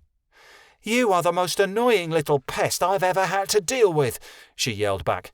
"You're always asking questions that are none of your business. You keep tripping, and you don't know how to shut up. Shall I go on, or do you get the point?" "That is very hurtful to me, Carmilla. I don't think I could be your partner anymore," Von pouted, crossing his arms. "That's wonderful. You turn around and go the other way, and I'll go this way, Carmilla said, smiling broadly. I was only kidding, Von said. What, did you think I was serious? Carmilla groaned. He considered using the strength on her to force her to bite him, but he knew if he did, Carmilla would abandon him the first chance she could. Mind control was wonderful to have, but if he wasn't consistently focusing on making people obey him, the magic didn't hold. He had to pay attention to something other than Carmilla sometime, so if he wanted to keep her around, he had to come up with another plan to get what he wanted. Instead, he bent down and picked up a good-sized twig. He then reached out his arm and jabbed Carmilla's neck with the twig. She whipped around and hissed at him, but he just shrugged and smiled. The minute she turned around, he did it again. This time, the hiss was more of a growl. Von did his best to look innocent, then proceeded to poke her again. If you poke me one more time, Carmilla growled threateningly. What, are you going to tell my mummy? Von laughed. Carmilla turned away from him. He jabbed her with the twig once more, laughing loudly as he did so. She whipped around, baring her fangs and charging at him full speed. He threw his arm up, and her fangs sank deep into his flesh, sending a sharp pain through his arm. He yanked his arm back with a triumphant sound, before falling onto the ground completely out of it. Carmilla looked at the bite mark on his arm, her Ortuzan venom seeping from it. "Oh, shit," she said in aggravation, before she sat on the ground beside him to wait, watching the painful transformation take place.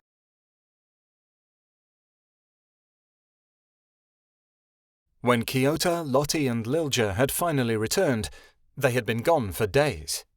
Word had gotten back to Mount Dethan about Vera's death. All the children sat listlessly in their rooms, unable to play or talk. Kia had returned to normal in the physical sense, but something was very wrong with her mind that was irreversible. Everything about her seemed okay, but whenever Nineva's name was mentioned, she began panicking. Whatever damage her sister did to her would never be reversed. When Ionan finally realized Vera wasn't coming back, he had flown off with her body and hadn't returned. Kiota knew his changer would eventually, but he hoped that it was soon. He wanted to return to the Verinian Forest. Life would never be normal again, but he would try to make it as normal as it could be, because he knew there was no repairing the damage done to his bonded partner. A week later, Kiota finally spotted Ionan in the sky over Mount Dethan. The company charged outside, waving to his changer, but Ionan didn't seem to see him. The dragon only seemed intent on one thing, which was careening toward Anna and Makrel, who were holding hands while walking around the volcano. Anna and Makrel had come out as a couple a few days ago to the group. No one had protested, as the shock of the previous week's events had made the entire group go numb. Love, as the rest of them saw it, couldn't be wrong. But not all of them seemed to share that sentiment. Kiota watched in horror as Ionan swooped in and grabbed the golden-haired man with his claws, pulling him into the sky. "What on earth are you doing?" Makrel cried, struggling against his brother's tight hold. "What I should have done as soon as this started," Ionan hissed cruelly. He carried Makrel as high into the sky as he could get, until the ground was no longer visible beneath the clouds. "Ionan, stop! You're not thinking clearly!" Makrel cried, struggling to be released. "Goodbye, brother. May death come quickly to you," Ionan yelled. He released his grip, and Makrel fell screaming through the clouds. Anna's ear-splitting scream filled the air. Nicholas and Kale heard it first. They ran outside the house, anticipating the worst. Anna stood looking toward the sky. A tortured expression twisted her pretty face. She screamed out Makrel's name over and over again. "What's wrong?" Nicholas asked her. "Where is Makrel?" Anna pointed up into the sky. They saw Makrel plummeting toward the ground with a large shadow above him that could only be Ionan. "What are we supposed to do?" Nicholas pointed to Anna. "She's completely useless right now." Kiota came running in. "You two can fly," Kiota told them. "Grab him." "I can't." Kale winced, watching Makrel fall. "What do you mean you can't?" Nicholas looked at his brother-in-law in shock. All fairies can fly. Not me. Kale looked down toward the ground. I'm afraid of heights. His voice had grown quieter as he said this. Well, you're about to get over that fear. Nicholas grabbed Kale's hand, bringing out his wings and dragging him up into the sky. As he did so, Kale's body began shaking. I don't think I can do this, he whined. Make a choice, Kale. Get over this and save a life, or be a coward and I'll drop you from here. Nicholas snarled into his ear as they climbed higher. Kale took in a deep breath. He let go of Nicholas's hand and kept himself airborne, though rather shakily. The two fairies travelled upward until they were forced to fall back to keep up with Makrel's fall. You get on the other side and we can hopefully slow his descent, Nicholas called. Both of them grabbed onto one of Makrel's arms. They started to slow down until Kale panicked and he let go. The fairy began falling from the air, landing squarely on his back and crumpling his small wings underneath him. The weight was too much for Nicholas's small wings, and he and Makrel crashed into the ground. Anna ran to Makrel and wrapped her arms tightly around him. Tears spilled from her eyes as Makrel shook uncontrollably. He wrapped his arms gently around Anna and rubbed her back to try and calm her, his face full of shock and disbelief. He hadn't been hurt, but he was stunned. Vixen and Kia ran out of the house and knelt at Kale's side. The fairy sat up slowly. His arms and face were covered in scratches, and blood ran from a large gash on the top of his head. His wings were a crumpled, torn mess. One looked as if it was barely hanging onto his back. He sat there, dumbfounded. Is it bad? He asked Kia. I don't think you're ever going to be able to fly again, she said, her voice cracking. I can live with that, Kale told her in a bit of relief, sighing. You won't be able to hide your wings either. They're far too damaged. They'll stand out and be visible unless we take them off completely, Vixen told him, looking at the crushed mess. Then get rid of them. I don't want them anymore. Kale's voice was calm, but his whole body shook. I just want them gone. You sound like you don't care, Kia said, shocked. That's because I don't, Kale snapped. Ever since I was 3, I've been afraid of heights. I just can't handle it. I don't want my wings anymore. Get rid of them. His voice was blunt and emotionless. Every word he said dropped from his mouth like a stone. But why? Kia questioned. She gently handled his wings in an effort to straighten them out, and he winced. Because of Nineveh. The hatred in Kale's voice was obvious. When I was 3, she took me out to the cliff that we used to practice flying. I never was any good, but she said she would help me. He swallowed. Nineveh told me she'd be there at the bottom, and I believed her. She carried me to the top of the cliff and left me there, telling me she'd catch me if I fell. I walked to the edge. There she stood at the bottom, encouraging me to jump. I did, but I couldn't get my wings to work. I fell, and she moved out of the way. All I could see was the ground, and I knew I was going to die. He paused. I was lucky I didn't, and I remember Nineveh standing there laughing as I hit the ground. I've hated to fly, and I've hated her ever since that day. I'm so sorry, Kia whispered. I had no idea she was that cruel as a child. It's not your fault. You always saw her through rose-coloured glasses. Kale smiled at her half-heartedly. Can you just get rid of the things now? Vixen nodded. Come into the house. We'll remove them immediately. As the 3 fairies headed inside, Ionan landed, spraying snow everywhere. Why did you save my brother? He said, snarling at Nicholas. He deserves to die. Ionan, stop, Kiota ordered. Ionan halted in place. Makrel got to his feet. He began walking toward his brother, but Anna held him back, saying, Don't go near him. He doesn't understand. You're exactly right, Anna. I don't understand, Ionan screamed. I can't understand why everyone else can be together, even if it goes against the law or goes against nature, but the person I love most is gone from this world. Why does everyone else have the right to be with the love of their life, but when Vera and I can finally be together, the Creator rips her away? He had gone mad with grief and wasn't thinking clearly. Ionan, You need to talk this out with your brother, and that's an order, Keanu said. He went over to his sister and grabbed her arm. Come with me. We need to let those two be alone right now. But Ionan will kill him, Anna said, her voice a mere squeak. Ionan will not kill him or harm him or do anything like that, Keanu said, glaring at his changer. That's an order too. As Keanu dragged his sister inside, Makrel and Ionan were left alone.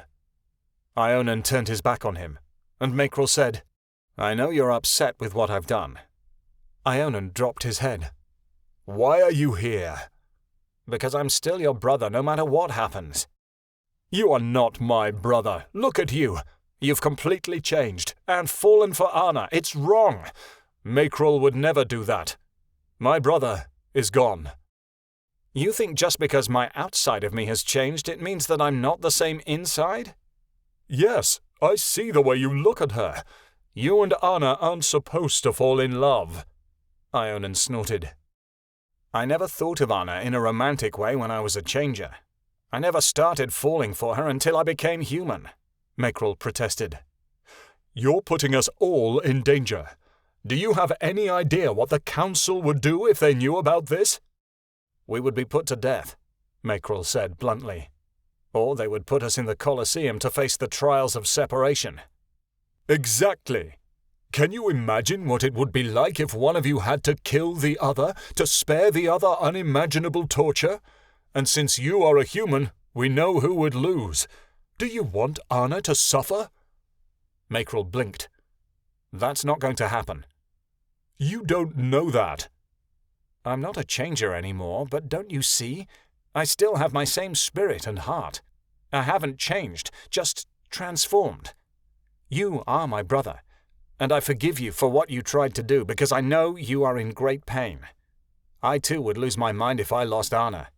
Though your great love has gone from this world, know that I am still your family, and I love you as my brother still, though that is a bitter comfort. Ionan looked down. I suppose I don't want to accept it, but I must. Love is the most powerful thing in the world, and if you can still love me after I tried to murder you... I do. You're not in your right mind, Ionan. Then I can still see the dragon you once were. Have my blessing. Who am I to separate lovers? I know if you were to be apart from her, your heart would turn to dust, and your joy would die, as has mine. Vera had her flaws, but she was a beautiful creature. You were lucky to love her, Makrel said. Ionan pulled him into a hug with his wing, and Makrel punched him playfully in the side. As they embraced, another dragon descended from the sky. Ionan pulled away from Makrel to see Bloodbath, who was gasping for air. Ionan, I'm glad I finally found you, Bloodbath rumbled. I heard your mate had passed away. I am so sorry. Thank you, Bloodbath, Ionan said gruffly. The dragon bowed to him in sympathy and said, But you must come with me to the Desert of the Dragons. Before your mate was taken by Winter, she had a child, a daughter. Vera had a daughter? Ionan asked, recoiling. Bloodbath nodded, saying, Her name is Mirabelle, and you're her father. Ionan sunk to the ground. Me? A father? Now isn't the time for this, Ionan. Come, Bloodbath said. Ionan looked toward the house, but Keanu was already at his side, ready to climb onto his back. Let's go, Keanu said. I want to meet your daughter. I need her, Ionan said. She needs to come home, back to the Verinian, to be with me. No, Ionan, Keanu said sharply. This is something I won't allow. I forbid it. What? Ionan gasped. Kia walked out of the house, hands on her hips. Keanu, what is going on? I heard something about Ionan's daughter. Is this true? Yes, but we can't bring her back with us. I'm ordering Ionan to leave her where she is, Keanu said. That's cruel, Kia spat. Why would you do such a thing? Separate a child from her father after she already lost her mother? We can't bring Vera's child back with us to the forest. It will cause all sorts of problems. Winter has allies, and if anyone finds out that Vera had a daughter, they'll come looking for her. Any trace of Vera has to be eliminated from our lives forever, Kiota said. Why do you hate my mate so much? Ionan whispered. I never hated her. I just know no good will ever come of her, Kiota said harshly, and a soft tear rolled down Ionan's face. You're only forcing him to do this because you know he's not in his right mind and won't fight back, Kia hissed. I say he brings his daughter back, and that's the end of it. Kia, if you don't want to cause a rift in our marriage, you'll leave this be. We just managed to fix things between us, Kiota said sharply. Kia stared at him in shock, appearing as if her feet had been swept out from under her. But things are fine between us, Kia said. For now, Kiota said. Kia, for once in your life, just do as I say. This is between Ionan and I. And if you want our marriage to work, you'll stay out of it. You've bossed me around for the past 5 years. Now it's my turn to get a say. Seemingly subdued for once in her life, Kia retreated back into the cabin, without another word. Kiota got on Ionan's back. Come on, let's go.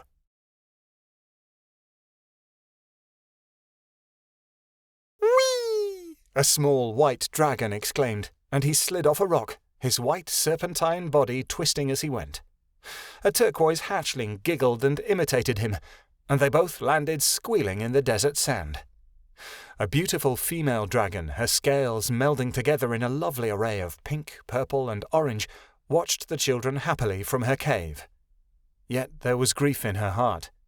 Sunset had readily accepted the small hatchling when her brother Bloodbath had asked, but in a way, she felt as if raising this youngling was betraying her mate and other child, who had been lost to Ortuzans months ago.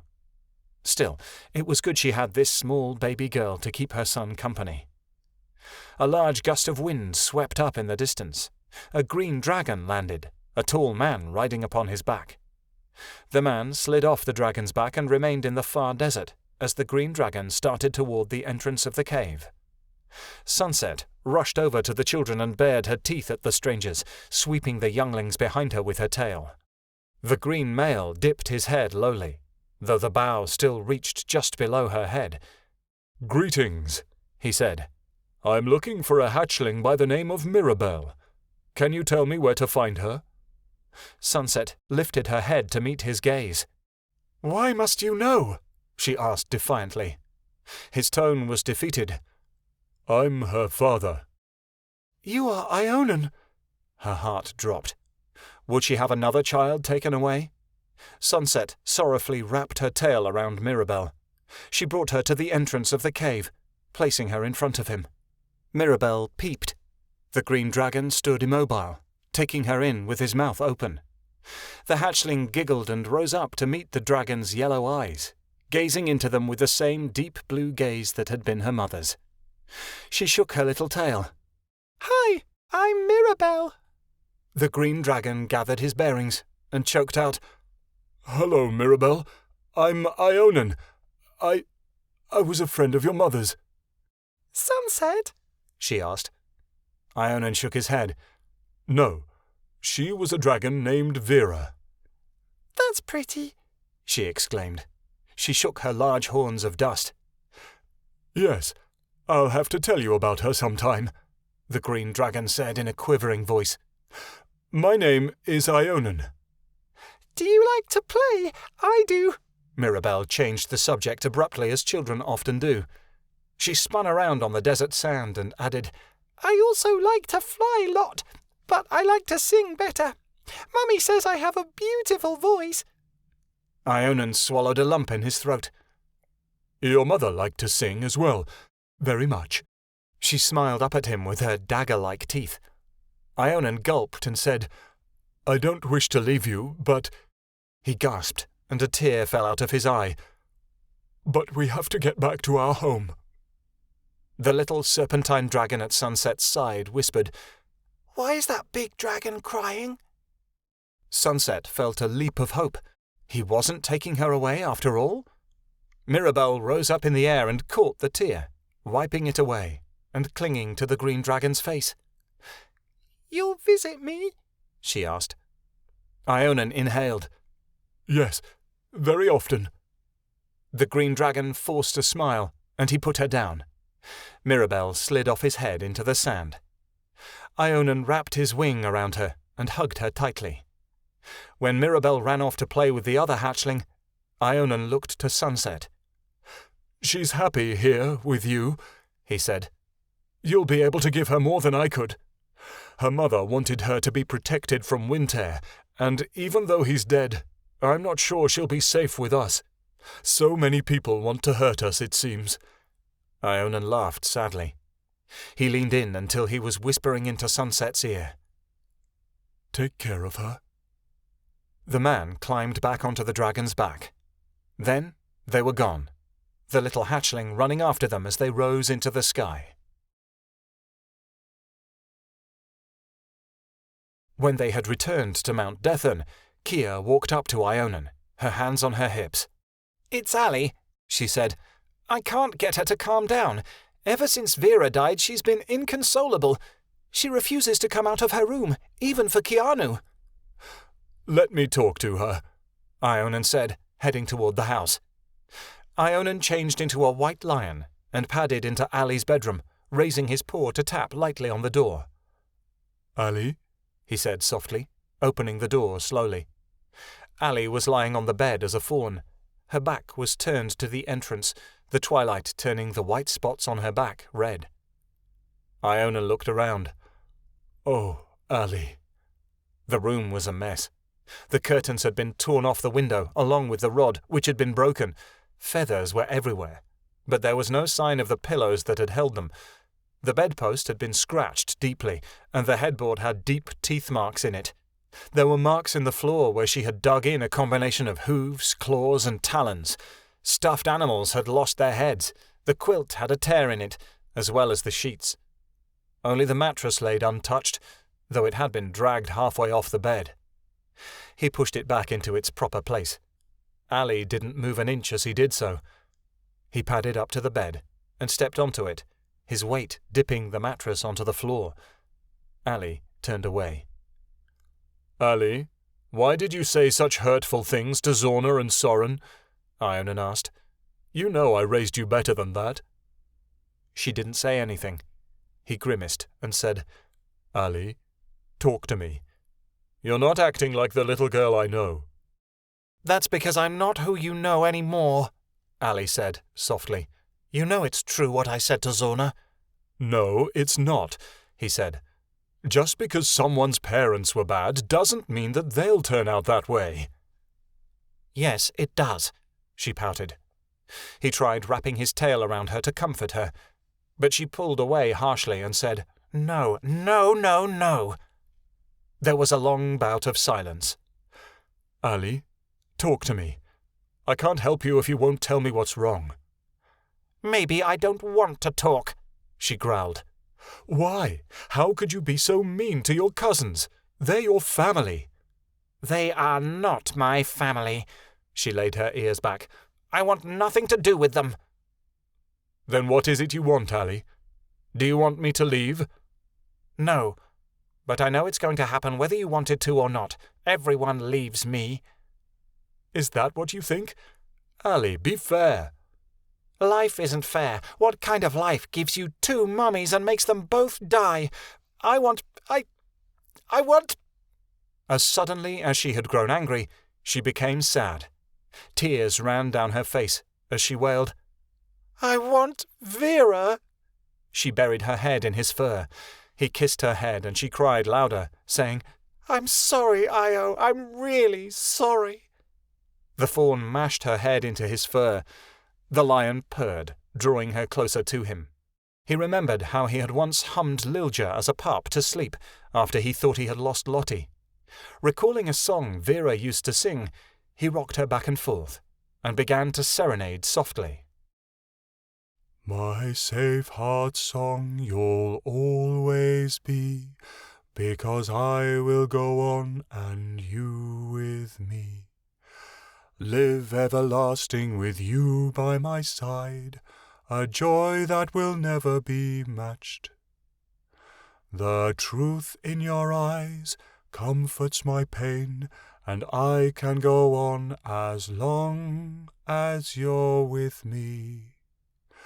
Heaven's song cannot compare to the smile I see on your face. Eyes gleam in the moonlight, and stars dominate the skies. And I will go on if you stand with me. A life renewed on a joyous day, a world of hope, because I know you'll stay. And I will go on if you stand with me. No matter the trouble we get into, no matter the pain that I feel, as long as I can run to you, I can go on with my life. I will go on if you stand with me. Her tears had stopped before the song had ended. Allie started to hum the tune as the sun faded away into the sky. Chapter 20. Accepting Future Promises. Squeals of delight were met on Christmas morning. Wrapping paper was laid everywhere, which the wolves enjoyed above anything else. The gifts weren't grand, as they didn't have much in the first place, but you would have thought you were giving Soren his own realm when he opened up the wooden play sword he had received. Likewise, all the children valued their gifts, no matter how small. Snapfoot was having so much fun, he stood up and howled his own song.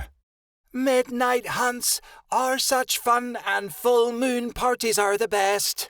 But the one thing better than snowfall, yes, Christmas beats the rest.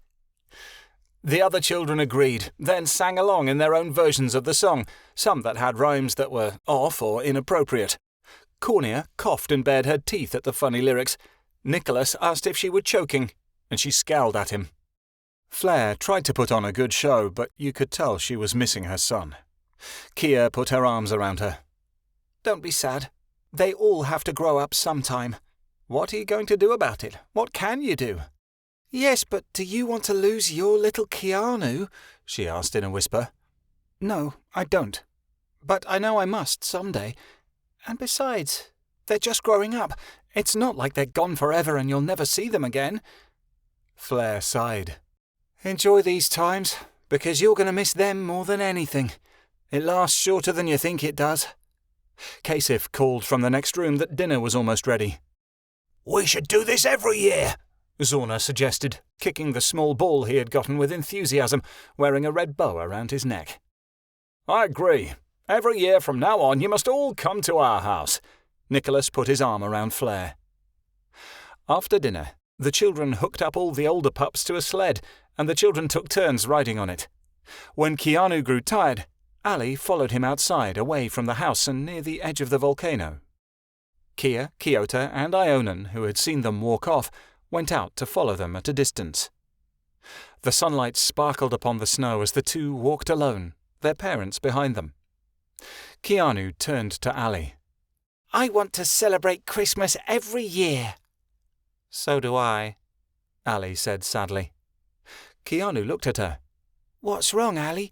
Is there something you wanted that you didn't get? He wondered. It's not important. She shook her head. I'm sure it'll happen next year. Allie had heard the legends of Santa Claus and how he brought presents to children. But Santa hadn't brought the thing she wanted the most, which she couldn't understand because she desired it more than any toy.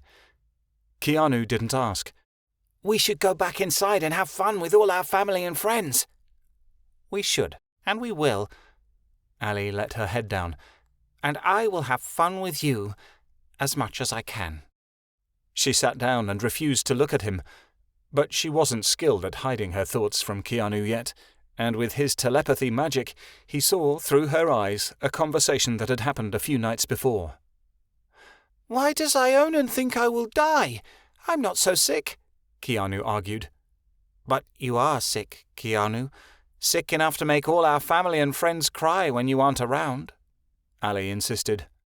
Dying wouldn't be so bad, then I'd be with Vera. But I don't want you to die without me. Everybody would be sad. It would only be for a little while. Too long for me. It's not fair, Keanu. Ionan wants me to let you go so I don't get hurt. But I don't want to. I want to stay with you forever. Things aren't like that. We are alone sometimes. Not even changers and accompanies are together always. Well, I want to. And I'm Allie, and what I say people should listen to. Kia came around the corner. Keanu, where have you been? It's nearly time for bed. Yes, come along, Ionan nodded. Coming, Mummy, Keanu added. He took a step forward, then his eyes went blank as he slumped to the ground. Allie let out a cry of fear as she saw Keanu writhing on the ground in another seizure. Kia rushed to her son and knelt by his side.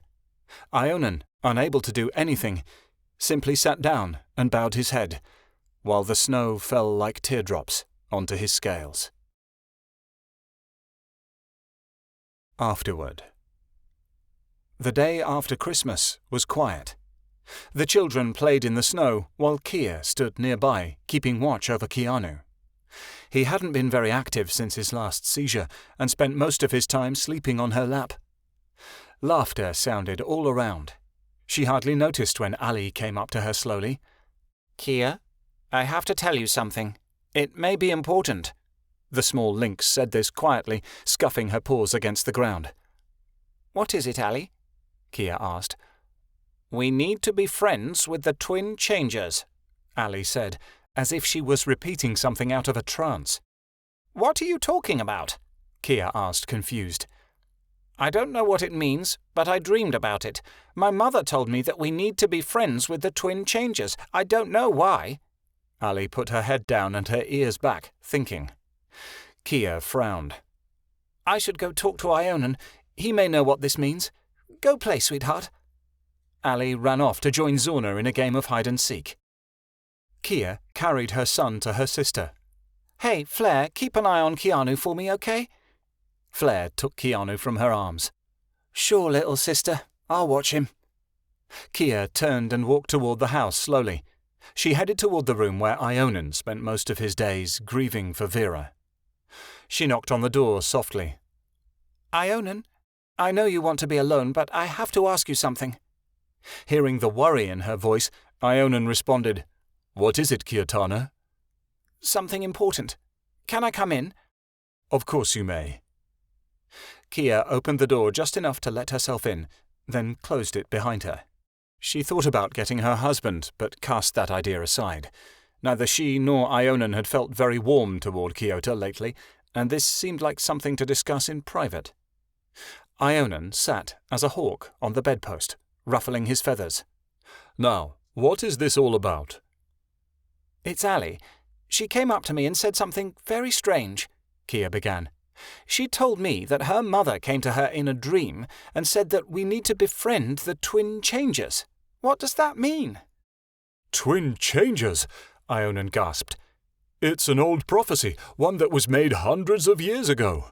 It was said that at the time of the second despondent, twin changers will be born, and they shall both be attached to one accompany. The prophecy says that if the twins side with good, then good shall win, but if they side with evil, then evil shall win.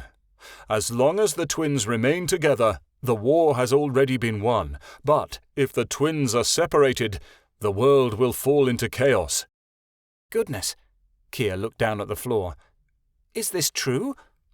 I don't know if it is or not, but Allie has never been wrong yet, and we know she has the power of prophecy, Ionan told her.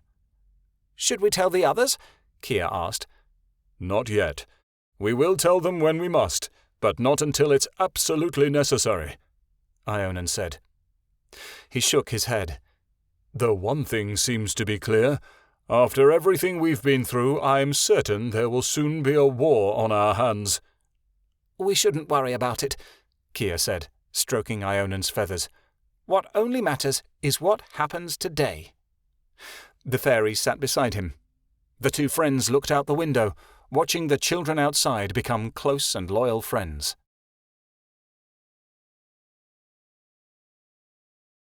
A bloody fox lay still on the ground, an example of the carnage that Carmilla and Aravon had brought to the snowy forest around them. The black woods were filled with bodies both animal and fairy. Carmilla had been right.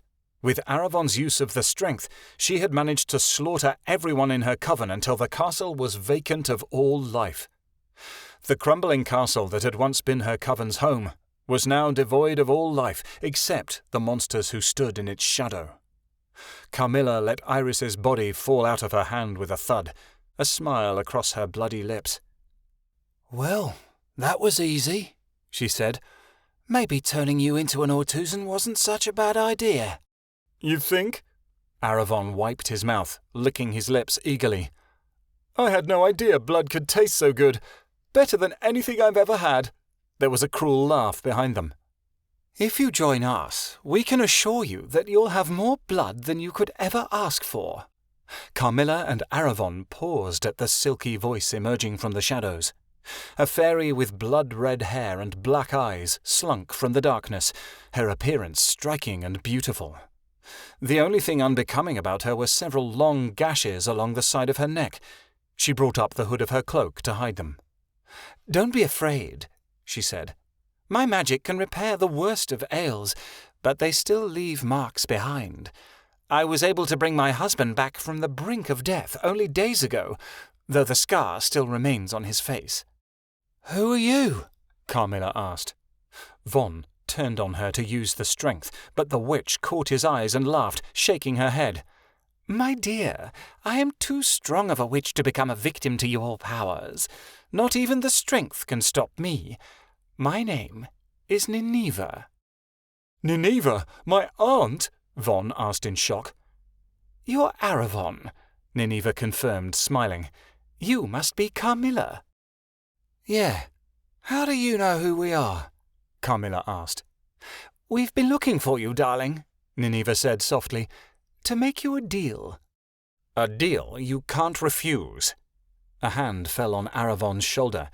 The Ortuzan turned around to see a handsome, dark-haired man behind him, a long scar fresh on his face. "Though I can't say we expected to find out you're no longer a fairy. I'm Winter." He looked at Carmilla. "What happened to him?" "He pissed me off and I bit him." Carmilla gestured to Von's arm. A small scar in the shape of fangs stood out against the rest of his skin. "How exactly did he piss you off?" Winter asked. "I'm curious." "He jabbed me with a stick repeatedly," she snarled, "and unfortunately I felt obligated to help him, as I had created him." Nineveh and Winter began to laugh. "Being an Ortuzan only makes you more powerful," Winter said in approval. "What do you want with us?" Carmilla asked, grabbing Von's arm. "For you to be on our side, my dear," Winter smiled. "You two seem to be an excellent team, and I happen to be missing a son and a daughter who are supposed to be the heirs to my throne." "Throne?" Carmilla asked. "We're going to take over Nesting's Haven and the lands, and since our children have decided to join the very people who are against us, we're looking for those who would like to take their place," Nineveh said. "Why would we join you? How do you know that we can't take over the world all by ourselves?" Von sneered. Nineveh brought her hand up. Before Von and Camilla knew what had happened, she had sent a plume of black flame toward the stone staircase of the dilapidated castle. The stone melted at an instant, creating a large gap between the first and second floors. "So, what do you say? You in?" Nineveh asked, looking at their gaping faces. "We can make you an emperor of these lands." Emperor Aravon, he said to himself.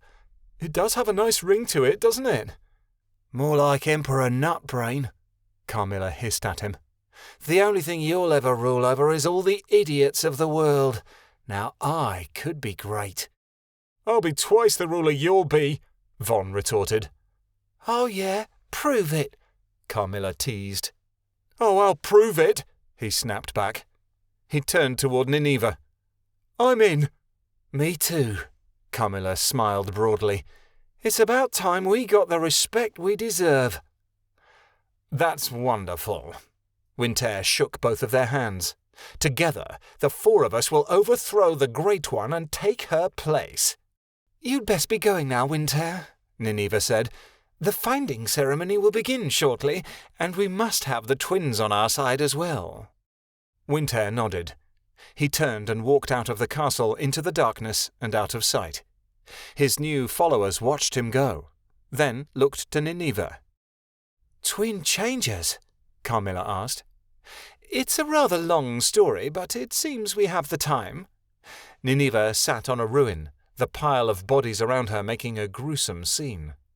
"Pay attention, because I'll only tell you everything once."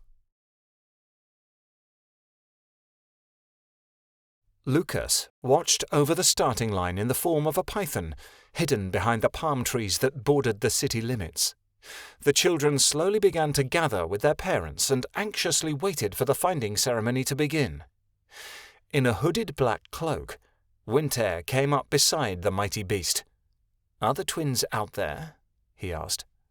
"Of course they are, and the minute one of these brats comes out of that jungle with them, I'll take care of winning them over," Lucas hissed. Winter looked out over the growing crowd. Someone caught his eye. "Who is that little snot over there with the pink hair?" "Nicodemus' daughter," he answered. "I always hated her. The people she's with are her godparents. Her mother died in childbirth, so when I killed Nicodemus, it left her all alone." "How old is she? And what's her name?" Winter asked, watching the small child curiously. "Her name is Chameleon. She just turned 6. This is her first finding ceremony." "She was named after a lizard," Winter said, slowly turning to Lucas. "Different spelling, but yes. The reason for her name is because for some unknown reason she has the ability to change her appearance. Things like hair and eye color, height, weight, and other physical features." "I see." "She won't listen to anyone. Trust me when I say that she is the last one we want getting the twins. That girl has a mind of her own. It would be impossible to trick her and get her to join us." "So sad. She really is a pretty little thing," Winter commented, watching the girl greedily. The command to start was given. Lucas and Winter watched as little Chameleon ran away from her godparents and into the jungle to find a changer.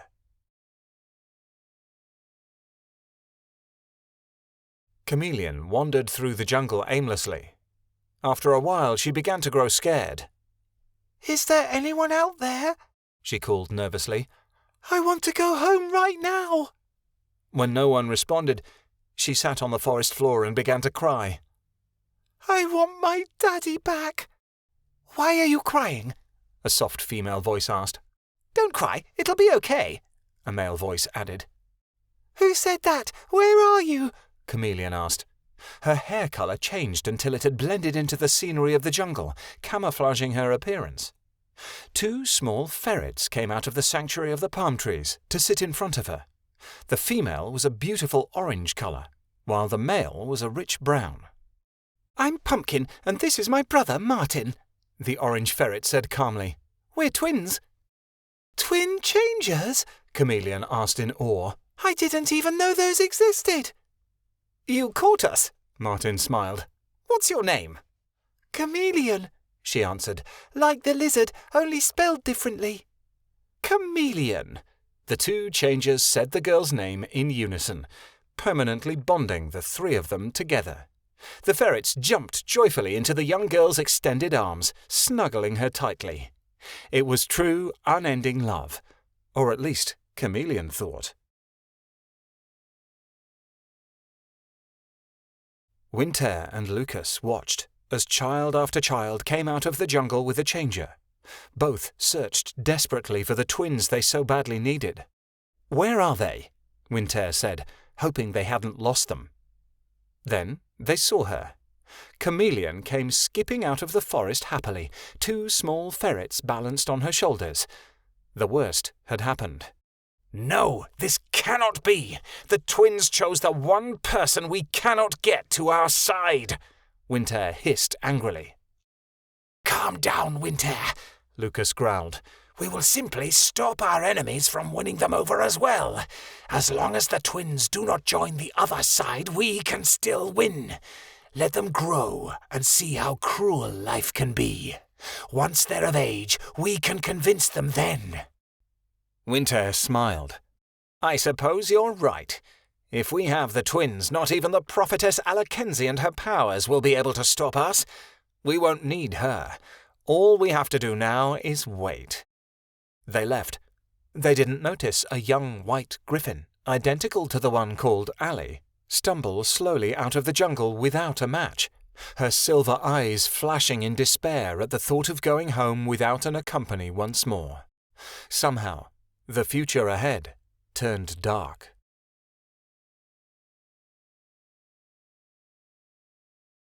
The end.